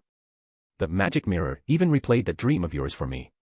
But I didn't come here today to reenact any dream scenario. Please, don't get your hopes up, Ebner grumbled inwardly, simulating a mind-reading complaint, but on the surface, he explained calmly. It was Emma who wrote to me. She said you might be in danger, so I came to investigate the potential source of that threat. As he spoke, he tossed Emma's letter to Fanny and also taught her how to decipher it. This is definitely Emma's handwriting, and the encryption method is also her usual style. Fanny confirmed the letter was genuine, but then frowned in confusion. But I'm not in any danger. At that moment, Mr. Seri, who had been quietly observing from the side, suddenly spoke as if something had occurred to him. This isn't a place to receive guests. Come with me. With that, he picked up the dark puppet, subtly instructed the surrounding mechanical constructs to loosely encircle Ebner and Fanny, and took the lead. They crossed the hallway and soon entered a room at the rear of the villa, sealed behind a heavy metal door. That's grandfather's steam workshop, Fanny whispered to Ebner. Since the mechanical puppets walked between them, she kept her distance, but her whisper was still loud enough for Mr. Seri at the front to hear. He glanced back at his granddaughter helplessly. Ebner gave a small nod and activated his pure white eye to survey the area. Compared to Mr. Gaston's and his own workshop, Mr. Seri's lacked some finesse and structure, but far outstripped them in scale. Its power core was also considerably stronger. Once the three of them were inside, Mr. Seri immediately activated the surrounding barriers. Only then did he seem to truly relax in Ebner's presence, instructing the mechanical puppets to step aside as he cautiously spoke. Lately, our Seri family has encountered a number of inexplicable difficulties in Trier, as if we're being deliberately targeted. My guess is that the danger to Fanny, Miss Emma mentioned is likely related to this. End of chapter. Chapter 685, Owen's Objective. Danger is coming from Intis. Ebner frowned, suddenly recalling that Zio had once mentioned the collusion between Baron Larry and the embassy's military attaché, Bianca. A thought surfaced, could it be that the Intis side wanted Mr. Sari to take the fall? And Fanny's danger was just collateral? Thinking this, Ebner voiced his suspicion aloud. But Mr. Sari simply chuckled dismissively and said, the Sari family holds multiple seats in parliament and has considerable influence. Even if someone wanted a scapegoat, they wouldn't come for us, the cost would be too high. After all, there's also a saint of the Church of Steam who bears the Sari name. Our family isn't weak in Intis. After the ambassador was assassinated, even the once angelic Solon family only took the opportunity to suppress Mr. Sari's son's rise, they never intended to destroy the entire Sari family. The political capital and economic concessions required would be too great, and it would likely backfire. Given this context, Mr. Sari simply assumed that the danger Emma mentioned was just another underhanded trick by his political enemies. Seeing how confident Mr. Sari was in his family's standing, Ebner thought it over and found it reasonable. There were so many more convenient scapegoats available, Intis had no need to provoke a family that counted a saint among its members. So, was Fanny's danger really nothing more than the result of the dirty infighting of politics? With that tentative conclusion, Ebner took the chance to bring up his real purpose for visiting, requesting the use of the workshop. To this, Mr. Sari agreed generously. Not only did he allow Ebner to freely use the auxiliary materials stored in the workshop, he even left his granddaughter, Fanny, behind to act as Ebner's assistant. This arrangement served two purposes: 1, to give the young people more opportunities to connect, fulfilling his granddaughter's wishes, and 2, the workshop was the safest area in the entire villa. Even if enemies really invaded, it wouldn't be breached quickly, so Fanny would be well protected there. After winking at his granddaughter, Mr. Sari carried the pitch-black mechanical puppet back to his own workspace and resumed his research. As for Ebner's earlier suggestion, he had no intention of following it. After all, humanoid mechs are every savant's romantic ideal. Excerpt from the Quotations of Emperor Roselle, Volume 6, Chapter 1. Inside the workshop, Fanny helped Ebner with his work, her bright eyes gleaming as she said, "Ebner, you came right away when you heard I might be in danger. I'm really happy. We're friends, aren't we? If a friend is in danger and I have the ability to help, of course I wouldn't pull my hands into my sleeves and watch from the sidelines." Ebner responded casually as he unpacked his prepared materials and familiarized himself with the workshop's layout. That was a famous saying from Emperor Roselle, but, just friends? Fanny bit her lip, feeling a hint of reluctance. Just then, she saw Ebner place a transparent woman's robe and a custom-made box onto the workbench. She was curious and was about to ask when he suddenly spoke up first. "Excuse me, how is the power core here activated? What, am I supposed to boil water myself? Just activate those flame runes." Fanny replied, her expression a bit odd. Wasn't this the basic setup for a steam-powered workshop? Every workshop I've seen was configured like this. Could it be that the heating system in Ebner's workshop back in Byam is different? Westboro, Intis Embassy, Special Envoy's bedroom. The moment Special Envoy Owen stepped into the room, the White Saintess Katerina, under the influence of some force, couldn't help but gaze at him with fervent obsession, as if he were her everything. Though her rational mind clearly recognized her emotional state as abnormal, she still couldn't control her actions. His orders were absolute. His missions had to be carried out. Even in her 1500 years of life, the White Saintess had never encountered such a domineering and troublesome sealed artifact. She had once seized the chance to pray to the primordial, begging for divine grace to purge the influence, but, regrettably, received no response.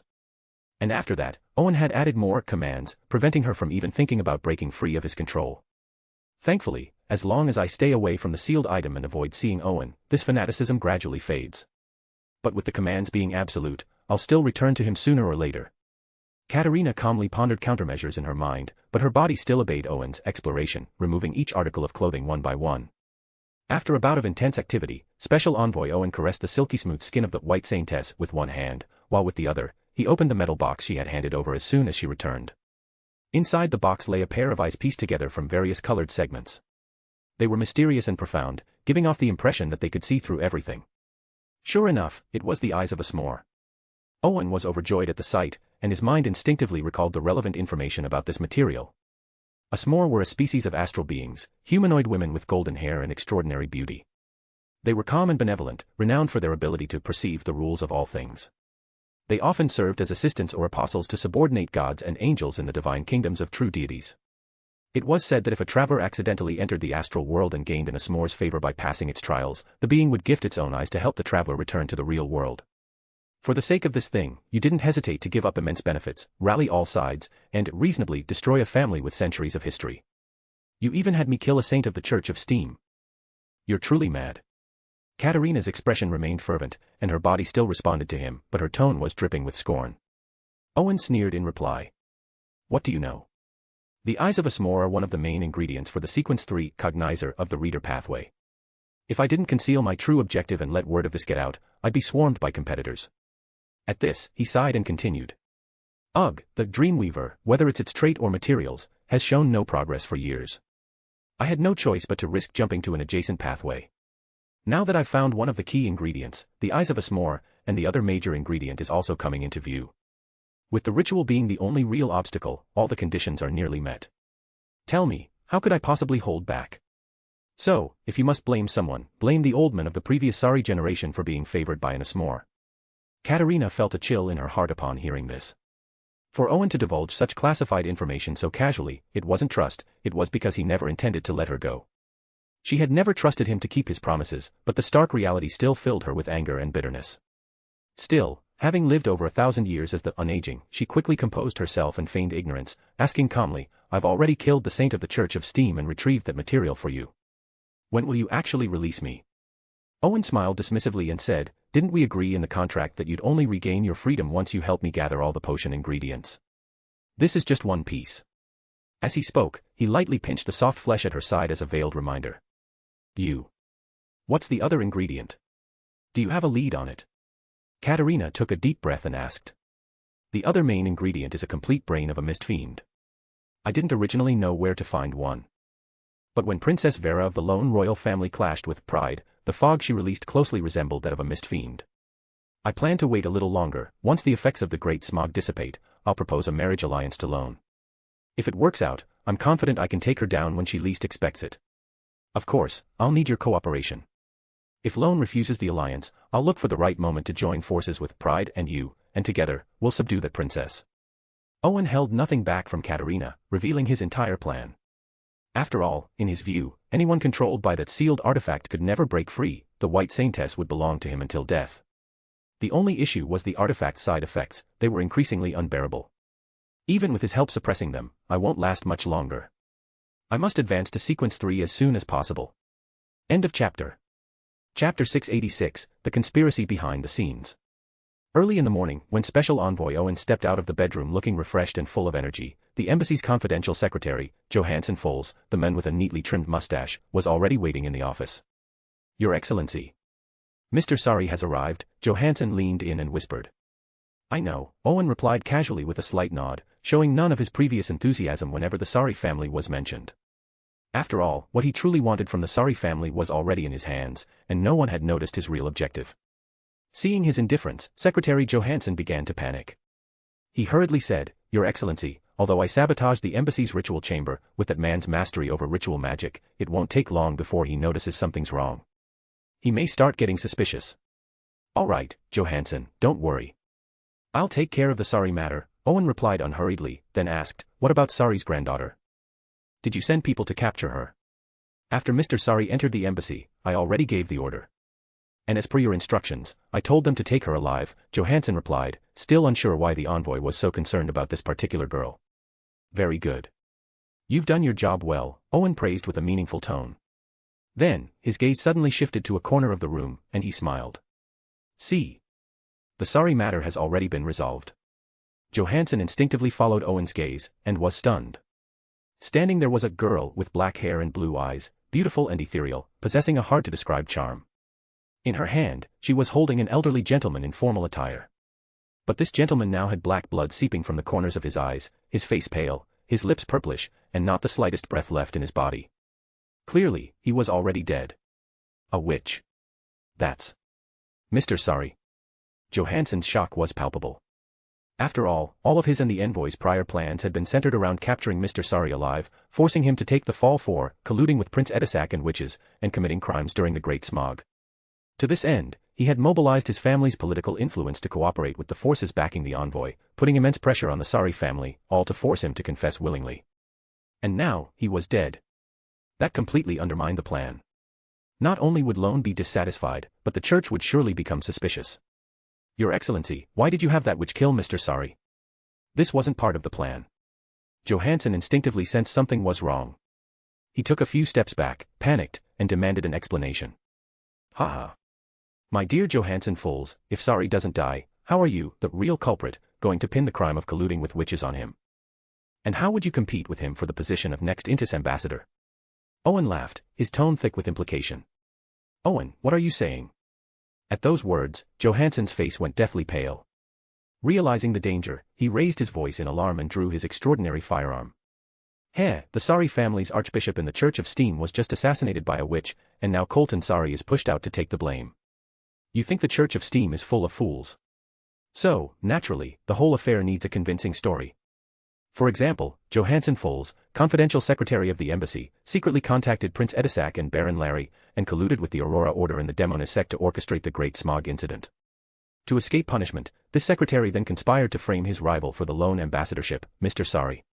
He used the resources of the Fools family and, at the cost of sacrificing major interests, united several of Intis's great families to suppress the Sari family's political influence. At the same time, he ordered the witches he colluded with to assassinate the Sari family saint in the Church of Steam.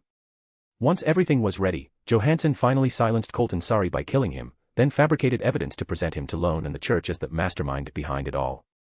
At this point, Owen turned to look at his confidential secretary with a smile. So, Mr. Johansson Fools, what do you think of this script? After hearing the whole story, Johansson's face turned from pale to red, veins bulging from his neck. He raised his gun and pointed it at Owen, his voice trembling with fury. So, you've been using me from the start. What could you possibly gain from this? Owen showed no concern whatsoever for the extraordinary weapon in Johansson's hand. He merely shook his head and said with scorn. You never met with Baron Larry. You never spoke with Prince Edisac's steward. You never plotted against Mr. Sari. You never sent men to capture Sari's granddaughter. You never made sure to send away those military officers close to Mr. Sari from the embassy beforehand. All the things you did, while they may have seemed clean, left behind traces. If the Church of Steam conducts a serious investigation, they're bound to uncover something. And all of this happened simply because you were too stupid. The Fools family really has declined to think they'd entrust so many resources to an idiot like you. I heard it's because you resemble some ancestor of yours. If that's the case, then that ancestor must have been just as much of a fool. As for my motives, what does any of this have to do with me? I've merely been a bystander from the start. You bastard. Johansson's face twisted in rage, and he was about to pull the trigger. But at that very moment, a look of confusion came over him. A thought surfaced. Why am I angry? I did do all these things. Oh, right, it's because I did them behind Mr. Owen's back, and now he's about to find out, that's why I'm angry. Yes, I must keep hiding it from him. With that, he seemed to completely ignore Owen and the witch standing there. He calmly picked up Sari's corpse and walked out of the office. Only then did the White Saintess Katerina finally speak. You deliberately made him angry just now. That kind of manipulation of desire, of emotion. Did you use the same sealed artifact you used to control me? But against a mere sequence 6, wouldn't your own hypnosis abilities as a marionettist be enough? You don't need to test me, I trust you completely. Owen gave her a glance, then explained everything openly. Yes, my hypnosis could have done the job, but it wouldn't have passed the Church's scrutiny. It would have left flaws, which could interfere with the rest of the plan. You're keeping him alive? Katerina asked in surprise. She had assumed that once the blame was pinned on him, the secretary had no further value. Didn't he send men to capture Sari's granddaughter? Once they bring her in, I'll find a way to let her learn the truth, then deliberately let her escape. She'll return to her family and expose Johansson's conspiracy. As he spoke, Owen's lips curled into a confident smirk.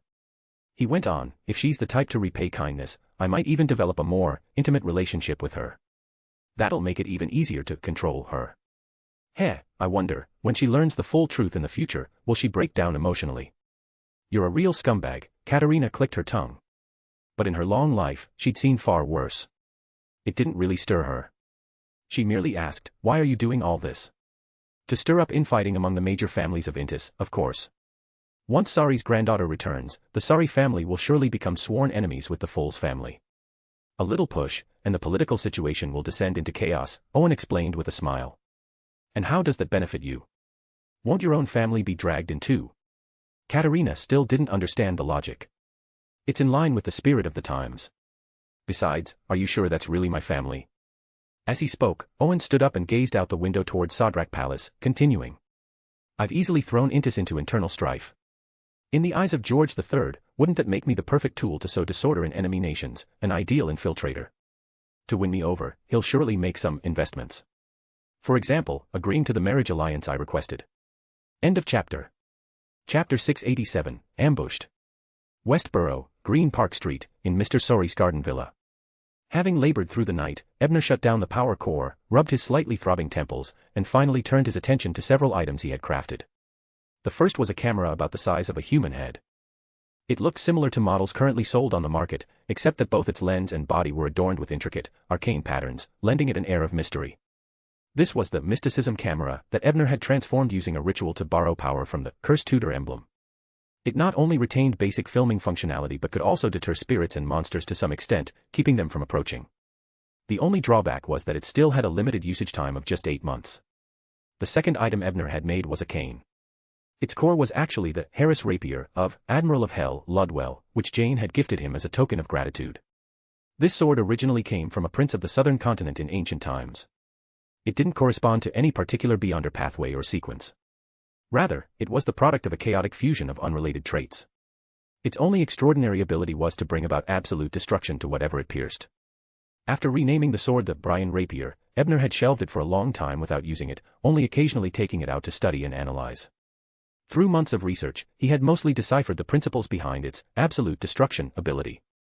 After advancing to Mysticism Magister, he used the weapon as a blueprint to develop a mystic art capable of remotely destroying another person's extraordinary item, disintegration. Unfortunately, this spell was still imperfect.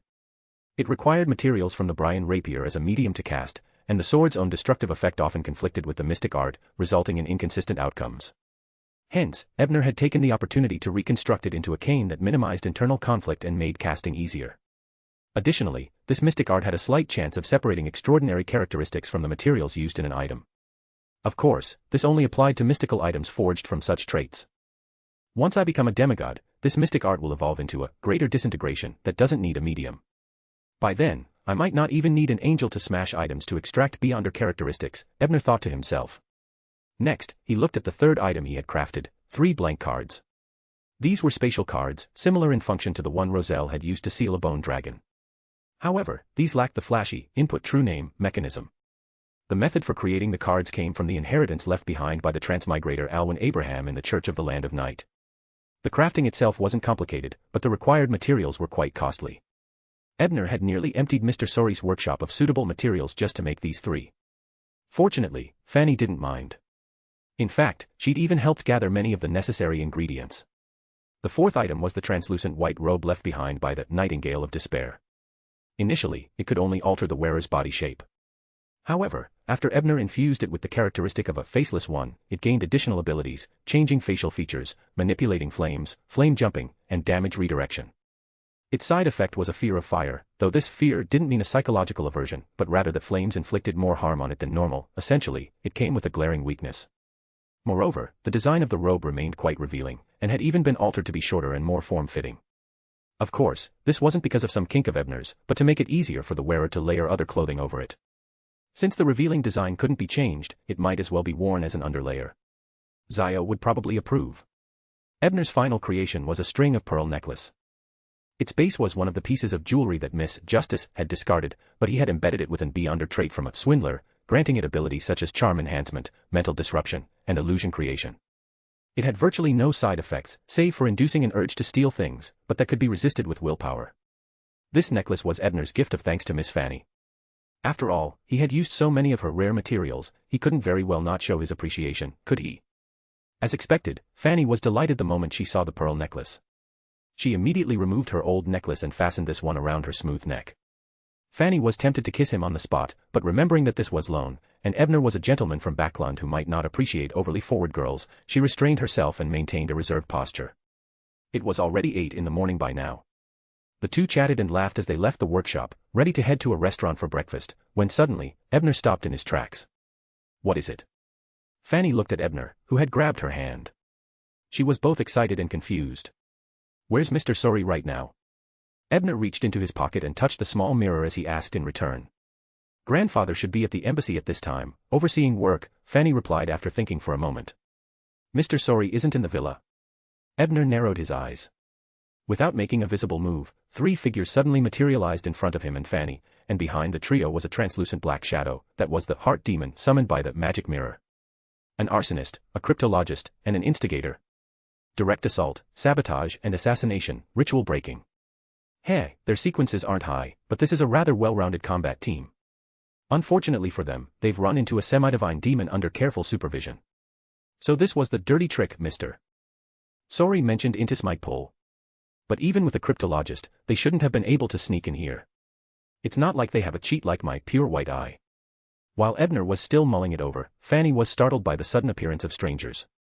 She exclaimed in shock, "What's going on? Who are they?" But halfway through her question, her gaze suddenly sharpened. She glared at the leading arsonist and barked, "How do you have the emblem my grandfather made for accessing the villa?" Ebner looked as well, and sure enough, he saw a badge on the man's chest bearing the Sori family crest. He was just about to use the magic mirror to induce them to reveal their background when all three of them suddenly began to bleed black from the corners of their mouths, and fell silent. Still suicide agents. But unfortunately for them, this is a world where extraordinary powers exist, death isn't the end. Ebner sneered coldly and directed the magic mirror to swallow the arsonist whole. End of chapter. Chapter 688, The Delian Family's Counterattack. A glimmer of light seemed to flare within the devoured soul, that was the power of notarization. But this force was immediately absorbed by the magic mirror, failing to stir even the slightest ripple. After all, sealed within the magic mirror was the evil spirit of an angel from the sun pathway. The soul-binding power of a mid-sequence notary alone was far from sufficient. Soon, the mirror displayed a scene where a young man with a small mustache was issuing orders to the arsonist. According to my intel, Miss Fanny Surrey is only a sequence 8 beyonder on the lawyer pathway. Though she surely carries several magical items, she definitely won't be a match for your team. Also, take this badge. It's the pass to enter the Surrey family villa. With it, you won't be flagged by their ritual defenses as intruders. Lastly, make sure to keep Miss Fanny safe. I still need her to pressure Mr. Surrey into compromise. The image froze there. Clearly, the arsonist knew no more than that. So Mr. Surrey's been captured. Ebner pondered for a moment, then pointed at the image in the mirror and asked the dazed Fanny, "Fanny, do you recognize this man?" Hearing that, Fanny finally came to her senses. She steadied her nerves, telling herself that her grandfather might just have been captured and there could still be room to maneuver. She then carefully examined the man displayed in the mirror and replied uncertainly, "He seems to be Mr. Envoy Owen's confidential secretary. He's also the new bodyguard the Homeland assigned to Mr. Owen after Mr. Tan's death. I'm not sure of his name, but I believe grandfather mentioned, he's a sequence 6 notary. The envoy's confidential secretary. It seems he's trying to coerce Mr. Surrey into confessing something, so after capturing him, he also sent people to arrest Fanny. That would mean there must be someone of at least sequence 5 strength at his side, perhaps even a demigod-level powerhouse. Otherwise, it's hard to imagine them successfully subduing a fully equipped astronomer." Ebner asked again, "What about that envoy, Mr. Owen? Who is he, and what's his level of strength?" Fanny thought for a moment before answering uncertainly, "I heard Mr. Owen is the second son of the current patriarch of the Delian family. This family is one of the top houses in Intis. Politically, they even surpass the former royal Sauron family. But Mr. Owen himself doesn't seem to be a beyonder, just an ordinary person. That's why the Homeland assigned people to protect him. The Delian family. That name sounds familiar." Ebner thought for a moment and soon recalled why it felt familiar. In the original novel, the Emperor once mentioned a Viscount Delian in his diary. His wife, Julia, was a beauty from Lone who had married into Intis, and the Emperor had coveted her. After transmigrating, Ebner had also read up on Intis's history in the library. He knew the Delian family had played a key role in overthrowing the Gustav dynasty and were supported by the Church of the Eternal Blazing Sunday. That was why their influence in the post-war republic surpassed that of the fallen Saurons. Also, the current Prime Minister of Intis bore the surname Delian. An ordinary person. Ebner instinctively felt doubtful, but lacking further evidence, he could only stop the fruitless speculation for now. Grandfather seems to have been imprisoned. Ebner, what should I do? Though Fanny forced herself to remain calm, she had no strategy and could only look to Ebner for help. Ebner looked at her solemnly and said, "You saw the mirror's image. Being able to capture Mr. Surrey means they likely have demigod-level combat power. We need to get out of here as soon as possible before we're caught too. That would truly mean there's no hope left." Fanny clearly trusted Ebner deeply. Without much hesitation, she nodded. "You're right. He wants to use me to threaten grandfather. Before I'm captured, grandfather should still be safe." She paused for a moment, then asked as if seeking permission, "Can I grab a few personal items first?" "Be quick. We leave in 5 minutes." Ebner glanced at his pocket watch as he responded. "All right." Fanny answered and ran up to the second floor of the villa. Ebner used the time to collect the beyonder characteristics from the other two intruders. As for their corpses, he left them where they were. He hoped the servants would find them and report it, thus attracting official attention. Perhaps that might pressure the confidential secretary into releasing Mr. Surrey, though the odds were slim. After all, lone authorities couldn't interfere in Intis's internal struggles. The Surrey household mainly employed mechanical puppets for service, and there were very few real human servants. They generally didn't enter areas where the family members were active, so none of them had seen Ebner. Even if officials investigated, they wouldn't trace anything back to him. About 2 minutes later, Fanny came back down, having changed from her gown into hunting gear. She was also carrying an ugly-looking backpack on her back. Ebner recognized that backpack from Baron Konva's underground fortress. It was a spatial item. Though it looked small, it might contain several high-powered combat automatons. Fanny jogged over to Ebner and asked, "How are we leaving? The sewers? It's harder to be tracked that way." She didn't mind entering the sewers. In fact, she had done so a few times after secret Beyonder gatherings to shake off pursuers, so she had plenty of experience. But Ebner waved his hand to cut her off before she could finish. No need for all that trouble. As he spoke, a transparent, hazy book quickly appeared before him, accompanied by a distant, ethereal chant, "I come, I see, I record." The book flipped rapidly before freezing on one page, which then emitted a pale blue, illusory glow. As the light wrapped around him, Ebner grabbed Fanny's hand, and in the next instant, both of their figures vanished without a trace. This was a teleportation ability recorded by the Magic Mirror's scribe. In a rented house not far from the Nighthawks' headquarters in the North Borough, Leonard, wearing red gloves, tossed a small badge up and caught it, repeating the motion a few times before letting it drop onto the table in front of him. The badge was no larger than an eyeball, with symbols representing fate and concealment on the surface. The back was engraved with the ancient Hermes inscription, "Hold this item to join," and provided the latest meeting information. January 4, 1350, 8 p.m., Babul River Valley. "Old man, is this meeting really okay?" Leonard asked, unable to resist after looking at the badge again. "At least it was fine last time, Amon didn't infiltrate," Palez's aged voice sounded in Leonard's ear. But Leonard was about to say something when a chilling sensation swept over him, and he felt something new in his hand. It was a letter delivered by a colleague's messenger. Leonard unfolded it and muttered to himself. Another mission. Westboro, Green Park Street. They've set up a powerful ritual in that house, so they need the red gloves to break it. Why send us Nighthawks to break it? Shouldn't they just approach the military attaché himself? What's the captain up to? Though Westboro and Northboro were both managed by the Nighthawks in Backlund's northwest region, they rarely intervened in such clearly special cases. Filled with doubts, Leonard quickly tidied his clothes and headed straight for Westboro. With the old men around, breaking the ritual was his specialty. At Pritz Harbor, Klein, after secretly glancing at old Kohler helping Marek with the child, didn't approach him for a meeting. Instead, he went to the harbor ticketing company.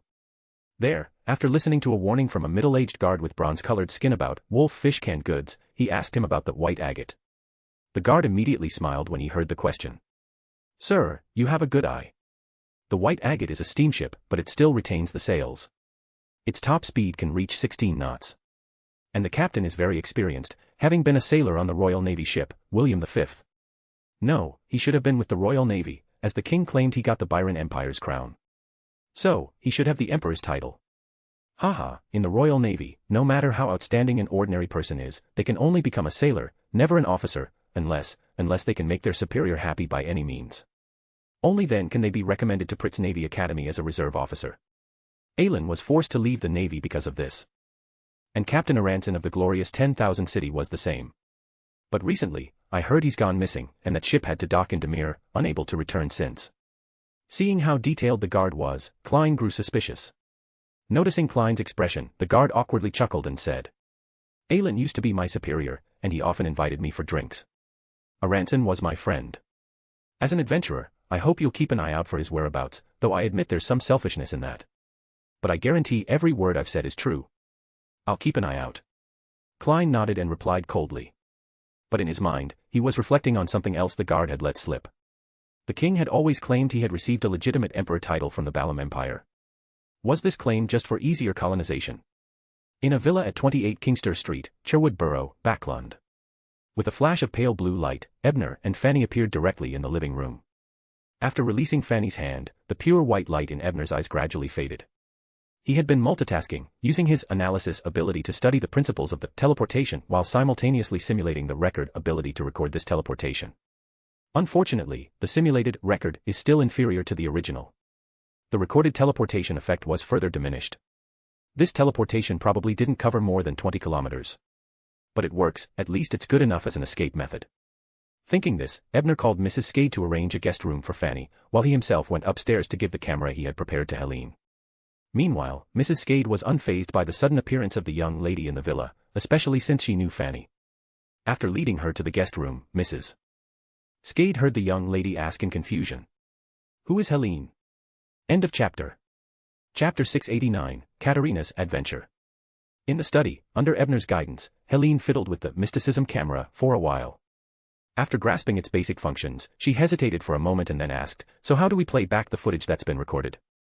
Ebner had already anticipated this question. He extended his spirituality to the camera and altered the configuration of several runes on its surface. As a result, it successfully projected the previously captured footage onto the wall of the study. Both filming and projection involve supernatural powers. Won't that make the costs quite high? And how will we popularize it then? Helene was quite amazed at the color projection, but still raised a new concern. After all, if there was too much supernatural interference, the churches would never allow them to promote it on a wide scale. This camera projector combo is just a prototype. The supernatural components in it can all be replaced with mechanical parts. We're only using this version for the demo reel to attract investors. Ebner had long since planned the development path of the film company, but he understood Helene's concern, so he added, "Filming can still be justified under the guise of trade secrets, but plain projection really shouldn't involve any supernatural elements. I'll draft some blueprints later and find an inventor to produce a hand-crank projector." Helene nodded continuously as she listened. Seeing that every issue had a solution, she was suddenly filled with motivation and promised Ebner, "I'll get the company established first and then quickly complete the Balaam Street scene series we planned." Here, she changed the topic and asked, "By the way, how should I contact Miss Hazel, the tour guide you introduced, and Mr. Emlyn, the actor? And what kind of compensation should they receive?" "Hazel's father is Congressman mocked. You could say he's one of our company's potential investors. I'll be paying her fee. When you need to shoot, just go directly to the Church of Harvest to find her. I've already talked to her about it." While he spoke, Ebner noticed Helene taking out pen and paper to jot things down, so he slowed his speech and continued. "As for Emlyn, you can negotiate with him according to the standard rate for well-known actors in Backlund. If you need legal support, you can approach Miss Fanny, who just moved into the villa. She holds legal qualifications from both Intis and Loan, an outstanding lawyer. When Fanny had been impersonating a lawyer, she had seriously passed the preparatory exams to become an apprentice lawyer. Then she diligently studied and worked under a senior lawyer for a year before finally earning her practicing license. Even that had only been possible because she already held an Intis license and was granted special treatment. Otherwise, without 5 years of experience, she wouldn't even have been eligible to sit for the bar exam. In the Lone Kingdom, lawyers are divided into barristers and solicitors. The latter handle matters that don't require courtroom appearances, things like gathering evidence, talking to clients, drafting wills, supervising inheritance distribution, and offering legal consultations. The former, meanwhile, only handle court defense. Moreover, to become a barrister, one must study at Backlund Law School and receive a formal university education. After entrusting the film company's operations to Helene, the working woman eager to raise her personal value through hard work, Ebner, who was feeling a bit hungry, went downstairs and had a quick breakfast in the dining room. Just then, Fanny, who had settled into Ebner's home, came over to discuss how to rescue her grandfather. But Ebner, after thinking it through for a while, shook his head and said, "We currently know too little. We don't even know who the enemy is. Acting rashly would only put ourselves in danger. So, the priority now is gathering intelligence." Fanny murmured thoughtfully, "Maybe I should look for other military attaches at the embassy who were on good terms with my grandfather." Ebner glanced at her approvingly. Though this young lady had a stunning figure, she clearly wasn't lacking in brains. After all, she was the craftsman proxy, active in Backlund's wild beyonder circles. Once she got past the initial panic, she quickly regained the poise a lawyer ought to have. "We should also send a telegram to Trier to inquire about the current state of your Sari family. That confidential secretary wouldn't have suddenly arrested Mr. Sari without a reason." Ebner paused after saying this. Seeing Fanny nod repeatedly, he added, "Also, be cautious when contacting the embassy's military attaches. It's best to go with me. If I really can't make it, and you absolutely must go, take that orange cat with you." As he spoke, Ebner pointed at Lion Leon, who was also having breakfast in the dining room. Of course, in the eyes of outsiders, it was just a normal-sized orange tabby, just a little chubby. "Take it with me." Fanny was surprised, but tactfully didn't ask why. It was clear Ebner didn't intend to explain. Lion Leon rolled his eyes at the comment but didn't object. After all, his instincts as a seer told him that sticking close to this boy, who might be connected to the Calamity Seal, was in his best interest. Still, being bossed around like this couldn't just be let go. First, he would quietly collect and document all the dirt, and settle accounts with him someday in the future. Unaware that the lion was plotting something mischievous, Ebner spent a bit more time briefly discussing with Fanny the idea of her doubling as the company's legal counsel. As expected, she readily agreed and even took quite an interest in filmmaking. After finishing breakfast, Ebner put on his coat and glasses, picked up his newly crafted decomposition cane, and stepped out the door. He was heading to find Zio, first, to deliver the white translucent robe imbued with faceless man abilities that she had requested, and second, to gather intelligence about the Intision embassy through her. After boarding a carriage, Ebner muttered a few silent prayers, then smoothly activated the Fool's Navigation service, heading toward one of Zio's safe houses in the North Borough. West Borough, Intision Embassy. Special Envoy Owen looked slightly surprised after receiving the latest report. The elite squad under the Fless family actually failed. They couldn't even capture a Sequence 8. What kind of elite are they supposed to be? Seems my judgment was spot on, the Fless family has indeed fallen. As he tossed the intelligence report aside with disdain, the woman standing beside him, Katerina, smiled teasingly. But doesn't this mean your plan has now gone off track? That's a minor issue. The sorry granddaughter escaping on her own is actually more convincing than if I'd deliberately let her go. Aside from the lack of romantic development between us, the only real problem is that the squad's deaths might attract official attention, Owen said. After thinking for a moment, he instructed Katerina, go to the factory district in St. George's Borough. Stir up a few incidents involving the Beyonder world, enough to catch the machinery hive mind's attention. We need them too occupied to investigate the sorry affair. Yes, sir, Katerina replied automatically, then added with a half-smile, as Emperor Roselle once said, trying to cover up the truth of a bad deed often makes it even more conspicuous. I'm well aware. But my goal is only to buy enough time for that poor secretary of mine to be taken back to Intis by his family. If he's caught by the Church of Steam here in Lone, the biggest potential for conflict will disappear, Owen said casually, clearly unconcerned. Such scheming. Spectators truly are frightening. But how can you be so certain that the Fless family will react exactly as you expect? Katerina probed. Owen answered confidently, they will. In a sense, Johnson is just a vessel for old John's resurrection. The Fless family won't give him up unless absolutely necessary. It would be extremely difficult to find another descendant so similar to old John. If old John hadn't been sent to Lone as a diplomat during Emperor Roselle's reign, they wouldn't have arranged for Johnson to be groomed to resemble him, and placed him under a normal person like me. That's the only reason I've been able to manipulate and use him. Only after hearing this explanation did the White Saintess Katerina nod in satisfaction. In the next instant, her body vanished from the study, as though she had gone off to carry out Owen's orders. But after leaving the embassy and appearing inside a house at number 8 William Street, a smirk unconsciously formed on her lips as she muttered to herself, as I thought, even while completely dominating me, he can't hide anything from me. As long as I ask, he must answer, and he can't lie. Just then, a voice laced with mockery echoed in her ears. Dominating. You've merely been influenced by the authority of the God of Lost Minds, stripped of your ability to resist. I'm guessing you seduced him and got intimate. Then, at the height of your lust, you were captured by that thing. A demoness of an aging getting ensnared while hunting prey. You're a disgrace to all demonesses. Who's there? Katerina was so startled she nearly lost her composure, but a glance around the room revealed nothing. It was as if she'd just imagined the voice. No. It can't be an illusion. When I heard those words, I didn't even think about reporting to Mr. Owen. Whoever that was understands the sealed artifact's nature and can even suppress its influence. But before she could follow that train of thought, the artifact's power took effect again. She couldn't resist, couldn't speak, couldn't ask for help. Just as she was about to leave the house, her gaze caught a line of text in ancient Fuzak script etched into the floor, bring a gatekeeper here. Northborough, a house on Alka Street. Ebner slapped a gold-framed card onto the floor. With a flash of blue light, a tight-fitting, translucent white robe appeared in front of Zio. Zio was stunned at first. Then, lifting her gaze to Ebner, her eyes were filled with disbelief. She couldn't quite accept that he had created such a visually provocative Beyonder item. End of chapter. Chapter 690, Theater. Seeing Zio's slightly strange expression, Ebner gave a dry cough and explained, the base of this outfit was the white robe left behind by Panacea. It was woven from the Demoness of Despair's spider silk. Extremely resilient, even small caliber, high-pressure steam rifles can't pierce it. With advantages like that, a few minor visual flaws aren't really a problem. Zio was silent for a moment, then gave Ebner a few unreadable glances before silently picking up the white robe and heading into the bedroom. Was she satisfied or dissatisfied? Come to think of it, if Zio deliberately hides her thoughts, even mind reading can't penetrate. She must be using some kind of psychic type beyond her ability for interference. Did she develop that under Miss Justice? Just as Ebner was thinking this, he heard the bedroom door open.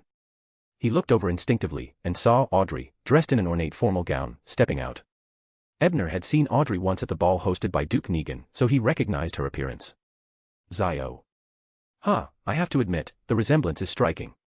Even the temperament feels similar, Ebner said, examining her with an appreciative gaze. Zio rolled her eyes at him, then turned to check herself in the full-length mirror in the living room. Slightly dejected, she muttered, "My legs still aren't as long as Miss Audrey's, and I can only stretch my height to about 1.62 meters. Honestly, as a faceless man item, it's already quite excellent." Ebner muttered inwardly, but outwardly he changed the subject. "Have you tested the other abilities?" Hearing this, Zio turned around. Her face had reverted to her original appearance, though her figure still retained the Audrey template. "The fear of flame's negative effect is more severe than you mentioned. Not only is it a weakness, but whenever I'm burned by fire, I can't maintain the faceless man ability and revert to my true form. As for wound transfer, it works exactly like the similar ability used by magicians in MI9. As long as I'm not killed outright and my hands are still functional, I can move critical injuries to less vital areas like my arms, turning fatal wounds into light ones. Flame control and flame leap are both hard to use because of the flame weakness. Even a minor burn could cause my disguise to fail. But overall, aside from the rather shameful design, it's a really good item. Still, if you ever tried to sell it in the Tarot Club, Mr. Tower's image of wisdom and erudition would probably collapse in front of justice, temperance, and furs." Zio organized her thoughts and gave a proper analysis. "Didn't you commission this?" "I obviously wouldn't try to sell it at the Tarot Club," Ebner casually brushed off her teasing. Then, with a vaguely suggestive tone, he asked, "That said, how do you plan to pay for this item?" As he spoke, he deliberately cast a mischievous glance at Zio's new figure. He had intended to make Zio flustered so he could regain control of the conversation, but to his surprise, she remained completely calm. Instead, she picked up a stack of documents from a nearby table and handed them to him. "The silken garment of 100 faces should be worth somewhere between 3,000 and 4,000 pounds. This adds up to about the same." "Silken garment of 100 faces." Ebner reflexively repeated the name as he accepted the papers. "That's the name I just gave it," Zio replied briefly, then pointed to the documents in Ebner's hand. "Those are a reward I received during the Great Smog Incident, a property deed. It used to belong to Prince Edisac." "Prince Edisac's property?" Ebner opened the documents for a quick glance. It turned out to be a stage theater located in the Hillston district. But due to poor management, it had long since been abandoned. Among Edisac's many assets, this was probably the least valuable. Even so, setting aside any added value from being a theater, the location was excellent, and in terms of real estate value alone, the property was easily worth around 4,000 pounds. "I'd been worried my film company had no theaters under its belt, and now one's landed right in my lap." Ebner was struck with a thought. He cast a deliberately regretful glance at Zio's outfit, then tucked the property documents into his card case. Zio didn't panic in the slightest. She had long since known that Ebner was just teasing. In fact, she even sensed a vague and inexplicable undertone of real regret beneath the surface. Once the topic was over, Ebner took the opportunity to bring up the matter of Fanny's grandfather. After hearing him out, Zio frowned slightly and considered it before replying, "I haven't received any intel on that yet. I'll contact one of my informants in a bit. There should be some preliminary results by tonight. I'll come to your place then. Mem, ask Mrs. Skade to prepare an extra dinner for me. Westborough, in Mr. Surrey's villa." With Leonard's repeated accidental assistance, the Nighthawk squad members finally managed to dismantle the fully activated ritual within the villa. They reached the stairwell on the first floor and found the 2 corpses belonging to members of the Fless family's elite team. There are no signs of struggle. These 2 took poison of their own volition. One was a Sequence 7 cryptologist, the other a Sequence 8 instigator. They weren't carrying anything that could reveal their identities. Most likely death's warrant, but we can't rule out the possibility that the scene was staged by whoever killed them. They must have encountered a force far beyond their level, were subdued instantly. After listening to his subordinate's report, Captain Sost looked toward the absent-minded Miss Daly and raised his voice to ask, "Daly, did you find anything?" Daly snapped out of her thoughts and shook her head. "We were too late. Their spirits had already dissipated. I could only detect the remnants of an adjudicator's power." Sost looked at Daly with a strange expression. Something about her today seemed off. Normally she'd say something like, "They were long since hollowed out, leaving only the white remains of the adjudicator behind, right?" But now she's giving such a straightforward explanation, I can't get used to this, he muttered inwardly. Out loud, he said thoughtfully. The owner of this house, Mr. Surrey, was a devout follower of the god of steam and machinery. He was assassinated by followers of the Eternal Sun, then killed them in return. Is this some kind of internal political strife within Intis? Another red glove, the one in charge of the autopsy earlier, nodded. That seems likely. Captain, what should we do next? Sost pondered for a moment. Although the case had occurred in the West Borough, it really wasn't suitable for the Nighthawks to handle. So he ordered someone to notify the embassy and the machinery hive mind, and shared the preliminary findings with the latter. While he was giving out assignments, Miss Daly was still dwelling on the vision that had just appeared in her mind. Her cheeks flushed red, and she couldn't help but mutter. If you wanted to see me, why not just come face to face? Why secretly take pictures, still as cowardly as ever? Then she recalled the towering, mysterious figure behind the mist that had appeared just before the vision took form, and sighed in her heart, oh, fool. At the same time, Leonard heard Palai's aged voice in his ear. I sense the presence of the Sun Chaser. He seems to be an old acquaintance of mine. I recall he perished during the chaotic era following the Four Emperors' War. End of chapter. Chapter 691, Sweet Dreams Are Real. In Pritz Harbor, after buying a second-class ticket for the White Agate, Klein returned to the inn and treated himself to the city's most famous dish, fried fish. The taste isn't bad, but if I had to eat this all the time, I don't think I could handle it. Come to think of it, I kind of miss the cooking of my one and only, true devotee, Shoko. But even if I'd stayed in Backlund, I wouldn't have been able to eat her cooking again anytime soon. She seems to have closed her shop and gone into hiding with Lena. After all, Prince Edisac is now publicly declared dead, he can't show his face anymore. Just as he was sighing over this, Klein suddenly heard a faint, illusory voice of prayer in his ears. He hurriedly finished the fried fish in a few bites, returned to his room, and ascended above the grey fog. Tower is asking where Miss Judgment is. What's this, another round of fool navigation? Klein muttered to himself. But considering the contributions Mr. Tower had accumulated, he still decided to connect the two of them and relayed the meeting location. After wrapping up the task, Klein was about to return to the real world when he noticed that the crimson star representing Miss Daly was still flickering incessantly. It was clear she hadn't given up on praying to the fool. He had actually planned to share the result of his divination regarding Dunn's current status with her last week, but the Great Smog incident that followed had drained so much of his attention that he'd nearly forgotten about it. Seeing Daly's star shining now reminded him. He tapped the edge of the ancient bronze table with a finger, then manifested paper and pen, wrote down a few lines, and performed another dream divination to determine Dunn's whereabouts. Since Ebner's clown mask was still in Dunn's possession, and it had previously entered the Source Castle weekly, it had naturally formed a close connection with Klein. As a result, the quality of the divination was very high. He moved from the North Borough to the St. George district. The St. George district borders the factory and docklands, and was one of the areas hit hardest by the smog. So the captain chose to live there to help those afflicted by the plague. Now that he's a soul assurer, he probably also plans to perform ceremonies for the dead and use that to aid his role-playing. But the latter is likely secondary. With the captain's nature, his true motive is probably to help the poor of the factory and dock areas. His thoughts spinning rapidly, Klein also performed a divination to check whether Daly was in any danger. After confirming she wasn't, he extended his spirituality to her crimson star and passed along both the previously divined image of Dunn touching her photograph and the latest vision of Dunn's current residence. 36 Riverside Street, St. George District. After parting ways with Zio, Ebner took a carriage to the address given to him by Bishop Utravsky and arrived at a somewhat dilapidated house. He simulated the ability of a faceless and changed his appearance into that of Dr. Strange, then reached out to press the doorbell. A long moment passed before the door opened, and a strangely unfamiliar face appeared before him. Unfamiliar, because Ebner had never actually seen this face in person. But familiar, because he had come across it in documents. It belonged to a night watcher named Adelaide, father of Miss Roseanne, a clerical staff member at Blackthorn Security. He was also one of the souls stitched into Dunn's mind. As a transmigrator who had once carried out a mission for Lilith in Tingen, how could Ebner not have researched all the relevant details?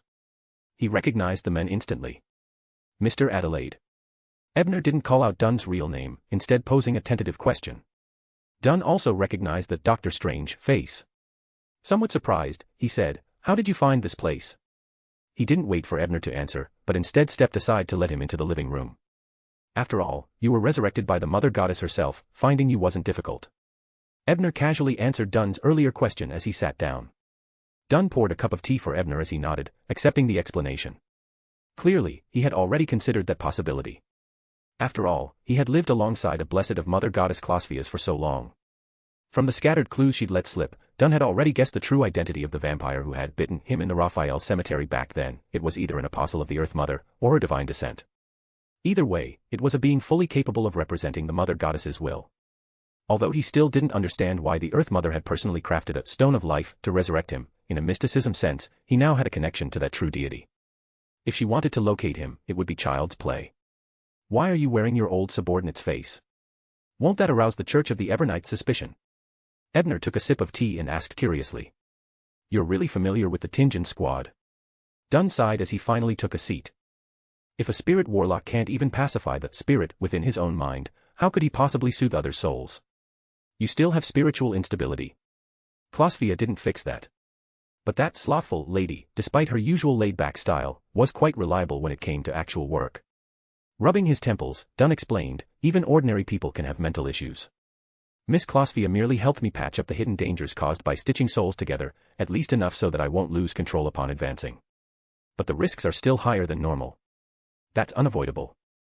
I can only rely on myself to make up for it. So you're impersonating Adelaide to fulfill his last wish, and in doing so, completely pacify his spirit. I remember one of the souls you stitched in was a girl named Dawn. Maybe next time I'll get to meet her. While Ebner's thoughts were drifting in that direction, Dunn clearly didn't want to continue the topic. He cut straight to the point. You came to see me specifically, what's the matter? Ebner snapped back to attention and nodded. There's news about the Spirit Witch potion formula you wanted. The deep gray eyes behind Dunn's jester mask lit up sharply, and he asked in a low voice, what's the price? Same as what you promised last time, the beyonder characteristics of the astrologer and the rose bishop. Ebner paused for a moment before adding, the formula will be delivered either tomorrow or the day after. According to Zio, Furs had already decided to make a trip to Pritz Harbor tomorrow. I'll be staying here all week, Dunn said after a moment of thought. Good. I'll come back when I have the formula. Ebner gave a slight nod, then rose to his feet.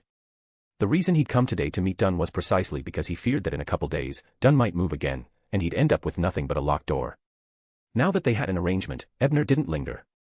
After a few more pleasantries, he said goodbye and left Dunn's residence. After sending off Dr. Strange, Dunn had originally planned to return to the sunroom and read for a while. That had been Adelaide's old habit. But just then, the doorbell rang again. Dunn frowned slightly, put down the book, and walked unhurriedly to the door. He pulled it open. And then, reflected in his gray eyes, was the figure of a woman who had haunted his dreams. She gazed into his eyes without wavering, then broke into a charming smile. Her voice trembled slightly as she said, "You still owe me a dance. Can I finally receive that invitation now?" End of chapter. Chapter 692, The Belated Dance. This sudden turn of events left Dunn momentarily at a loss. He opened his mouth, but it took him quite a while before he nervously stammered out a few words. Daily. No. I'm not. As the former captain of the Nighthawk squad, he had always been someone who could face death with composure, yet in this moment, he appeared completely flustered. At the same time, Miss Daly's gaze sharpened. Thanks to her earlier probing, she had already confirmed that the man before her was indeed her Dunn, and not some monster resurrected by the fool. Without waiting for Dunn to finish, she pounced forward, pinning him against the entryway wall. After casually shutting the door, she grabbed the front of Dunn's shirt with both hands, lifted her head to look him straight in the eyes, and spoke in a slightly domineering tone. Change your face back. I prefer the way you looked originally. Dunn, who had been about to explain himself, looked into Daly's eyes, filled with joy and sorrow, and couldn't say another word. All he could do was sigh deeply and deactivate the effect of the jester mask. When that familiar face appeared before her, Daly felt as if the light that had once led her out of darkness had once again shone into her heart, bringing with it a warmth she hadn't felt in a long time. Last time, I missed my chance. But thankfully, with the blessings of the goddess and Mr. Fool, the only light in my heart has been returned to me. So this time, I won't make the same mistake. I must truly reach out and touch that light. As the thought emerged, a boundless courage surged up within Daly's heart, and the corners of her lips slowly curled upward. That expression, tender, sweet, yet resolute, left Dunn utterly stunned. But the next moment, he felt Daly's hands cup his cheeks, and as she stood on tiptoe, her lips drew closer and closer to his. With graceful and playful steps, the two began to spin lightly, their breathing gradually growing heavy, clothing slipping off piece by piece, scattered from the entryway to the living room, from the living room to the bedroom, left everywhere in their wake. At the same time, the rare afternoon sun pierced through the fog and illuminated all of Backlund. Number 9 Bellotto Street, Westboro, MI9 headquarters. Zio hadn't gotten any valuable intelligence from the informant buried deep within the Intis embassy, so she came to Princess Vera, hoping for insider information. After all, some secrets could only be known by someone in the princess's position. Of course, she also took the opportunity to report the matter of Prince Edisak's theater in the Hillsden district being transferred to Ebner. Although it was a reward meant for herself, it had once been royal property. It was best to receive the princess's formal endorsement. After hearing Zio's report, Princess Vera seemed disinterested in the Intis embassy affair. Instead, she was far more intrigued by the film company, and remarked with admiration. That really is an amusing idea. Detective Brian, actually came up with something so imaginative. As she spoke, she asked proactively, is that film company short on funds? I'd like to invest in it. The princess wants to buy shares. Then will Ebner still retain managerial control? Zio hesitated. Ebner still intended to use the company to help digest the mysticism magister potion. Sensing Zio's hesitation, Princess Vera smiled and said, "Don't rush to reject me. You'd better discuss it with him first before giving me an answer. Besides, my investment in the film company would also greatly benefit Detective Brian. After all, anything profitable will inevitably attract the covetous gaze of greedy people, and I can help ward off most of the trouble that comes with that." That's true. Ebner might be powerful and have the support of Mr. Fool and the Tarot Club members, but that can't be made public. Sooner or later, some idiot would try to reach for what they shouldn't. And if too many such fools are dealt with, it'll definitely draw the attention of official beyonders.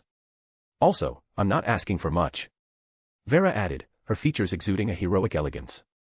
Just 10% of the shares, in exchange for my stake in the Daily Observer and £3,000 of capital. That's not too much, is it? Zio was shocked, not because the offer was too low, but because it was too high. The Daily Observer shares had been transferred to Princess Vera's name after Prince Edisak's death, as part of the royal rewards for defeating the Aurora Order's Shadow Saint during the Great Smog incident. Back then, Prince Edisak had invested £3,000 into the Daily Observer and even held a ball at its headquarters to celebrate. Now, with the newspaper rising to become one of Backlund's top publications, its stock had soared in value, easily worth at least £5,000 if sold. And combined with the £3,000 in cash, the princess was investing £8,000 total. What a massive investment. Yet she only wanted 10% of the shares. Does she think Ebner's company is worth over £80,000? She really has high hopes for this new industry. While her thoughts were racing, Zio numbly nodded, indicating that she would go back and ask Ebner. As Zio agreed, Princess Vera finally steered the conversation back to the main topic. After some consideration, she said, I'm not entirely sure what scheme Intis is brewing, but I can say with certainty that Special Envoy Owen is no ordinary man. He is most likely Lust, one of the members of the highest council of the Psychological Alchemy Society. At that, Vera reminded her, don't spread this intel recklessly, especially to other official organizations. Of course, it's fine to tell Detective Brian. Her Highness seems to view Ebner in a different light. Is it because of the Earth Mother? Or the god of knowledge and wisdom? It can't possibly be because of the Fool. Zio nodded slightly on the surface but fell into deep thought. Afterward, Zio reported some intelligence related to the East Borough and the docks under her jurisdiction, then took her leave. Once Vera was alone in the office, the bold and valiant princess curved her eyes into a smile and murmured to herself, what a clever mysticism magister acting style. Even the cinema chain, I think that's the word. Once it expands, the ritual for advancing to profit becomes much easier. At the Intis embassy, Carlson, a member of the machinery hive mind, wearing thick glasses, concluded his questioning of the confidential secretary Mr. Fleisch and summarized, so, Mr. Surrey didn't come to the embassy today. He's missing. Yes. Johnson Fleisch, who had a pair of small mustaches, replied gravely. That'll be all for today then. If there are any new leads, please be sure to inform us. Carlson closed his notebook, shook hands with the other men, and left the embassy. Not long after he left, Johnson's expression suddenly went blank, as if he had forgotten something. But he didn't dwell on it and simply returned to his work. Meanwhile, in an office on the third floor of the embassy, Special Envoy Owen closed his notebook and silently murmured to himself, not being able to capture Surrey's granddaughter does impact my plans a bit.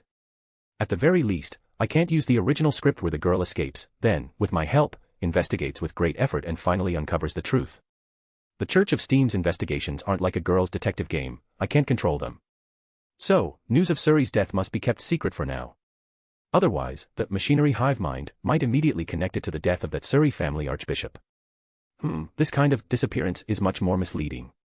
Hey, if the useless Fleisch family had completed the mission properly and hadn't drawn the machinery hive mind's attention to the embassy too soon, then even if the Church of Steam discovered an archbishop's death, they wouldn't link it back to loan so quickly.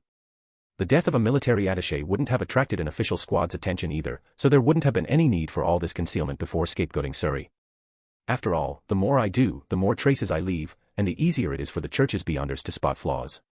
This is a lesson. Future arrangements must avoid such accidents. Just as Owen was examining his layout and reflecting on himself, the embassy's intelligence personnel suddenly reported the latest news: a secret base of the spirit cult in the docks had been accidentally discovered by a wild beyonder.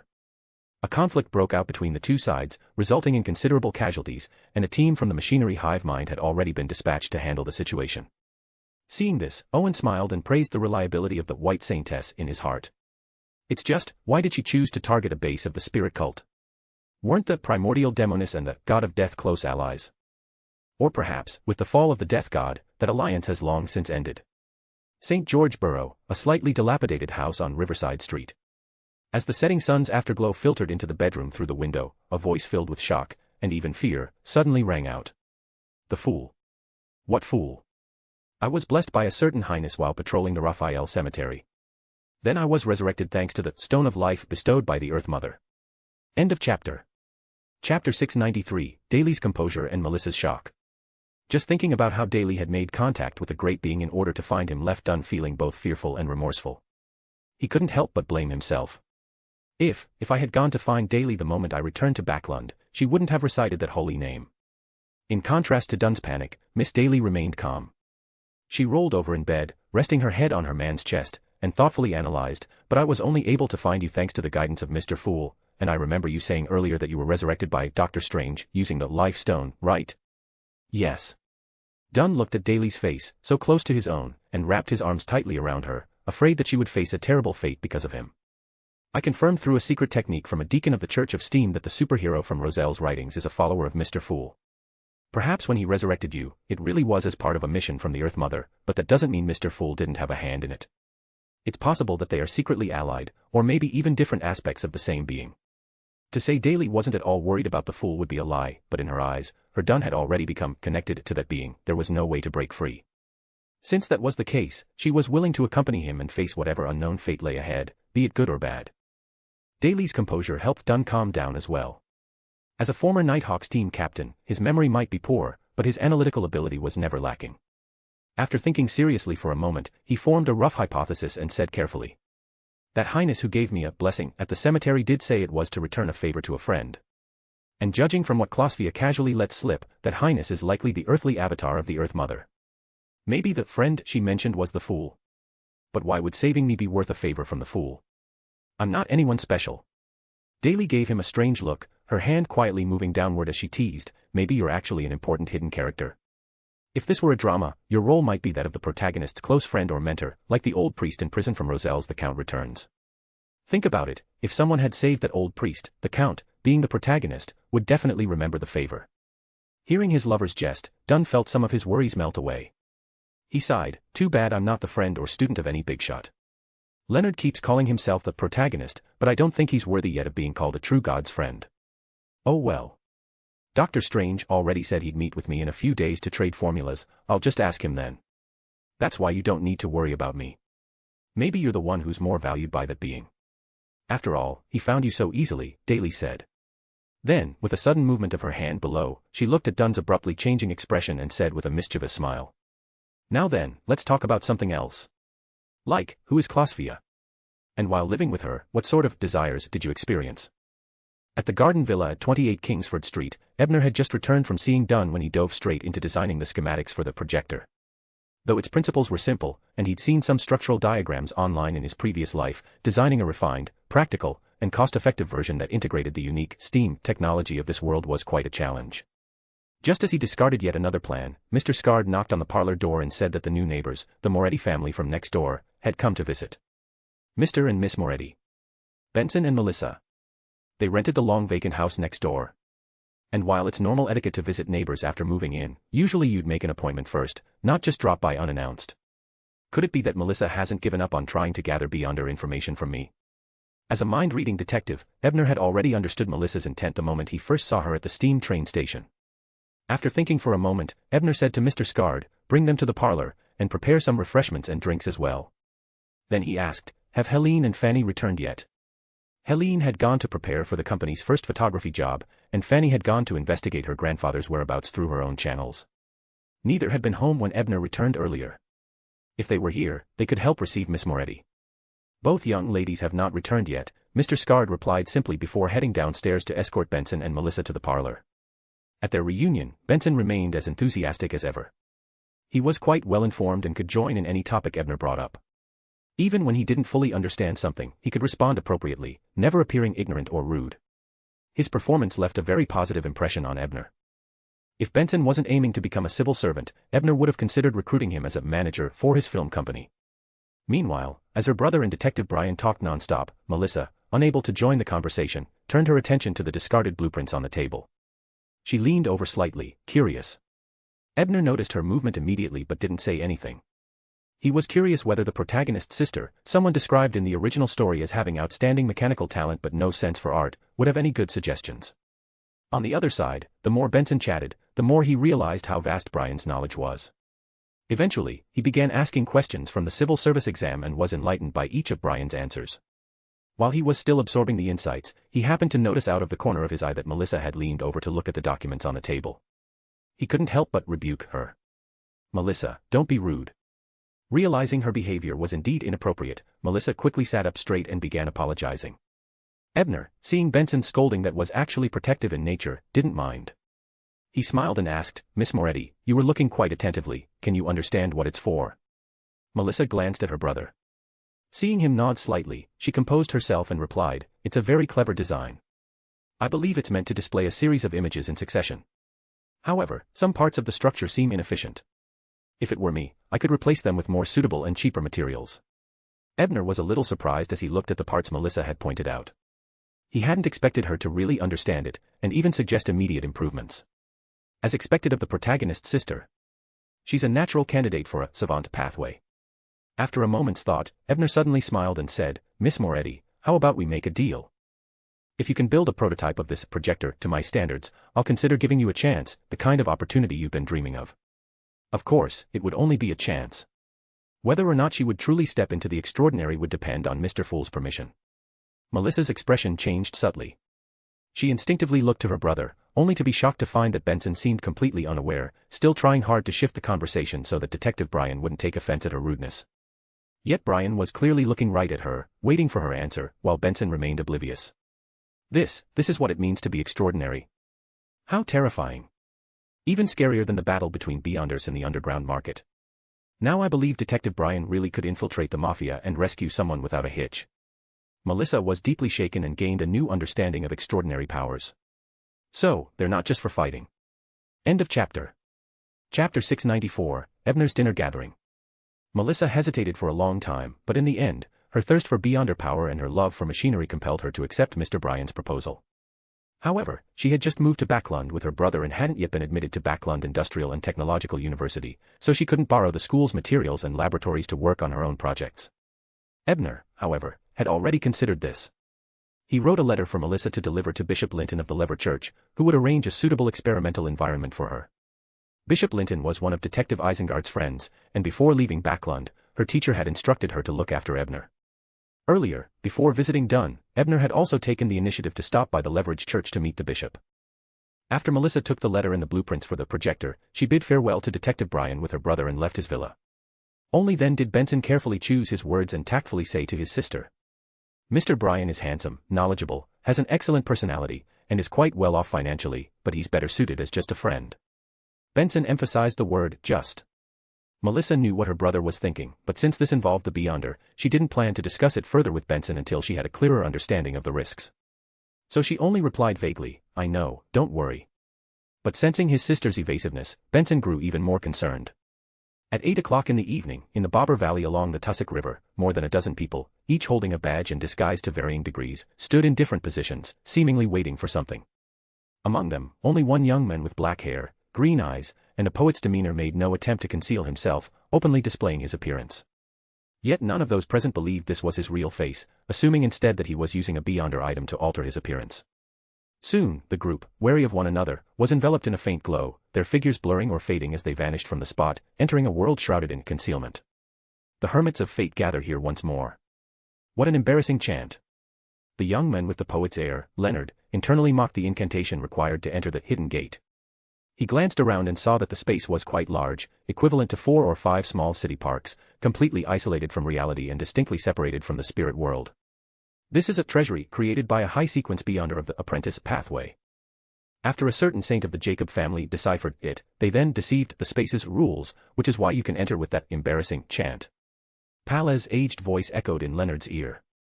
So, we didn't actually use the real door to this space. Leonard realized. While Leonard was quietly conversing with the old men inside him, the Hermits of Fate gathering, a coalition of the Fourth Epoch's marauder families, independent marauders, and other anti-Amon factions, officially began. Since large-scale meetings like this were rare, many members had accumulated items and intelligence to trade, leading to a high rate of transactions in the early stages. Leonard mostly observed, only occasionally making a move to purchase 1 or 2 materials. However, one member's request soon caught his attention. Keep an eye out for anyone selling the Cryptologist Beyonder characteristic at any Backlund Beyonder gatherings. A confirmed lead will earn you £100. If you can identify the seller and their location, I'll pay £500. The speaker was a man who deliberately spoke in a hoarse voice, his face hidden beneath a hood and mask, revealing only a pair of blue eyes. Cryptologist. Didn't a cryptologist just die today at the attaché's residence in Intis? And the killer took his characteristic.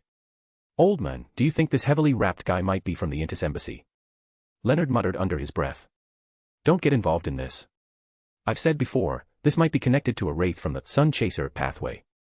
That's not something someone at your current level can afford to provoke, Palez warned in a stern tone. I got it. Leonard gave a barely perceptible nod, but he couldn't suppress his curiosity and asked, Old man, I remember you once said that Sun Chaser was someone you knew.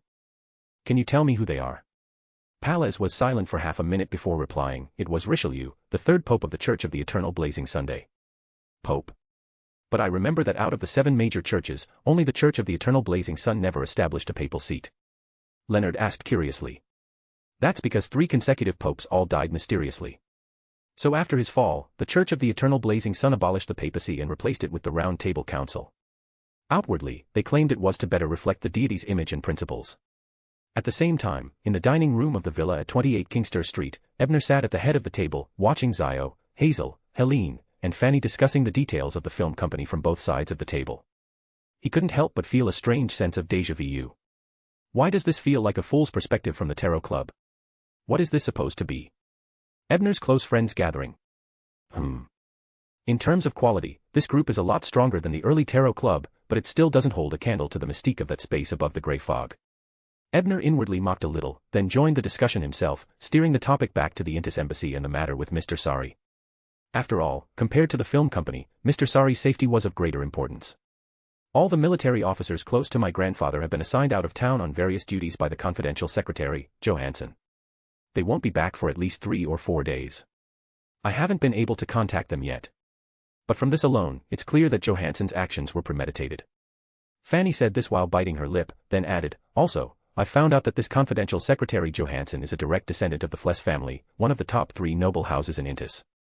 And lately, the Fless family has been working in Parliament to suppress our Sari family. The Fless family? I recall the Emperor's diary mentioned a Count Fless, whose wife was intimately close with the Emperor. And if I remember right, the wife of one of the ancestors of Special Envoy Owen Stillian family also had a negative distance relationship with the Emperor. And these 2 families later became the main force in overthrowing the Gustav dynasty. Could this be some kind of backlash from the Green Light?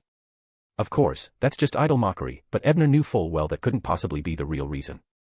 Given the moral climate of Intis, the Emperor's behavior wasn't even out of the ordinary. Most likely, as aristocrats of the Sauron dynasty, those 2 families were heavily suppressed after Roselle took power, which is why their backlash was so intense. At this point, Zio also spoke up, having organized her thoughts. The investigation into the Sari family's Beyonder case has already been transferred by the Nighthawks to the machinery hive mind. As for the embassy's response, they claimed Mr. Sari didn't report to work today, he's missing. In addition, a stronghold of the spirit cult in the docks was exposed, and the resulting Beyonder incident has consumed most of the Church of Steam's attention. So the machinery hive mind hasn't allocated many resources to this case, and they frankly have no desire to intervene in Intis' internal affairs. As for the intelligence suggesting that Special Envoy Owen may be the embodiment of lust from the Psychology Alchemy Union, Zio had already discussed it privately with Ebner and did not bring it up here.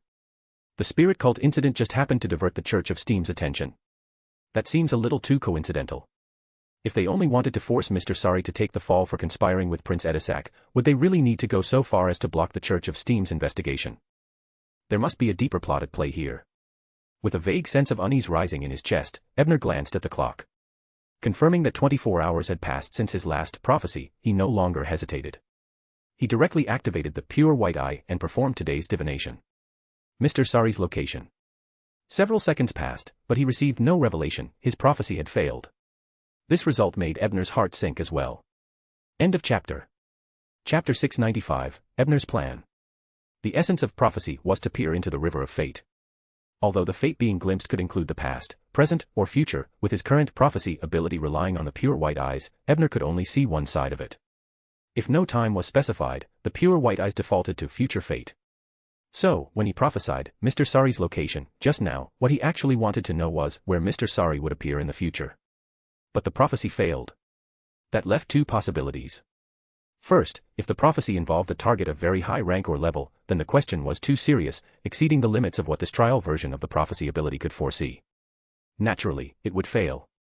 Second, it could mean Mr. Sari no longer had a future, he might already be dead or would die very soon. Based on my past experiences with prophecy, only beings at the angel level or higher can interfere with this trial version.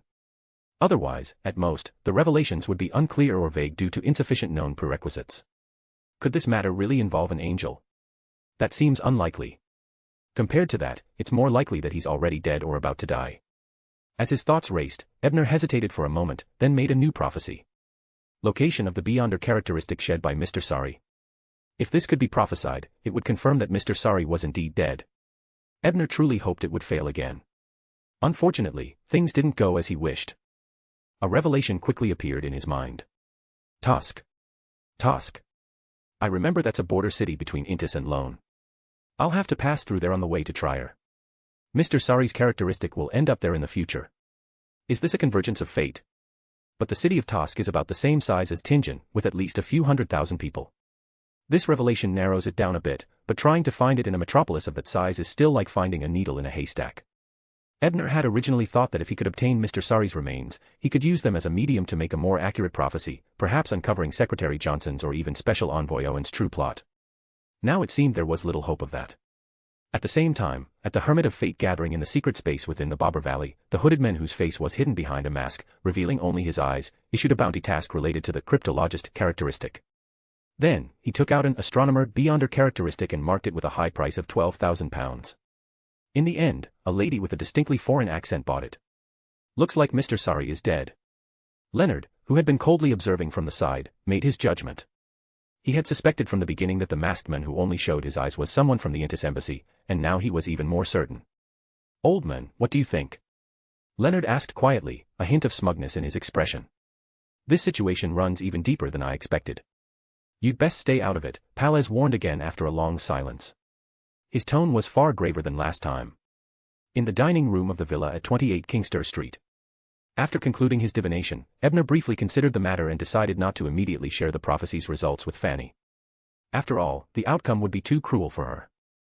It would be better to prepare her gradually, revealing the truth in stages to give her time to mentally brace herself. Ebner's divination hadn't taken much time, nor had it produced any obvious supernatural phenomena. Apart from Zio, who knew him extremely well, noticing something amiss, the others simply assumed he had been deep in thought. Glancing at Fanny, who was doing her utmost to mask her worry and unease behind a cheerful facade, Ebner sighed inwardly. He steered the conversation away from the topic, shifting focus instead to preparations for the film company and the shooting of their first movie to divert attention. At this point, Zio relayed Princess Vela's interest in investing shares in the Daily Observer. Ebner's heart leapt at the news. After all, the success of a film depended partly on promotion. Owning a stake in a well-circulated print media outlet would provide immeasurable benefits for his company's growth.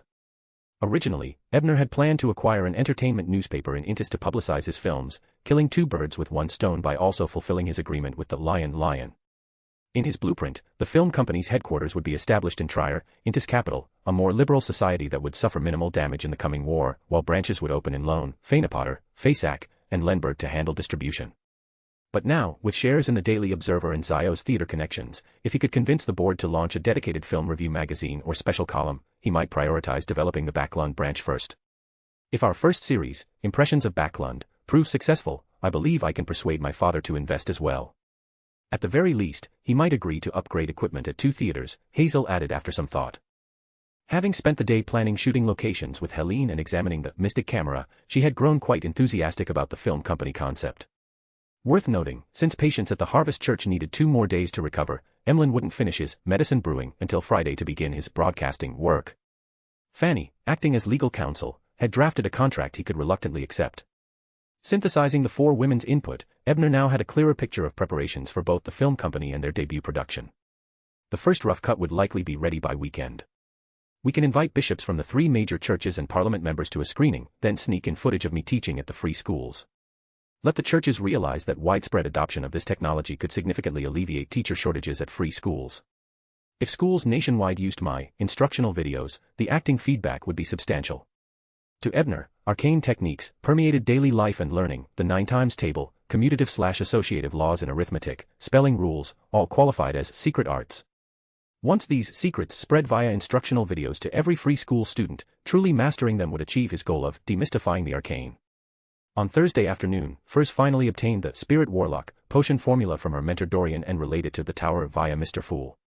Meanwhile, after visiting the great inventor Repid and commissioning him to produce a non-mystic version of the camera and projector, Ebner immediately boarded a carriage to the ramshackle house Dunn rented on Riverbank Street in St. George District. Repid was the inventor who'd collaborated with Klein on the bicycle.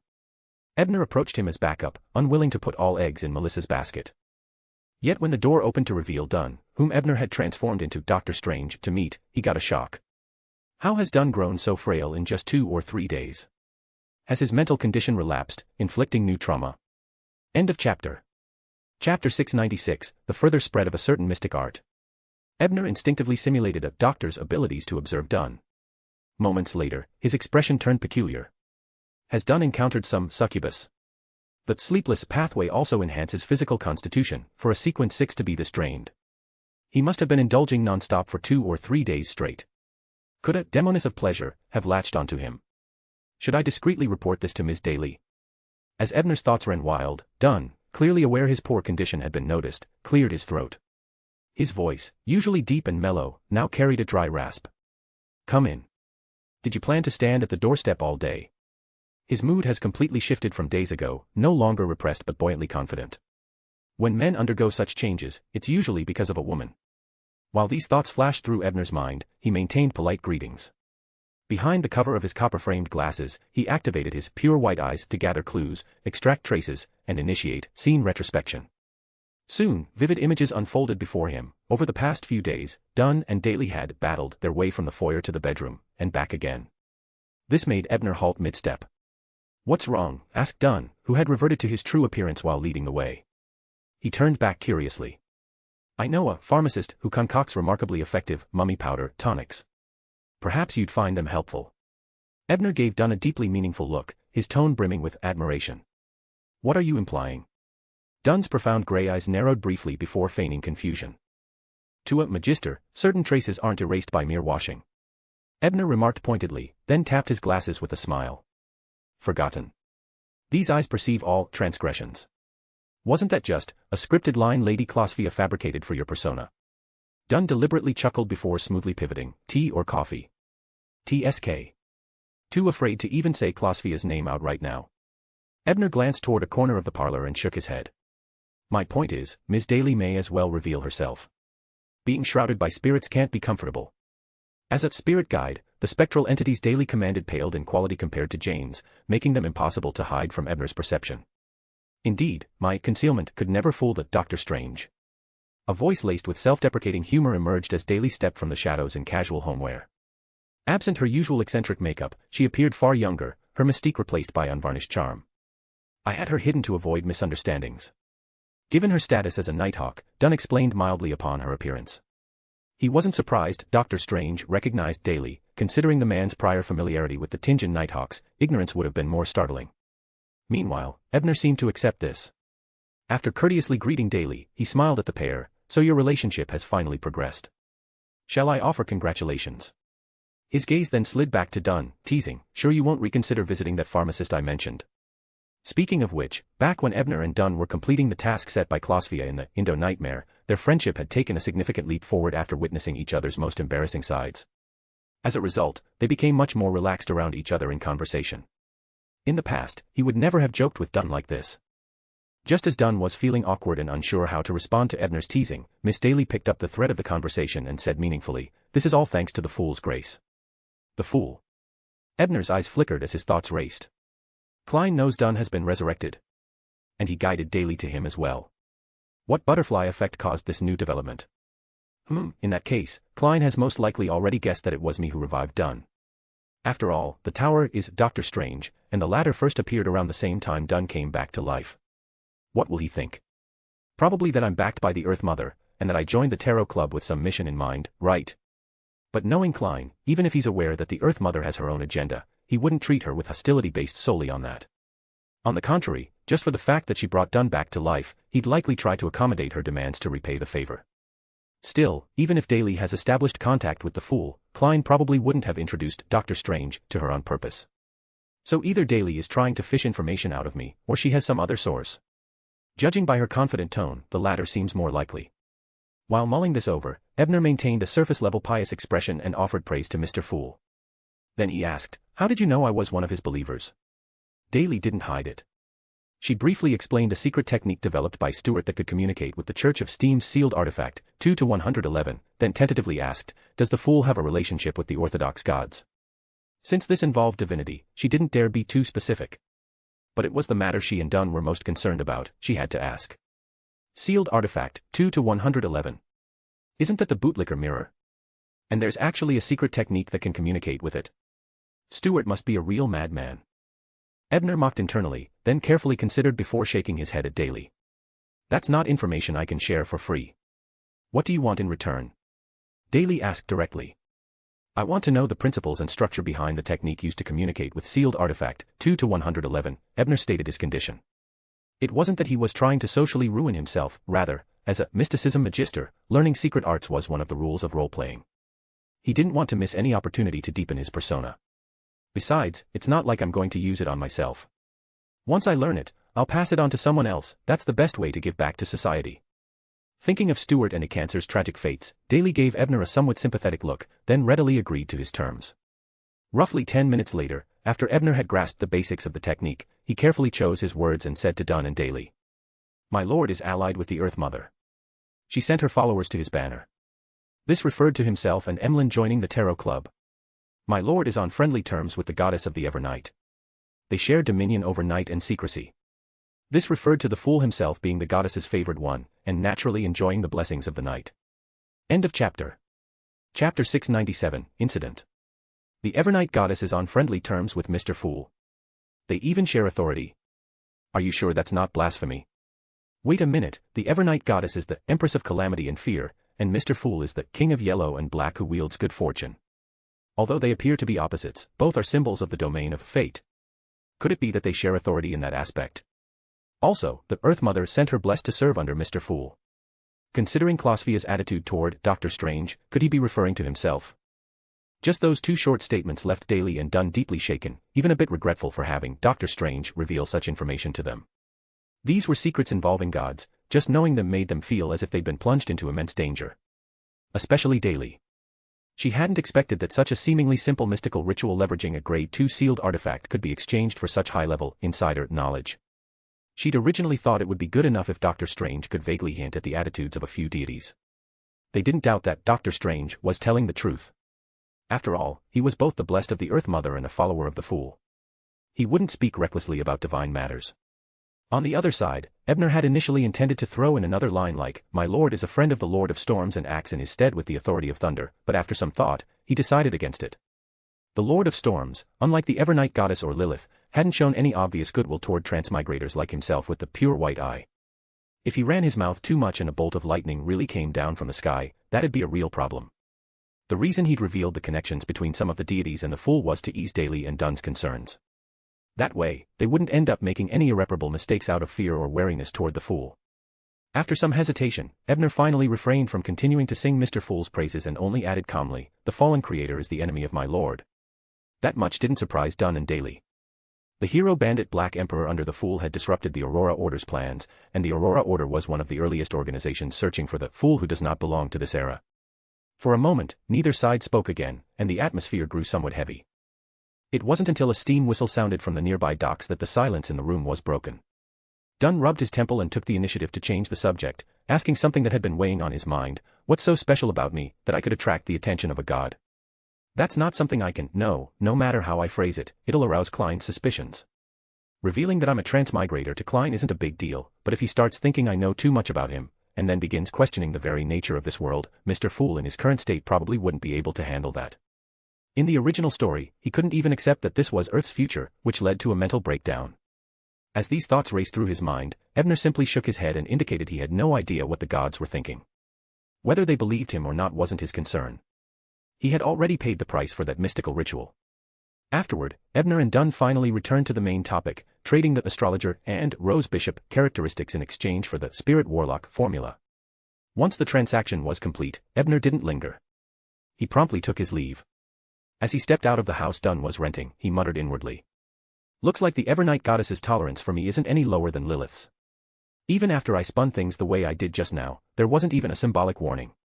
In Backlund, inside a secret chamber beneath the Church of Steam, members of the Divine Assembly, including Backlund's Archbishop Oramic Hayden, had gathered several machinery hive mind deacons and team captains here. They were originally conducting a post-mortem analysis of the Backlund Great Smog incident and were using sealed artifact 2-111 to investigate what role the great Detective Sherlock Moriarty had played in the event. When they saw the scene of Detective Sherlock leaning against the wall, his fists alternately tightening and relaxing, and then turning around with a flamboyant smile before drawing his gun and charging out, the cancer and the machinery hive mind members nearby couldn't help but feel a strange surge of tragic heroism. When they saw him holding the revolver and firing at the altar without effect, it made them feel even more uneasy. Next, the mirror showed Sherlock throwing a brass key, disrupting the ritual, and being pursued relentlessly by the severely injured Mr. A. In the end, Mr. A suddenly turned transparent and vanished, leaving only the scene of Sherlock standing alone, looking around in stunned confusion. A rescue by the Church of the Evernight. The cancer frowned slightly and said, the manner of disappearance is identical to that of the Witch and Dragon Knight in the East Borough. A Grade 0 sealed artifact. Archbishop Oramic nodded thoughtfully. Just then, a green bolt of lightning shot from 2-111 and zapped a cancer, who had been reluctant to answer further, causing every strand of his hair to stand on end, glowing faintly with the color of lightning. The elderly archbishop had intended to question other team members to investigate whether there was any connection between Sherlock and the Dragon Knight. But at that moment, his ears suddenly opened up, revealing a complex mechanical structure inside. A metal antenna extended outward, apparently receiving a signal. Moments later, the antenna retracted, and Horamic's ear returned to normal. His expression turned slightly grim as he turned to ask Carlson, who was attending the meeting as an observer, "You're handling the murder case at the residence of military attaché Mr. Seri, correct? Any developments?" "Yes, Your Excellency." Carlson instinctively straightened up, then gathered his thoughts and responded, "The extraordinary who broke into Mr. Seri's home died from ingesting poison. Even in the remnants of the spirit, there were clear traces of a contract. It appears to be the work of a secret team raised by some noble family to handle dirty work. We haven't confirmed their identities yet, but an informant identified one of them, the cryptology scholar, as having met with Johnson Foles, the confidential secretary at the Intis embassy. The embassy claimed that Mr. Seri disappeared after the incident. Based on this, I've come to two conclusions. First, Johnson may have ordered his men to attack Mr. Seri, and the latter, acting in self-defense, killed the attackers and went into hiding. Second, Mr. Seri was already captured or killed by Johnson, and that team was sent to eliminate Mr. Seri's granddaughter. Considering the overall strength of that team, the second scenario seems more likely. Oramic nodded at that and directly issued an order, "Cancer, take your team to the Intis embassy and arrest Johnson Foles." "Yes, sir." Cancer acknowledged the command, then cautiously asked, "Your Excellency, may I ask what happened?" After all, arresting a diplomat was no small matter, especially when the diplomat in question was a direct descendant of the Foles family of Intis. Archbishop Ramir Seri has returned to the Lord's Steam Paradise in Tosk, and it happened just one day before Curtin Seri's disappearance. Oramic spoke with a pained expression. The fall of a saint was a major event that could provoke the wrath of the Holy Cathedral. Even without evidence, mere suspicion warranted an immediate arrest and interrogation. However, not long after setting out to apprehend the suspect, Cancer rushed back to report, Johnson has already resigned. Early this morning, he was taken back to Intis by Count Maka of the Foles family. They should already be nearing the Sevirus County border by now. They certainly moved fast. Looks like Ramir's death is indeed tied to them. I'll see if I can intercept them at the border. With that, Oramic entered a launch shaft-like device beneath the church. Once the countdown completed, he was ejected from the cathedral. Blue flames shot from the thrusters beneath his feet as he rocketed westward. The Foles family had the backing of the Church of the Eternal Blazing Sunday. If they made it back to Intis, capturing them would be far more difficult. At the villa at number 28 King Street, Ebner, Zio, Fanny, and Hazel had gathered once again. Only Helene was absent, busy with the affairs of her film company. At this moment, Fanny had clearly received the telegram from her family in Intis, learning of their support and the fall of Archbishop Ramerseri. Combined with the clues she had uncovered over the past few days, and the increasingly unfavorable news Ebner had been revealing, a deep unease settled in Fanny's heart. Just as the group fell into silence, Ebner suddenly spoke. "I've recently learned a new secret technique. It might be able to help uncover the truth. But due to some of my own, unique circumstances, I can't use it myself. However, if any of you are willing to try it, I can guide you through it." End of chapter. Chapter 698, Q&A session. In the third-floor bedroom, Ebner closed the door behind the three ladies under Mrs. Skade's puzzled gaze. He then drew the curtains, lit candles, positioned a mirror, and joined Hazel and Zio on the sofa as observers. Fanny took a deep breath and carefully drew the symbols and ciphers Ebner had just taught her on paper. Truthfully, Ebner hadn't simply replicated Stuart's arcane technique but had made certain improvements. Being quite familiar with the road's capabilities and temperament, he knew the obstacles and tricks Stuart had designed wouldn't significantly constrain the mirror. It could easily bypass so-called restrictions, it only played along to avoid scaring people off completely. In short, it was all part of the game. Ironically, the stricter the restrictions, the more thoroughly roads might make you socially embarrass yourself. Given that, it was better to keep things authentic, the outcome couldn't possibly be worse. The room gradually darkened as an eerie, chilling wind began to blow. The mirror's surface rippled like water, coalescing into ancient Fasak script in dark red. "You have summoned a Rhodes, who seeks its master. You must abide by the rules. Ask a question, then answer a question. Lies or refusal will be punished." "Understood." Fanny responded calmly, having been briefed by Ebner beforehand. Zio and Hazel watched curiously, leaning forward slightly to get a better look at the mirror's text. Hazel, in particular, had limited exposure to mystical artifacts and ritual magic yet remained fascinated despite Bishop Utravsky's teachings on restraint and caution. Some inclinations were simply innate. Ebner reminded them again, try to ask open-ended questions. Avoid yes/no or similar binary phrasing. A Rhodes dislikes those and might refuse to answer. This wisdom came from Ikanson's extensive first-hand experience, relayed to Stuart, who then passed it to Ms. Daly during the technique's dissemination. "I understand." Fanny nodded, then respectfully posed her question. "Honorable Rhodes, my question is, what are Johnson Fleisch's motives for targeting my grandfather and me?" She couldn't bring herself to ask about her grandfather's whereabouts first, fearing the unthinkable answer. The mirror's surface rippled again, soon displaying a young man with a thin mustache. After days of investigation, even Hazel, who'd helped gather information, recognized him as Johnson Fleisch, the Intis Embassy's chief secretary. In the vision, the young man was writing a letter to a family elder. As the image zoomed in, everyone could read its contents. So, simply because his ancestor John had served as Intis's ambassador to Lone, he felt entitled to the same position. He'd go so far as to eliminate Fanny's grandfather, his rival, by leveraging family influence against the Surreys. And shockingly, his family had approved this absurd scheme, judging by subsequent events. The letter further revealed Johnson had secretly colluded with Baron Larry and Prince Edisak's butcher. To divert blame for the Duke of Negan's assassination and the Great Smog incident, he planned to frame Cotton Surrey, using the entire Surrey family as leverage to force a confession. His men targeting Fanny were merely meant to break her grandfather's resolve. After reading Johnson's report to his elders, Fanny trembled with rage, yet paradoxically felt some relief. With no news of her grandfather confessing, perhaps he remained unbroken, and might still be rescued. Hazel, equally indignant, ranked Johnson as the second worst person she'd encountered, topped only by the girl trafficker Capin. While angered, Zio, having witnessed far worse in MI9, found such colleague betrayal tactics unremarkable despite their scale. Ebner, however, frowned. The letter never mentioned Special Envoy Owen, yet according to Zio's royal superior, Owen was actually Lust from the Psychology Alchemists' Council. Ebner doubted he'd stay uninvolved. Well hidden indeed. Ebner mused silently as dark red light in the mirror formed new squirming lines, likely the next question. He watched intently, not to witness Fanny's impending social demise, but to gauge whether his plan would proceed smoothly. To be honest, the reason Ebner had proactively offered to teach this arcane technique was precisely so Rhodes could reveal the truth about Fanny's grandfather's death. Then, by leveraging the mirror's notoriously embarrassing and shameful questions, he could help dilute Fanny's grief and divert her attention, preventing her from becoming obsessive and taking extreme actions. At this moment, Fanny clearly realized the mirror was about to ask its question. Focusing intently on the mirror's surface, she watched as a line of dark red text, resembling bloodstains, slowly emerged. Who was the other participant in your erotic dream from the early hours of December 15, 1349, besides yourself? Holy shit. Seeing this question, Ebner was momentarily stunned. While he didn't know about Fanny's dreams on other dates, he was all too familiar with the one from December 15th. After all, he'd watched the replay using the magic mirror. How did I get dragged into this? Classic erodes. If Fanny answers truthfully, Zio will immediately connect it to me, won't she? Same date, same type of dream, same other participant. It's not just Zio, Hazel will definitely figure it out too.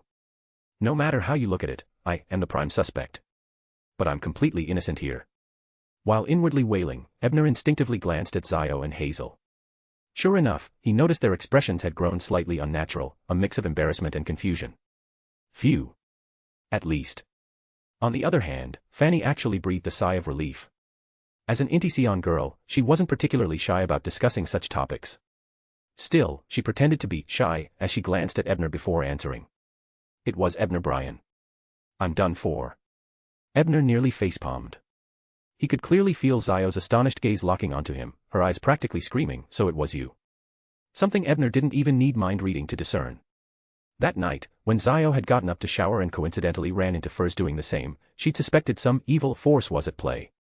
After all, both she and Furs having such dreams simultaneously, and to such an intense degree, was astronomically improbable. But she'd never imagined Ebner might be behind it. Hazel also shot a suspicious look at Ebner, only to meet his completely unruffled gaze. He prepared for this. This made Hazel second-guess herself, wondering if she was overthinking things. After all, on the 15th of last month, Ebner had still been vacationing in Byam and hadn't returned to Backlund yet. After answering, Fanny looked around at everyone, suddenly sensing the atmosphere wasn't quite what she'd expected. Before she could ponder this further, Ebner coughed and said, "Ask your second question. I just admitted to dreaming about you. Couldn't you at least give me a normal reaction?" Fanny gave Ebner a resentful look but quickly refocused, steadying herself before posing her second question. "Where is my grandfather, Cotton Surrey, currently located?" The magic mirror erodes erased its previous dark red text, projecting a new series of images. Johnson tampering with the embassy's ritual chamber. Mr. Surrey entering his office and being ambushed by a woman with a holy aura. In his panic, he tried activating the embassy's ritual defenses but failed. The Beyonder characteristic that emerged from Mr. Surrey was handed by Johnson to an underling, who then sold it at a secret gathering in a valley near the Tussock River. The woman who purchased the characteristic traveled to a small town, then boarded a steam train leaving Lone for the interborder city of Tosk. She entered the city's sewer system, navigating maze-like tunnels before stopping at an underground space resembling a bar. The images ended there. Grandfather is dead. Johnson killed him. The Fleisch family. Damn them all. By the second image, Fanny's last shred of hope shattered. Her legs wobbled, and she nearly collapsed, only Ebner's quick reflexes kept her upright. Fortunately, thanks to the earlier psychological preparation, Fanny managed to maintain some composure. After sobbing against Ebner's chest for a while, she wiped her tears and re-examined the mirror's images.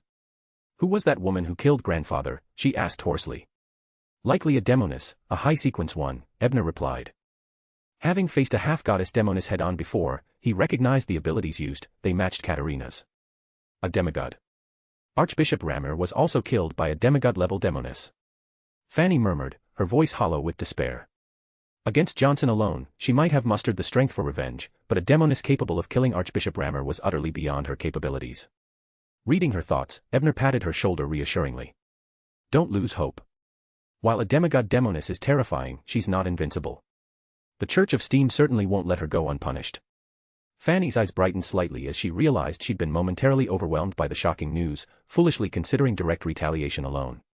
Just as she moved to express gratitude for Ebner's comfort and advice, new dark red text formed in the mirror. "In your erotic dream from the early hours of December 15, 1349, which specific action by the other participant brought you the greatest satisfaction?" This time, even the typically open-minded Fanny was flustered, her cheeks flushing crimson instantly. End of chapter. Chapter 699, Derek's Growth. In the land forsaken by the gods, during the lightning-filled daytime, the exploration team finally returned to the City of Silver. Gazing at the city walls overgrown with weeds in their crevices, Derek felt somewhat dazed, as if he had been away for many years. Behind him, Colin Iliad, the demon hunter, suddenly looked confused and pressed his right temple with his hand. While the other team members were filled with heartfelt joy and relaxation, the chief instead pulled out from his pocket a gear-embellished book full of mechanical aesthetics. This was the book Derek had submitted to him earlier when the team reported their exploration findings. Now, he had recalled the book's origin and all the experiences from the previous cycles, making him highly value this gear book that could defy the Angel of Fate's power. The Fallen Star. Is this book what the entity behind Derek needs? He actively handed it to me. Was it to express goodwill, or does he have other schemes? After staring at Derek's back for a while, Colin withdrew his gaze, having made a decision in his heart. A day later, after resting briefly at home, Derek Berg stepped out and headed toward the Twin Towers. He planned to visit the library to look up historical records about the Sanguine, hoping to prove to Mr. Moon that the City of Silver's records were the correct ones. Upon arriving at the spire and ascending to the third-floor library, just as he was about to approach the shelves containing mythological and ancient texts, Derek caught sight of a familiar figure out of the corner of his eye.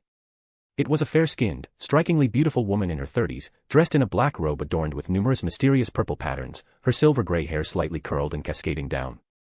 She was Lovia Tiffany, a member of the 6-member council who had been imprisoned for a long time. As her pale gray eyes swept over him, Derek felt as if his soul had been pierced, freezing involuntarily for a second. "Good day, Elder Lovia," he hurriedly lowered his head, pressing a hand to his chest. Lovia approached and nodded slightly.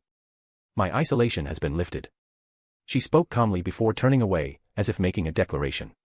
Faced with her declaration, Derek had expected to feel fear or tension, but instead, he felt a strange sense of relief, as if thinking, it's finally happened. After all, Mr. Tower had long predicted that Elder Lovia would be released, and Mr. Hangman had thoroughly analyzed the reasons behind it for him. When the cause and effect of a matter were fully understood, there was nothing left to fear. The truly terrifying ones are actually Mr. Tower and Mr. Hangman. It's as if all the responses of our City of Silver's leadership are unfolding exactly as they imagined. Elder Lovia's actions just now were meaningless. Even if she's released, she definitely won't act recklessly, much less do anything to me within the city. As for ambushing me during explorations, the chief, who is wary of both her and me, would never let us operate alone. Thinking this, Derek suddenly realized that many things seemed clearer to him now, no longer as muddled as before. This must be thanks to the way of thinking taught by Mr. Tower and Mr. Hangman. They've been so kind to me, yet I secretly find them frightening. I really shouldn't. After silently confessing this thought to Mr. Fool, Derek reconsidered. Mr. Tower once said that Elder Lovia's release should be seen as a signal, a sign that the chief and others want to establish contact. After all, if they didn't want contact, why would they need counterbalances? With this in mind, Derek lost interest in researching and returned straight home. In the chief's room within the round tower, Colin Iliad, his hair streaked with white and his face scarred, listened quietly to the Shadow's report before nodding slightly. Derek went straight home after seeing Lovia. Pausing, he sighed. He's grown up. I wonder if that Amon taught him. Your Excellency, are we truly withdrawing all surveillance on Lovia and Derek? The Shadow asked hesitantly. Maintain only necessary perimeter monitoring, no need to intrude into their daily lives. Colin's tone carried deeper meaning. Their methods of contacting mysterious entities exceed our imagination. Since prolonged surveillance revealed nothing, we might as well loosen our grip. I also want to see what he can bring us. Let's hope it's nothing ill. The Shadow Monitor nodded thoughtfully. Understood. 28 Kint Street, Sherwood Borough. Faced with a Rhodes question, Fanny ultimately chose punishment after intense internal struggle. While she wouldn't mind Ebner knowing those private details, having Zio and Hazel present made it impossible to answer. As green lightning materialized, Fanny's carefully grown half-year-long hair stood on end, charged with the same electric hue. Anticipating this, Ebner immediately cast Violet's perfect restoration, erasing all traces of the lightning within seconds. Still trembling, Fanny leaned on Zio as she collapsed onto the sofa, breathing heavily. Anyone else want to try? Ebner checked Fanny's aura before turning to Hazel and Zio. After exchanging glances, both shook their heads, their initial enthusiasm evaporated after witnessing Fanny's ordeal. Zio privately deemed the mirror inferior to Ebner and Princess Vela's methods. Why bother with it when she could collect Roselle's diaries for Mr. Fool's answers? As for her father's death, while Ebner remained tight-lipped, Zio now had partial theories. Some truths were better uncovered at Sequence 4, a threshold she felt nearing thanks to the blasphemy card and secured, disciplinary knight, characteristic. Besides, a Grade 2 artifacts technique likely can't reveal that truth anyway. Why volunteer my privacy? Yet her eyes gleamed, she'd memorized this to teach Furs, and perhaps the princess. Hazel similarly memorized the key symbols, planning to attempt it under Bishop Utravsky's supervision. Unlike performing before Ebner, the benevolent bishop's presence carried no shame, he'd never mock or betray her confidences. A knock interrupted them. After hastily concluding the ritual and storing the candles and mirror, Ebner opened the door to find Mrs. Skade. Glancing briefly at the disheveled Fanny, the housekeeper reported, a telegram for you, from Mr. Gaston in Demir. Demir? Did my transformation rod fire sell? Is that third mate from the Black Emperor willing to trade the intel that made Deep Sea Admiral hunt him? The telegram simply requested a meeting within 2 days, wise discretion given unencrypted messages. As Ebner considered divining potential traps, endless grey mist suddenly flooded his vision, revealing Derek praying with updates about the City of Silver. Contact signals already. Perfect timing. I'll use Gaston's workshop to craft a single-use item imbued with Violet's restoration spell. Toot. The white agate's horn sounded as Klein's ship entered Demir port. End of chapter.